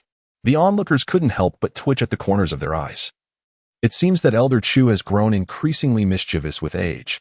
Only the Master Xianyuan pointed to a corner of the Shadow Stone and remarked, Elder Chu, although your test design is quite ingenious, it appears that this young girl has already discerned your intentions. Following Master Xuanyuan's gaze, the crowd beheld two youths sprawled on the grass. After a black-haired girl delivered a few stern kicks, she solemnly uttered a few words, prompting the others to become alert and encircle her. Chapter 115. Will there be a reversal? Elder Chu, stroking his beard and clearly unimpressed, retorted, Humph. The Shadow Stone can only perceive movement, not sound. Perhaps that black-haired girl merely stumbled upon a fortunate coincidence. At that moment, a disciple responsible for the testing relayed the situation of Yunchujiu and her companions to Elder Chu. Upon reviewing the details, Elder Chu erupted into hearty laughter, exclaiming, I told you, no one can match my brilliant intellect. Look at this so-called ascending to the heavens group. They are utterly feeble. And that black-haired girl is nothing more than a talentless waste. She must have been frightened, which is why she allowed herself to be surrounded. The crowd was momentarily taken aback. Equally astonished upon examining the profiles of Yunchujiu and her companions, the highest among them was merely at the fourth level of spirit refinement, and one was a talentless individual? How did they manage to ascend? Moreover, how did they obtain qualifications for the test? The disciple in charge of the testing twitched slightly at the corner of his mouth as he recounted what he knew. All eyes were drawn to an elderly man with a square face, who was none other than Yutsong, the master of the central peak that Yunchujiu had encountered in the Beast Forest. Yu Peak Master was momentarily taken aback, contemplating how audacious Yunchujiu truly was. She seemed utterly oblivious to the notion of knowing when to stop, of moderation. Astonishingly, she had managed to secure 7 registration qualifications with a single token. It was simply remarkable how she could deceive so effortlessly. Yu Peak Master harbored the desire to reveal the truth, yet he hesitated for several reasons. Firstly, he recognized that Yunchujiu was motivated by familial affection. Her intentions were noble. Revealing the truth would result in their disqualification from the assessment. Secondly, disclosing the reality would inevitably subject him to ridicule from the crowd, which would be rather humiliating. Thirdly, cough. That old fellow Sun Boizhong had a particular fondness for the black-haired girl, and he was currently in seclusion. Should he discover that I had divulged the truth, he would undoubtedly be furious. With these thoughts in mind, Yu Peak Master chuckled awkwardly. Indeed, it is true. When we first encountered that little girl, Yunchujiu, although she possessed no spiritual power, she was clever and lively, and her tenacity stirred our compassion. We promised her 7 registration qualifications. He had clearly given the Bi-siblings 2 registration tokens. How did only 1 remain? Were it not for that disciple setting a precedent for the 2 of them, Yunchujiu would not have been able to obtain 7 testing qualifications with just 1 token. Nevertheless, this Yunchujiu exhibited a rather pronounced tendency for opportunism, which was decidedly unappealing. With this in mind, Xiao Pancher remarked with a stern expression, there are only 6 of them. It is likely that one has already been eliminated. They must have failed the first round of the assessment. As soon as Xiao Pancher's voice faded, the black girl stretched her neck and shouted something down the stone steps. Moments later, a young lad, sword in hand and on high alert, climbed up. A gasp escaped the crowd. Indeed, the black girl had accurately discerned Elder Chu's intentions. She had deliberately left one person behind, waiting for them to prepare before allowing the last individual to ascend. If their deductions were correct, that final person was none other than the highly skilled Yunchuzi. How astute the black girl truly was. Elder Chu, in a fit of rage, exclaimed, "Impossible. It cannot be. She must have simply stumbled upon a fortunate coincidence." The crowd merely chuckled, ignoring Elder Chu, their gazes fixated on the Qingyan team, even neglecting some previously favored, formidable groups. After all, nothing excites the heart more than a comeback. Yet, would the seemingly weakest Qingyun team succeed in their endeavor? Chapter 116. The Ironbone Bear continues its rampage, seeing that no one paid him heed. Elder Chu grew even more incensed, stroking his beard and declaring, "Humph. So what if she guessed correctly? Those 7 novices cannot possibly overcome this challenge." "Old Xiao, do you not agree with me?" Xiao Pancher furrowed his brow and nodded. "Indeed. Not everything can be accomplished through clever maneuvering." The others refrained from engaging in further debate, their attention firmly fixed on the Shadow Stone. Just as Yunchuzi leapt onto the scene, 3 Ironbone Bears suddenly emerged on the grassland. Upon spotting Yun Chujiao and her companions, they immediately lunged forward, brandishing their enormous claws. Elder Chu smugly remarked, "Do you see now? The 3-headed, second-tier Ironbone Bear is indeed a formidable foe. Even for 7 practitioners at the 4th level of spirit refinement, let alone these 7 novices. That black-haired girl might very well faint from sheer fright." Although Elder Chu spoke thus, his little eyes remained fixed intently on the Shadow Stone. Initially, the Qingyun team appeared somewhat flustered despite their preparations. However, upon hearing a command from the black-haired girl, the 6 members on the periphery began to pair off, 2 by 2, to confront the 3 Ironbone Bears. Elder Chu scoffed, muttering to himself about their overestimation of their capabilities, wondering if they had any sense at all, allowing the 2 strongest to take on 1 bear while the remaining 4 would surely be crushed.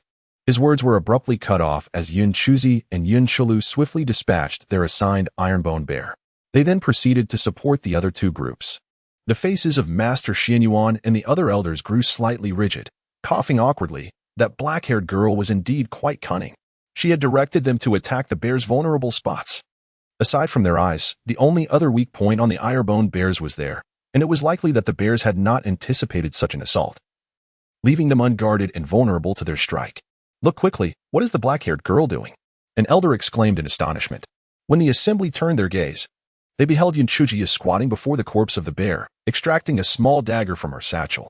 Her form obscured the view of the onlookers, leaving them in the dark about her actions. A quarter of an hour later, the other 2 Ironbone Bears also fell to the Qingyun team. Yun Chujiu repeated her earlier actions, fiddling with the small dagger for a while. "Humph. This is merely a trivial matter. What lies ahead will be far from simple." Elder Chu silently cursed as he spoke, astonished that this dark girl could be even more cunning than himself. Suddenly, the corpses of 3 Ironbone Bears on the grass vanished, only for 3 more to come charging at Yun Chujiao and her companions with ferocious howls. The Qingyun team employed the same strategy, pairing up to confront each Ironbone Bear. However, due to their declining stamina, this time the effort took significantly longer than before. When the first Ironbone Bear fell, Yun Chujiao squatted in front of the beast, examined it briefly, and then scampered away with her short legs. The master of Yufeng furrowed his brow. This dark girl had always valued familial bonds, so her apparent selfishness was unexpected. Suddenly, Master Xianyuan inquired, "Elder Chu, what constitutes passing the 2nd round?" Elder Chu, proudly stroking his beard, replied, "You must slay 10 rounds to pass. Do you believe this group of novices can endure 10 rounds? Even with a few tricks, their stamina won't hold up. They likely won't survive the 4th round and will meet their demise." The crowd nodded in agreement. Indeed, the Qingyun team's strength was far too feeble to withstand the 4th round. It seemed that a comeback was not an easy feat, and the Qingyun team would likely stop at the 2nd round of testing. Chapter 117. Whack-a-mole. Just as everyone believed that the Qingyun team had lost all hope, the dark girl suddenly halted and squatted in front of a cluster of wildflowers, remaining motionless for a while, seemingly lost in thought. After some time, she dashed to another patch of wildflowers and continued her daydreaming. The onlookers were perplexed. What was the dark girl doing? Appreciating flowers? This seemed an inopportune moment indeed. How grand is this insight? Amidst the fervent clashes nearby, you find yourself idly admiring the blossoms? The dark-skinned girl shouted something towards the 6 individuals, who appeared to toy with the Ironbone Bears as if they were mere mice, seemingly draining their stamina while prolonging the inevitable. Elder Chu scoffed. Foolish. Do they truly believe that merely reaching the time limit guarantees their success in this assessment? They underestimate my wisdom. The assembly nodded in agreement, realizing that the dark-skinned girl had miscalculated this round. The girl continued to dart among the clusters of flowers, lost in thought, before standing beside a patch of wildflowers, brandishing a small dagger and shouting a few words at the six. At that moment, two iron-boned bears, thoroughly bewildered, observed as two of the individuals dashed towards the girl's direction, while the remaining four strategically led the bears away in pairs. The onlookers in the assembly were left utterly perplexed. What was the purpose of this performance? What was the girl attempting to achieve? Before long, the four individuals halted in their tracks, and the dark-skinned girl shouted once more.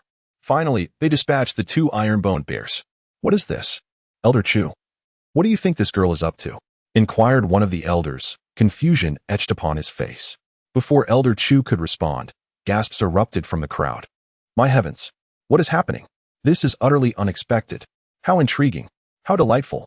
Could it truly unfold this way? That girl is exceptionally cunning. Elder Chu, it seems this round of testing has been thoroughly subverted by her. Haha. Elder Chu fixed his gaze, nearly fainting from indignation. The second round of testing, which I had painstakingly devised, had been so brazenly toyed with by that black-haired girl. It was utterly humiliating. The Qingyan team had divided into 3 groups, each guarding a cluster of wildflowers. Just after the iron-boned bear's corpse vanished, another emerged from the thicket of flowers. Before the creature could react, weapons from the Qingyan team descended upon it. One aimed for its eyes, while another targeted its rear. Poor iron-boned bear barely had a moment to comprehend its fate before losing a significant portion of its life. Within mere moments, it was slain.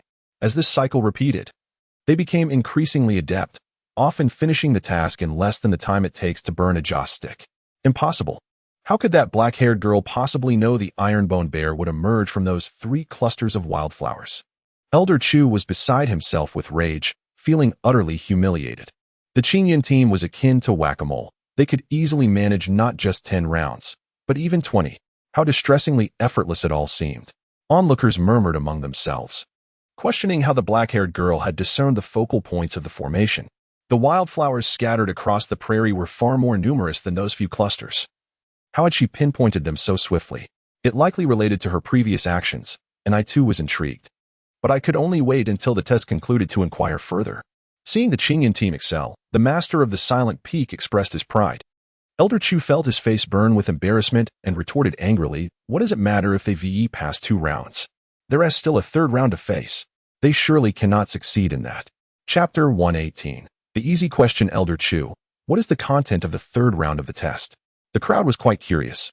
As the details of the entrance examination have always been kept strictly confidential, even the esteemed Xinyuan master only knew a few general aspects. Elder Chu, raising his chin proudly, declared, I have put considerable effort into the 3rd round of the test. Let me tell you, it won't be easy for even the strongest groups to pass. They will have to toil immensely. Unbeknownst to the Qingyun group, who had become the center of attention, they were joyfully playing whack-a-mole. Yunchulu exclaimed, I didn't expect this 2nd-tier iron-boned bear to be so feeble. We defeated it in just a few moves. Yunchuba added, exactly. It is even weaker than the wind-blade rabbit. Yun Chuqing questioned, is the person who designed the 2nd round of the test lacking common sense? How could the 2nd round be simpler than the 1st? Yun Chu remarked, it's thanks to Xiao Jiu's brilliance. Otherwise, we would have been utterly overwhelmed by these iron-boned bears. Yun Chuzi agreed. Indeed, Xiao Jiu is truly the greatest contributor. Qing Si praised, Xiao Jiu, you are simply astoundingly clever. Yun Chujiao. After 10 rounds, the scene shifted. Yun Chujiao and the others found themselves standing on a high platform, with an endless abyss below. Xiao Jiu, what will this round entail? It feels so terrifying. Yun Chuqing glanced down. The depths were unfathomable, sending chills down her spine.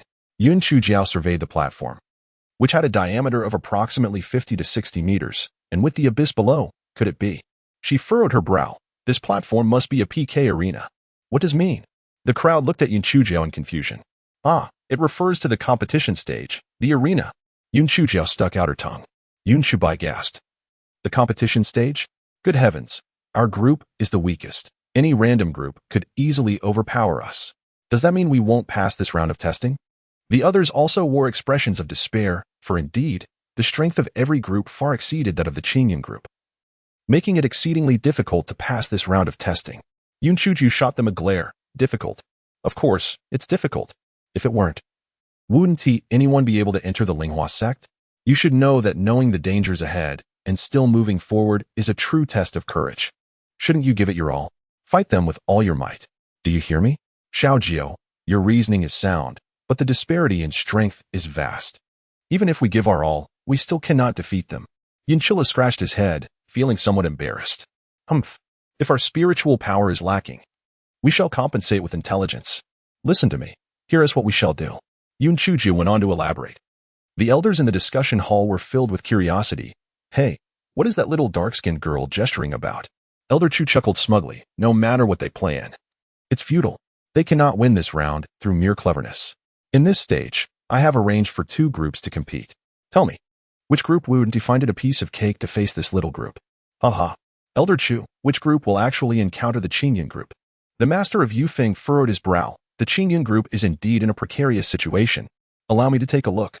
It appears that the unyielding group is on the verge of concluding their second round of testing. Elder Chu remarked, pointing to a specific area on the Shadow Stone. In no time, a disciple presented the information regarding the unyielding group to Elder Chu, who was left astounded. Ha. It seems that the ascent to the Qingyun group is not feasible now. Within the unyielding group, there is 1 at the 6th layer of spirit refinement, 2 at the 5th layer, and 4 at the 4th layer, utterly overpowering those 7 novices. Upon hearing Elder Chu's words, the crowd sensed that this round of competition held little suspense, as the disparity in strength was too vast. Even if the unyielding group sent only 3 members, they could easily dominate the Qingyun group. The master of the Dark Peak sighed inwardly. The Qingyun group had indeed drawn the short straw, as the unyielding group ranked among the top 10 in this testing phase, leaving them with virtually no chance of victory. Look, what is that black girl holding? Could it be some form of poison? One elder speculated. Poison pills are exceedingly expensive in the market, far beyond their financial means. If it were common poison, it would pose no threat to the unyielding group. The master of the Dark Peak shook his head. What could it be? This black girl is truly enigmatic. Look, the 10th round for the unyielding group is about to conclude. The onlooking elders were instantly filled with excitement. Their eyes fixated on Yun Chujiao and her companions. Deep within, there exists a flicker of hope that the Qingyun group might conjure some semblance of a miracle. For this monotonous path of cultivation seldom presents anything of genuine intrigue. The leader of the indomitable group, Lu Qinghua, is a 6th-level spirit refiner hailing from a moderately esteemed cultivating family. Blessed with exceptional talent and a prosperous background, he possesses a rather inflated sense of self-worth. The 6 companions accompanying him are also members of the Lu clan, each boasting considerable prowess, which has allowed them to navigate the initial rounds of testing with relative ease. Before long, the formidable Iron Bone Bear was vanquished in the 10th round, and the 7 of them engaged in light-hearted banter. Leader, the Spirit Hua sect's test is not nearly as arduous as the legends suggest. Leader, that Qingyun group will likely be eliminated in the first round. They are hardly worthy of mention. While they were engrossed in their conversation, the scene before them underwent a sudden transformation. Before Lu Qinghua and his companions could fully comprehend the shift, they felt some foreign substance soar towards them. Achoo! What in the world is this? It's choking me. Ah, my eyes, it burns. As Lu Qinghua and his companions cried out in distress, several blades and gusts of wind were unleashed upon them. The onlooking elders, witnessing this spectacle, appeared somewhat stiffened, with one elder exclaiming, "What a calamity! Truly a misfortune. They are treating the indomitable group like mere mice." The indomitable group has now become the unfortunate group. This is merely a trivial trick. Only those at the 4th level of spirit refinement would fall prey to it. The higher-ranking members will surely manage just fine. Although Elder Chu verbally expressed his disdain, he could not help but acknowledge that this dark-skinned girl was indeed more unscrupulous than himself. As Elder Chu had anticipated, the 4 practitioners at the 4th level of spirit refinement were caught off guard. After being injured by Yun Chu and her companions, they were subsequently kicked off the high platform by Yun Chujiao. Lu Qinghua and the other 3 high-ranking individuals clumsily leapt aside, gazing at Yun Chujiao with tear-filled eyes. Achoo! Achoo! You are utterly despicable. To resort to ambush and harm, and to use chili powder and pepper. Lu Qinghua exclaimed, tears streaming down his face. His words filled with indignation. Oh, come now. We merely wish to alleviate the hardship of your testing. Such ingratitude. Yun Chujiao retorted, hugging her shoulders, her little feet trembling, appearing irresistibly mischievous. Chapter 120. A new trick, you arrogant little girl. Do not revel in your triumph. We were merely unsteady on our feet when you ambushed us. Otherwise, your trivial tactics would have no effect on us. Lu Qinghua declared through gritted teeth. Yun Chuju scoffed. Stop boasting. The Ironbone Bear is not inferior to you. When it was 2 against 1, we still managed to vanquish dozens. Moreover, I did not even need to lift a finger.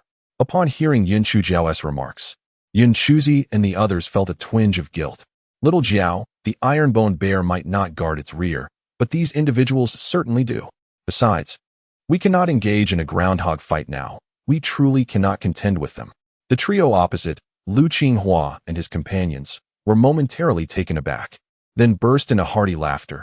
Truly, one must be cautious of boasting too exuberantly. Forward. 4th brother, 5th sister, you handle that rotund fellow. 6th brother, 8th brother, deal with that slender fellow. 7th sister, Qing Si, you two take care of this one with the triangular eyes. With a swift motion of her petite hand, Yun Chushio issued her commands. Yun Chuzi and the others were momentarily taken aback as Yun Chushio assigned the formidable Lu Qinghua to Yun Chuqing and Qing Si. Was she not courting her own demise? What are you dawdling for? This is akin to a strategic horse race. Advance. Yun Chushio declared, her tone fierce. The concept of a strategic horse race was lost on Yun Chuzi and the others, yet they had grown accustomed to obeying Yun Chushio's orders. They brandished their weapons and charged towards their respective opponents. 7th sister, Qing Si, try to stall this one with the triangular eyes. Once the others are dealt with, we shall overwhelm him together. Yun Chushio whispered to Yun Chuqing and Qing Si. In the assembly hall, the onlooking elders craned their necks, their eyes wide with confusion. Had the black-haired girl lost her sanity? Was she prepared to throw herself into the fray, perhaps out of a sense of futility? TSK. Although the Qingyun group lacked strength, these individuals appeared competent, particularly that black-haired girl. Despite her lack of spiritual power, she exhibited remarkable intelligence. Those kicks she executed earlier were executed with both precision and power. I also noticed, one elder remarked, look at her. She is slender yet managed to send a person flying several dozen feet with a single kick. She has harnessed her strength with finesse. This little girl is indeed clever. As Elder Chu observed the conversation veering off course, his expression stiffened. Regardless of her capabilities, she will not pass this round of testing. The crowd sighed in unison. Indeed.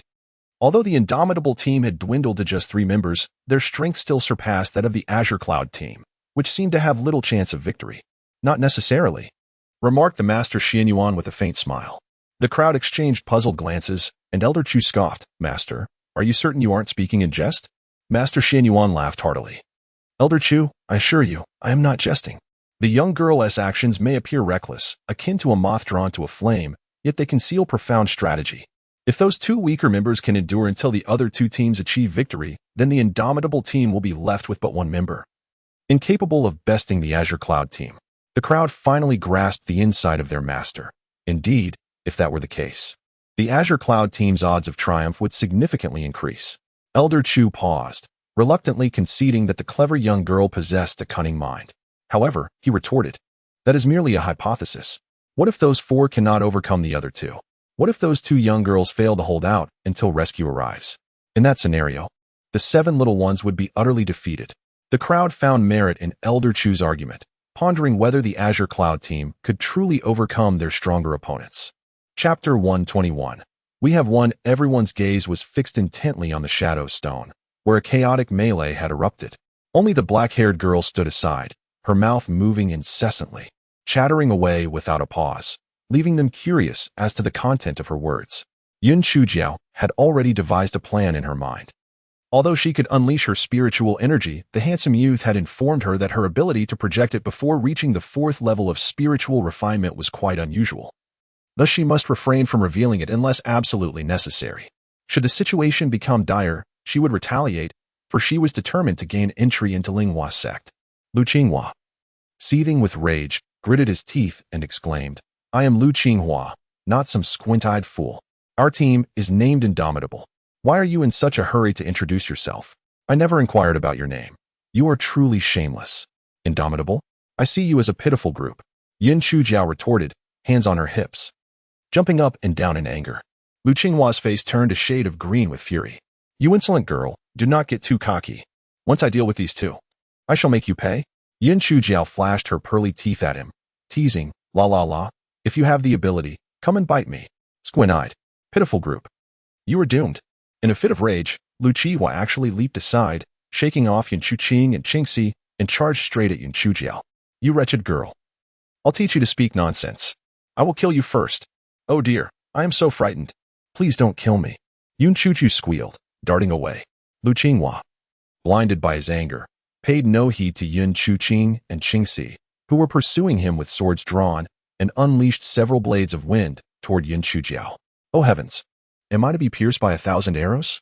You squint-eyed fiend, you were truly ruthless. Yun Chujiao dodged left and right, appearing to be in peril. Yet not a single blade of wind grazed her. As Lu Qinghua was poised to unleash another wind blade at Yun Chujiao, Yun Chuqi's sword suddenly lunged forth, compelling him to first contend with the approaching Yun Chuqi and Qingxi. Just when Yun Chuqi and Qingxi seemed on the verge of collapse, Yun Chujiao would leap forth, taunting them with her words. Lu Qinghua, with his prideful spirit, could hardly withstand such provocation and would inevitably pursue Yun Chujiao once more. Thus, despite Lu Qinghua's considerable superiority in strength, a significant portion of time elapsed without him managing to dislodge Yun Chuqi, Qingxi, and Yun Chujiao from their elevated position. Yun Chujiao shouted towards Yun Chuzi and Yun Chu. Hey, fourth brother, muster all your strength. The elixir you consumed earlier should now be at its peak efficacy. Don't you feel an exhilarating surge of power coursing through you? Our beleaguered group is on the brink of annihilation. If we vanquish them, we shall gain entry into Linghua's sect. Think of our kin who await our triumphant news. Yun Chuzi and Yun Chu, already slightly stronger than their corpulent adversary, felt invigorated by Yun Chujiao's rallying cry, as if rejuvenated by a surge of vitality. They launched a relentless assault, catching the hefty opponent off guard, who, in his moment of disarray, inadvertently stumbled and fell from the platform. As Yun Chuzi and Yun Chu moved to assist, Yun Chujiao hastily interjected. Do not concern yourselves with us. First, eliminate that scrawny one, and then we shall collectively deal with the squinty-eyed fellow. The slender adversary, witnessing his companion's fall, was immediately gripped by trepidation, coupled with the escalating fervor of the Qin Yun group, who fought with newfound vigor as if invigorated by a potent elixir. He too was soon dispatched from the platform. Lu Qinghua, witnessing the successive defeats of the stout and the slender, was instantly engulfed in panic. Indeed, I am at the 6th level of spirit refinement, yet how can a lone tiger withstand a pack of wolves? It is over. The situation has turned dire.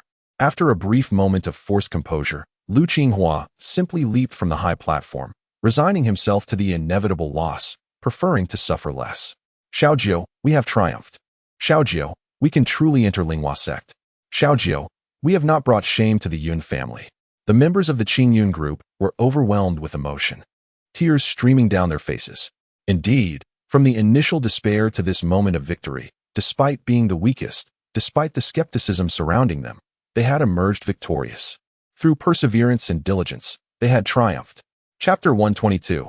A sudden turn of events. The assembly hall erupted in cheers. Ha! The Qin Yun group has won. This contest was extraordinary. Truly a classic example of the weak overcoming the strong. Indeed, who would have imagined? A group consisting of 1 at the 4th level of spirit refinement, 2 at the 3rd, 3 at the 2nd, and 1 without any spiritual energy could actually pass through 3 rounds of testing. Certainly, the credit goes to that brilliant girl. She is remarkably clever. Indeed, it is a pity that this clever girl lacks spiritual energy. Otherwise, her future would be boundless. Yes, Master Yufeng, why does this young girl lack spiritual energy? It is said that she has been unable to absorb spiritual essence since childhood. It is truly unfortunate. Although Master Yufeng spoke thus, he felt a sense of joy within.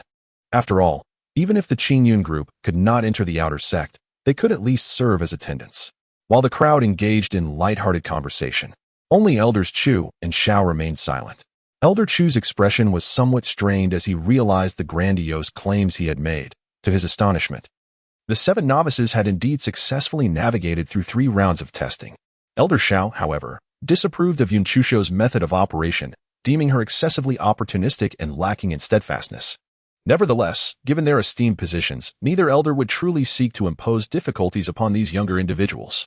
I am currently filled with anticipation for the forthcoming individual assessments.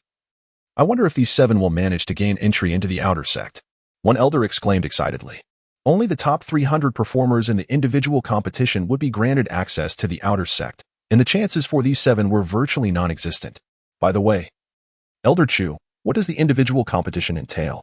Elder Chu, in a rather disheartened tone, replied, "The first task is to ascend the 10,000 stone steps at the rear mountain, followed by a mental illusion examination." The crowd couldn't help but grimace. This Elder Chu was indeed ruthless.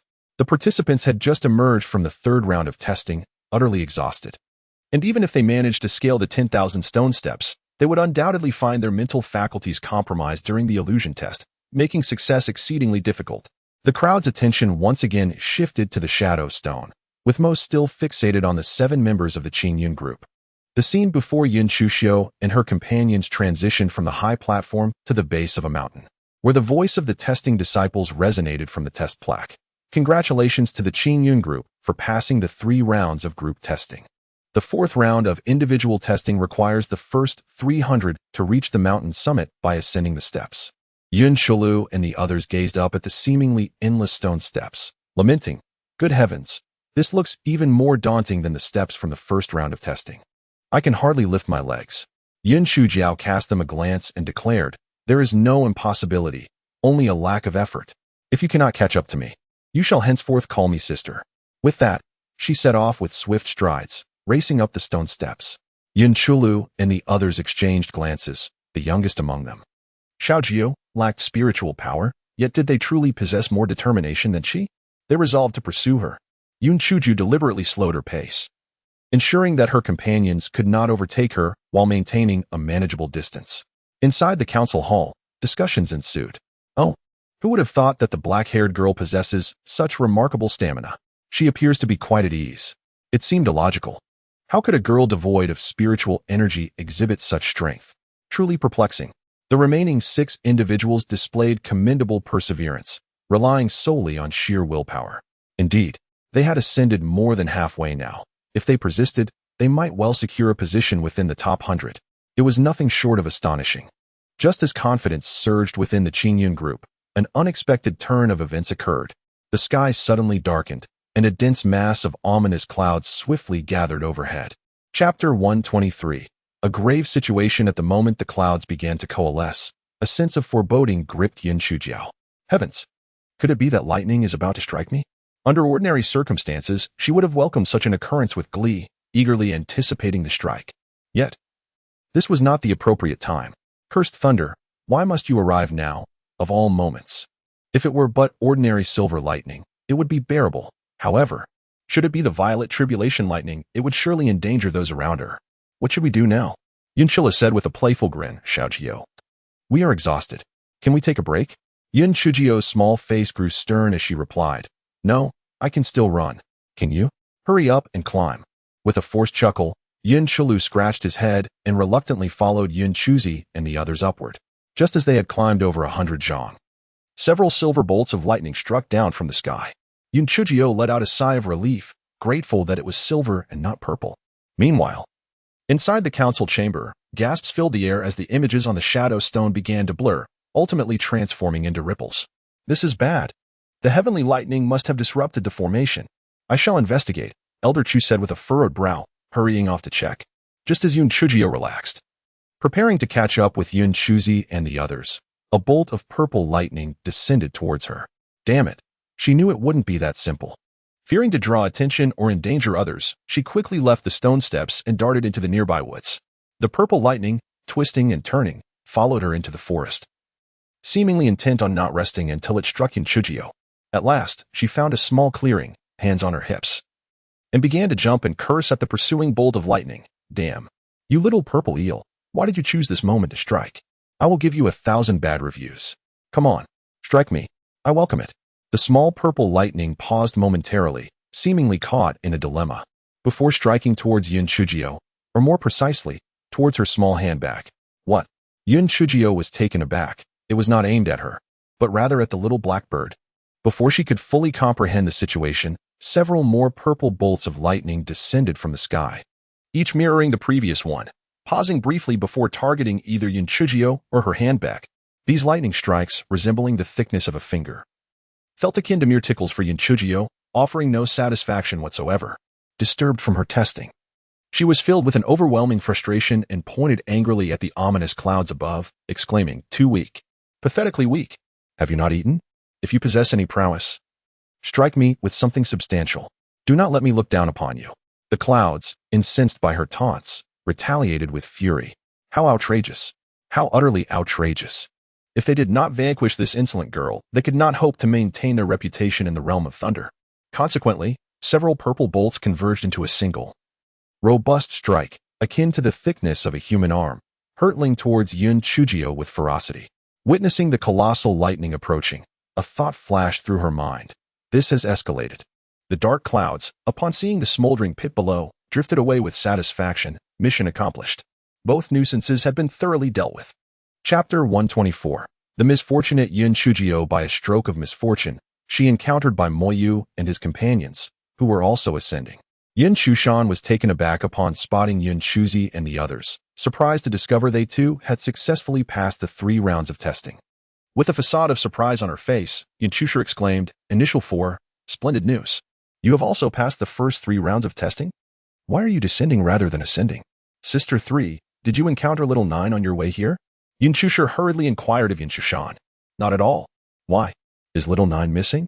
A look of concern crept onto Yun Chushan's face, though inwardly she felt a surge of joy. It would be best if Yun Chiu died. Yun Chusher, too preoccupied to heed Yun Chushan's query, merely acknowledged with a grunt and proceeded down the mountain with Yun Chu and the others.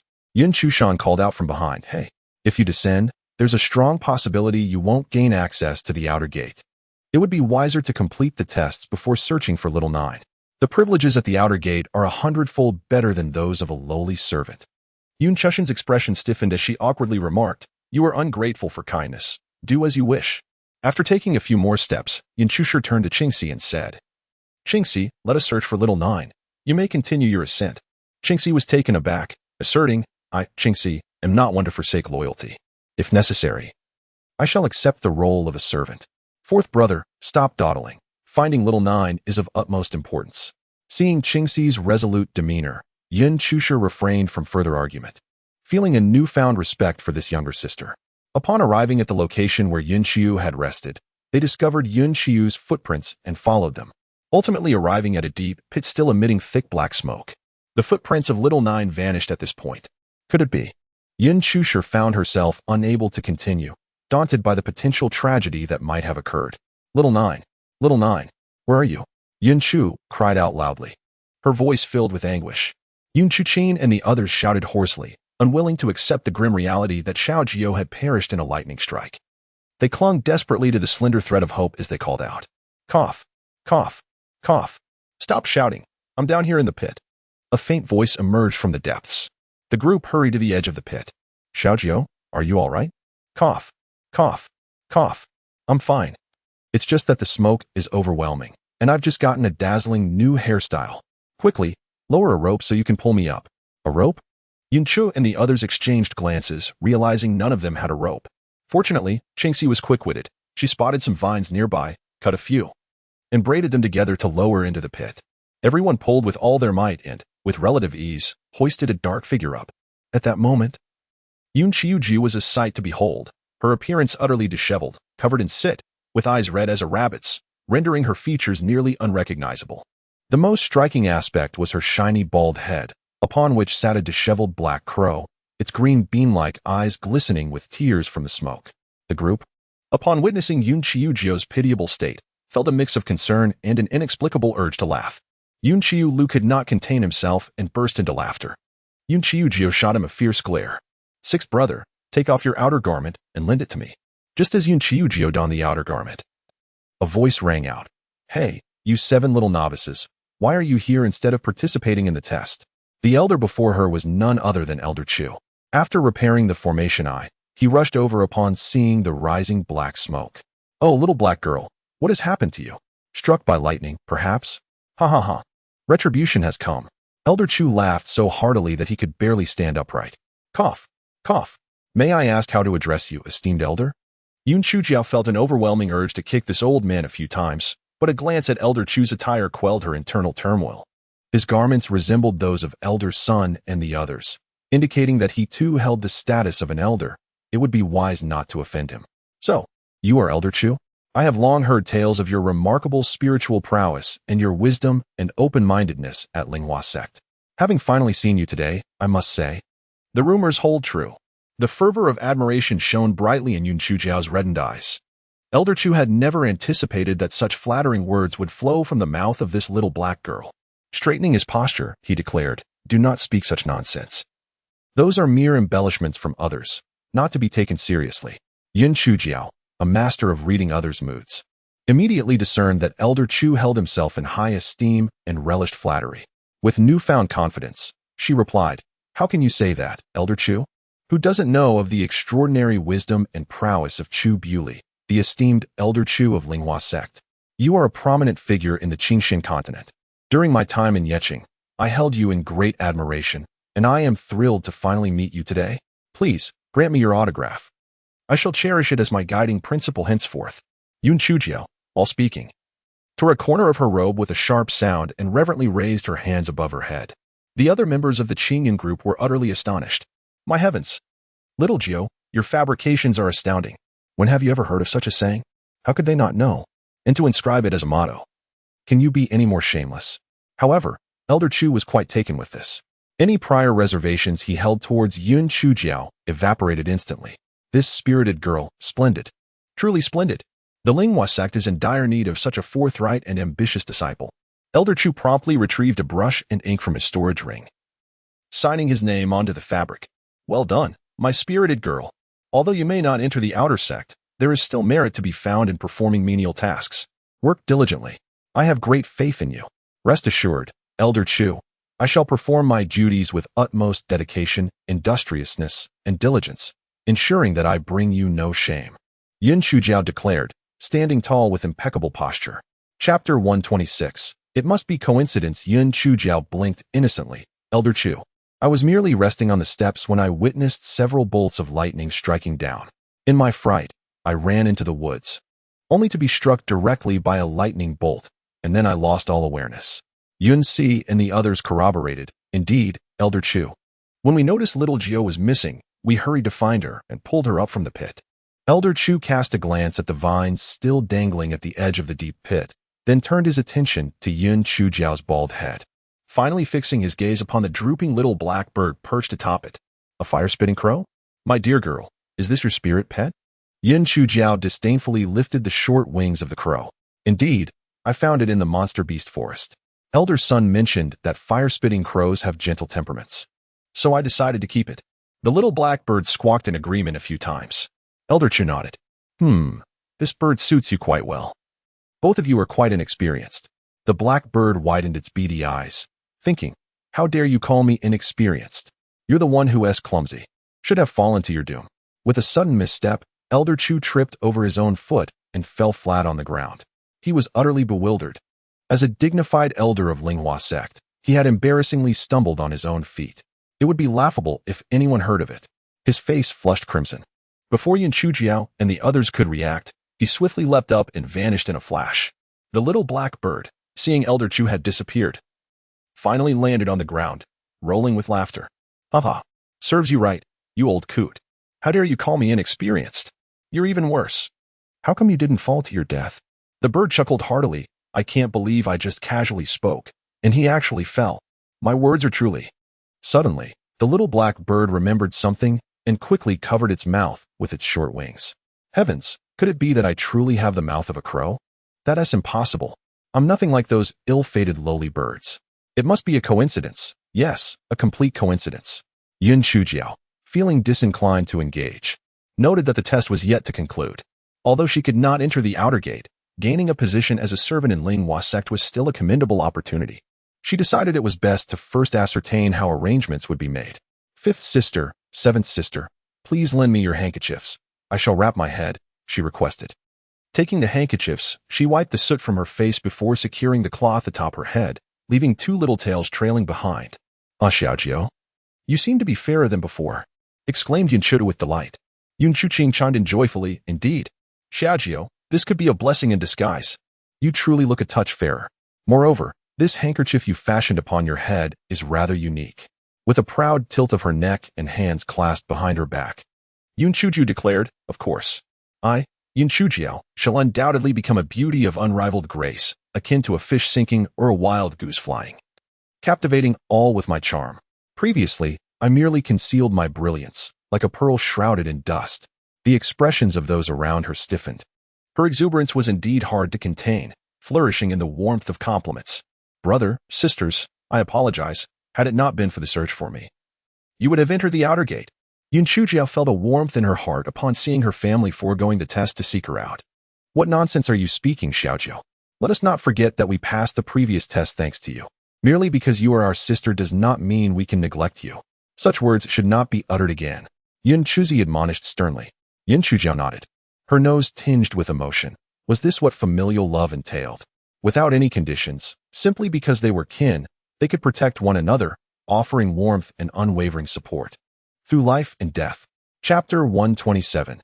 Disbelief in the supernatural. As Yun Chujiao and her companions emerged from the forest, they found themselves standing on the stone steps, gazing around in bewilderment.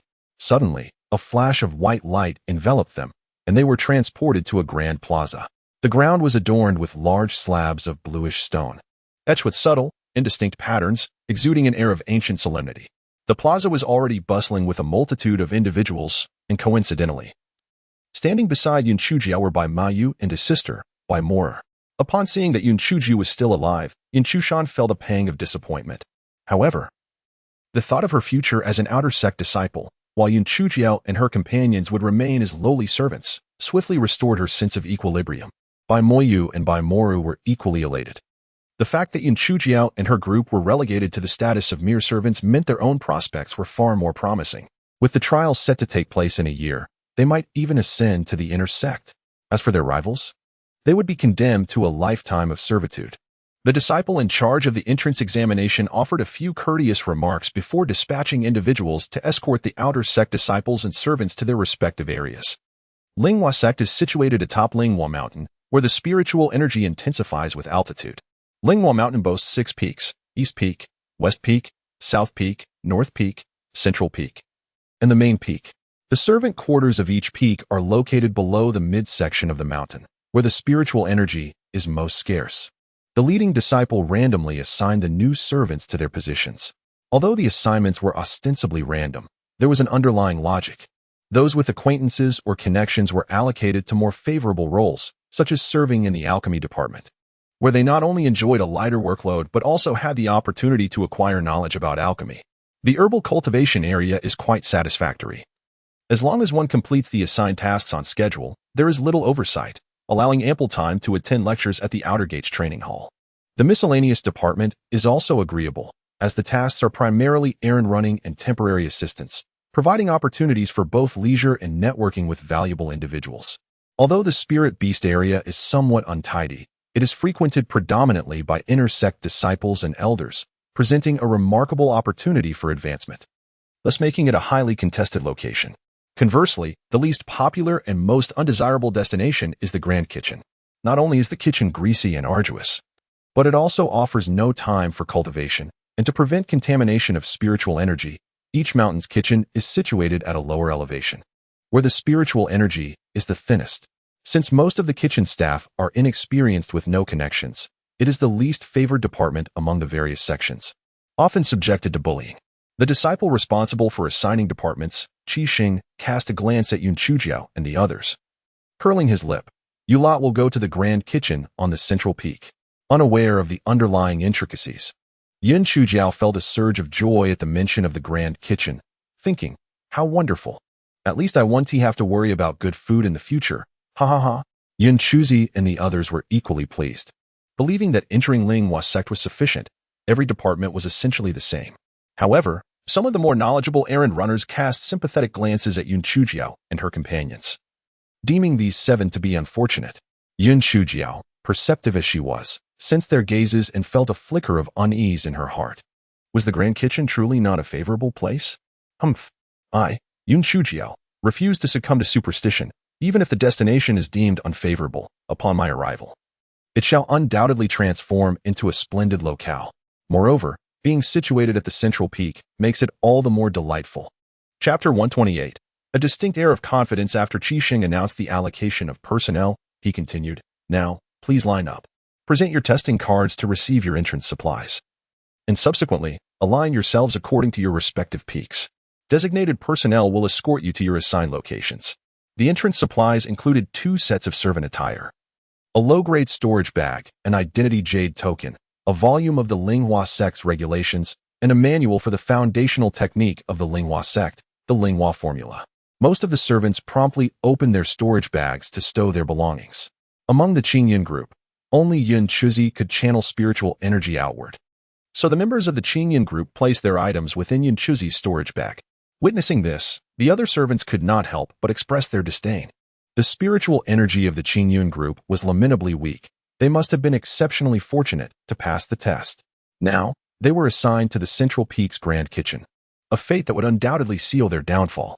The Grand Kitchen was already the least desirable department, and the one at Central Peak was the most inept among the 6 peaks, frequently subjected to bullying. It seemed these 7 individuals were doomed. The servants from the Central Peak followed an outer sect disciple named Linping as they departed from the square, making their way toward the Central Peak. The Linghua sect was indeed vast, and it took the servants nearly an hour to reach their destination. Uncertain whether it was intentional, Lin Peng led Yun Chujiao and the others on an unnecessarily lengthy detour, only taking them to the Grand Kitchen after ensuring that the other servants were adequately assigned. Old Huang, a newcomer has arrived. Come over for the handover. Lin Peng's demeanor was decidedly arrogant, almost as if he were looking down his nose at everyone. Finally, a newcomer. I am in dire need of assistance. A portly old man hurried out. Lin Peng scoffed disdainfully. Old Huang, I have sent you plenty of people. If you cannot retain them, do not blame our miscellaneous department. The rotund old man forced a smile. Indeed, it is our Zhongfeng's Grand Kitchen that lacks the capability. We cannot rely on others. Lin Peng curled his lip, handed over the token to the old man, and then strode away. The old man surveyed Yun Chujiao and the others, then called out to the Grand Kitchen. Mei Li, Ho Tian, Bei Yuan, come out and select some people. 3 individuals emerged from the kitchen, a burly man, a gaunt youth, and a pallid middle-aged man. The old man, with a beaming smile, introduced himself. I am surnamed Huang. You may call me Manager Huang or Old Huang. I am the head steward of Zhongfeng's Grand Kitchen, overseeing the stoves. He proceeded to introduce the 3 individuals. The burly man, Mei Li, was in charge of the cutting board. The thin one, Ho Tian, managed the washing station. And the pale middle-aged man, Bei Yuan, was responsible for the cooking. By the way, aside from these 3, there is also Lan Xiaohua, who oversees the dough, and Ding Jun, responsible for procuring ingredients. He is out today, but I will introduce you tomorrow. Well then, you 3 may start selecting people. Mei Li pointed at Yun Chulu and Yun Chuba, speaking in a deep voice. My work requires strong and robust individuals. You 2 shall accompany me. Ho Tian gestured towards Yun Chuda, Yun Chuqin, and Qingxi, saying, you 3 young ladies will follow me. Gathering and washing vegetables should be relatively light work. Yuan indicated Yun Chuzi, you will accompany me. Finally, Elder Huang glanced at Yun Chujiu. Little girl, you shall assist me with tending the fire. After all, your dark complexion won't mind the smoke. Yun Chujiu wanted to shout at Elder Huang, but I am fair-skinned. Fair-skinned. Chapter 129. Punishment for roasting rabbit. Please go settle into the dormitory for now. We will officially commence work tomorrow. Our Grand Kitchen is a place of constant change, so there are ample accommodations. The last 3 rows are all dormitories. Some have already been occupied, but you may freely choose any of the remaining rooms, Elder Huang instructed. Pointing towards the buildings behind the Grand Kitchen, Yun Chujiu and the others expressed their gratitude and crossed a flagstone path to the rear courtyard of the Grand Kitchen. The kitchen was adjacent to the back mountain, although the spiritual energy here was considerably weaker than above. For Yun Chujiu and her companions, it felt like paradise, far richer in spiritual energy than in Yeqing. After much deliberation, the 7 of them chose a cluster of 7 small courtyards in the 3rd row. Only Yun Chuzi was able to activate the courtyard's formation, while the other 6, unable to channel their spiritual energy outward, could not initiate the formation. However, there was nothing of significant value within, so they had no fear of theft. After everything was tidied up, darkness had already enveloped the surroundings. And Yun Chujiu suddenly recalled a crucial matter. They had yet to dine. They had been hungry all day. Hence, she craned her neck and called out, Elder brother, sisters, let us go and eat. Yun Chuzi and the others were equally famished, and thus the 7 of them marched grandly towards the Grand Kitchen. only to sadly discover that the kitchen had activated a protective formation, evidently closed off. Why is there a protective formation around the kitchen? Is there truly a risk of theft? Yin Chulu inquired, puzzled. Perhaps in the past, such incidents occurred, prompting the creation of this formation. After all, the ingredients here are spiritual vegetables and rice, which are quite valuable outside. Yun Chuzi pondered before speaking. What shall we do now? We didn't bring any provisions.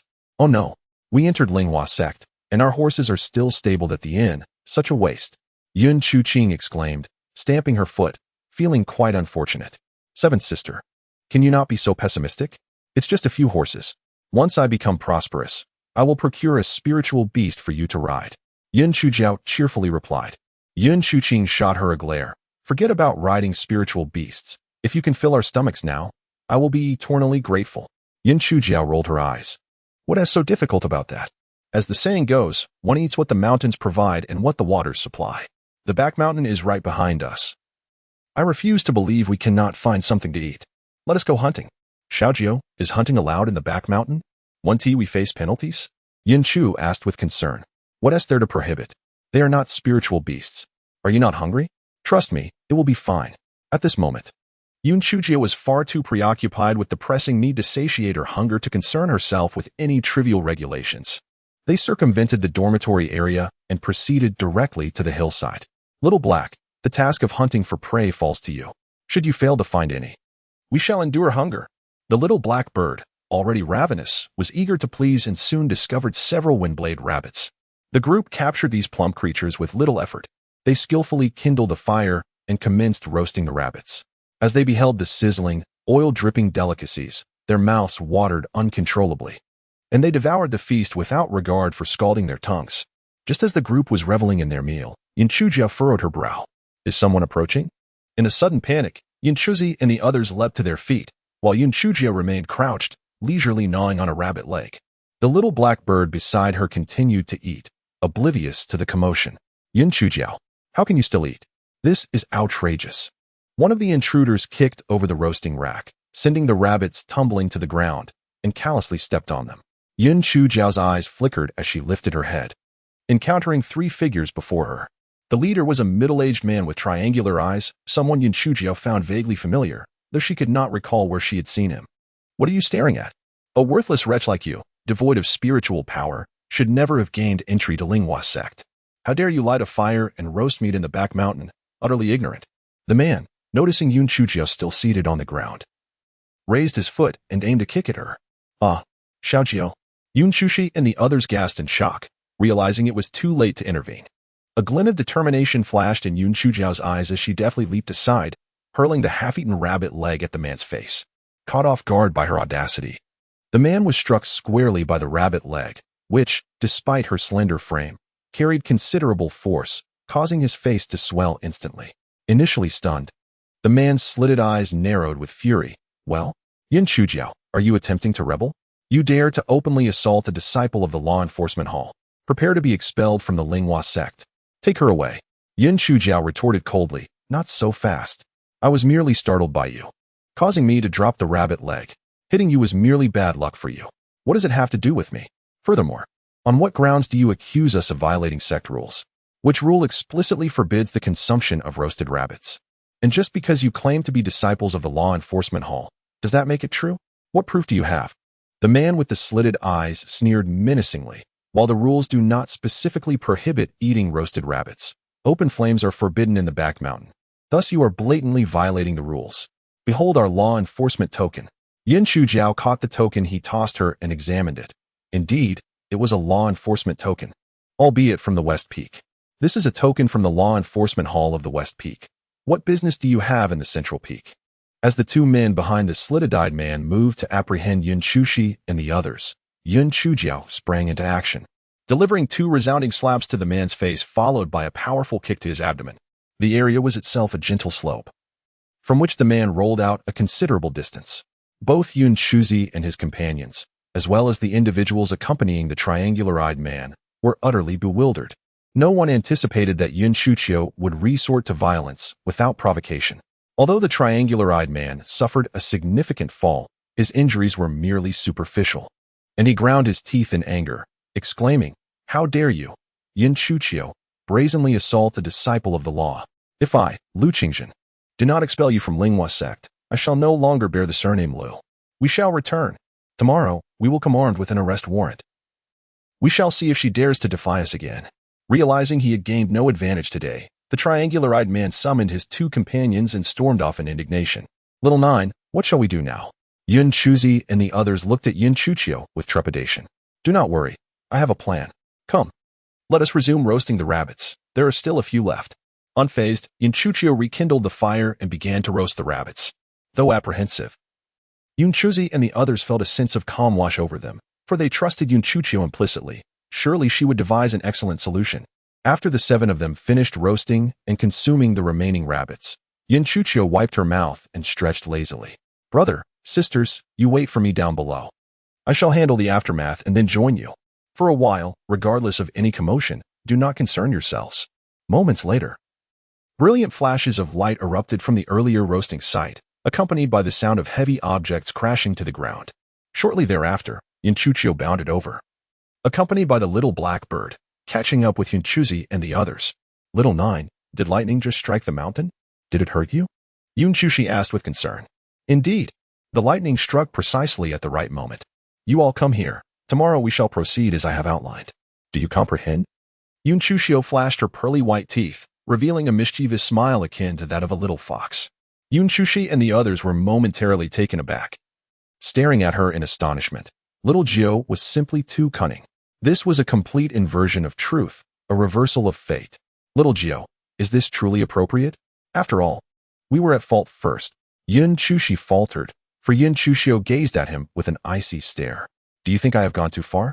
Should I not oppose the law enforcement team? Should I not obediently follow their lead? Yin Chushio's expression darkened. Yun Chushi and the others felt an inexplicable sense of fear emanating from her at that moment.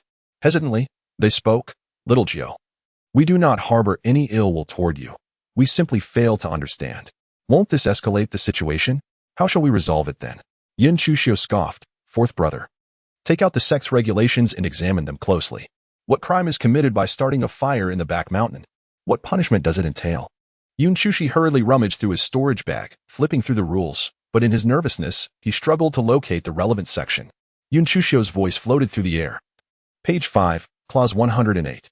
That triangular-eyed individual seeks to exploit this opportunity for personal vendetta. Yun Chushio sneered. Little Jiu, what do you mean by that? Personal vendetta? That triangular-eyed person has no connection to us. Yin Chushi and the others inquired, perplexed.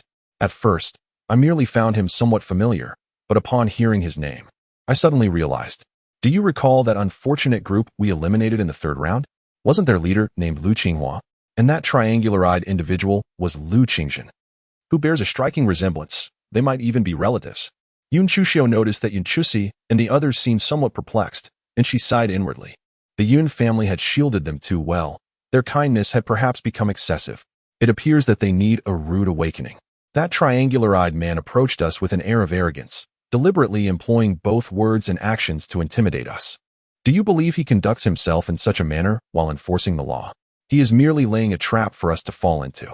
I dare wager that if we obediently accompany them tonight, by tomorrow, not only will we be expelled from Linghua sect, but we will also endure considerable torment. Brothers and sisters, this is neither Yi City nor the Yun family. Although Linghua sect is a prestigious sect, it is not devoid of sordid dealings and treacherous individuals. Why do you think we were assigned to the most humiliating position in the Central Peak's Grand Kitchen? Why did that disciple intentionally lead us on a lengthy detour? Why, knowing we hadn't dined, was the kitchen's formation activated? Why were we apprehended by the enforcement team just as we began roasting the rabbit? You must remember, from this moment forth, to remain ever vigilant. Otherwise, expulsion from Linghua sect will be the least of your worries. You may lose your very lives and those of your siblings. Do you understand? Chapter 132. She is not human. The words of Yin Chujiao undoubtedly struck a profound chord with Yin Chusi and the others, leaving them momentarily speechless. Qing Si gazed at Yin Chujiao with admiration, exclaiming, "What Xiaojiu said is absolutely correct. Throughout this journey, I have truly grasped the essence of being vigilant against the malice of others while remaining cautious myself.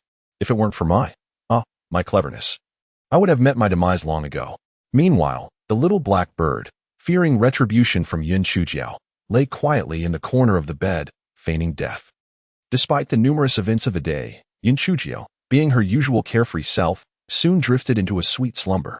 Early the next morning, the sound of a bell ringing and the robust voice of old Huang pierced the tranquility. Everyone, rise quickly.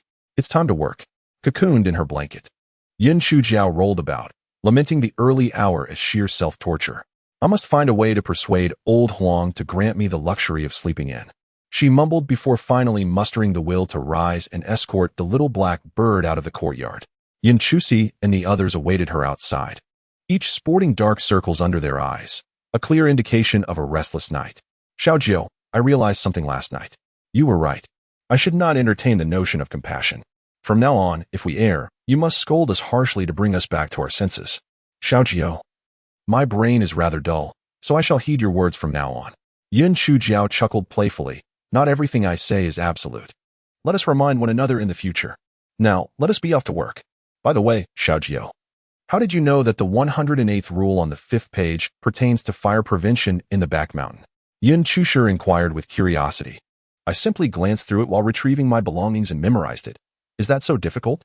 Yin Chujiao nonchalantly replied, then skipped off towards the large kitchen. Glanced through it. Memorized it. What is so challenging about that? Just once. Once.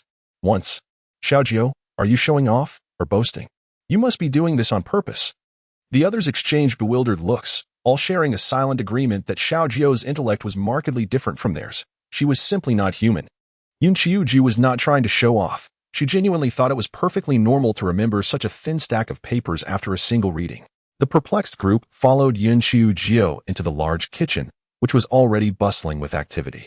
Although breakfast was relatively simple, the workload was immense. Given that nearly 2,000 people resided on the mountain, the large kitchen was divided into two sections. The front part served as the dining area for the disciples, where the kitchen staff arranged various dishes for self-service. The back part was the actual kitchen, where cooking and food preparation took place. The kitchen was quite expansive, boasting 20 stovetops, each significantly larger than an ordinary one. The aroma of delectable dishes wafted through the air. As soon as the 7 entered, each was summoned by their respective overseers. Yin Chujiao eagerly followed Bei Yuan to one of the stovetops, where Bei Yuan called over a kitchen hand.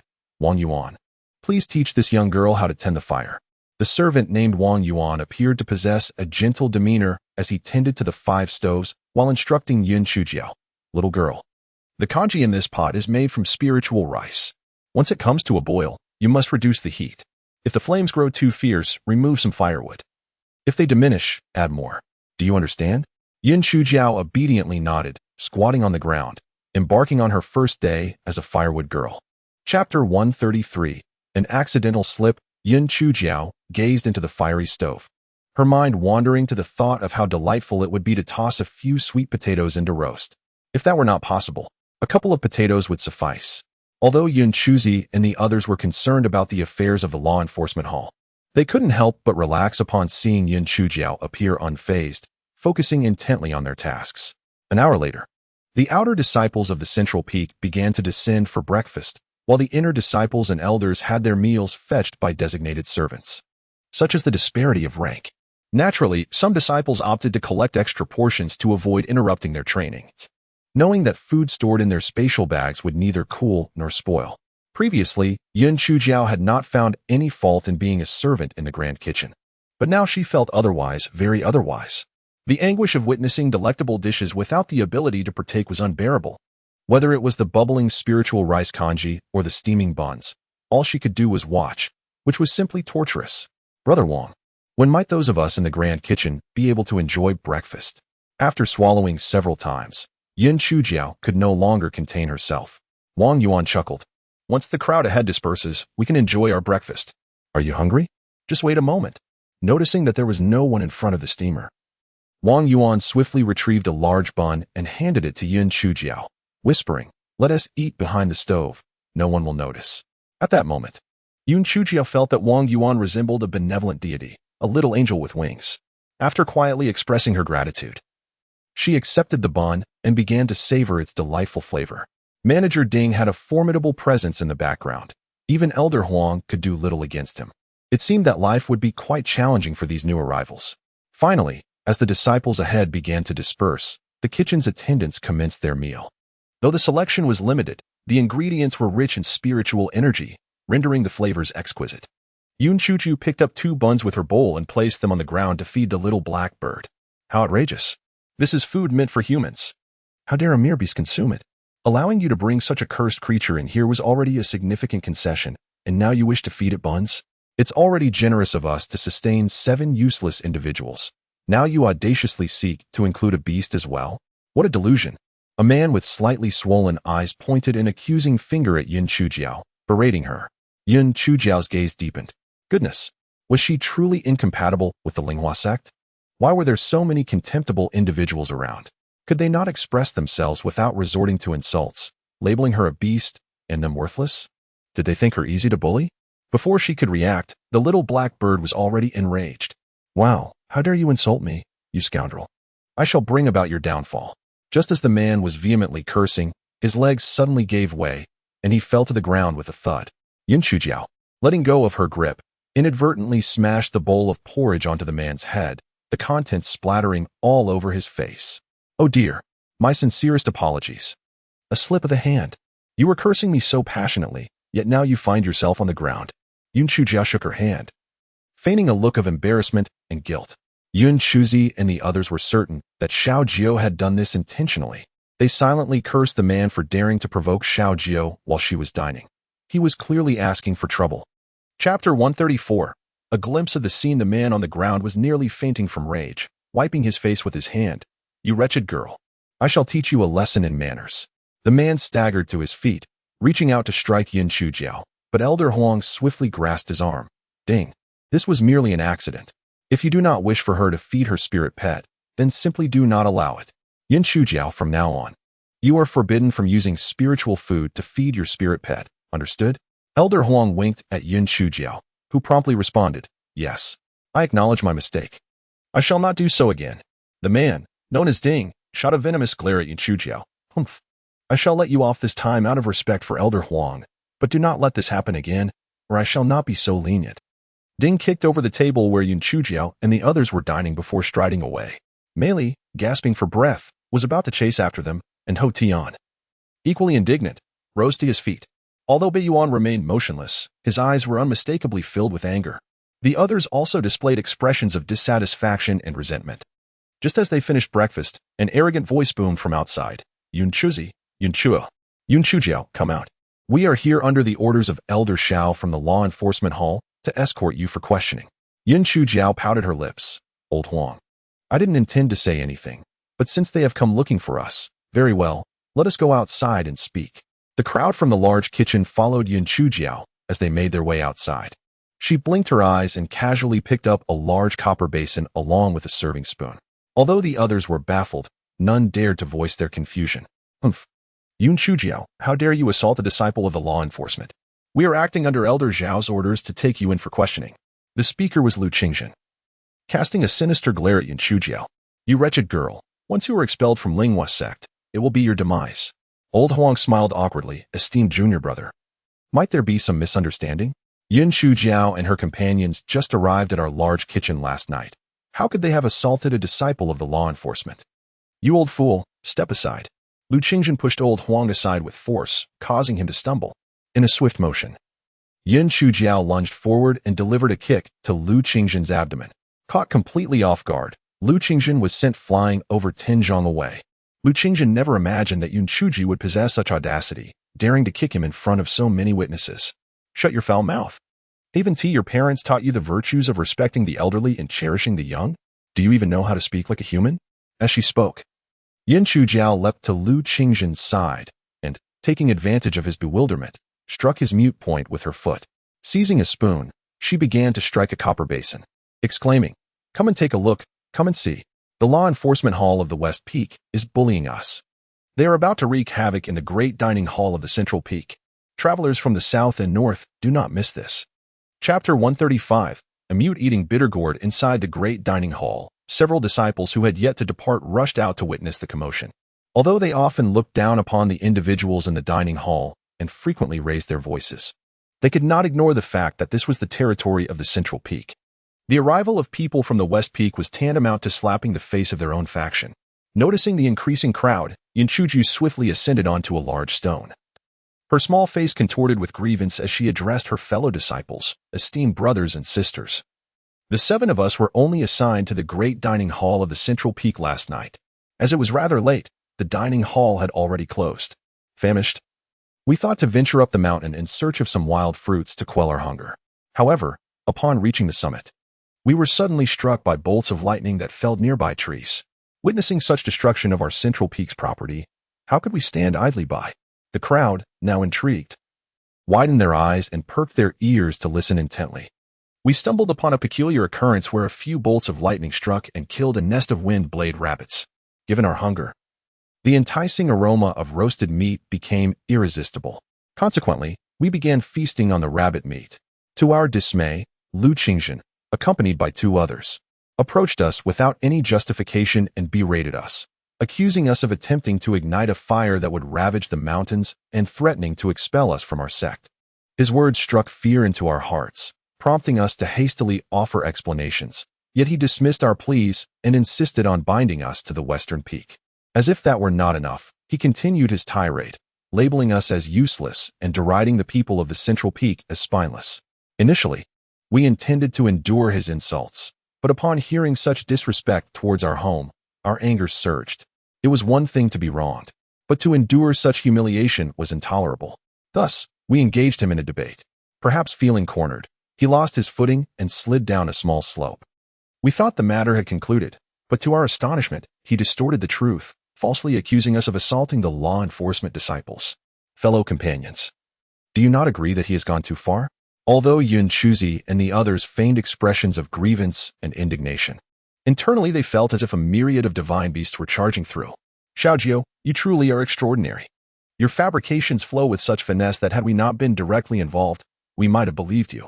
Truly, the individuals from the Western Peak have become intolerably arrogant. Do they think that we, from the Central Peak, are without allies? Indeed, what authority does the law enforcement hall of the Western Peak possess? What concern is it of yours if we consume a few rabbits struck down by lightning? Are those rabbits your ancestors? How dare you not be dead? You even come here to bite back at us. Leave. Yin Chujin's eyes brightened. Indeed, the people from Zhongfeng were to her taste. Their insults were remarkably sophisticated and skillfully articulated. She needed to stoke the flames further. Brothers and sisters, we at Zhongfeng are advocates of reason. Do not take my words at face value. Let Lu Qingzhen speak as well.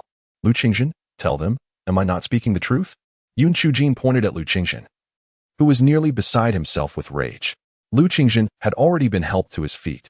Upon hearing Yun Chujin's unfounded accusations, he was ready to unleash a torrent of curses. However, to his terror, he found that no matter how hard he tried to respond, words simply failed to escape his lips.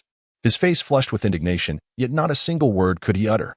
Chapter 136. Truly unbelievable. The onlookers were further convinced of Yun Chujin's claims. Otherwise, how could Lu Qingzhen remain utterly speechless? He must be feeling guilty. Yun Chujin smirked disdainfully. Did everyone see that? What it means to be at a loss for words. This is it. He comes to our Zhongfeng to wreak havoc without justification. It is utterly outrageous. He intends to take us to the West Peaks Law Enforcement Hall. To avoid causing trouble for Zhongfeng, we will obediently follow him. But this is simply too much. After speaking, Yun Chujin leapt down from the boulder and walked over to Yun Chuzi and the others, letting out a sigh. Dear brothers and sisters, let us accompany them. The West Peaks Law Enforcement Hall is not something we can provoke. Who would have thought that in our effort to protect Zhongfeng's assets, we would be bitten back by Lu Qingzhen? We can only blame our misfortune. The disciples of Zhongfeng were immediately incensed. Anyone with a semblance of spirit could hardly tolerate this. The people from Shifeng were utterly intolerable. This was an outright slap in the face. Damn it. Let us go. We shall follow suit. I refuse to believe that Linghua sect has no rules. How can the law enforcement hall of Shifeng act as if they are above all, dictating whatever they please? Exactly. Why should they bully our Zhongfeng disciples? Furthermore, how could a mere group of 7 novices, just recently initiated, possess the audacity to assault the disciples of the law enforcement hall? Well, they seem to have conveniently forgotten the incident where Yun Chujiao kicked Lu Qingzhen just moments ago. Let us go. We shall all follow. Wasn't he Elder Xiao Panshur of Shifeng renowned for his impartiality? We shall see how he handles this matter. Lu Qingzhen trembled with rage, yet found himself at a loss for words. The two individuals who had been with him yesterday did not accompany him now, leaving him to glare fiercely at Yun Chujiao. He seethed inwardly, that wretched girl. Just wait until we reach Shifeng. With witnesses, I shall see how you wriggle out of this. Yun Chujiao maintained an expression of feigned grievance, occasionally stifling sobs, prompting some of the female disciples from Zhongfeng to feel a twinge of sympathy. And they rushed to comfort her. Little junior sister, do not be afraid. We are not easily bullied in Zhongfeng. Indeed, we walk with integrity, and shadows cannot tarnish our light. If the law enforcement hall of Shifeng behaves unreasonably, we shall not let this go unanswered. Suddenly, Yun Chujiao burst into tears. Wu, you are all so kind, so wonderful.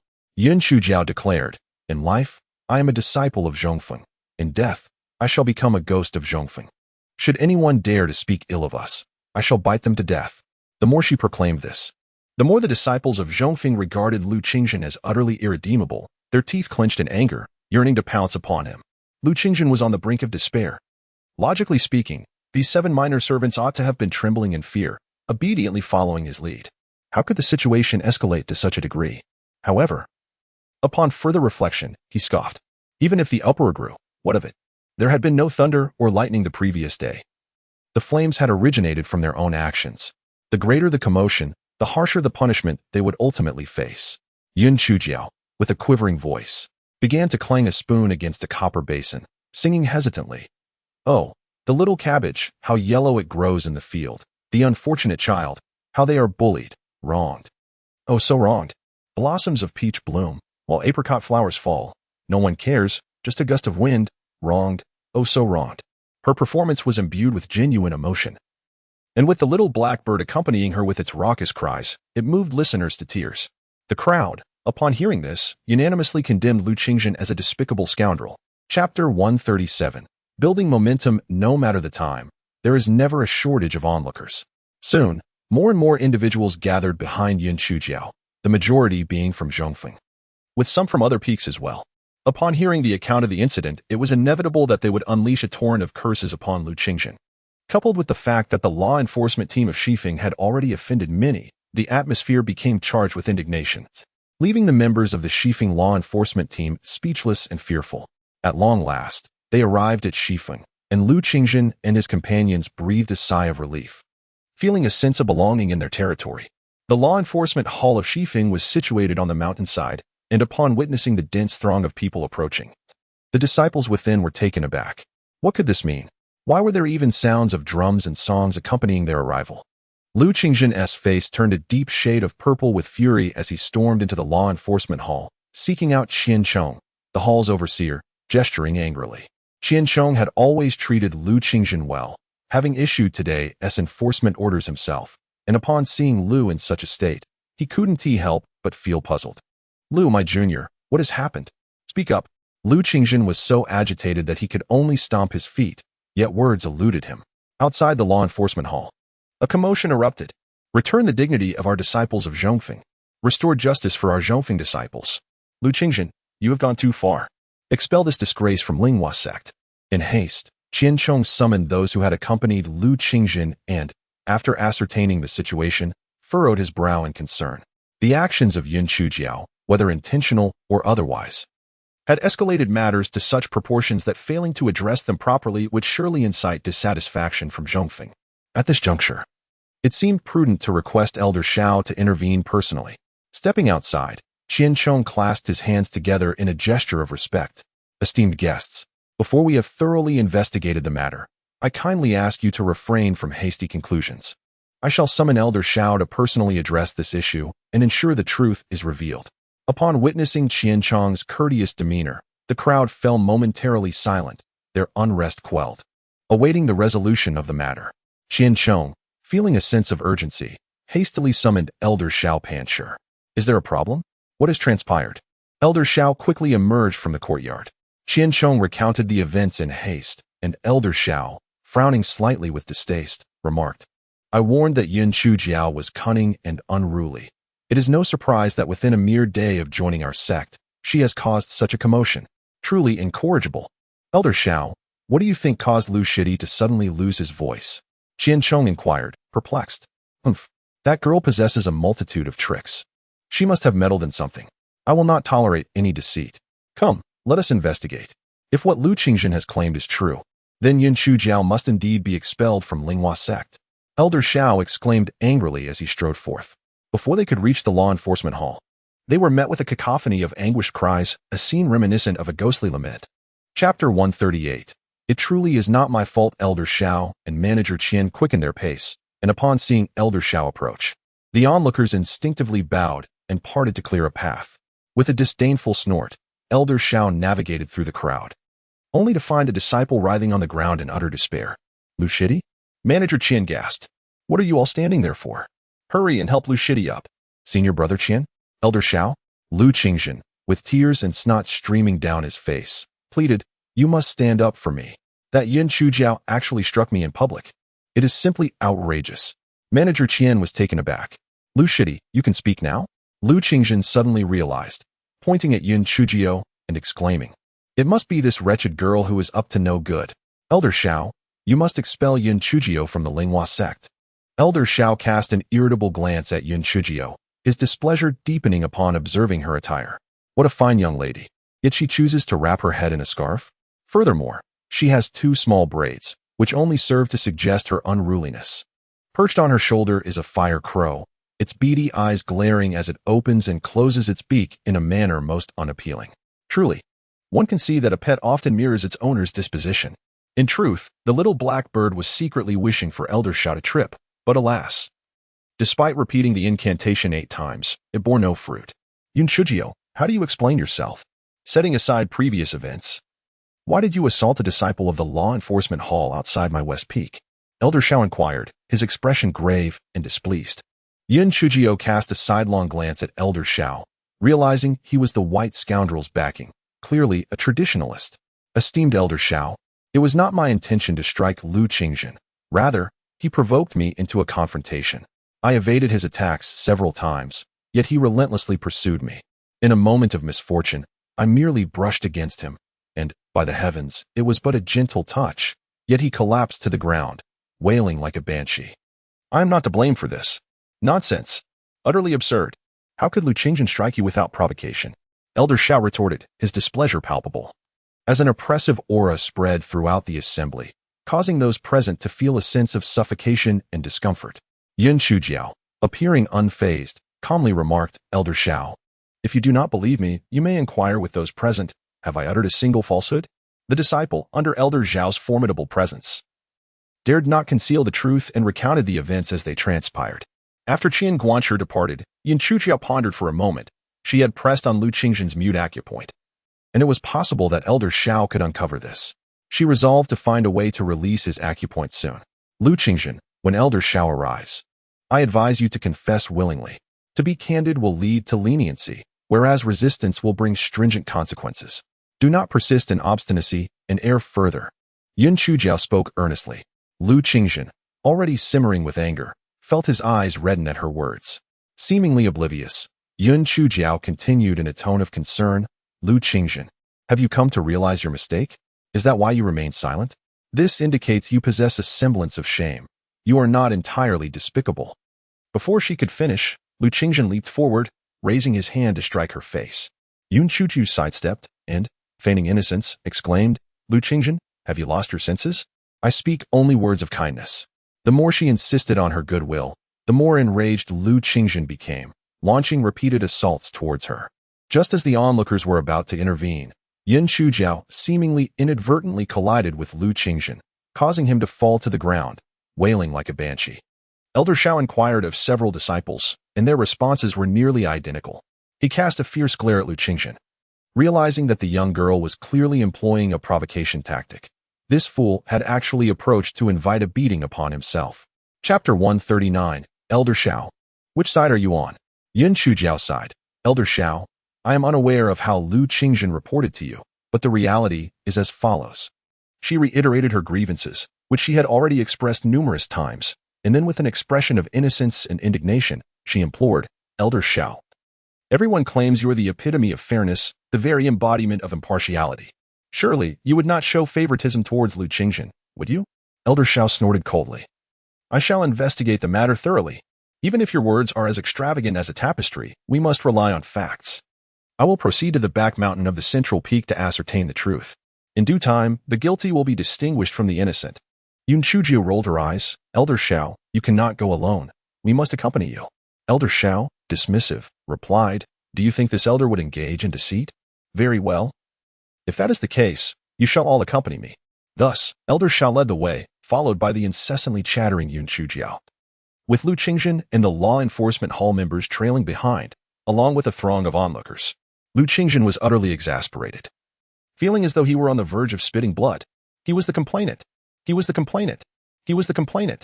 Why on earth was that wretched girl following Elder Shao as if he were the accused? Yun Chujio exhibited no sense of awareness. The chilling aura emanating from Elder Shao was of little consequence to her. She continued to chatter away, discussing everything from the despicable men of Yi City to Lu Qingzhen's distortion of truth. Elder Shao sneered repeatedly, believing not a word of her claims, dismissing Yun Chujiao as nothing more than a petty rogue. In her mind, she calculated her next move. Whether he chose to listen or not, there were numerous others present, and she was determined to seize the narrative at every opportunity. Besides, she intended to keep a close watch on him, lest he conspire with Lu Qingzhen. She believed in exercising caution, for a prudent ship navigates safely through turbulent waters. Unable to endure Yun Chujiao's incessant prattle any longer, Elder Shao released his mount from the spirit beast pouch. The assembly gasped in admiration upon witnessing his spirit beast, a majestic 8th order golden-spotted crimson flame tiger. 8th order? My goodness. That is equivalent to a 9th level spirit master. Such prowess was indeed astounding, as few inner disciples even achieved the 5th level of spirit mastery.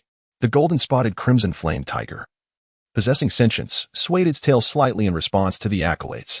Meanwhile, Yun Chujiao pondered whether she had ever tasted tiger meat, curious about its flavor. She had heard tales that one should never touch a tiger's rear, and she felt an irresistible urge to try. Elder Shao, summoning his composure, finally resisted the impulse to unceremoniously dislodge Yun Chujiao from the tiger's back and coldly commanded, sit still and be silent. Yun Chujiao obediently nodded, very well. I promise I shall remain quiet. Elder Shao initially chose to ride the crimson flame tiger to escape the incessant chatter of Yun Chujiao, and at last, he found solace in silence, turning a blind eye to her audacious act of hitching a ride. Lu Qingzhen, witnessing this turn of events, felt an overwhelming urge to bang his head against the wall. Elder Shao, to which side do you truly belong? Wasn't it agreed that you would be the impartial judge, the stern enforcer of justice? Yet, it seems you have become the savior of this troublesome girl. Chapter 140. A handful of tiger fur. Yun Chujiao struggled to suppress the impulse to pet the tiger's rear, and instead discreetly plucked a tuft of its fur, pondering how splendid it would be for crafting a brush. The golden-spotted crimson flame tiger shuddered in discomfort, although it had acquired a semblance of intelligence. Its ability to express emotions remained rudimentary. Elder Shao assumed the tiger was merely displeased by the additional weight on its back and paid no heed to its discomfort. Little did he know, the figure seated behind him harbored intentions not only to feast on tiger meat, but also to seize a handful of its fur. The group proceeded in a grand procession to the rear mountains of the central peak. Elder Shao dismounted from the tiger and stored the golden-spotted crimson flame tiger in his spirit beast pouch. Lu Qingzhen mustered his courage and squeezed beside Elder Shao, stating, Elder, the scene of the incident lies just ahead. Allow me to guide you. Yesterday, Yun Chujiao and her companions made a fire there to roast rabbits. I attempted to dissuade them, yet she retaliated with a kick. It was right on this slope that I tumbled down. As he spoke, he cast a fierce glare at Yun Chujiao, thinking, you troublesome girl, once we arrive, I shall see how you attempt to justify your actions. At that moment, the group detected a peculiar burnt odor wafting through the air, leaving them uncertain of its origin. Yun Chuzi and her companions were filled with trepidation, uncertain of what transpired the previous day. They had merely intended to kindle a fire for roasting rabbits. Could Elder Shao truly be oblivious to that? It seemed rather coincidental that lightning struck precisely that spot.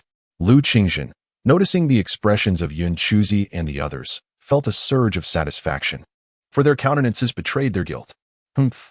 That wretched girl, Chiwa has already set a trap. Should you be expelled from Linghua sect, the men shall be slain outright, and the women sold to the taverns as furnace vessels.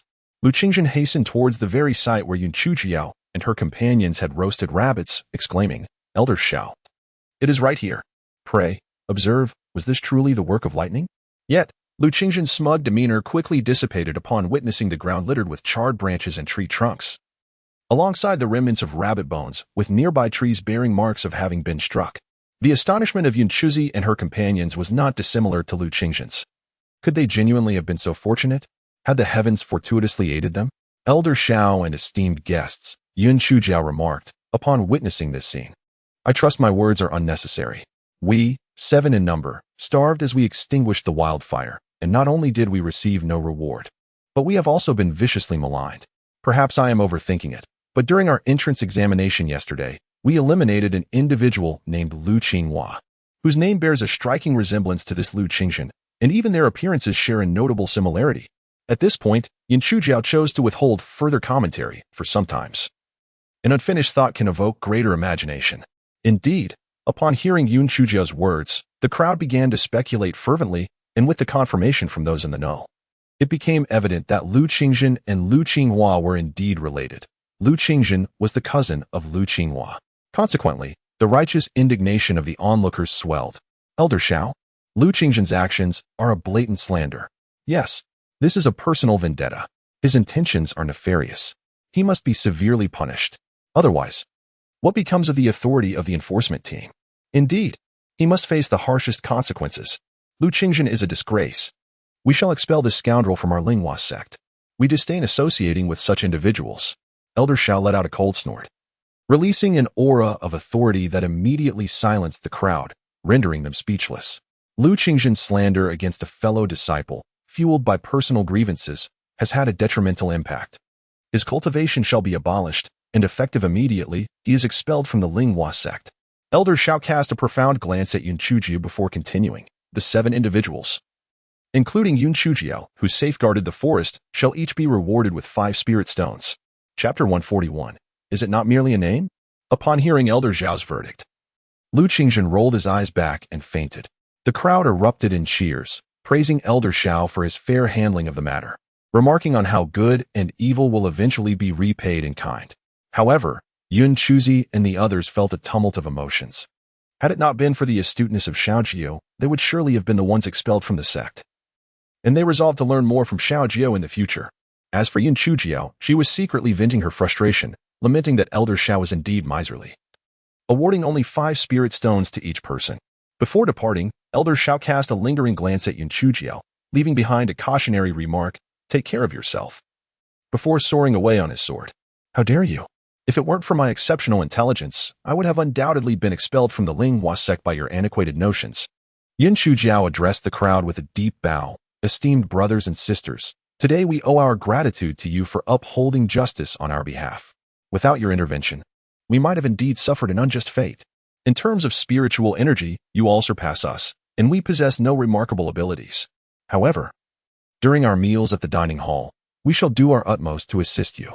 The disciples who had not attended lamented their absence, regretting the opportunity to witness such an exhilarating spectacle.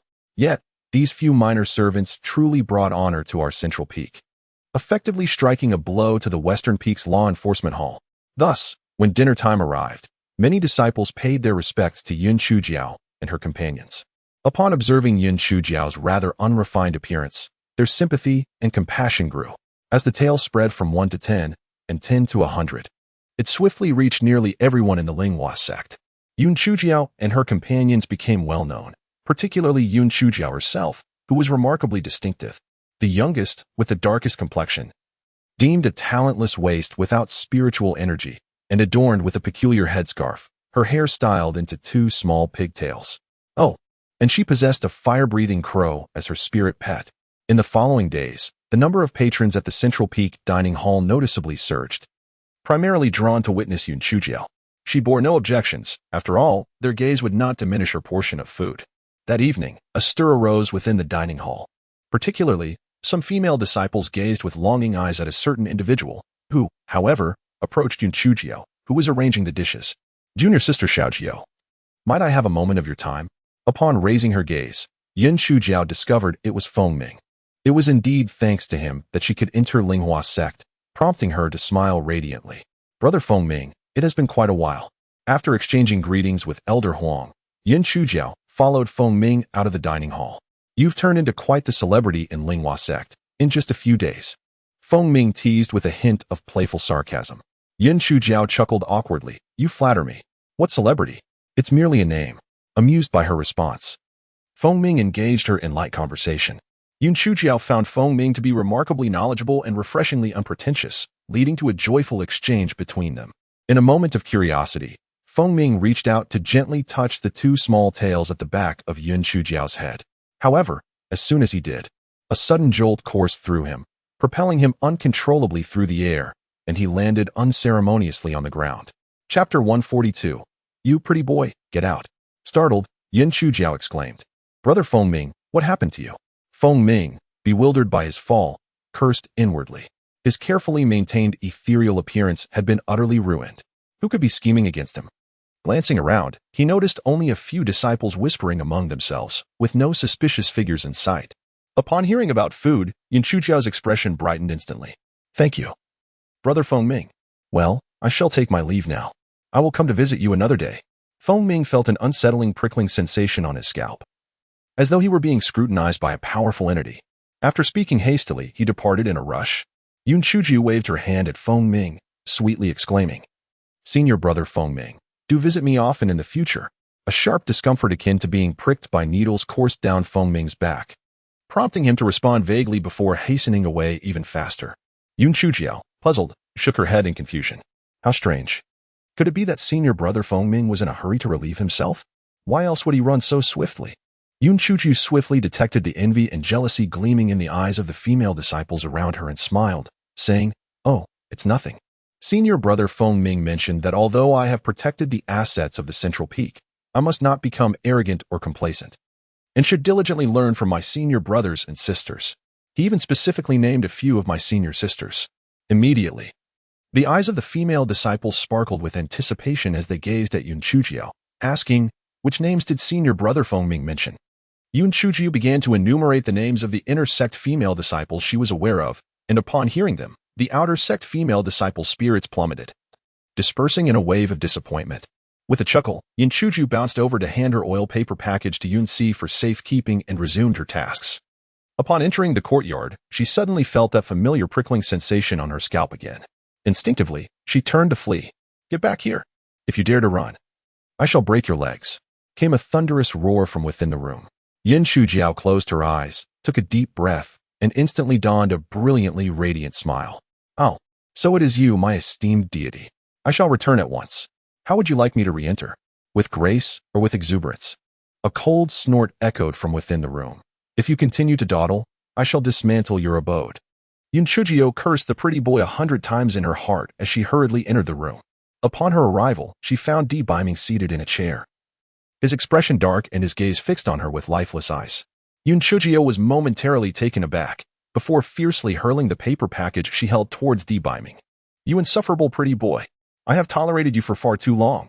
Who did you dare to call worthless? Who did you say was shameless? Get out of my sight.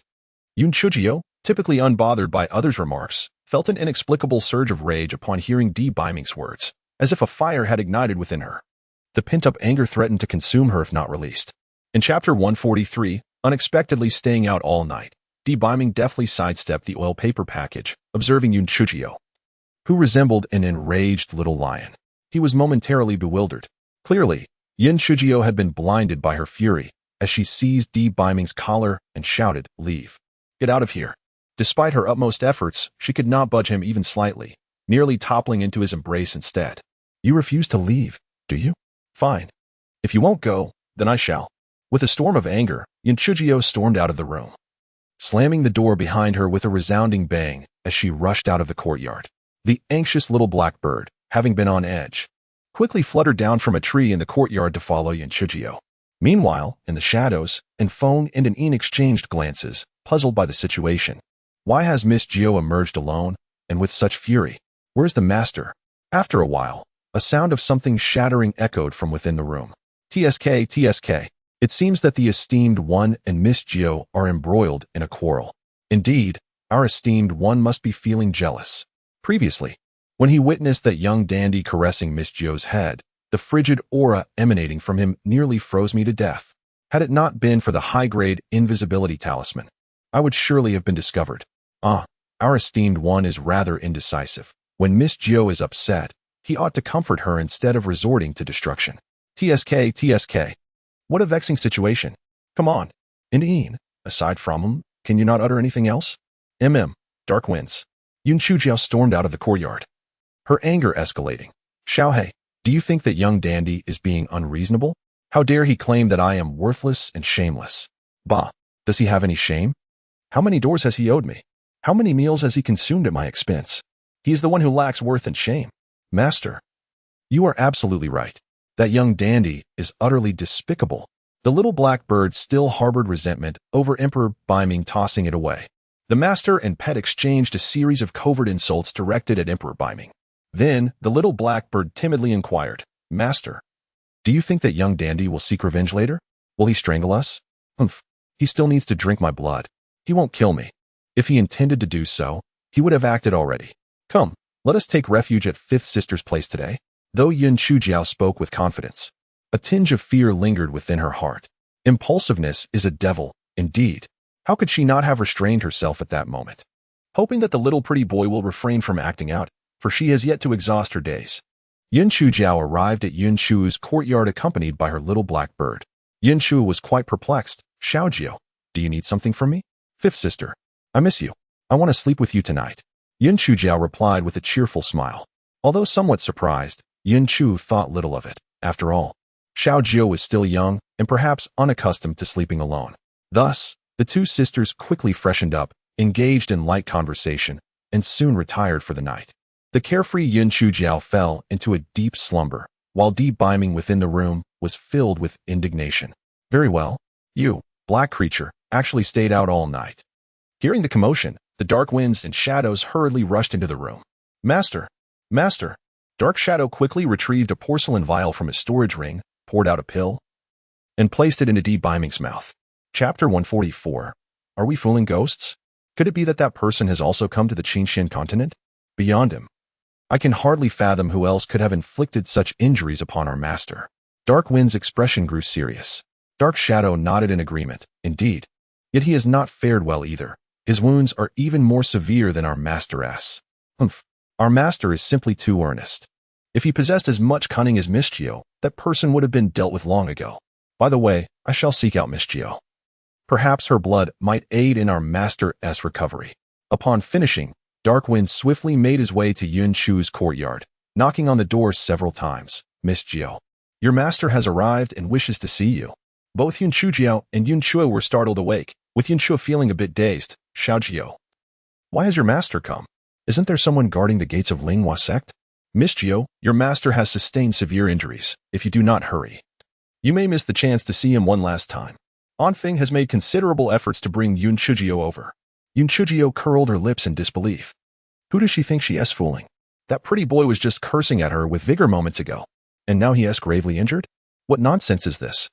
Yun Chu, startled, exclaimed, Little Jiao, why are you just standing there? Hurry and go take a look. I will accompany you. Seeing her sister's concern, Yun Chujiao relented and said, Fifth sister, I'll just go take a look. You needn't come. My master has an unattractive appearance, a peculiar temperament, and occasionally suffers from seizures. He cannot meet outsiders. Outside, Anfeng stumbled. Mischio, you are making a blatant slander against our esteemed master. How can you say he is unattractive? While his temperament may be lacking, it is excessive to claim he has seizures. Fifth sister, besides, my master and the others have secretly infiltrated Linghua sect. If they are discovered, it would be a grave offense, and the fewer people involved, the better. Seeing Yun Chujiao's determination, Yun Chuda had no choice but to relent, repeatedly reminding her to avoid defying their master and to exercise caution. Yun Chujiao obediently nodded in agreement, donned her outer garments, and exited the room. Humph, what is there to fear? At worst, I shall simply kneel and beg for mercy. After all, he has already called me shameless. Yun Chujiao remarked nonchalantly. Little blackbird, pretty boy? Anfeng paused for a moment before realizing that Yun Chujiao was referring to the emperor. He nearly knelt before her in astonishment. My dear Miss Jiao, it is no wonder that the esteemed one was so enraged. How dare you address him as a pretty boy? If he had not strangled you on the spot, we should be grateful to the heavens and our ancestors. Henceforth, dear Miss Jiao, it would be prudent to refrain from such a title, lest our esteemed one finds it increasingly difficult to temper his temper. Anfeng felt it was best to gently remind Yun Chujiao of this. Chapter 145. Did I make him spit blood? Do you think he is Zhou Yu and I am Zhuge Liang? If I could make him spit blood, I would have already found a way to make him kick the bucket. Yun Chujiu rolled her eyes. Although Anfeng did not comprehend the references to Zhou Yu and Zhuge Liang, he understood the phrase about kicking the bucket, and his expression darkened. Indeed. Who would be pleased to have their master cursed with death in public? Yun Chujiu cleared her throat. Well, I was merely jesting. Your master is destined to live for at least 10,000 years. Humph. Yes, the pretty boy is certainly a tortoise that will live for 10,000 years. Anfeng continued. Miss Jiao, our esteemed one has been injured. Dark Yin has already administered a pill, yet he remains unconscious. Injured? Who possesses such audacity to strike him? Yun Chujiu bit her tongue, nearly revealing her true thoughts. Anfeng's eyes twitched. It was one of our esteemed one's mortal enemies. As they conversed, the two arrived at Yun Chujiu's courtyard, entered the room, and after Dark Yin bowed to Yun Chujiu, he presented her with a dagger. Yun Chujiu immediately sprang up. What does this mean? Little one, did the emperor command me to take my own life? And Yin was taken aback. Miss Jiao, did Feng not inform you? The lord's injuries are severe. We hope you might spare some of your blood to aid him. And Feng scratched his head, realizing that his previous conversation with Yun Chujiu had led them astray, causing him to neglect the matter at hand. You two step outside. I shall tend to him. Yun Chujiu blinked, wondering if this was yet another ploy devised by the pretty boy to torment her. Recalling Yun Chujiu's earlier words, and Feng spoke earnestly. Miss Jiao, regardless of what transgressions the Lord may have committed against you, he certainly does not wish for your demise. Moreover, he holds you in the highest regard, and I implore you to refrain from any impulsive actions. Besides, you have the support of the Yun family behind you. And Feng smiled gently. Miss Jiao, I merely wish to be cautious, trusting that you will make the wisest choice. With that, he exchanged a knowing glance with Yin, and the two exited, closing the door behind them. Come now, cease the pretense. Speak plainly. How do you intend to torment me? Yun Chujiu turned to face the unconscious Di Biming. After waiting in vain for a response, she pondered, could it be true? Is the pretty boy truly in a state of unconsciousness? Taking small steps toward the bedside, she beheld Di Biming lying there, eyes shut tight and pallid complexion. A sense of shock surged within her. Had he truly sustained such grievous injuries? Yun Chujiu placed her hand on his wrist to check his pulse, furrowing her brow as she confirmed that he had indeed suffered significant internal harm. Who could possess such formidable strength to inflict such damage upon this formidable figure? Yun Chujiu grasped a dagger and made a small incision on her arm. Then, with her right hand, pried open Di Biming's mouth, allowing her blood to drip slowly into him. Ouch, damn that hurts. Pretty boy, consider this payment for the technique you bestowed upon me. With a grimace, Yun Chujiu fed Di Biming several drops of her blood. Gradually, Di Biming's pallor transformed into a flush of color. Yun Chujiu could not help but remark how her blood seemed to have a remarkable effect on the handsome lad. Seeing that Di Biming was no longer in grave danger, this carefree individual wrapped her wound with a cloth, yawned, extinguished the candle, and simply lay down on the inner side of the bed, drifting off to sleep. Chapter 146. The pretty boy will settle the score in his dreams. Di Biming felt as though he were ensnared by an octopus-like creature, tightly binding his limbs, which jolted him awake. As he opened his eyes, he found himself momentarily disoriented. Although the candle was unlit, the moonlight shone brightly, illuminating the room adequately. He beheld Yun Chujiu, one arm draped across his chest and one leg resting upon his, sleeping soundly, with drool trickling from the corner of her mouth and her lips occasionally smacking. Di Biming's eye twitched slightly as he muttered, truly unattractive. Catching sight of the cloth wrapped around Yun Chujiu's arm, with faint traces of blood seeping through, he quickly deduced the circumstances. A warmth spread through his heart, and the previous anger dissipated instantly. It seemed that this dark figure truly cared for him. Her earlier words must have been spoken in haste. He resolved not to hold her accountable for such remarks. Di Biming carefully shifted Yun Chujiu's arms and legs aside, then extended his own to embrace her waist. With a slight raise of his brow, he thought to himself, given that you assisted me in my recovery, I shall reluctantly hold you. He noted how excessively slender she was and mused that she ought to be properly nourished. As he drifted into slumber, such thoughts flitted through his mind. Time to rise. Time to rise. The day begins. Boomed the energetic voice of Elder Huang, accompanied by the tolling of a bell. Yun Chujiu furrowed her brow, muttering to herself, how utterly vexing. Must we awaken at such an early hour every day? As she gazed upon a handsome face looming before her, she nearly choked on her own saliva.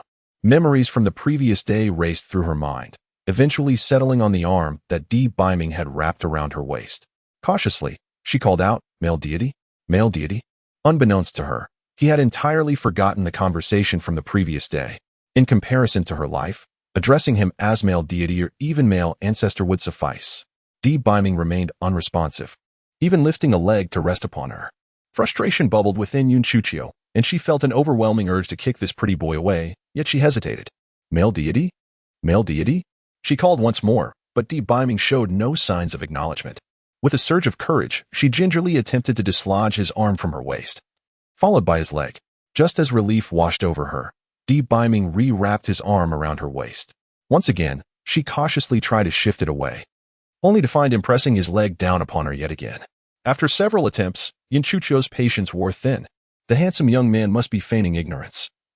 Even a corpse would have awakened from such commotion.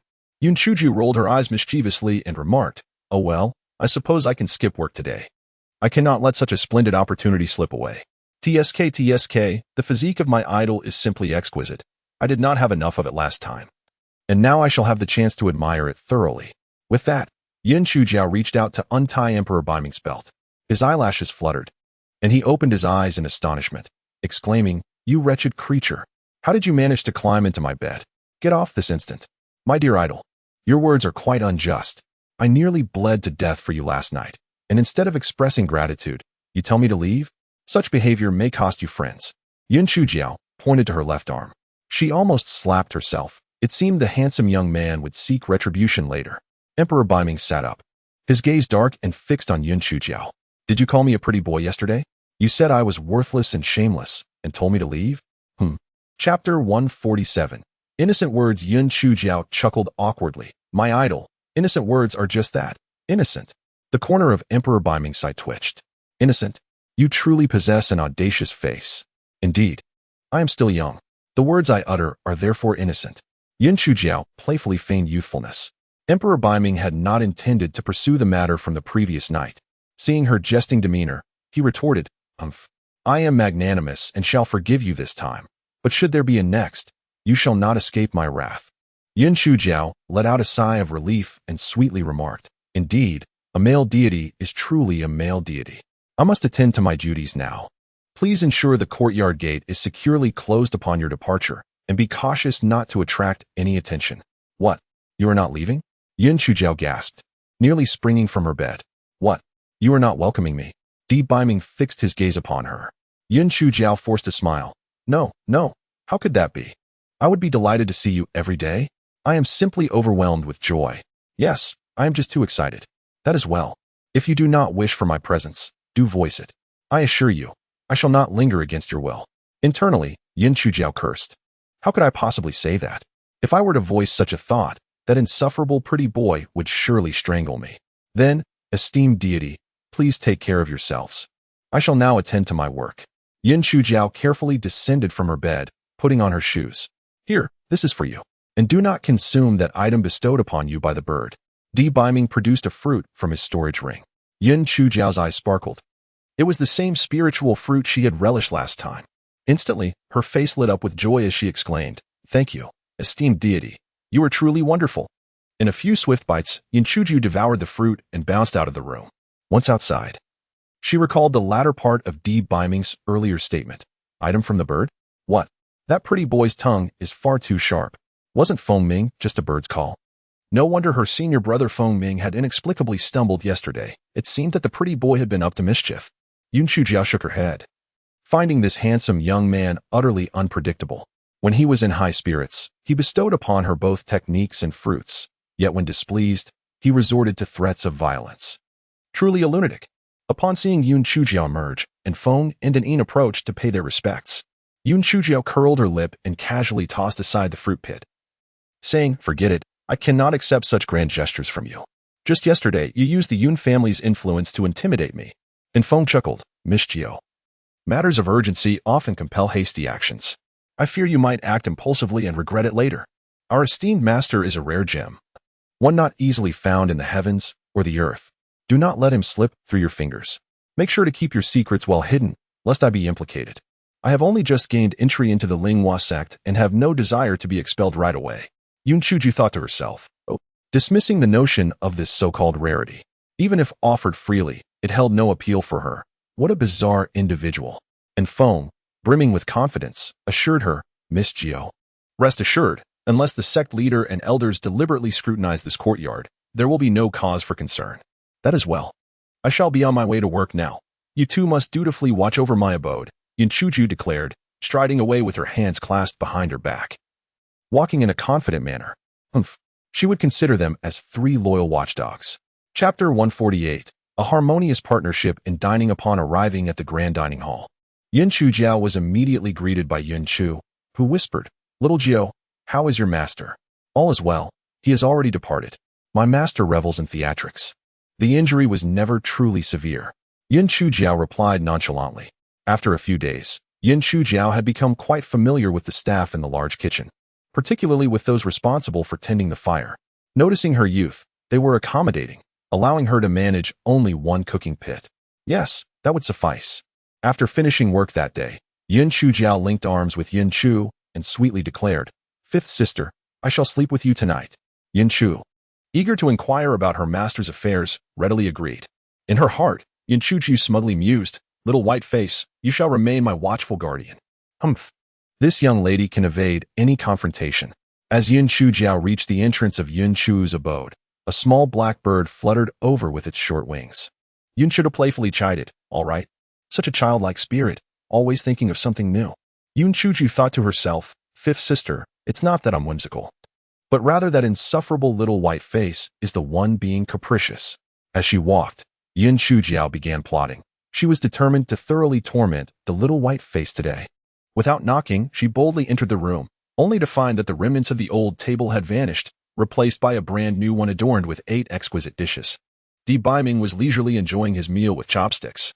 The dishes were a feast for the senses, causing Yun Chujiao to forget her previous schemes entirely. Boldly, she inquired, My divine idol, are you lonely dining here all by yourself? Di Biming glanced at her and replied, Then go outside and summon Anfeng and Anin to join me for dinner. Yun Chujiao's expression stiffened, and with a forced smile, she rubbed her hands together. My dear idol. As the saying goes, a man and a woman make a perfect match. Dining together is never tedious. Allow me to accompany you, and let us not summon those two. They still need to be vigilant. A man and a woman make a perfect match for dining. Di Biming nearly choked on his food, clearing his throat twice. He remarked, You? I must confess, the mere sight of you diminishes my appetite. Noticing Yun Chujiao's frustration, a smirk crept onto Di Biming's lips. Shouldn't you have already dined in the grand kitchen? Are you truly still hungry? Yun Chujiao's eyes sparkled with enthusiasm. I can eat. I can. I didn't eat my fill. Very well. Then let us dine together. Instantly, Yun Chujiao beamed with joy. My dear idol, you are truly a wonderful person. Di Biming retrieved a pair of chopsticks from his storage ring and offered them to Yun Chujiao. She decided to abandon her previous ill-conceived notion. The fair-faced gentleman certainly had his merits. Chapter 149. Indeed, a tycoon Yun Chujiao eagerly picked up a mouthful of food, her eyes narrowing in delight as she devoured it with gusto. After a few bites, Di Biming set down his chopsticks, observing her relish in the meal with a slight smile. At this rate, she would surely gain weight, and he would find it more comfortable to hold her close. Unaware of Di Biming's intentions to fatten her up, Yun Chujiao reveled in the exquisite flavors of the food, far superior to that of the grand kitchen. Eventually, when she could no longer continue, she reluctantly set down her chopsticks, thinking to herself, if only I could openly use my storage bag. I could save these leftovers for tomorrow. As Di Biming observed Yun Chujiao finishing her meal, he waved his hand, causing all the leftover food on the table to vanish. In its place, a delicate teapot and 2 small teacups appeared. How did you know I was thirsty, my esteemed one? You are truly so considerate. You are the most generous person I have ever encountered. With her mouth full, Yun Chujiao chattered away, showering him with compliments. Di Biming managed to suppress the upward curve of his lips, responding with a faint hm as he began to savor the tea. Meanwhile, Yun Chujiao, like a cow chewing peonies, found the tea pleasantly warm and drank it all in one go, then poured herself cup after cup without hesitation. After several servings, her eyes sparkled with delight. My esteemed one, how can your teapot hold so much? I've poured so many cups, and there is still tea inside. Seeing the gleam in her eyes and the little tail behind her head swaying, Biming felt an inexplicable warmth in his heart, smiling as he explained. This is a Qian Kuan pot. It is, in fact, a space for storage. A true extravagance. You are indeed affluent. Yun Chujiao exclaimed with envy. My esteemed one, you are so wealthy. Not only do you possess a storage ring, but even your teapot can hold things. Alas, unlike me, I only have a lowly storage bag that I can't even use publicly. Biming raised an eyebrow. Why can't you use it openly? My esteemed one, did you not advise me? I must not let anyone know that I can release spiritual power at the third layer of spirit refinement. I remember every word you say. Thus, I dared not mention my ability to use the storage bag, so I left it with my fourth brother. Yun Chujiao subtly expressed her loyalty once more. Indeed. Upon hearing Yun Chujiao's obedient response, Biming felt his spirits lift even further. After a moment of contemplation, he retrieved a delicate ring from his storage ring and extended it towards Yun Chujiao. This ring, akin to my own storage ring, can conceal itself at the will of its master. Infuse it with your blood to refine it. Before Biming's words could fully dissipate into the air, Yun Chujiao swiftly snatched the ring, seemingly unperturbed by pain. With her petite white teeth, she nipped her middle finger, allowing a drop of blood to fall upon the ring. Ha! It truly can conceal itself. Oh, my beloved deity, you are simply adorable. I am utterly smitten. Yun Chujiao exclaimed, her joy manifesting in jubilant leaps. Her admiration for Biming soaring to unprecedented heights. Observing her exuberant demeanor, Biming felt a smile tug at the corners of his lips, his eyes shimmering with fondness. You are exceedingly kind to me. Yun Chujiao continued, her voice cheerful. I am at a loss to repay you, but from now on, you may partake of my blood freely, as long as you do not drain me completely. Biming, however, was inexplicably unsettled by her words, questioning whether his gift was intended merely for the consumption of her blood. Suddenly, his expression darkened, and he snapped, leave at once. I must cultivate. Chapter 150. Liars beware the wrath of thunder. Yun Chujiao stood momentarily stunned before storming out of the room, her ire palpable. A lunatic, indeed. Just moments ago. It was a warm spring day, and now it feels like the depths of winter. The more she contemplated, the angrier she became, prompting her to crouch down and doodle in the dirt with a stick. Upon noticing that Emperor Biming had not emerged, the little black bird descended from the tree and alighted next to Yun Chujiao. Upon seeing the object strewn about on the ground, its beady green eyes blinked with surprise. Master, your grievances run deep. It observed Yun Chujiao as she sketched a small figure in the earth, prodding it repeatedly with a twig while muttering under her breath. You vain fool, scoundrel, vain fool, unappreciative of kindness, vain fool, you lunatic, vain fool, I shall pierce you to oblivion. In the shadows, Anfeng and Anin exchanged glances, neither daring to approach. It was evident that Miss Jiao was in a foul mood, and they could not fathom their master's intentions. If he harbored feelings for her, why did he persist in provoking her ire? After creating several deep impressions in the ground, Yun Chujiao's spirits lifted somewhat. She resolved not to stoop to the level of the vain fool. After all, harboring anger was merely punishing oneself for another's transgressions. She was certainly not that foolish. By chance, Yun Chujiao's gaze fell upon the discarded seed of the spirit fruit from earlier that morning. A thought struck her. The flavor of that fruit had been exquisite, and the vain fool might not offer her any more in the future. Perhaps she ought to plant this seed. If it flourished into a fruit tree, she would have a continuous supply of fruit to enjoy. How clever she was. Without hesitation, she set to work, seeking a sunlit spot where she could dig a small hole with her stick and bury the seed within. Miss Jiao, that is a primordial fruit. Its growth conditions are exceedingly stringent. Our master searched for a long time before he found a single tree. It one tea sprout if you plant it.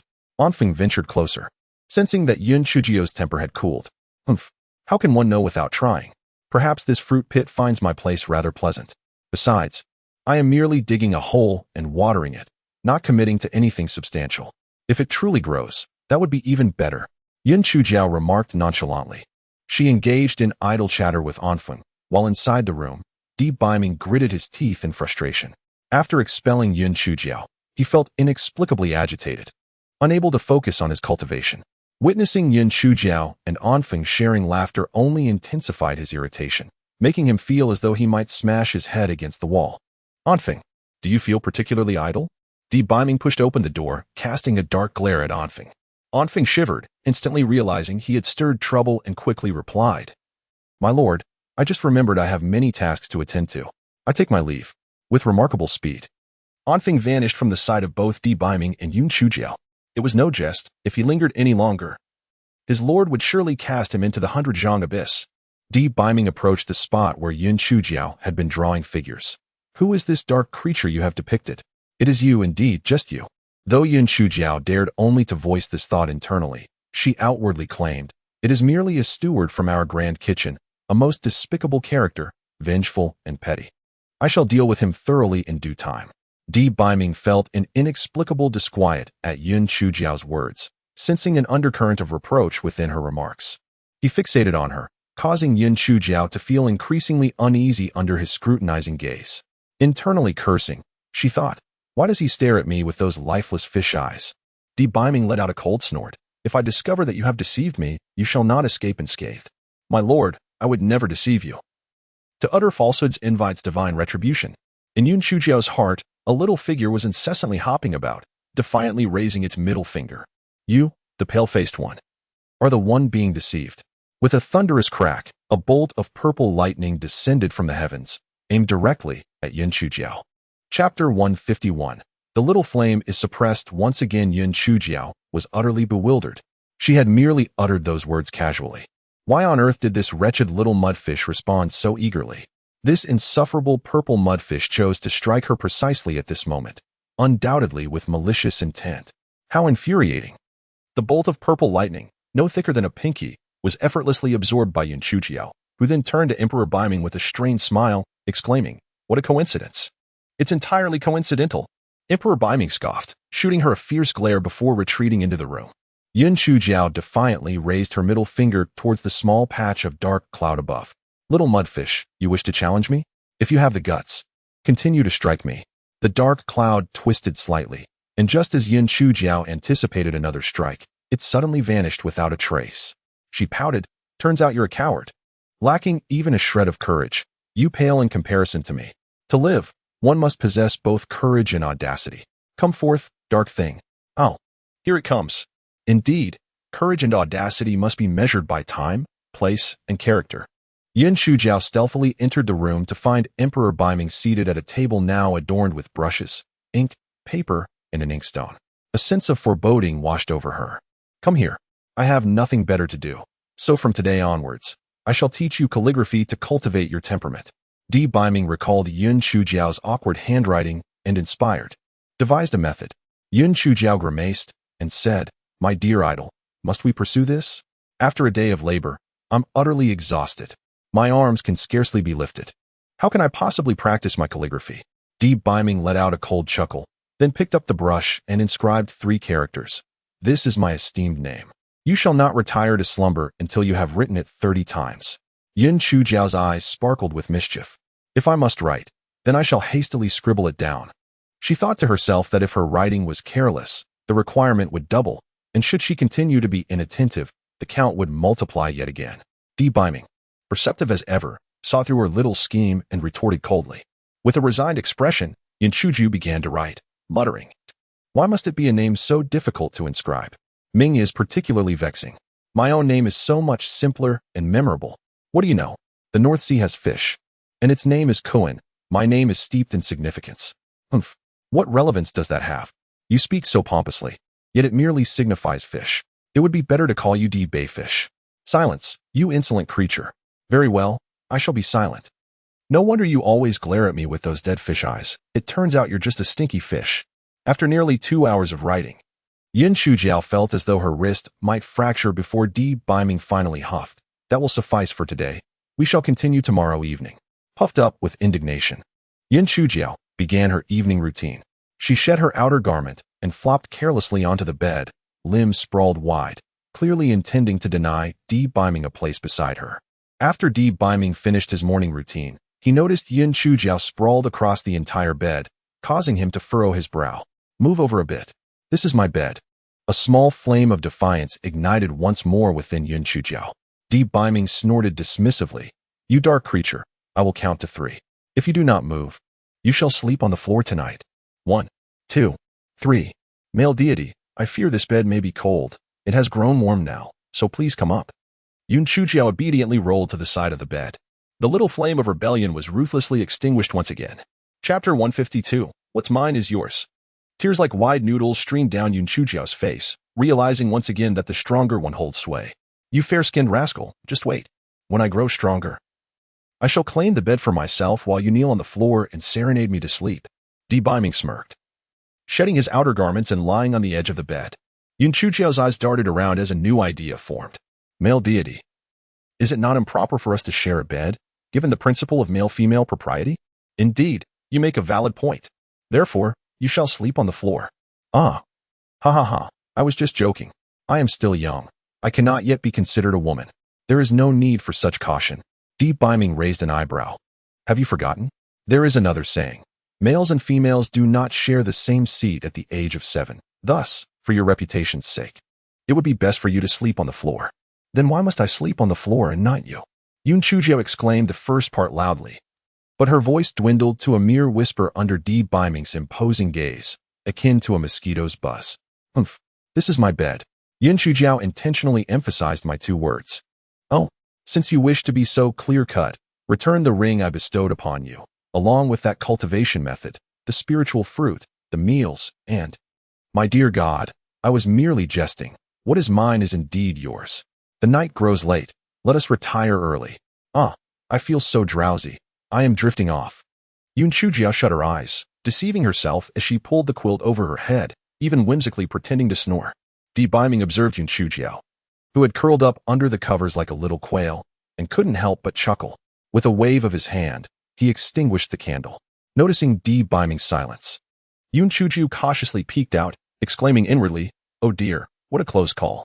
To lose a storage ring over a bed would be a tremendous loss." Sharing a bed is nothing new. After all, it is not as if they have never slept together before. Although the young man is somewhat insufferable, he does not seem like a deviant. Moreover, with her rather unassuming appearance, he probably wouldn't find her appetizing. After soothing herself with such thoughts, Yun Chujiao soon fell into a deep slumber. Conversely, Biming found it impossible to sleep, turning to gaze at Yun Chujiao's sweet sleeping visage, lost in thought. Huh? The dark figure appears to have lightened considerably since our first encounter. In truth, the darkness isn't as unattractive as it seemed. The facial features are rather delicate, and once they lighten, it may indeed be quite pleasing to the eye. As he continued to observe, he instinctively reached out to touch Yun Chujiao's cheek, noting its smoothness. In her dreams, Yun Chujiao felt something on her face, lifted her arm to swat at it, and then turned over, burying her head into the bedding. Humph.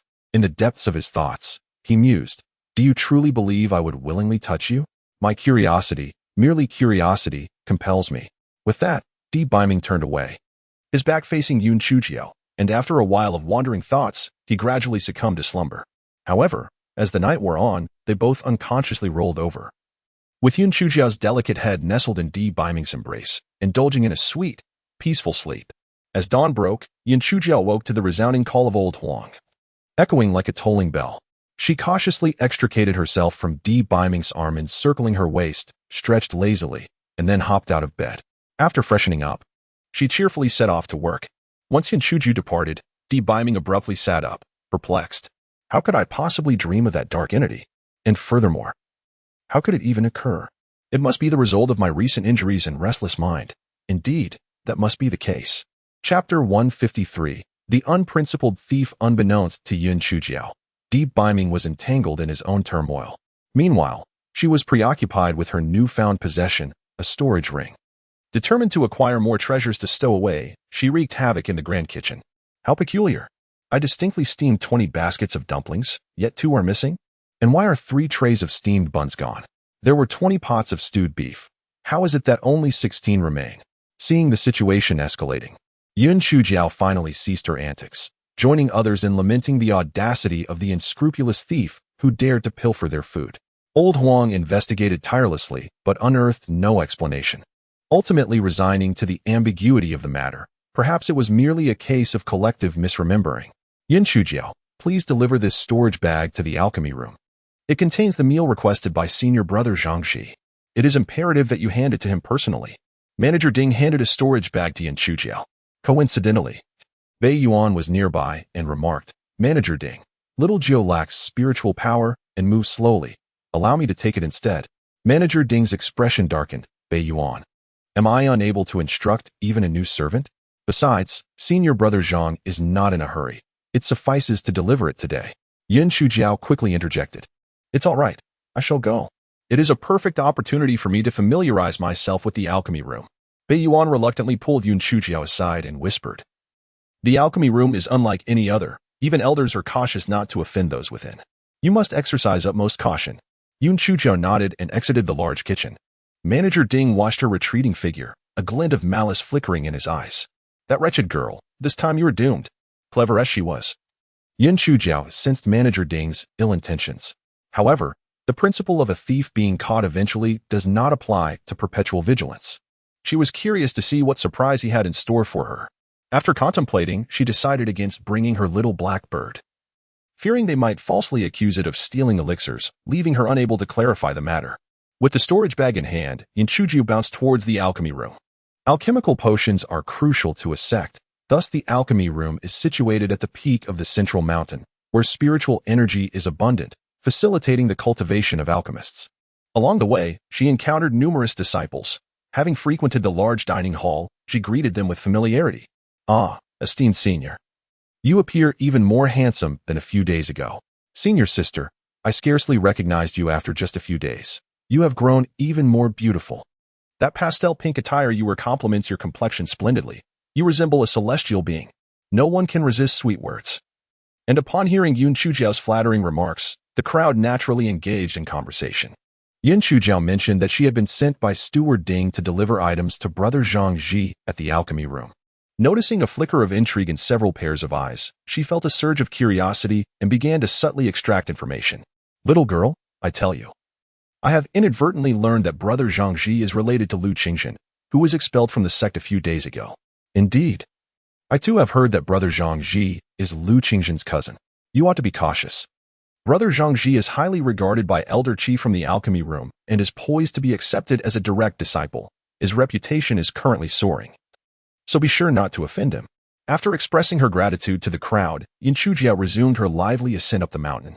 She believed in the principle of non-aggression. If Zhang Ji did not provoke her, she would refrain from engaging with him. However, should he harbor ill intentions, regardless of whether he was a direct disciple or not, she would eliminate him. Chapter 154. The Eerie Intention.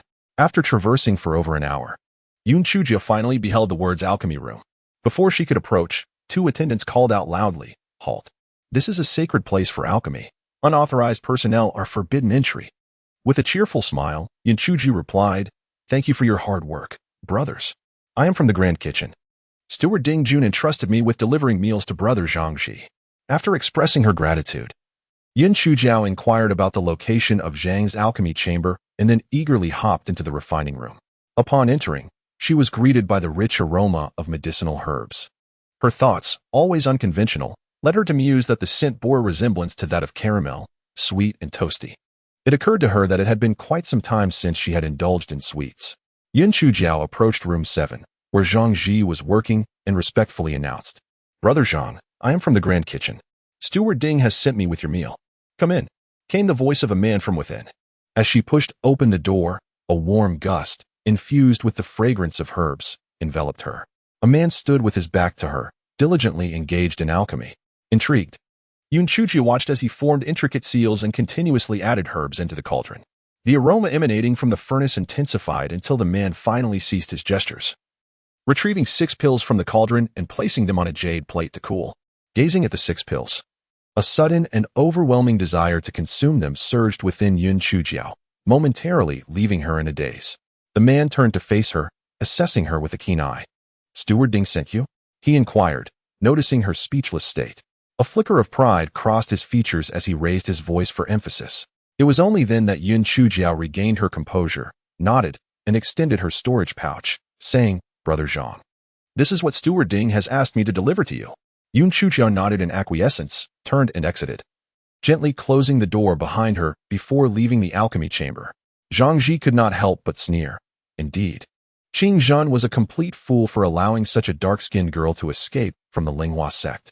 However, that girl had already inhaled the 3-day drunkenness, and within 3 days, she would inevitably perish in her slumber, fading away without a trace. The death of a mere servant would go unnoticed. and he considered it a small measure of revenge for Qing Jun. As for the other 6, opportunities would surely arise to deal with them. Wait, hadn't he just concocted 5 spirit-gathering pills? Why was one missing? Had that dark-skinned girl stolen it? Impossible. She lacked spiritual power and could not have acted under his very nose. Perhaps he had simply misremembered? As Yun Chujiao exited the alchemy chamber, she felt a twinge of confusion. How curious that Zhang Ji had neither troubled her nor conspired against her. Yet his eyes had harbored unmistakable disdain, coupled with a hint of smugness. Had he indeed plotted something? An alchemist? Had he poisoned her? Yun Chuji recalled the moment in the alchemy room when, driven by an inexplicable impulse, she had stealthily taken one of the pills. At that time, she had felt an overwhelming desire to consume the pills. And had her will not been resolute, she might have swallowed them on the spot. Chapter 155, Fortunate Misfortune. With this thought, Yin Shujiao turned down a narrow side path and retrieved the pill she had pilfered from her storage ring. Just as she intended to examine it closely, an overwhelming suction suddenly manifested in her mouth, and in an instant, the pill was whisked away into her stomach. Startled, Yin Shujiao began to cough violently, attempting to dislodge the pill with her fingers and even resorting to standing upside down, but to no avail. The pill had vanished inexplicably. Overwhelmed with despair, Yun Chujiao lamented her misfortune, realizing she was likely poisoned and afflicted with a bizarre ailment. She wondered what the swallowed pill was, fearing it was a deadly poison that would spell her demise. Di Beicheng, about to erupt in anger, noticed Yun Chujiao's trembling shoulders and realized she was weeping. A sense of unease washed over him. I was merely asking a question.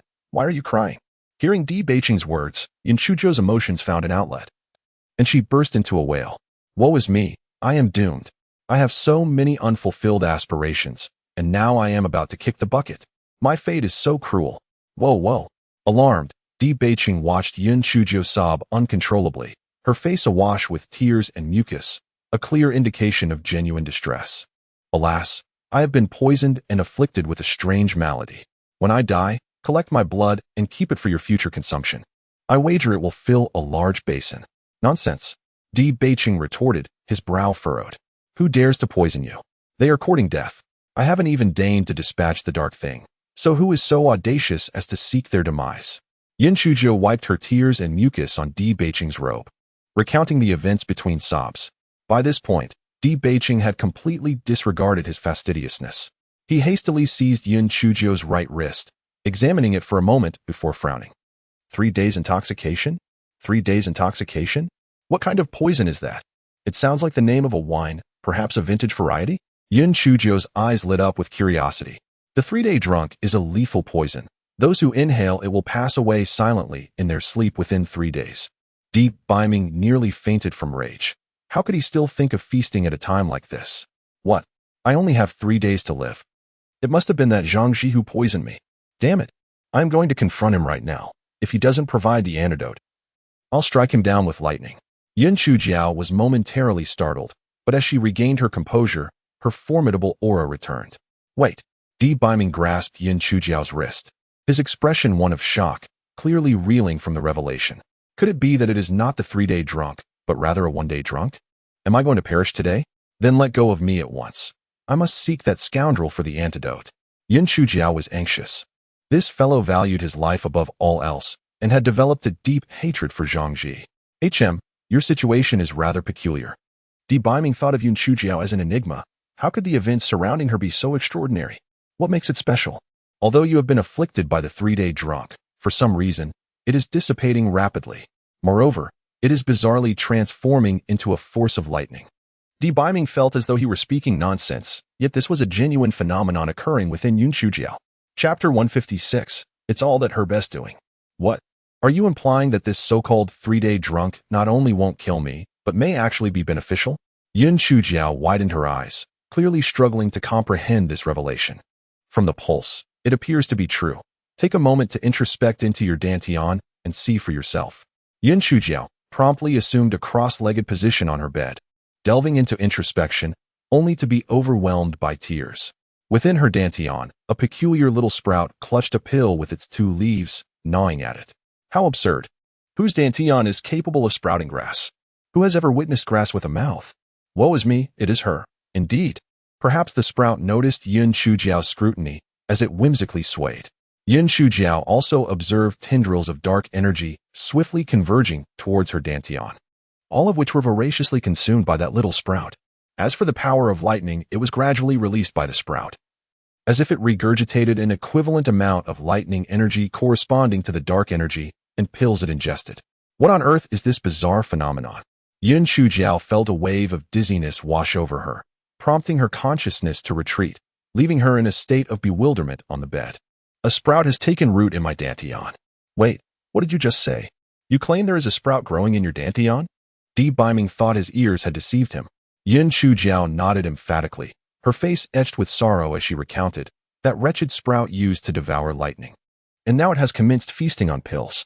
She elaborated the entire situation in detail, oblivious to the fact that she, usually so guarded, harbored no secrets from Biming. Biming was left utterly perplexed. A sprout growing in a dantian? A sprout capable of consuming lightning? Able to devour pills? Capable of absorbing toxins? Able to release lightning energy? This was utterly unprecedented, an unimaginable occurrence.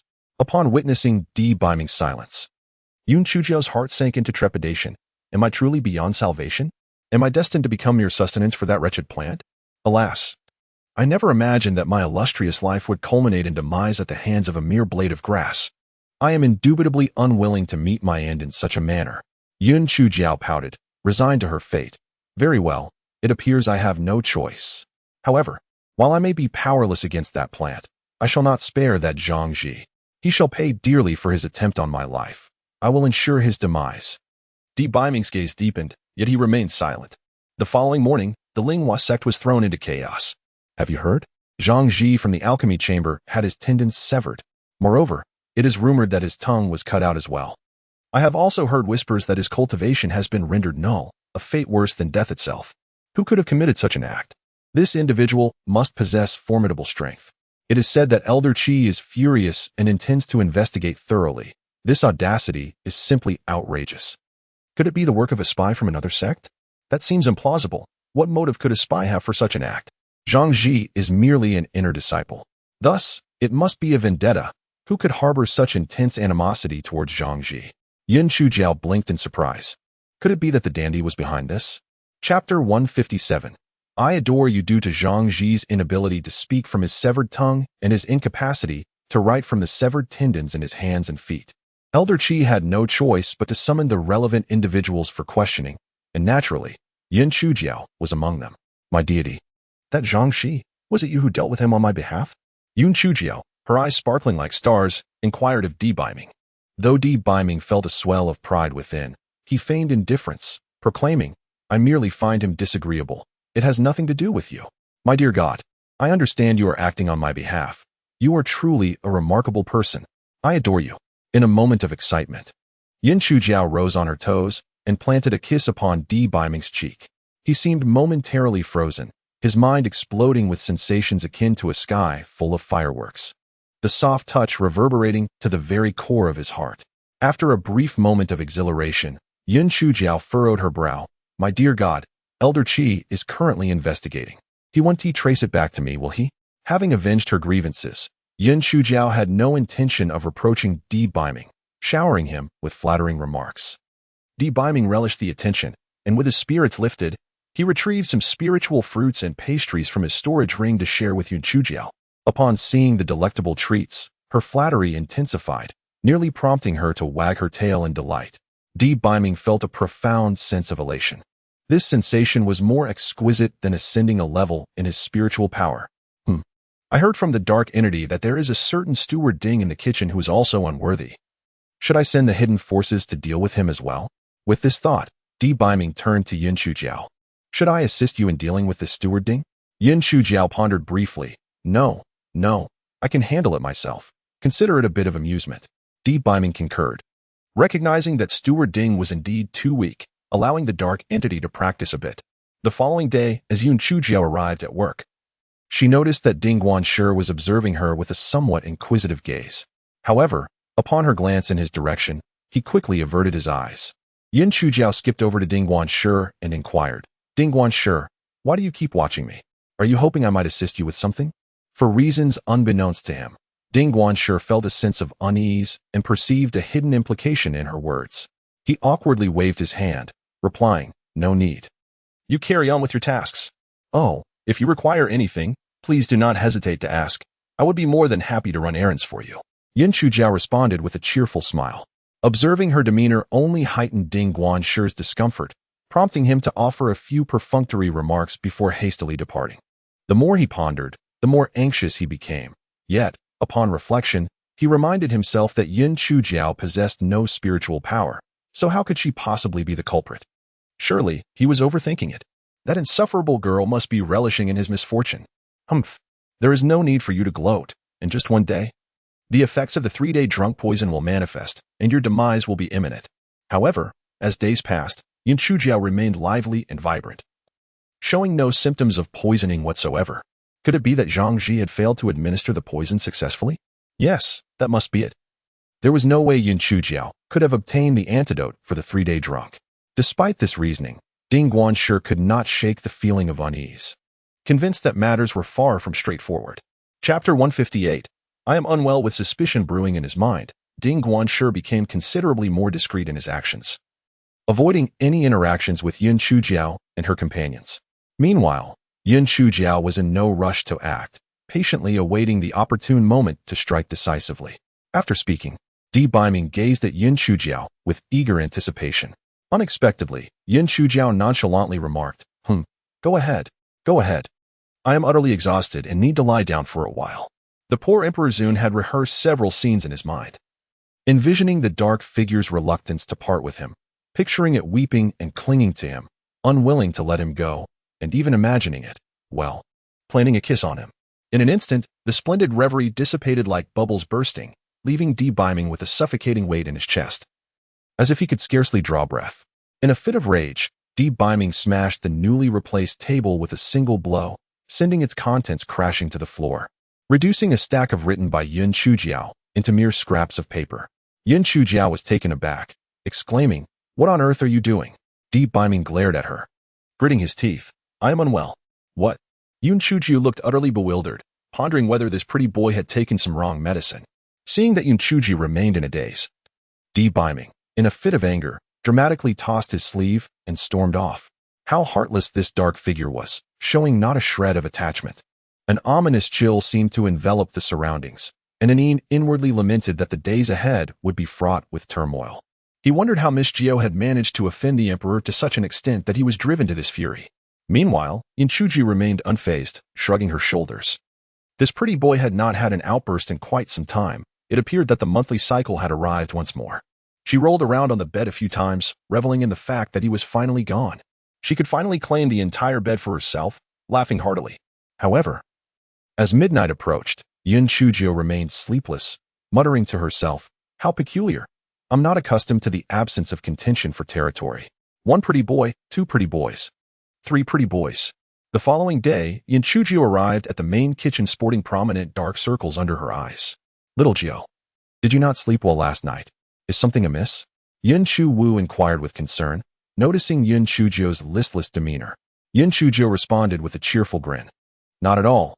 I simply reveled in playing with Little Black, hence the late bedtime." The little black bird, with its beady eyes, wore an aggrieved expression, as if to say, "I shall not bear this blame." Yin Chu Wu posed a few more questions, and upon observing nothing unusual, she proceeded with her tasks. Following breakfast, Elder Huang summoned Yin Chujio and the others. "Today marks the day of the Elder's sermon. The 7 of you shall accompany Ho Tian." Yin Chujio blinked her eyes and suggested, "Elder Huang, perhaps it would be more fitting for the other senior disciples to attend. We are recent arrivals and will have ample opportunities in the future." Elder Huang chuckled. "You are quite the accommodating young lass. Off you go. We shall rotate the attendees next time." Upon hearing Elder Huang's directive, Yin Chujio ceased her deferrals and proceeded with Ho Tian and Yin Chu Si to the sermon plaza at the peak. An hour later, they arrived at the aforementioned plaza. The very one Yin Chujio and her cohort were transported to after completing their trials. It was now teeming with individuals, some seated on the ground, others engaged in hushed conversations. The arrangement of seating holds significance. At the forefront are the inner disciples, followed by the outer disciples, while the servants must occupy the rearmost positions. Yin Chujiao and her companions found a corner to settle down. Chapter 159. What a state of exhaustion, fearing suspicion from others. Yun Chujiu refrained from using the hair growth elixir, resulting in her hair being merely an inch long, making her particularly conspicuous amidst the crowd. Having garnered a modest reputation within Linghua sect, many gazes converged upon her arrival. Unfazed, Yin Chujiao responded with a cheerful smile and a nod to the onlookers.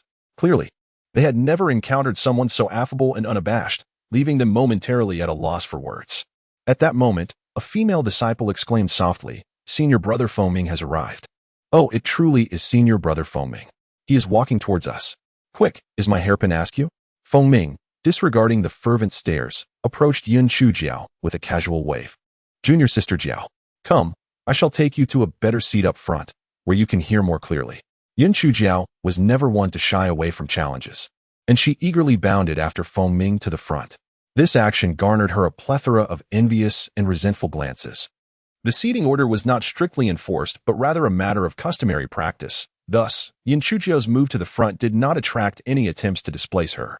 The inner disciples, with their inflated sense of self-importance, cast disdainful and scornful looks at Yin Chujiao's presence, particularly a few female disciples whose gazes were particularly unkind. Yin Chujiao secretly lamented, surprised that her senior brother, the bird caller, was quite fortunate in matters of romance. Humph, what audacity! A mere servant dares to approach the inner disciples. Indeed, and to think he is a useless wretch devoid of spiritual power. What could he possibly comprehend? Today, the one imparting teachings to us is Elder Qi from the Central Peak, who, I hear, has been in a rather foul mood of late. He particularly enjoys posing questions during his lectures. Should Yin Chujiao be unfortunate enough to be called upon, one can only imagine, hee. Junior Sister Jiao, perhaps you should sit at the back. Elder Qi is quite stern, you know, whispered Fengming. Yin Chujiao waved her hand dismissively and replied softly to Fengming. I have encountered Elder Qi before. Aside from his questionable judgment, he is otherwise tolerable. You need not worry. I shall remain here. It's perfectly fine. Questionable judgment? From whence does that assertion arise? Fengming shook his head, recognizing Yin Chujiao's determination and refraining from further protest. After a while, Elder Qi, with a stern countenance, approached and seated himself on the ground. Of late, Elder Qi's spirits had been exceedingly low. He had been poised to accept Zhang Ji as his direct disciple, only to discover that a mere day prior, the individual had been in perfect health and overnight had been rendered a cripple. To add to his frustration, several days had elapsed without a single lead on the perpetrator. Even more disheartening was his discovery of several insidious poisons and a few letters within Zhang Ji's storage pouch, all indicative of nefarious dealings. Elder Qi's emotions were a tumultuous blend of anger, disappointment, and a sliver of relief. Had he truly accepted such a treacherous individual, the consequences would undoubtedly have been dire.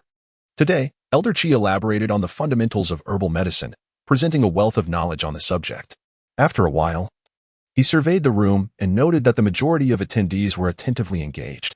However, the girl in the front row, with her dark complexion, appeared nearly glued to the stone slab, seemingly overcome by drowsiness. What must she be feeling to be in such a state? Elder Qi furrowed his brow, recognizing Yin Chujiao, the girl who had been summoned for questioning just a few days prior. Yin Chujiao remained motionless, fixated on her notes.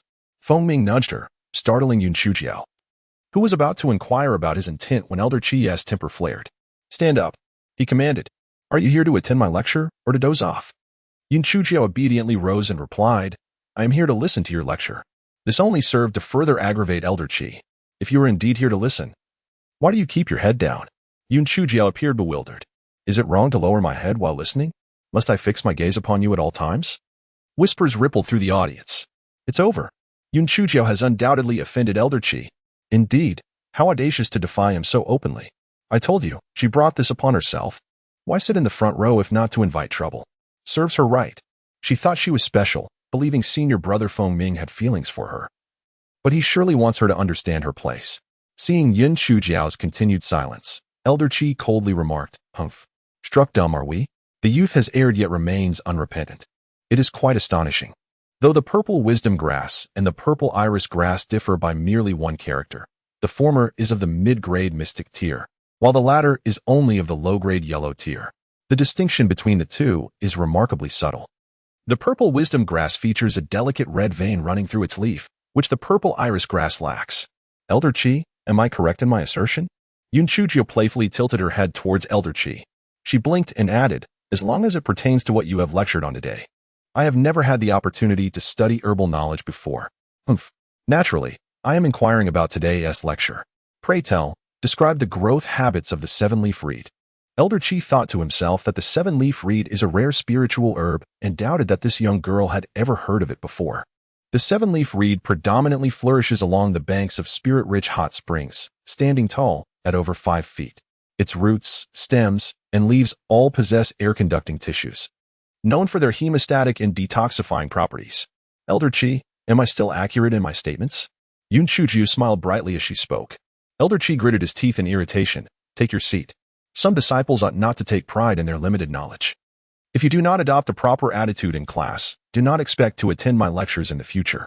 Yun Chujiao, seemingly unfazed, sat down and continued to gaze at the bluestone slab, as if hoping to unearth flowers from its surface.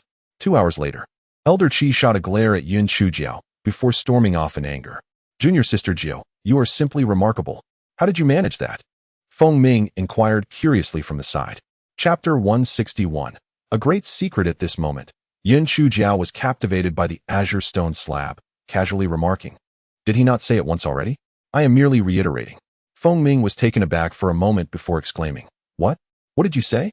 All eyes turned toward Feng Ming, who swiftly regained his usual aloof demeanor, as if his earlier outburst had been merely a figment of their collective imagination.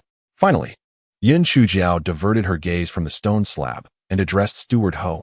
Steward Ho, could you please assist me in requesting a half-day leave from Elder Huang? Feng Ming chimed in. Yes, just mention that I have matters to discuss with Junior Sister Jiao. Steward Ho smiled and agreed, then departed with Yun Chujiao and the others. Junior Sister Jiao, do you truly possess such an impeccable memory? Moreover, what is so fascinating about this wretched stone slab? Feng Ming inquired, his curiosity piqued. Yun Chujiao waved him off, ignoring his question, and continued to fixate on the stone slab. Feng Ming, feeling a tinge of boredom, touched his nose and lowered his head to observe the stone slab as well. However, apart from a plethora of meaningless patterns, he discerned nothing of significance. After a while, feeling dizzy, he shook his head and began to meditate in a corner. The onlookers, noting Yun Chujiao's alternating frowns and smirks, began to murmur among themselves. Could it be that Yun Chujiao has lost her sanity? What is she doing? I don't know. She has always seemed rather unusual, especially for a girl with such short hair. Naturally, a worthless individual without spiritual power perceives things differently. Perhaps she merely finds those patterns aesthetically pleasing. What is there to find strange? Isn't Senior Brother Feng Ming sitting beside her? He must be assisting her. Ah, your reasoning is sound. Feng Ming curled his lip in disdain, thinking, assist? Not only does he lack knowledge on certain matters, but even if he did, he wouldn't dare to act under the watchful eyes of Elder Chi. An hour passed. Then, too, the crowd in the square dwindled. Yun Chujiao remained with her head bowed, merely shifting a few slabs of bluestone. As another 2 hours elapsed, the sky gradually darkened. Yun Chujiao, oblivious to her surroundings, continued to scrutinize the patterns on the stone slabs under the moonlight. Feng Ming, having finished his meditation, noticed Yun Chujiao still fixated on the bluestone and, with concern, inquired, Junior Sister Jiao, are you all right? Yun Chujiao waved her hand dismissively, still entranced by the stone. Observing this, Feng Ming reluctantly retrieved a few buns from his storage pouch and offered them to her. Yun Chujiao had no objection to eating. She munched on the buns while maintaining her gaze on the stone. Finally, she lifted her head and earnestly said to Feng Ming, Senior Brother Feng Ming, I need a favor. Please help me request another day off. I must thoroughly study these patterns. Junior Sister Jiao, do these patterns hold significance? Feng Ming asked curiously. Although he had not known Yun Chujiao for long, he found that she often accomplished the unexpected. Indeed, there must be a great secret within. However, I have only uncovered a hint of it. I require time to continue my research. I cannot afford to interrupt, lest my thoughts be lost. Yun Chujiao understood that she must secure Feng Ming's support, so she patiently explained. A great secret? Feng Ming's eyes sparkled with interest as he confidently declared, no problem. Leave it to me. Thank you, Senior Brother Feng Ming. Yun Chujiao replied with a beaming smile. All right, I shall go speak to Elder Huang immediately. Feng Ming turned to leave. Wait, Senior Brother Feng Ming, you must stay here to protect me. Yun Chujiao insisted. Write a note and have Xiaohei deliver it. She pointed to the little black bird struggling with a bun. Feng Ming looked skeptical. Can it manage? It's merely a fledgling fire crow, still lacking in intelligence. Will it really be capable? Xiao He puffed up indignantly, its beady eyes casting a disdainful glance at Feng Ming. Humph, I haven't even complained about your incompetence. And you dare to doubt my abilities? Delivering a message is a trivial task. I could accomplish it with my eyes closed. Feng Ming felt as if he were hallucinating.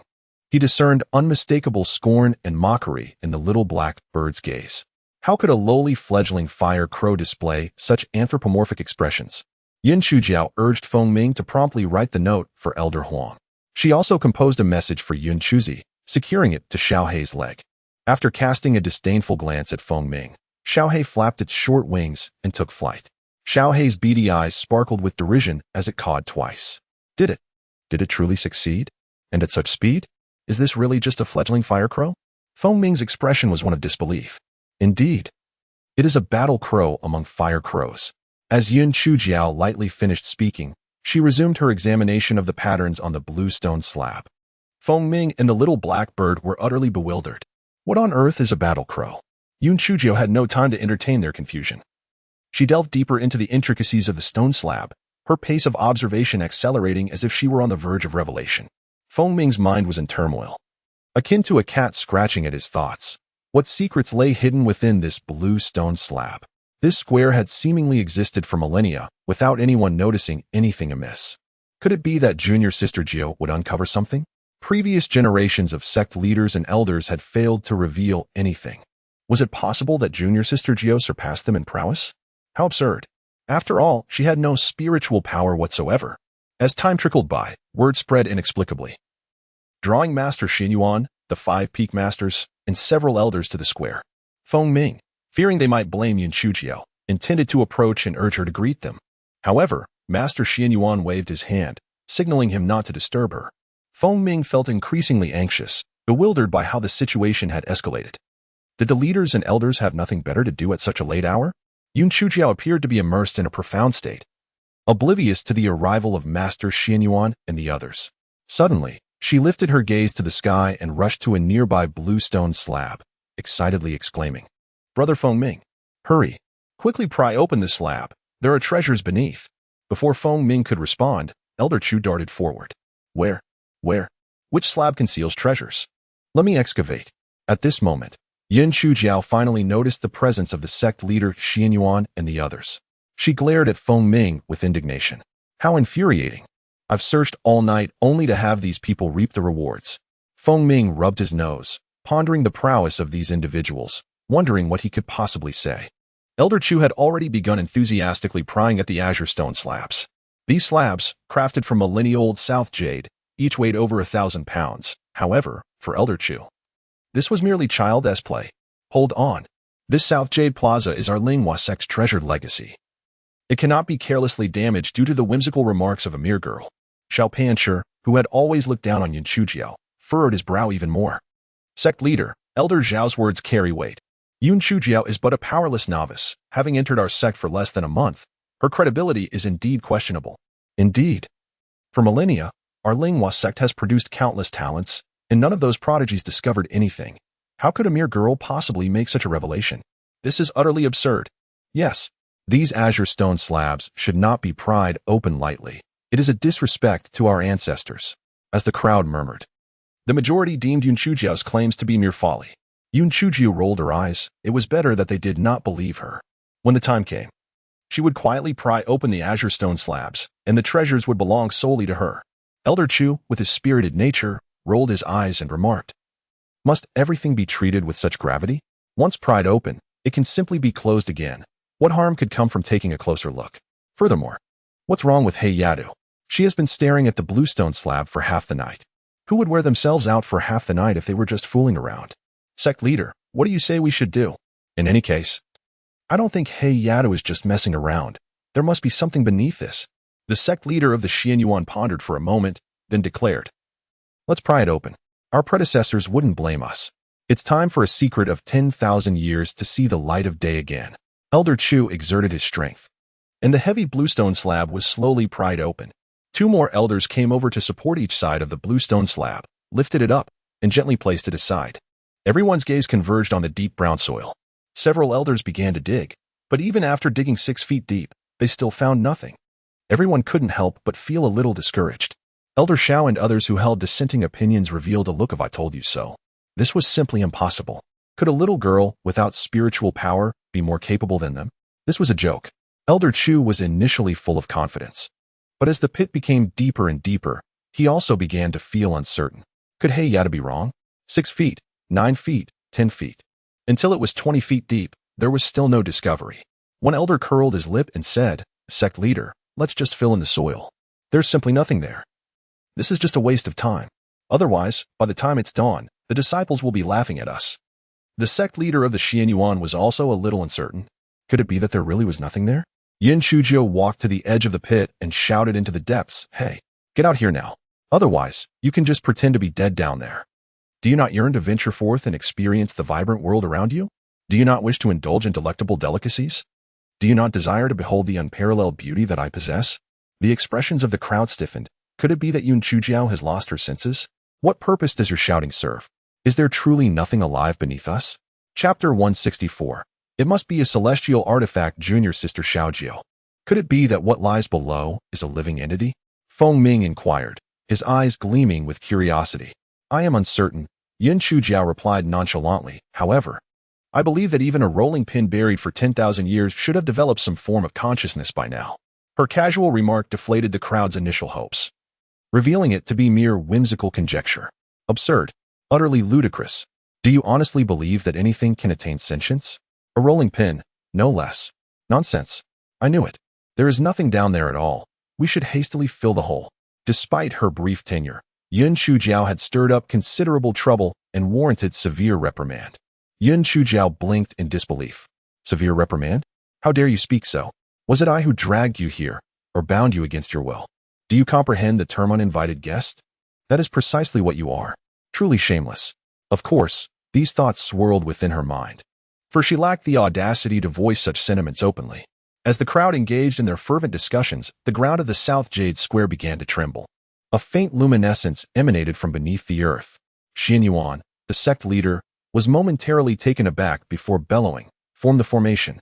The 5 peak masters were the first to react, each assuming a cross-legged position in specific directions. 6 streams of spiritual energy surged skyward, enveloping the entire non-U square in a luminous barrier. The formation they had established was the spiritual radiant star array, capable of both containing the leakage of spiritual energy and shielding them from external prying eyes. The crowd was filled with overwhelming excitement. Indeed, there was a treasure. An artifact that had existed for millennia must surely possess the qualities of an immortal weapon. The emergence of such a rare treasure would undoubtedly provoke celestial phenomena, and if other factions were to take notice, the consequences could be dire. All eyes were fixated intently on the brown earth, particularly Yun Chujiao, whose heart was a tumult of exhilaration and anxiety. She was elated at having accurately predicted the presence of a treasure beneath, yet troubled by the multitude of ravenous wolves guarding it. Even if there was a treasure, she wouldn't even be able to savor the broth. It was truly disheartening. The ground trembled increasingly violently, and the radiant light emanating from below was so intense that it was nearly blinding. An immortal weapon. It must be an immortal weapon. The crowd trembled with excitement, for witnessing the emergence of such a weapon was an immense blessing. At the zenith of the radiance, a dark light shot forth from the earth, soaring toward the sky. Fortunately, the Xianyuan sect leader and the others had already set up the spiritual radiant star array when the dark light collided with the barrier. Its speed momentarily faltered before it struggled desperately to break free. Sensing the impending danger, the Xianyuan sect leader urgently called out, "Everyone, quickly lend your strength to us 6. The elders, including Feng Ming, positioned themselves behind the 6, channeling their spiritual energy through their arms into the bodies of the Xianyuan sect leader and the 5 peak masters. The barrier of the Ling Huastari array grew increasingly formidable. The dark light, after attempting to break free several times in vain, descended in a fit of rage, seemingly intent on causing harm. As it plunged downward, it stumbled upon a young girl seated on a bluestone slab, leisurely munching on a bun, accompanied by an oddly unattractive bird also pecking at the treat. This unexpected sight left it momentarily bewildered. In truth, the carefree demeanor of Yin Chujiao was to blame. She thought to herself that since this treasure had no connection to her, why should she involve herself in any way? Having 2 buns left from those given to her by Feng Ming, She had retreated to a corner with her little blackbird companion to enjoy her meal. Chapter 165. This wretched creature seeks to end my life. The dark light felt a profound sense of humiliation. You, a girl and a bird, are blatantly mocking me. Do you not see those foolish beings laboring tirelessly to ensnare me? How can you maintain such composure while indulging in buns? How can you be so audacious? In a fit of rage, the dark light charged towards Yun Chujiao. Completely unprepared for such an assault, she was taken aback to see the dark light hurtling towards her, clearly intent on her demise. With a startled cry, she leapt away, exclaiming in desperation, "Help! Help! It wants to kill me. This wretched creature seeks my life. Someone save me. You are the one I freed. You ungrateful, shameless being. How could you wish to slay me? I am but a powerless waste. Do you not think that slaying me would be an act of cowardice?" Amidst her vociferous outcries, Yun Chujiao darted across the plaza. The ebony radiance in relentless pursuit. Seemingly reveling in the chase, it maintained a tantalizing distance, toying with Yun Chujiao instead of swiftly overtaking her. Headmaster Xian Yuan and the others were torn between concern for Yun Chujiao's safety and the possibility that this was a diversionary tactic by the ebony radiance. They feared that if they diverted their attention to rescue Yun Chujiao, it would seize the opportunity to breach the spirit brilliant star array. Headmaster Xian Yuan furrowed his brow and commanded, "Dispatch 10 individuals to aid Yun Chujiao." As she scurried for cover, Yun Chujiao felt a surge of warmth in her heart. Despite the presence of numerous unsavory characters within the spirit brilliant sect, Headmaster Xian Yuan was, without a doubt, a commendable figure. The ebony radiance, unfazed by the arrival of 10 more individuals attempting to capture it, appeared even more exhilarated. The onlookers watched with strained expressions as the spectacle unfolded before them. 10 elders leaped and bounded, attempting to seize the elusive ebony radiance, which, in turn, continued its pursuit of Yun Chujiao, all the while evading capture. After a full half-hour of this chaotic commotion, Yun Chujiao's fury reached its zenith. "Damn it!" she roared. "You despicable entity! Do you seek my demise? Then come and strike me down. Even in death, I shall not forgive you. I shall haunt you as a vengeful spirit for all eternity." Despite her defiant words, Yun Chujiao channeled all her spiritual energy into her right hand. Should the ebony radiance make any overt move, she was prepared to unleash her secret weapon, regardless of the risk of exposure. "I refuse to believe that anyone besides myself and the little blackbird can withstand a lightning strike," she muttered to herself. The ebony radiance, caught off guard by Yun Chujiao's sudden halt and her audacious threat, hovered before her, seemingly wavering in its resolve. At that moment, the 10 elders gathered around, and the dark aura appeared increasingly restless, its radiance dimming slightly. Unbeknownst to anyone, a slender thread of white light, as fine as a needle, detached from the dark aura and seamlessly merged into the space between Yun Chujiao's brows. Prepared to unleash a lightning strike upon the dark aura, Yun Chujiao was utterly unprepared for this stealthy maneuver.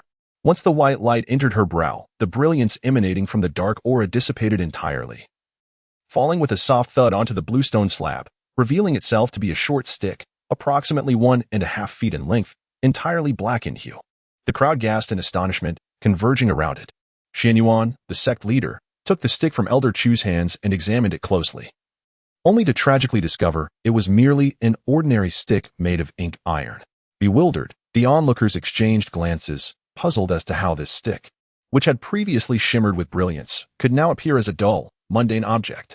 Chapter 166. Young Ancestor Yin. Everyone was left in a state of confusion.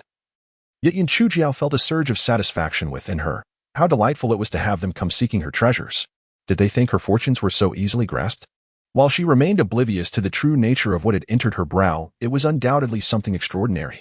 In the end, they had unwittingly crafted a fine garment for her. The thrill of this scenario, where all others lost and she alone triumphed, was simply exhilarating. Although she reveled in her inner triumph, her face betrayed disbelief. Just moments ago, this stick had been pursuing her with malevolent intent. How could it have suddenly transformed into a mere rolling pin? The spectators exchanged glances, and surprisingly, Yun Chujiao's words resonated aptly.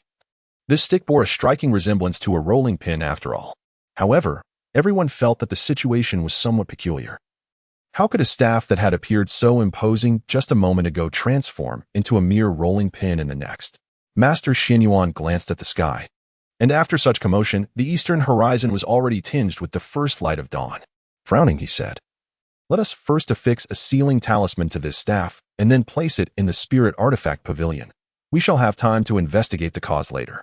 At this juncture, Master Xianyuan paused, casting a glance towards Yun Chujiao, his expression betraying an inner conflict, as if there were words he found difficult to articulate.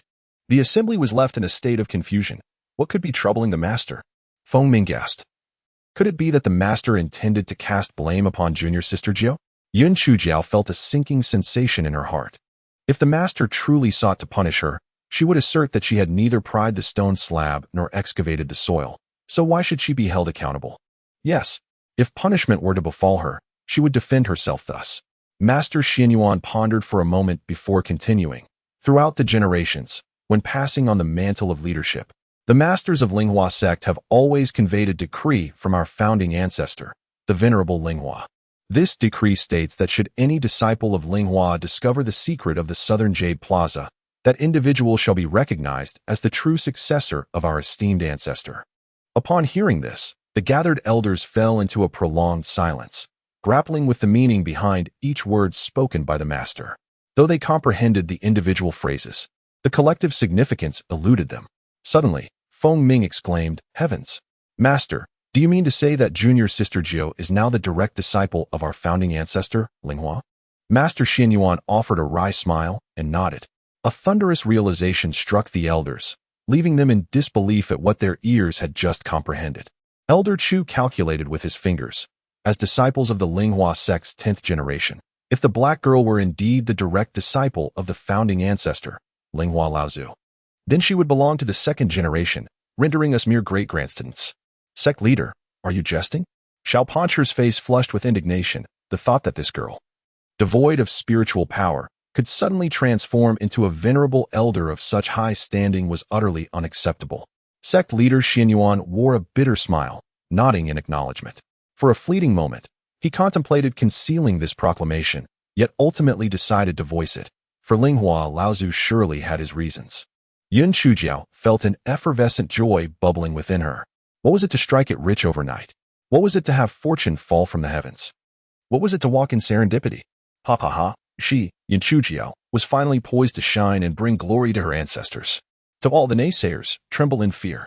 She had conveniently forgotten her prior endeavors of prying stones and digging in the dirt.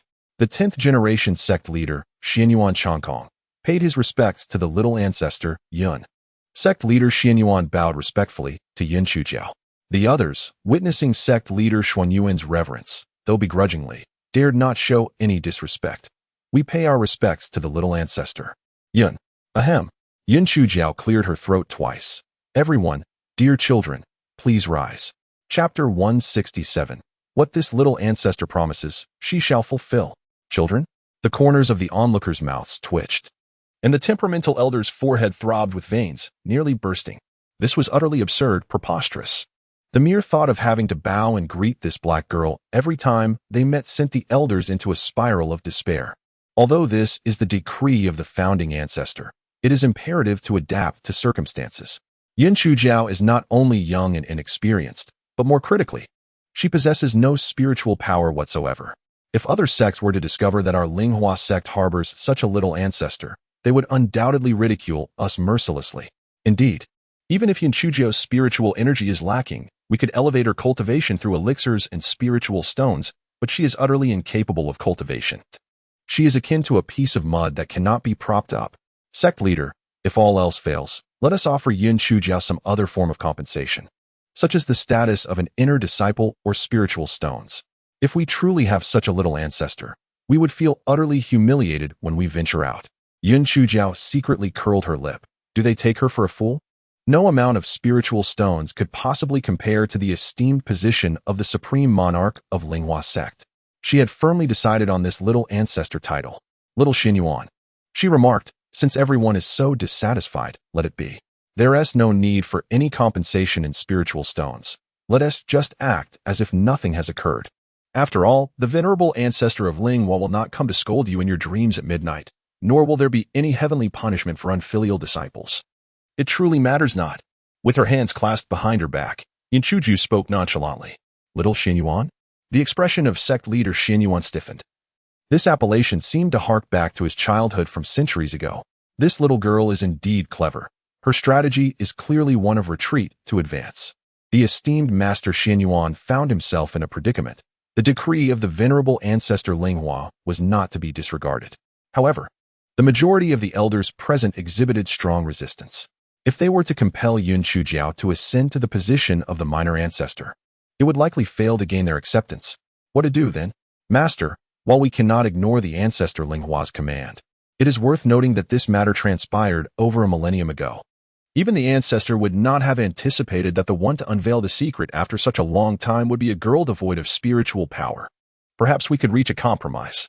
If, during the new disciples trial in a year's time, Yun Chujiao ranks among the top 10, we shall recognize her as the minor ancestor. Should she fail to do so, we can bestow upon her the title of an inner disciple, allowing her to live out her days peacefully within our Linghua sect. Elder Xiao suggested, furrowing his brow. As soon as Elder Zhao's words fell, those who opposed began to express their agreement. Master, Elder Zhao's proposal is quite reasonable. We believe this approach is indeed commendable. These elders secretly mused that for Yun Chujiao, a girl without any spiritual prowess, to attain a top 10 position was a fanciful notion. This solution would silence her and prevent the Linghua sect from becoming the subject of ridicule, making it a splendid idea. Master Xian Yuan frowned, contemplating the challenge of achieving a top 10 rank within a mere year. This was clearly an unreasonable demand. Just as he was about to voice his thoughts, Yun Chujiao interjected. Little Xian Yuan, you need not feel troubled. I, the minor ancestor, shall accept this challenge. And I assure you that I will earn your respect. However, dear Xian Yuan, you must agree to 3 additional conditions. Minor ancestor, please proceed. The Xian Yuan sect master found himself at a loss for words. This young girl had immersed herself in her role with remarkable swiftness. She constantly assumed the identity of a little ancestor, displaying an extraordinary level of audacity. In Chapter 168, 3 conditions were laid forth. Firstly, I wish to have unrestricted access to the sect's library. Secondly, that rolling pin belongs to me. And thirdly, grant me a golden token of immunity from death. Yun Chujiao said with a beaming smile. Everyone expected Yun Chujiao to request spirit stones or pills, yet she surprised them with such peculiar conditions. The first condition was rather unremarkable, but the second and third posed considerable challenges, although the black rod appeared to be an ordinary stick. How could it be deemed mundane when it was left behind by the esteemed Linghua patriarch? As for the third condition, it was even more outrageous. If Yun Chujiao were to betray the sect, would they not be compelled to allow her to act with impunity, token in hand? After a moment of contemplation, the Xian Yuan sect master responded, Little Ancestor Yun, I am willing to accept these 3 conditions, but I too have 3 conditions of my own. Speak, little Xian Yuan. Yun Chujiao replied nonchalantly, though inwardly she cursed him as an old fox. Firstly, until your status is officially recognized, I kindly ask that you refrain from making any declarations. Naturally, those present will also keep this matter confidential. Everything will remain as before. You will still be considered a mere servant of Linghua sect. The sect master's words resonated with Elder Xiao and the others, who found the prospect of bowing to such a young girl utterly perplexing. Yun Chujiao nodded in agreement. Sect master, I accept this condition. Xian Yuan, the sect leader, observed Yun Chujiao swiftly immerse herself into her role, and could not help but regard her with newfound respect. He then declared, secondly, our Linghua sect does not possess any so-called immunity tokens. However, in my capacity as the sect leader, I offer you a promise. As long as you refrain from betraying the sect, I shall absolve you of one punishment. Yun Chujiao pondered for a moment, her eyes glinting with calculation. I accept this condition. The third condition is this. Should the sect encounter peril, I request that you, Miss Yun, prioritize the greater good and offer your assistance. As soon as Xian Yuan's words fell, the expressions of those present stiffened.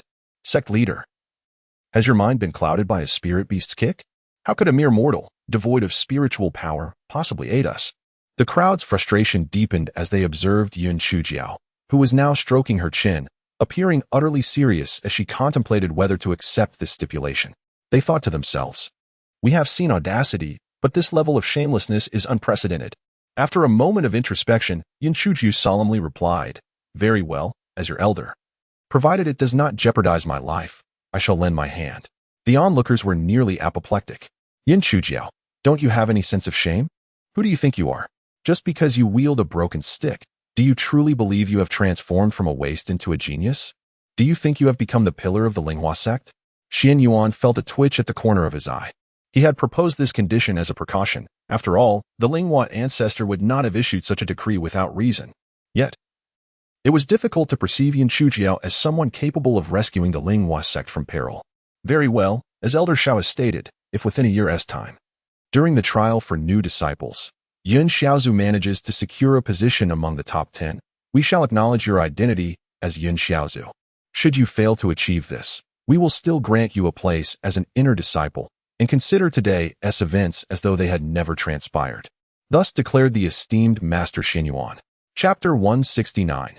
The little noodle or the little stick. Yun Chujiao grasped the black stick with a bold and indomitable spirit and proceeded to carry it away. Alas, why is this wretched stick so exceedingly heavy? With every ounce of strength she could muster, Yun Chujiao barely managed to shuffle along, teetering as she held the stick. Master Xianyuan and the others observed her retreating figure, their eyes twitching in unison. Truly, Yun Chujiao appeared utterly out of sorts. Could it be that Master Linghua had erred in her judgment? Feng Ming stood in bewilderment, dazed for quite some time, before stumbling off in confusion. As Yun Chujiao walked, she muttered curses under her breath. How ridiculous! I am merely creating trouble for myself. This wretched stick is not only of no use but also so burdensome. I might as well leave it behind. Upon finishing her lament, Yun Chujiao indeed cast the black stick to the ground and then pranced off towards her dormitory. The stick tilted forward a few times as if nodding in acknowledgement, prompting Yun Chujiao to exclaim with disdain, its appearance is already unsightly, and now it seems to exceed weight limits as well. Do hurry and lighten up, otherwise you shall just bounce along behind me. The black stick hesitated for a moment, then soared back into Yun Chujiao's hand. A smile crept upon her lips. Indeed, it felt significantly lighter. You are quite perceptive. Rest assured, one day I shall restore your former glory and elevate you to become the finest rolling pin in the world. The black stick trembled a few times before falling still. My dear master, I must bestow upon you a fitting name, mused Yun Chujiao, one hand grasping the stick while the other stroked her chin thoughtfully. The little black bird cast a sympathetic glance at the black stick, pondering the quality of names that could emerge from its master's imagination. In truth, being called Little Black would suit its dark appearance perfectly. Yet that name had already been claimed by the little black bird. After a moment of contemplation, an idea struck her. Ah, I have it. Fiery and vibrant. I shall call you Little Fire. The black stick trembled even more vigorously at this proclamation. Yun Chujiao narrowed her eyes. What is this? Do you not fancy the name Little Fire? Would you prefer Little Noodle or Little Stick instead? The stick's quaking abruptly ceased. Satisfied, Yun Chujiao nodded. Now, that is more like it. Those who recognize the times are the true heroes. Do not dare to oppose my authority, or your fate will be far worse. To the little black bird, she declared, from now on, the education of Little Fire will be your responsibility. The little black bird chirped happily in agreement. Despite being merely a stick, it felt proud to have a subordinate. Yun Chujiao skipped back to her dormitory, muttering to herself, since I've taken leave, I might as well make the most of it and catch up on some sleep.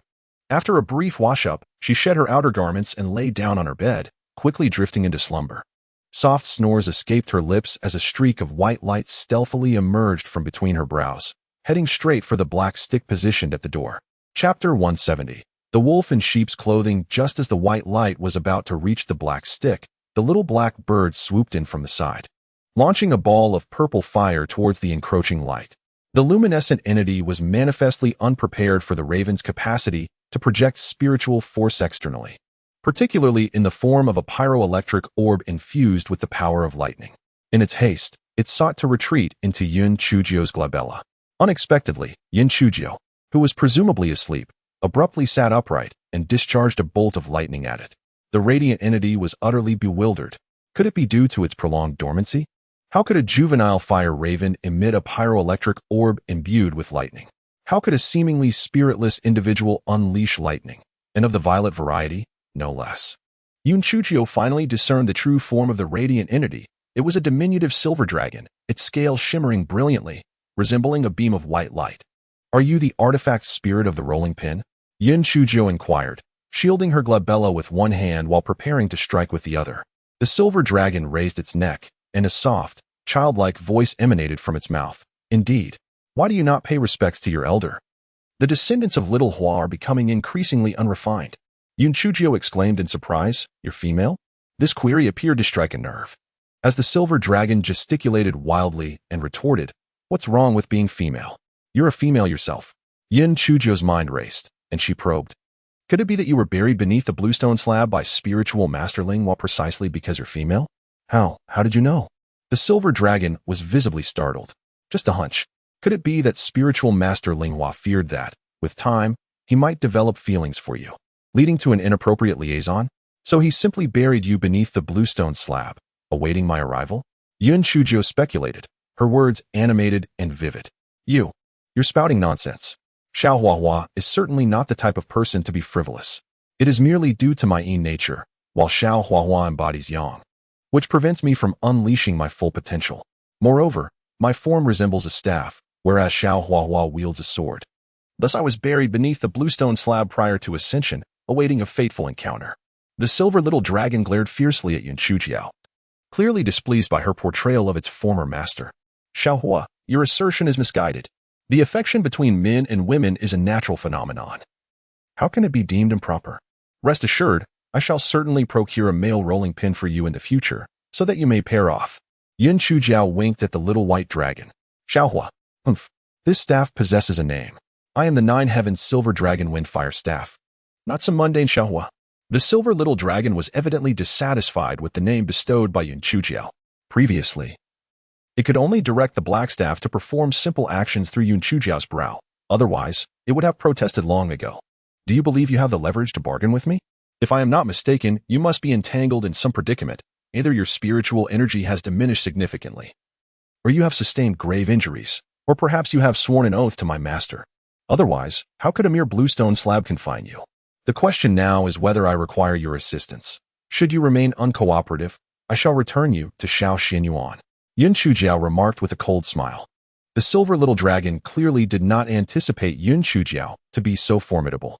Initially, it had deemed her the most ineffectual among those present, thus believing she would be the easiest to escape from, which is why it had concealed itself within her brow. Little did it realize. She was a wolf in sheep's clothing, a voracious beast that devours without leaving a trace. The silver little dragon glanced back at the small black bird with bulging green eyes, then turned to the coldly smiling Yun Chujiao, and, with a quivering voice, asked, "What exactly do you wish to do?" Chapter 171. The man in red. Yun Chujiao regarded the silver little dragon with a smile that was neither fully a smile nor a frown. "What do we wish to do? You were released by me, and it was my intervention that spared you from falling into the clutches of darkness. Yet, you repay kindness with malice, having attempted to strike me down and later sought to exploit me. Would you not agree that you have brought disgrace upon your realm? Is your heart not akin to that of a beast? Have you not sullied the honor of your kind?" The silver little dragon, clearly unaccustomed to such confrontation, lowered its head and fidgeted nervously. "Yes, I apologize. I merely wish to retain my freedom." Freedom? Only the truly powerful possess freedom. Even if you had burst forth from Linghua sect, do you truly believe that you would be free? A divine weapon like you would be coveted by every practitioner, and they would fight fiercely for you. Otherwise, why would my master have buried you? Was it not to prevent a deluge of bloodshed caused by your existence? Yun Chujiao said sternly. The silver little dragon nodded incessantly. You make a valid point. What must I do to become stronger? At your current state, you are certainly incapable.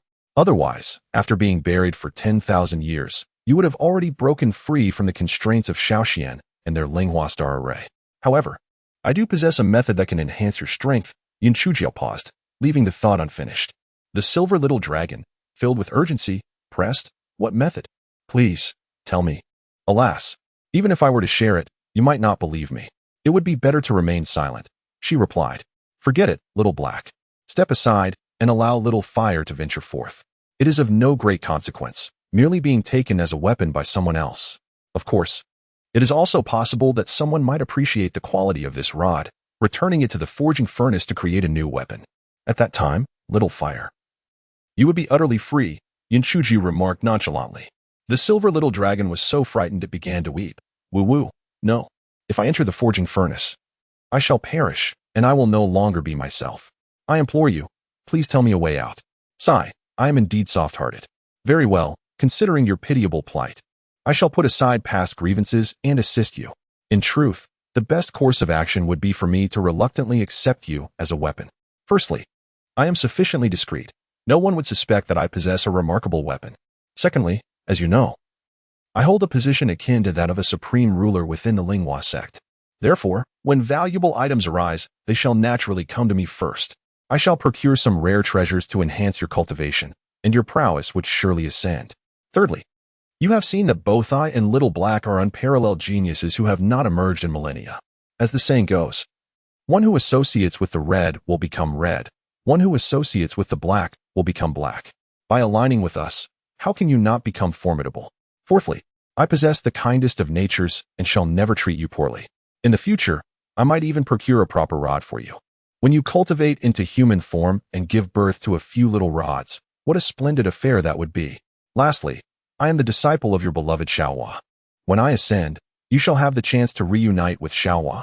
Yin Chujiao smiled sweetly, as if a gentle spring breeze had completely bewitched the innocent silver little dragon. The silver little dragon, filled with excitement, exclaimed, "All right, I acknowledge you as my master. Let us form a bond." Yun Chujiu revealed a reluctant expression. "Very well. Please proceed quickly, lest I regret it shortly." Upon hearing this, the silver dragon swiftly plunged into the dark staff, prompting Yun Chujiao to pierce her middle finger, allowing her blood to drip onto the top of the staff. After she complied, a surge of dark light erupted through the roof, soaring into the heavens. The bond was established. Although the dark light was blinding, it lasted only a fleeting moment, drawing no attention. Those who witnessed it merely assumed their vision had faltered. However, amidst the clouds, a lavish flying spirit vessel happened to pass by. Inside, apart from the man controlling the vessel, a figure in crimson lounged gracefully on a soft couch, his inky hair cascading loosely behind him, idly toying with the skull. This macabre act, performed by the man, appeared strangely captivating, as languid as a work of art. Upon witnessing the fleeting dark light, the crimson-clad man smirked. A spirit artifact acknowledges its master? How intriguing. Chapter 172. The Rolling Pin. Young master, shall we descend and investigate? Inquired the man steering the flying vessel. No need. Our business is of utmost importance. We may visit Linghua sect another time. The crimson-clad man exerted a slight pressure, reducing the skull in his hand to dust, only for another skull to materialize in its place. Unbeknownst to Yun Chujiao, she had already attracted someone's attention, as she wore a face devoid of hope. Just as she reveled in the success of their bond, she beheld the rolling pin begin to dance within the confines of her room. Little fire, now that we have formed a bond, shouldn't you reveal your true form? Yin Chujiao inquired with eager anticipation of the rolling pin. Master, this is indeed my true form. How majestic it is. The rolling pin proudly whirled around Yin Chujiao, gazing at the 1.5-foot-long rolling pin. Although it shimmered with a dark glow, she found it difficult to associate it with the notion of majesty. Clearing her throat, she asked, Little fire, did you not claim to be the 9-heaven silver dragon fire stick? Shouldn't your true form be something more impressive? The rolling pin paused momentarily in the air before elongating itself further. Master, is this what you mean? I can indeed become very long. Then can you change your length at will during combat? Yin Chujiao looked at Little Fire with hopeful eyes. Of course, but my true power can only be unleashed when I take my true form. Yin Chujiao felt a surge of frustration. If it couldn't unleash its power, transforming into a utility pole was utterly pointless. She finally understood why Master Linghua dismissed this so-called celestial artifact. It was simply too embarrassing. A vivid image flashed before Yun Chujiao's eyes. On the battle stage, her opponent brandished a fearsome sword, while she brandished a rolling pin. The thought alone was mortifying. However, upon further reflection, she realized that the rolling pin had its advantages. At least it could catch her opponent off guard, and no one would suspect that a mere rolling pin was a celestial artifact. Very well, maintain this state, but when we are outside, you must conceal the dark glow to avoid drawing attention. Yin Chujiao exhibited a remarkable aptitude for learning. Indeed, a rolling pin was simply a rolling pin. Following her successful enticement, she stifled 2 yawns and declared, You two may play. I shall indulge in a brief slumber. Soon, she succumbed to sleep. While the little black bird and the little fire creature exchanged glances, then instinctively turned away in unison, exclaiming, What nonsense! The little black bird mused, initially believing it had acquired a subordinate, only to discover that it was merely a useless little girl, a rolling pin at that. How utterly embarrassing. The little fire creature held an even lower opinion of the little black bird, deeming it unattractive and far less clever than itself, and scoffed at the idea of being its subordinate. Yin Chujiao slumbered until sunset. After a brief refreshment, She retrieved the meal she had borrowed from the grand kitchen from her storage ring and called the little black bird to dine. Before the little black bird could approach, the rolling pin floated over first. Master, little fire also wishes to dine. The little black bird erupted into laughter, rolling on the ground in amusement. Ha! You, a mere rolling pin, wish to eat? Do you possess a mouth? Do you have a stomach? Do you even have a behind? Smoke seemed to emanate from the rolling pin, which then hurtled towards the little blackbird. In a flurry, the little blackbird flapped its short wings and landed on Yunchujiao's lap, pleading, Master, Master, please save me. The rolling pin seeks my demise. Chapter 173. The gluttonous serpent ahem. Little fire, cease at once. The little blackbird's words were harsh, yet I too am most curious, dear master. How do you intend to eat? Yunchujiao inquired, suppressing her laughter as she addressed the rolling pin. The silver dragon fluttered out from the rolling pin, exclaiming, Master, it is I who shall dine, not my true form. Yunchujiao found this somewhat acceptable, though she mused that such a diminutive creature could hardly consume much. Perhaps a single bun would suffice for several meals. However, a quarter of an hour later, Yunchujiao's composure began to wane. What manner of dragon is this? It resembles a gluttonous snake. Despite its miniature stature, the silver dragon possessed an insatiable appetite, having devoured 10 buns without the slightest indication of satiation. Ahem, little one, while these buns are indeed delightful, overindulgence may lead to indigestion, she cautioned. Master, I have been famished for a millennium. Could you not allow me a hearty meal? The silver dragon lamented. Yunchujiao rubbed her nose, conceding, very well. Let us pretend this conversation never occurred. I shall simply procure some more from the grand kitchen. At last, before Yunchujiao could reach her breaking point, the silver dragon declared itself full. The little black bird, observing from the side, scoffed. No wonder it resembles a rolling pin. It is merely a glutton. Previously, the fireballs spewed by the little black bird, along with its own lightning, had been controlled in force, yet they still left the room in utter disarray. The fact that the abode remained unscathed was nothing short of a miracle. Junior Sister Jiao, are you inside the house? Called out Feng Ming from outside the courtyard. Brother Feng Ming, I am here. Please come in. Yunchujiao replied as she stepped outside. Upon seeing her, Feng Ming scratched his head awkwardly and asked, Yin Xiaozu, may I continue to address you as Junior Sister Jiao? Yunchujiao flashed a smile, asserting, let us be clear, you will always be my revered senior brother Feng Ming. Feng Ming chuckled. I knew that Junior Sister Jiao is not one to be constrained by formalities. The sect master has asked me to convey a message. If anyone inquires about last night's events, you should respond in this manner. Yunchujiao nodded repeatedly. Thinking to herself, Xin Yuan, the sect master, truly is a cunning old fox. Are you all right? What exactly did you discover in the square? Yunchula could not contain his curiosity and exclaimed as soon as he entered the courtyard. Everything is fine. Everything is fine. I merely noticed a few slabs of blue stone with exceedingly minute holes, and senior brother Feng Ming has already reported it to the sect master. The esteemed master has dispatched someone to repair it, and has even granted me permission to visit the library in the future. Yunchujiao recounted the words she had shared with Feng Ming. Really, that is splendid news. I always believed that our little Jiao is astute and would never simply dawdle in the square without reason. Yunchuzi beamed with pride. Qing Si regarded Yunchujiao with suspicion, asking, Junior Sister Jiao, how could such minute holes in the blue stone slabs prompt an alert to the sect master? Oh, Qing Si, you are not aware, Yunchujiao explained earnestly. The South Jade Square was constructed by our sect's founding elder, Ling Hua, and thus it must remain unmarked. Those minuscule holes are caused by stone-eating ants. If we do not act swiftly, the entirety of South Jade Square could be utterly destroyed. Yunchujiao spoke with utmost seriousness, and upon hearing her explanation, the others nodded in understanding. No wonder the sect master chose to reward Junior Sister Jiao. She had indeed performed a significant service. Yunchuzi retrieved the dinner she had prepared for Yunchujiao from her storage bag, and with a beaming smile, Yunchujiao graciously accepted it. After a brief period of casual conversation, Yunchuzi and her companions took their leave. Just then, Yunchujiao noticed a rolling pin hurtling towards the stone table, prompting her to hurriedly stow the meal into her storage ring. The rolling pin, slightly embarrassed, redirected its course to frolic with the little black bird. In her heart, Yunchujiao mused that while the rolling pin's abilities remained uncertain, it was undoubtedly a voracious glutton. The following day, news of Yunchujiao's reward spread throughout Linghua sect, with many expressing envy at her apparent stroke of extraordinary fortune.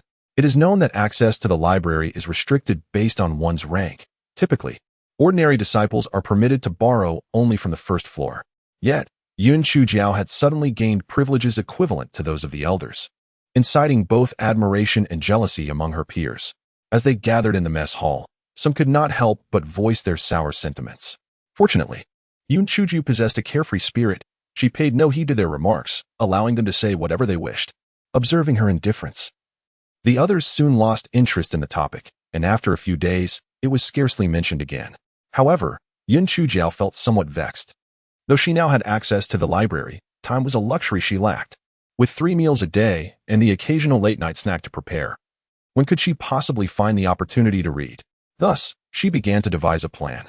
One day, while everyone was enjoying lunch, Yun Chujiao approached Elder Huang with utmost seriousness and said, "Elder Huang, I have a suggestion that I am uncertain whether I should share." Elder Huang chuckled and replied, "What suggestion do you have? Pray do tell." "Esteemed Elder Huang, why is it that our central kitchen is held in such low regard?" Yun Chujiao inquired with an air of curiosity. A look of awkwardness washed over Elder Huang's countenance, and Yun Chu hastily tugged at Yun Chujiao's sleeve, to which the latter responded with a playful wink. "Alas," Elder Huang sighed, "the root of it lies in our comparatively low spiritual power. Which is the cause of our predicament? And why is it that our spiritual power is so low?" Yun Chujiao pressed on. Before Elder Huang could respond, Ho Tian interjected. "Firstly, our aptitudes are not as refined as those of others, and secondly, we are perpetually occupied, leaving us with scant time for cultivation." Yun Chujiao snapped her fingers with a flourish. "Precisely. Therein lies the crux of the matter. While there may be subtle disparities in our inherent talents, the paramount issue is that we lack the necessary time for cultivation. If we were afforded the time, coupled with the proper techniques, I am confident that our central kitchen could rival any other department." Mei Li rumbled in a deep voice, "Little lass, is there a need to even mention it? The primary obstacle is our lack of time for cultivation. If we were to delay the preparation of even a single meal, those ingrates would raise a clamor." Yun Chujiao flashed a grin, revealing her pearly white teeth. "Elder Huang, esteemed colleagues, I have conceived a brilliant plan that will allow us to both fulfill our duties and carve out time for cultivation." "What manner of plan is this?" The eyes of the assembly lit up with anticipation as they turned their hopeful gaze upon Yun Chujiao. Yun Chujiao straightened her small frame and, with her hands clasped behind her back, proclaimed, "While certain truths are best left unspoken, I feel compelled to address them today. Although we are all engaged in labor, there are times when some may be inclined to shirk their responsibilities." "And why is this so?" Upon hearing Yun Chujiao's remarks, some individuals inevitably felt a tinge of guilt. Everyone has their moments of laziness, and at times, it is unavoidable to take a bit of a break. This is due to the communal nature of our work. To put it plainly, regardless of effort, the outcome remains the same. My proposal is to divide us into 3 small groups, taking turns to work. Bei Yuan was the first to grasp the idea. "You mean one group works while the other 2 can cultivate?" "Precisely. That is the essence of it. This way, everyone works for 1 day, allowing for 2 days of rest. Naturally, if enthusiasm is stirred, we could even form 4 or 5 groups, granting us even more leisure time.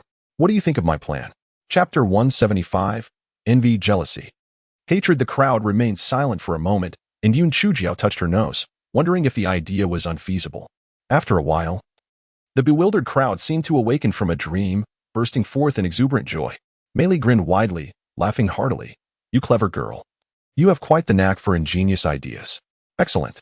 Excellent. Old Huang, I believe this plan has merit. Indeed, it is a splendid idea. Unless there are extraordinary circumstances, 1/3 of the personnel at each post could remain, which would be sufficient to manage the daily meals. Surely, it is feasible. Just the thought of having 2 days of rest. Frankly, I would gladly work the effort of 3, or even 5, if it meant I could enjoy such time off. Yes, this way, we will have ample time to refine our skills and see if those scoundrels dare to look down upon us again." "Splendid. Very splendid. Xiaojiao, you are indeed a clever child. No wonder you have earned the master's commendation," Huang Lao expressed with great delight. "Consequently, our Zhongfeng Grand Kitchen not only enjoys ample time for cultivation, but also boasts more leisure than any other department of miscellaneous duties. Over time, I am confident that we shall surpass them." Yun Chujiao playfully smiled. "Oh, please stop praising me. I only aim to indulge in a little well-deserved idleness." Haha. Upon her remark, laughter erupted among the crowd, and the atmosphere in the kitchen became exceedingly harmonious. Just then, Steward Ding entered, causing the laughter to abruptly cease and the ambience to shift into something rather delicate. With a sullen expression, Steward Ding surveyed the room with a cold snort before departing. Huang Lao, what background does this Steward Ding possess that instills such trepidation among you? Yun Chujiao inquired curiously. Huang Lao sighed. Our humble establishment cannot accommodate such a formidable figure. Steward Ding's elder brother, Ding Lang, is a true disciple of Elder Qi, and the status of a true disciple is quite prestigious. We simply cannot afford to provoke him. Moreover, Elder Qi is also the elder of our alchemy chamber, which makes our position even more precarious. Yin Chujiao was taken aback, inwardly lamenting, Elder Qi again? If it were another elder, I could leverage my minor status to suppress him, but I did not see Elder Qi in the square that day, and he remains unaware of my identity. It seems this matter requires meticulous planning. Let us not concern ourselves with him. Come now, let us divide into groups. Yun Chujiao warmly encouraged everyone. The atmosphere in the kitchen once again surged with enthusiasm as discussions about the grouping commenced in a lively fashion. Soon, Huang Lao divided the group into 3 teams, thoughtfully placing the Yun siblings together, allowing them to share their rest time. Initially, there was some concern. With the sudden reduction of personnel by 2/3, questions arose about whether the remaining members could manage. However, such worries dissipated swiftly, as human potential is boundless. The individuals on duty exerted themselves diligently, striving to earn their 2 days of respite, completing their tasks without any oversight. Thus, the Grand Kitchen of Zhongfeng pioneered a new precedent for the miscellaneous workers of Linghua sect. A day of work followed by 2 days of rest was indeed a delightful arrangement. Gradually, other departments of miscellaneous workers began to take notice. The grand kitchens of the remaining 5 peaks emulated this model and also commenced a rotation system. Yet, other departments faced difficulties as each position was uniquely filled, leaving them to watch the grand kitchens with envy and resentment. This situation validated Yun Chujiao's earlier assertion, even a less than desirable location becomes a splendid place with her presence. Chapter 176. I could just die from his annoyance. Yun Chujiao had achieved significant merit, earning the gratitude of the kitchen staff, and she had become a beloved figure in the Zhongfeng Grand Kitchen, requiring no labor. She was akin to a mascot. Despite everyone encouraging her to refrain from work, she still arrived punctually, believing that special treatment could inevitably breed discontent among others. Therefore, she endeavored to align herself with her peers. Upon noticing the rolling pin tucked at her waist, someone curiously inquired, Xiaojiao, what purpose does that rolling pin serve? And why is it still so dark in color? Having discovered it in the back hills, I retained it, finding it diverting, and would occasionally amuse myself by playing with it, Yun Chujiao remarked nonchalantly. She had considered storing the rolling pin in her storage ring, but upon reflection, deemed it imprudent, as it would expose her vulnerabilities. Thus, she opted to keep it attached to her waist. After a few jocular exchanges, the assembly ceased to take notice of the rolling pin. Yun Chujiao, now with an abundance of leisure, began to wreak havoc upon the low-level demonic beasts of the back hills. Yun Chusi and his cohort would frequently visit Yun Chujiao to partake in a repast, leading a rather opulent existence. However, one evening, as she meticulously calculated, she realized that it had been over a month since the fair-skinned man had last drawn her blood. Could it be that he had perished? Little Black, do you suppose something untoward has befallen the fair-skinned man? Yun Chujiao murmured, seated in the courtyard. The little black bird, with its beady eyes, inquired quizzically, Master, do you not harbor an intense dislike for that fair-skinned man? Why then, do you concern yourself with his well-being? Yun Chujiao retorted with a pout, concern for him? I merely fear that if he were to expire, I would be unable to eradicate the grass within my dantian. Were it not for the grass within my dantian, I would wish nothing more than for him to perish.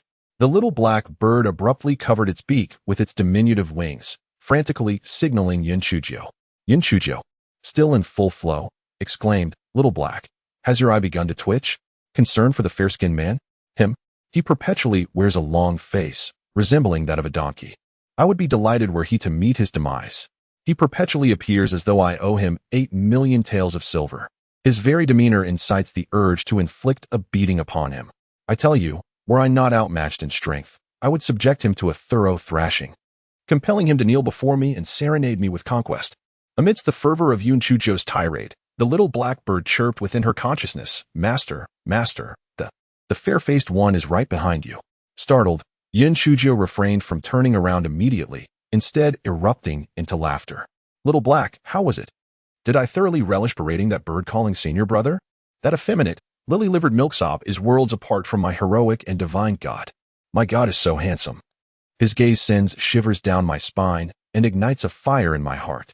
My God is the radiant moon in the sky, while he is but a weed on the ground. My God is the white moonlight of my life, while he is merely a mosquito stain on the wall. Speaking of which, it has been ages since I last saw my God. I miss him terribly. Alas, I have lost my appetite in sleep, consumed by thoughts of my God. If only he were to appear before me now, I would be overwhelmed with bliss. As Yin Chujo spoke, a few tears trickled down her cheeks. The little black bird was utterly dumbfounded. Master, you are formidable, truly formidable. Your ability to twist the truth is unprecedented and unparalleled. I just wonder if the great Calamity Star will believe your nonsense. Chapter 177. A severed bond. Bei Yin, his face clouded with a dark and ominous expression, fixed his gaze upon Yin Chujo. Why do you cease your fabrication? Do you wish for my demise? Then I shall slay you this very day. Yin Chujo, with an innocent countenance, responded, My God, what are you implying? Oh dear, do you think my previous words were directed at you? Heaven and earth bear witness. I was berating that bird-calling senior brother. Do you take me for a fool? Emperor Biming's eyes turned crimson with fury, unable to fathom that the dark entity harbored such thoughts. What, then, does this make of me? Yin Chujo noticed that Emperor Biming's head seemed on the verge of emitting smoke, realizing that this incident had escalated beyond control. An Yin and Enfong exchanged anxious glances, their feet tapping with urgency. For days, their master had worn a perpetual scowl that could freeze the very air. And just as they finally seized the opportunity to indulge in this blood-drinking affair, Yin Chujo had to create such a ruckus. Their master would undoubtedly seek to eliminate the dark girl. Should they intervene or not? If she were truly slain, their master would surely lament the decision once his anger subsided. Yet, given their own abilities, it was uncertain whether they could restrain their master. Emperor Biming raised his hand, and Yin Chujo thought to herself, this is the end. What can be done now? Dark entity, you have repeatedly offended me, and though I have not exacted punishment upon you, instead bestowing upon you my teachings, granting you a ring, and offering you countless exquisite fruits and delicacies, you have chosen to flatter me to my face while maligning me behind my back. From this day forth, let us sever our ties. Your blood is of no worth to me. Emperor Biming felt a suffocating rage welling within him. Yet he could not bring himself to harm Yin Chujo, and thus turned to leave. Yin Chujo was taken aback. She never anticipated that Emperor Biming would utter such words. A sense of urgency washed over her, compelling her to act lest she regretted in the future. She stepped forward and embraced Emperor Biming's waist. My deity, I was wrong. Those words were indeed spoken about you. However, they were said in a fit of anger. The mere thought of you not visiting me for such a long time, perhaps ensnared by some little enchantress, makes my heart ache. Yin Chujo, realizing that Biming had not dismissed her, understood there was a chance.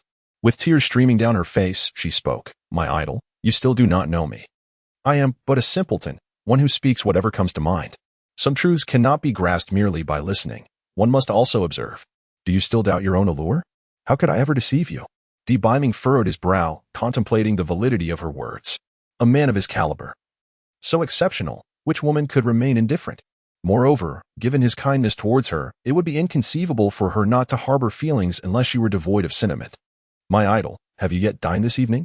She continued. Fortuitously, I have brought back a wind-blade rabbit from the mountains today.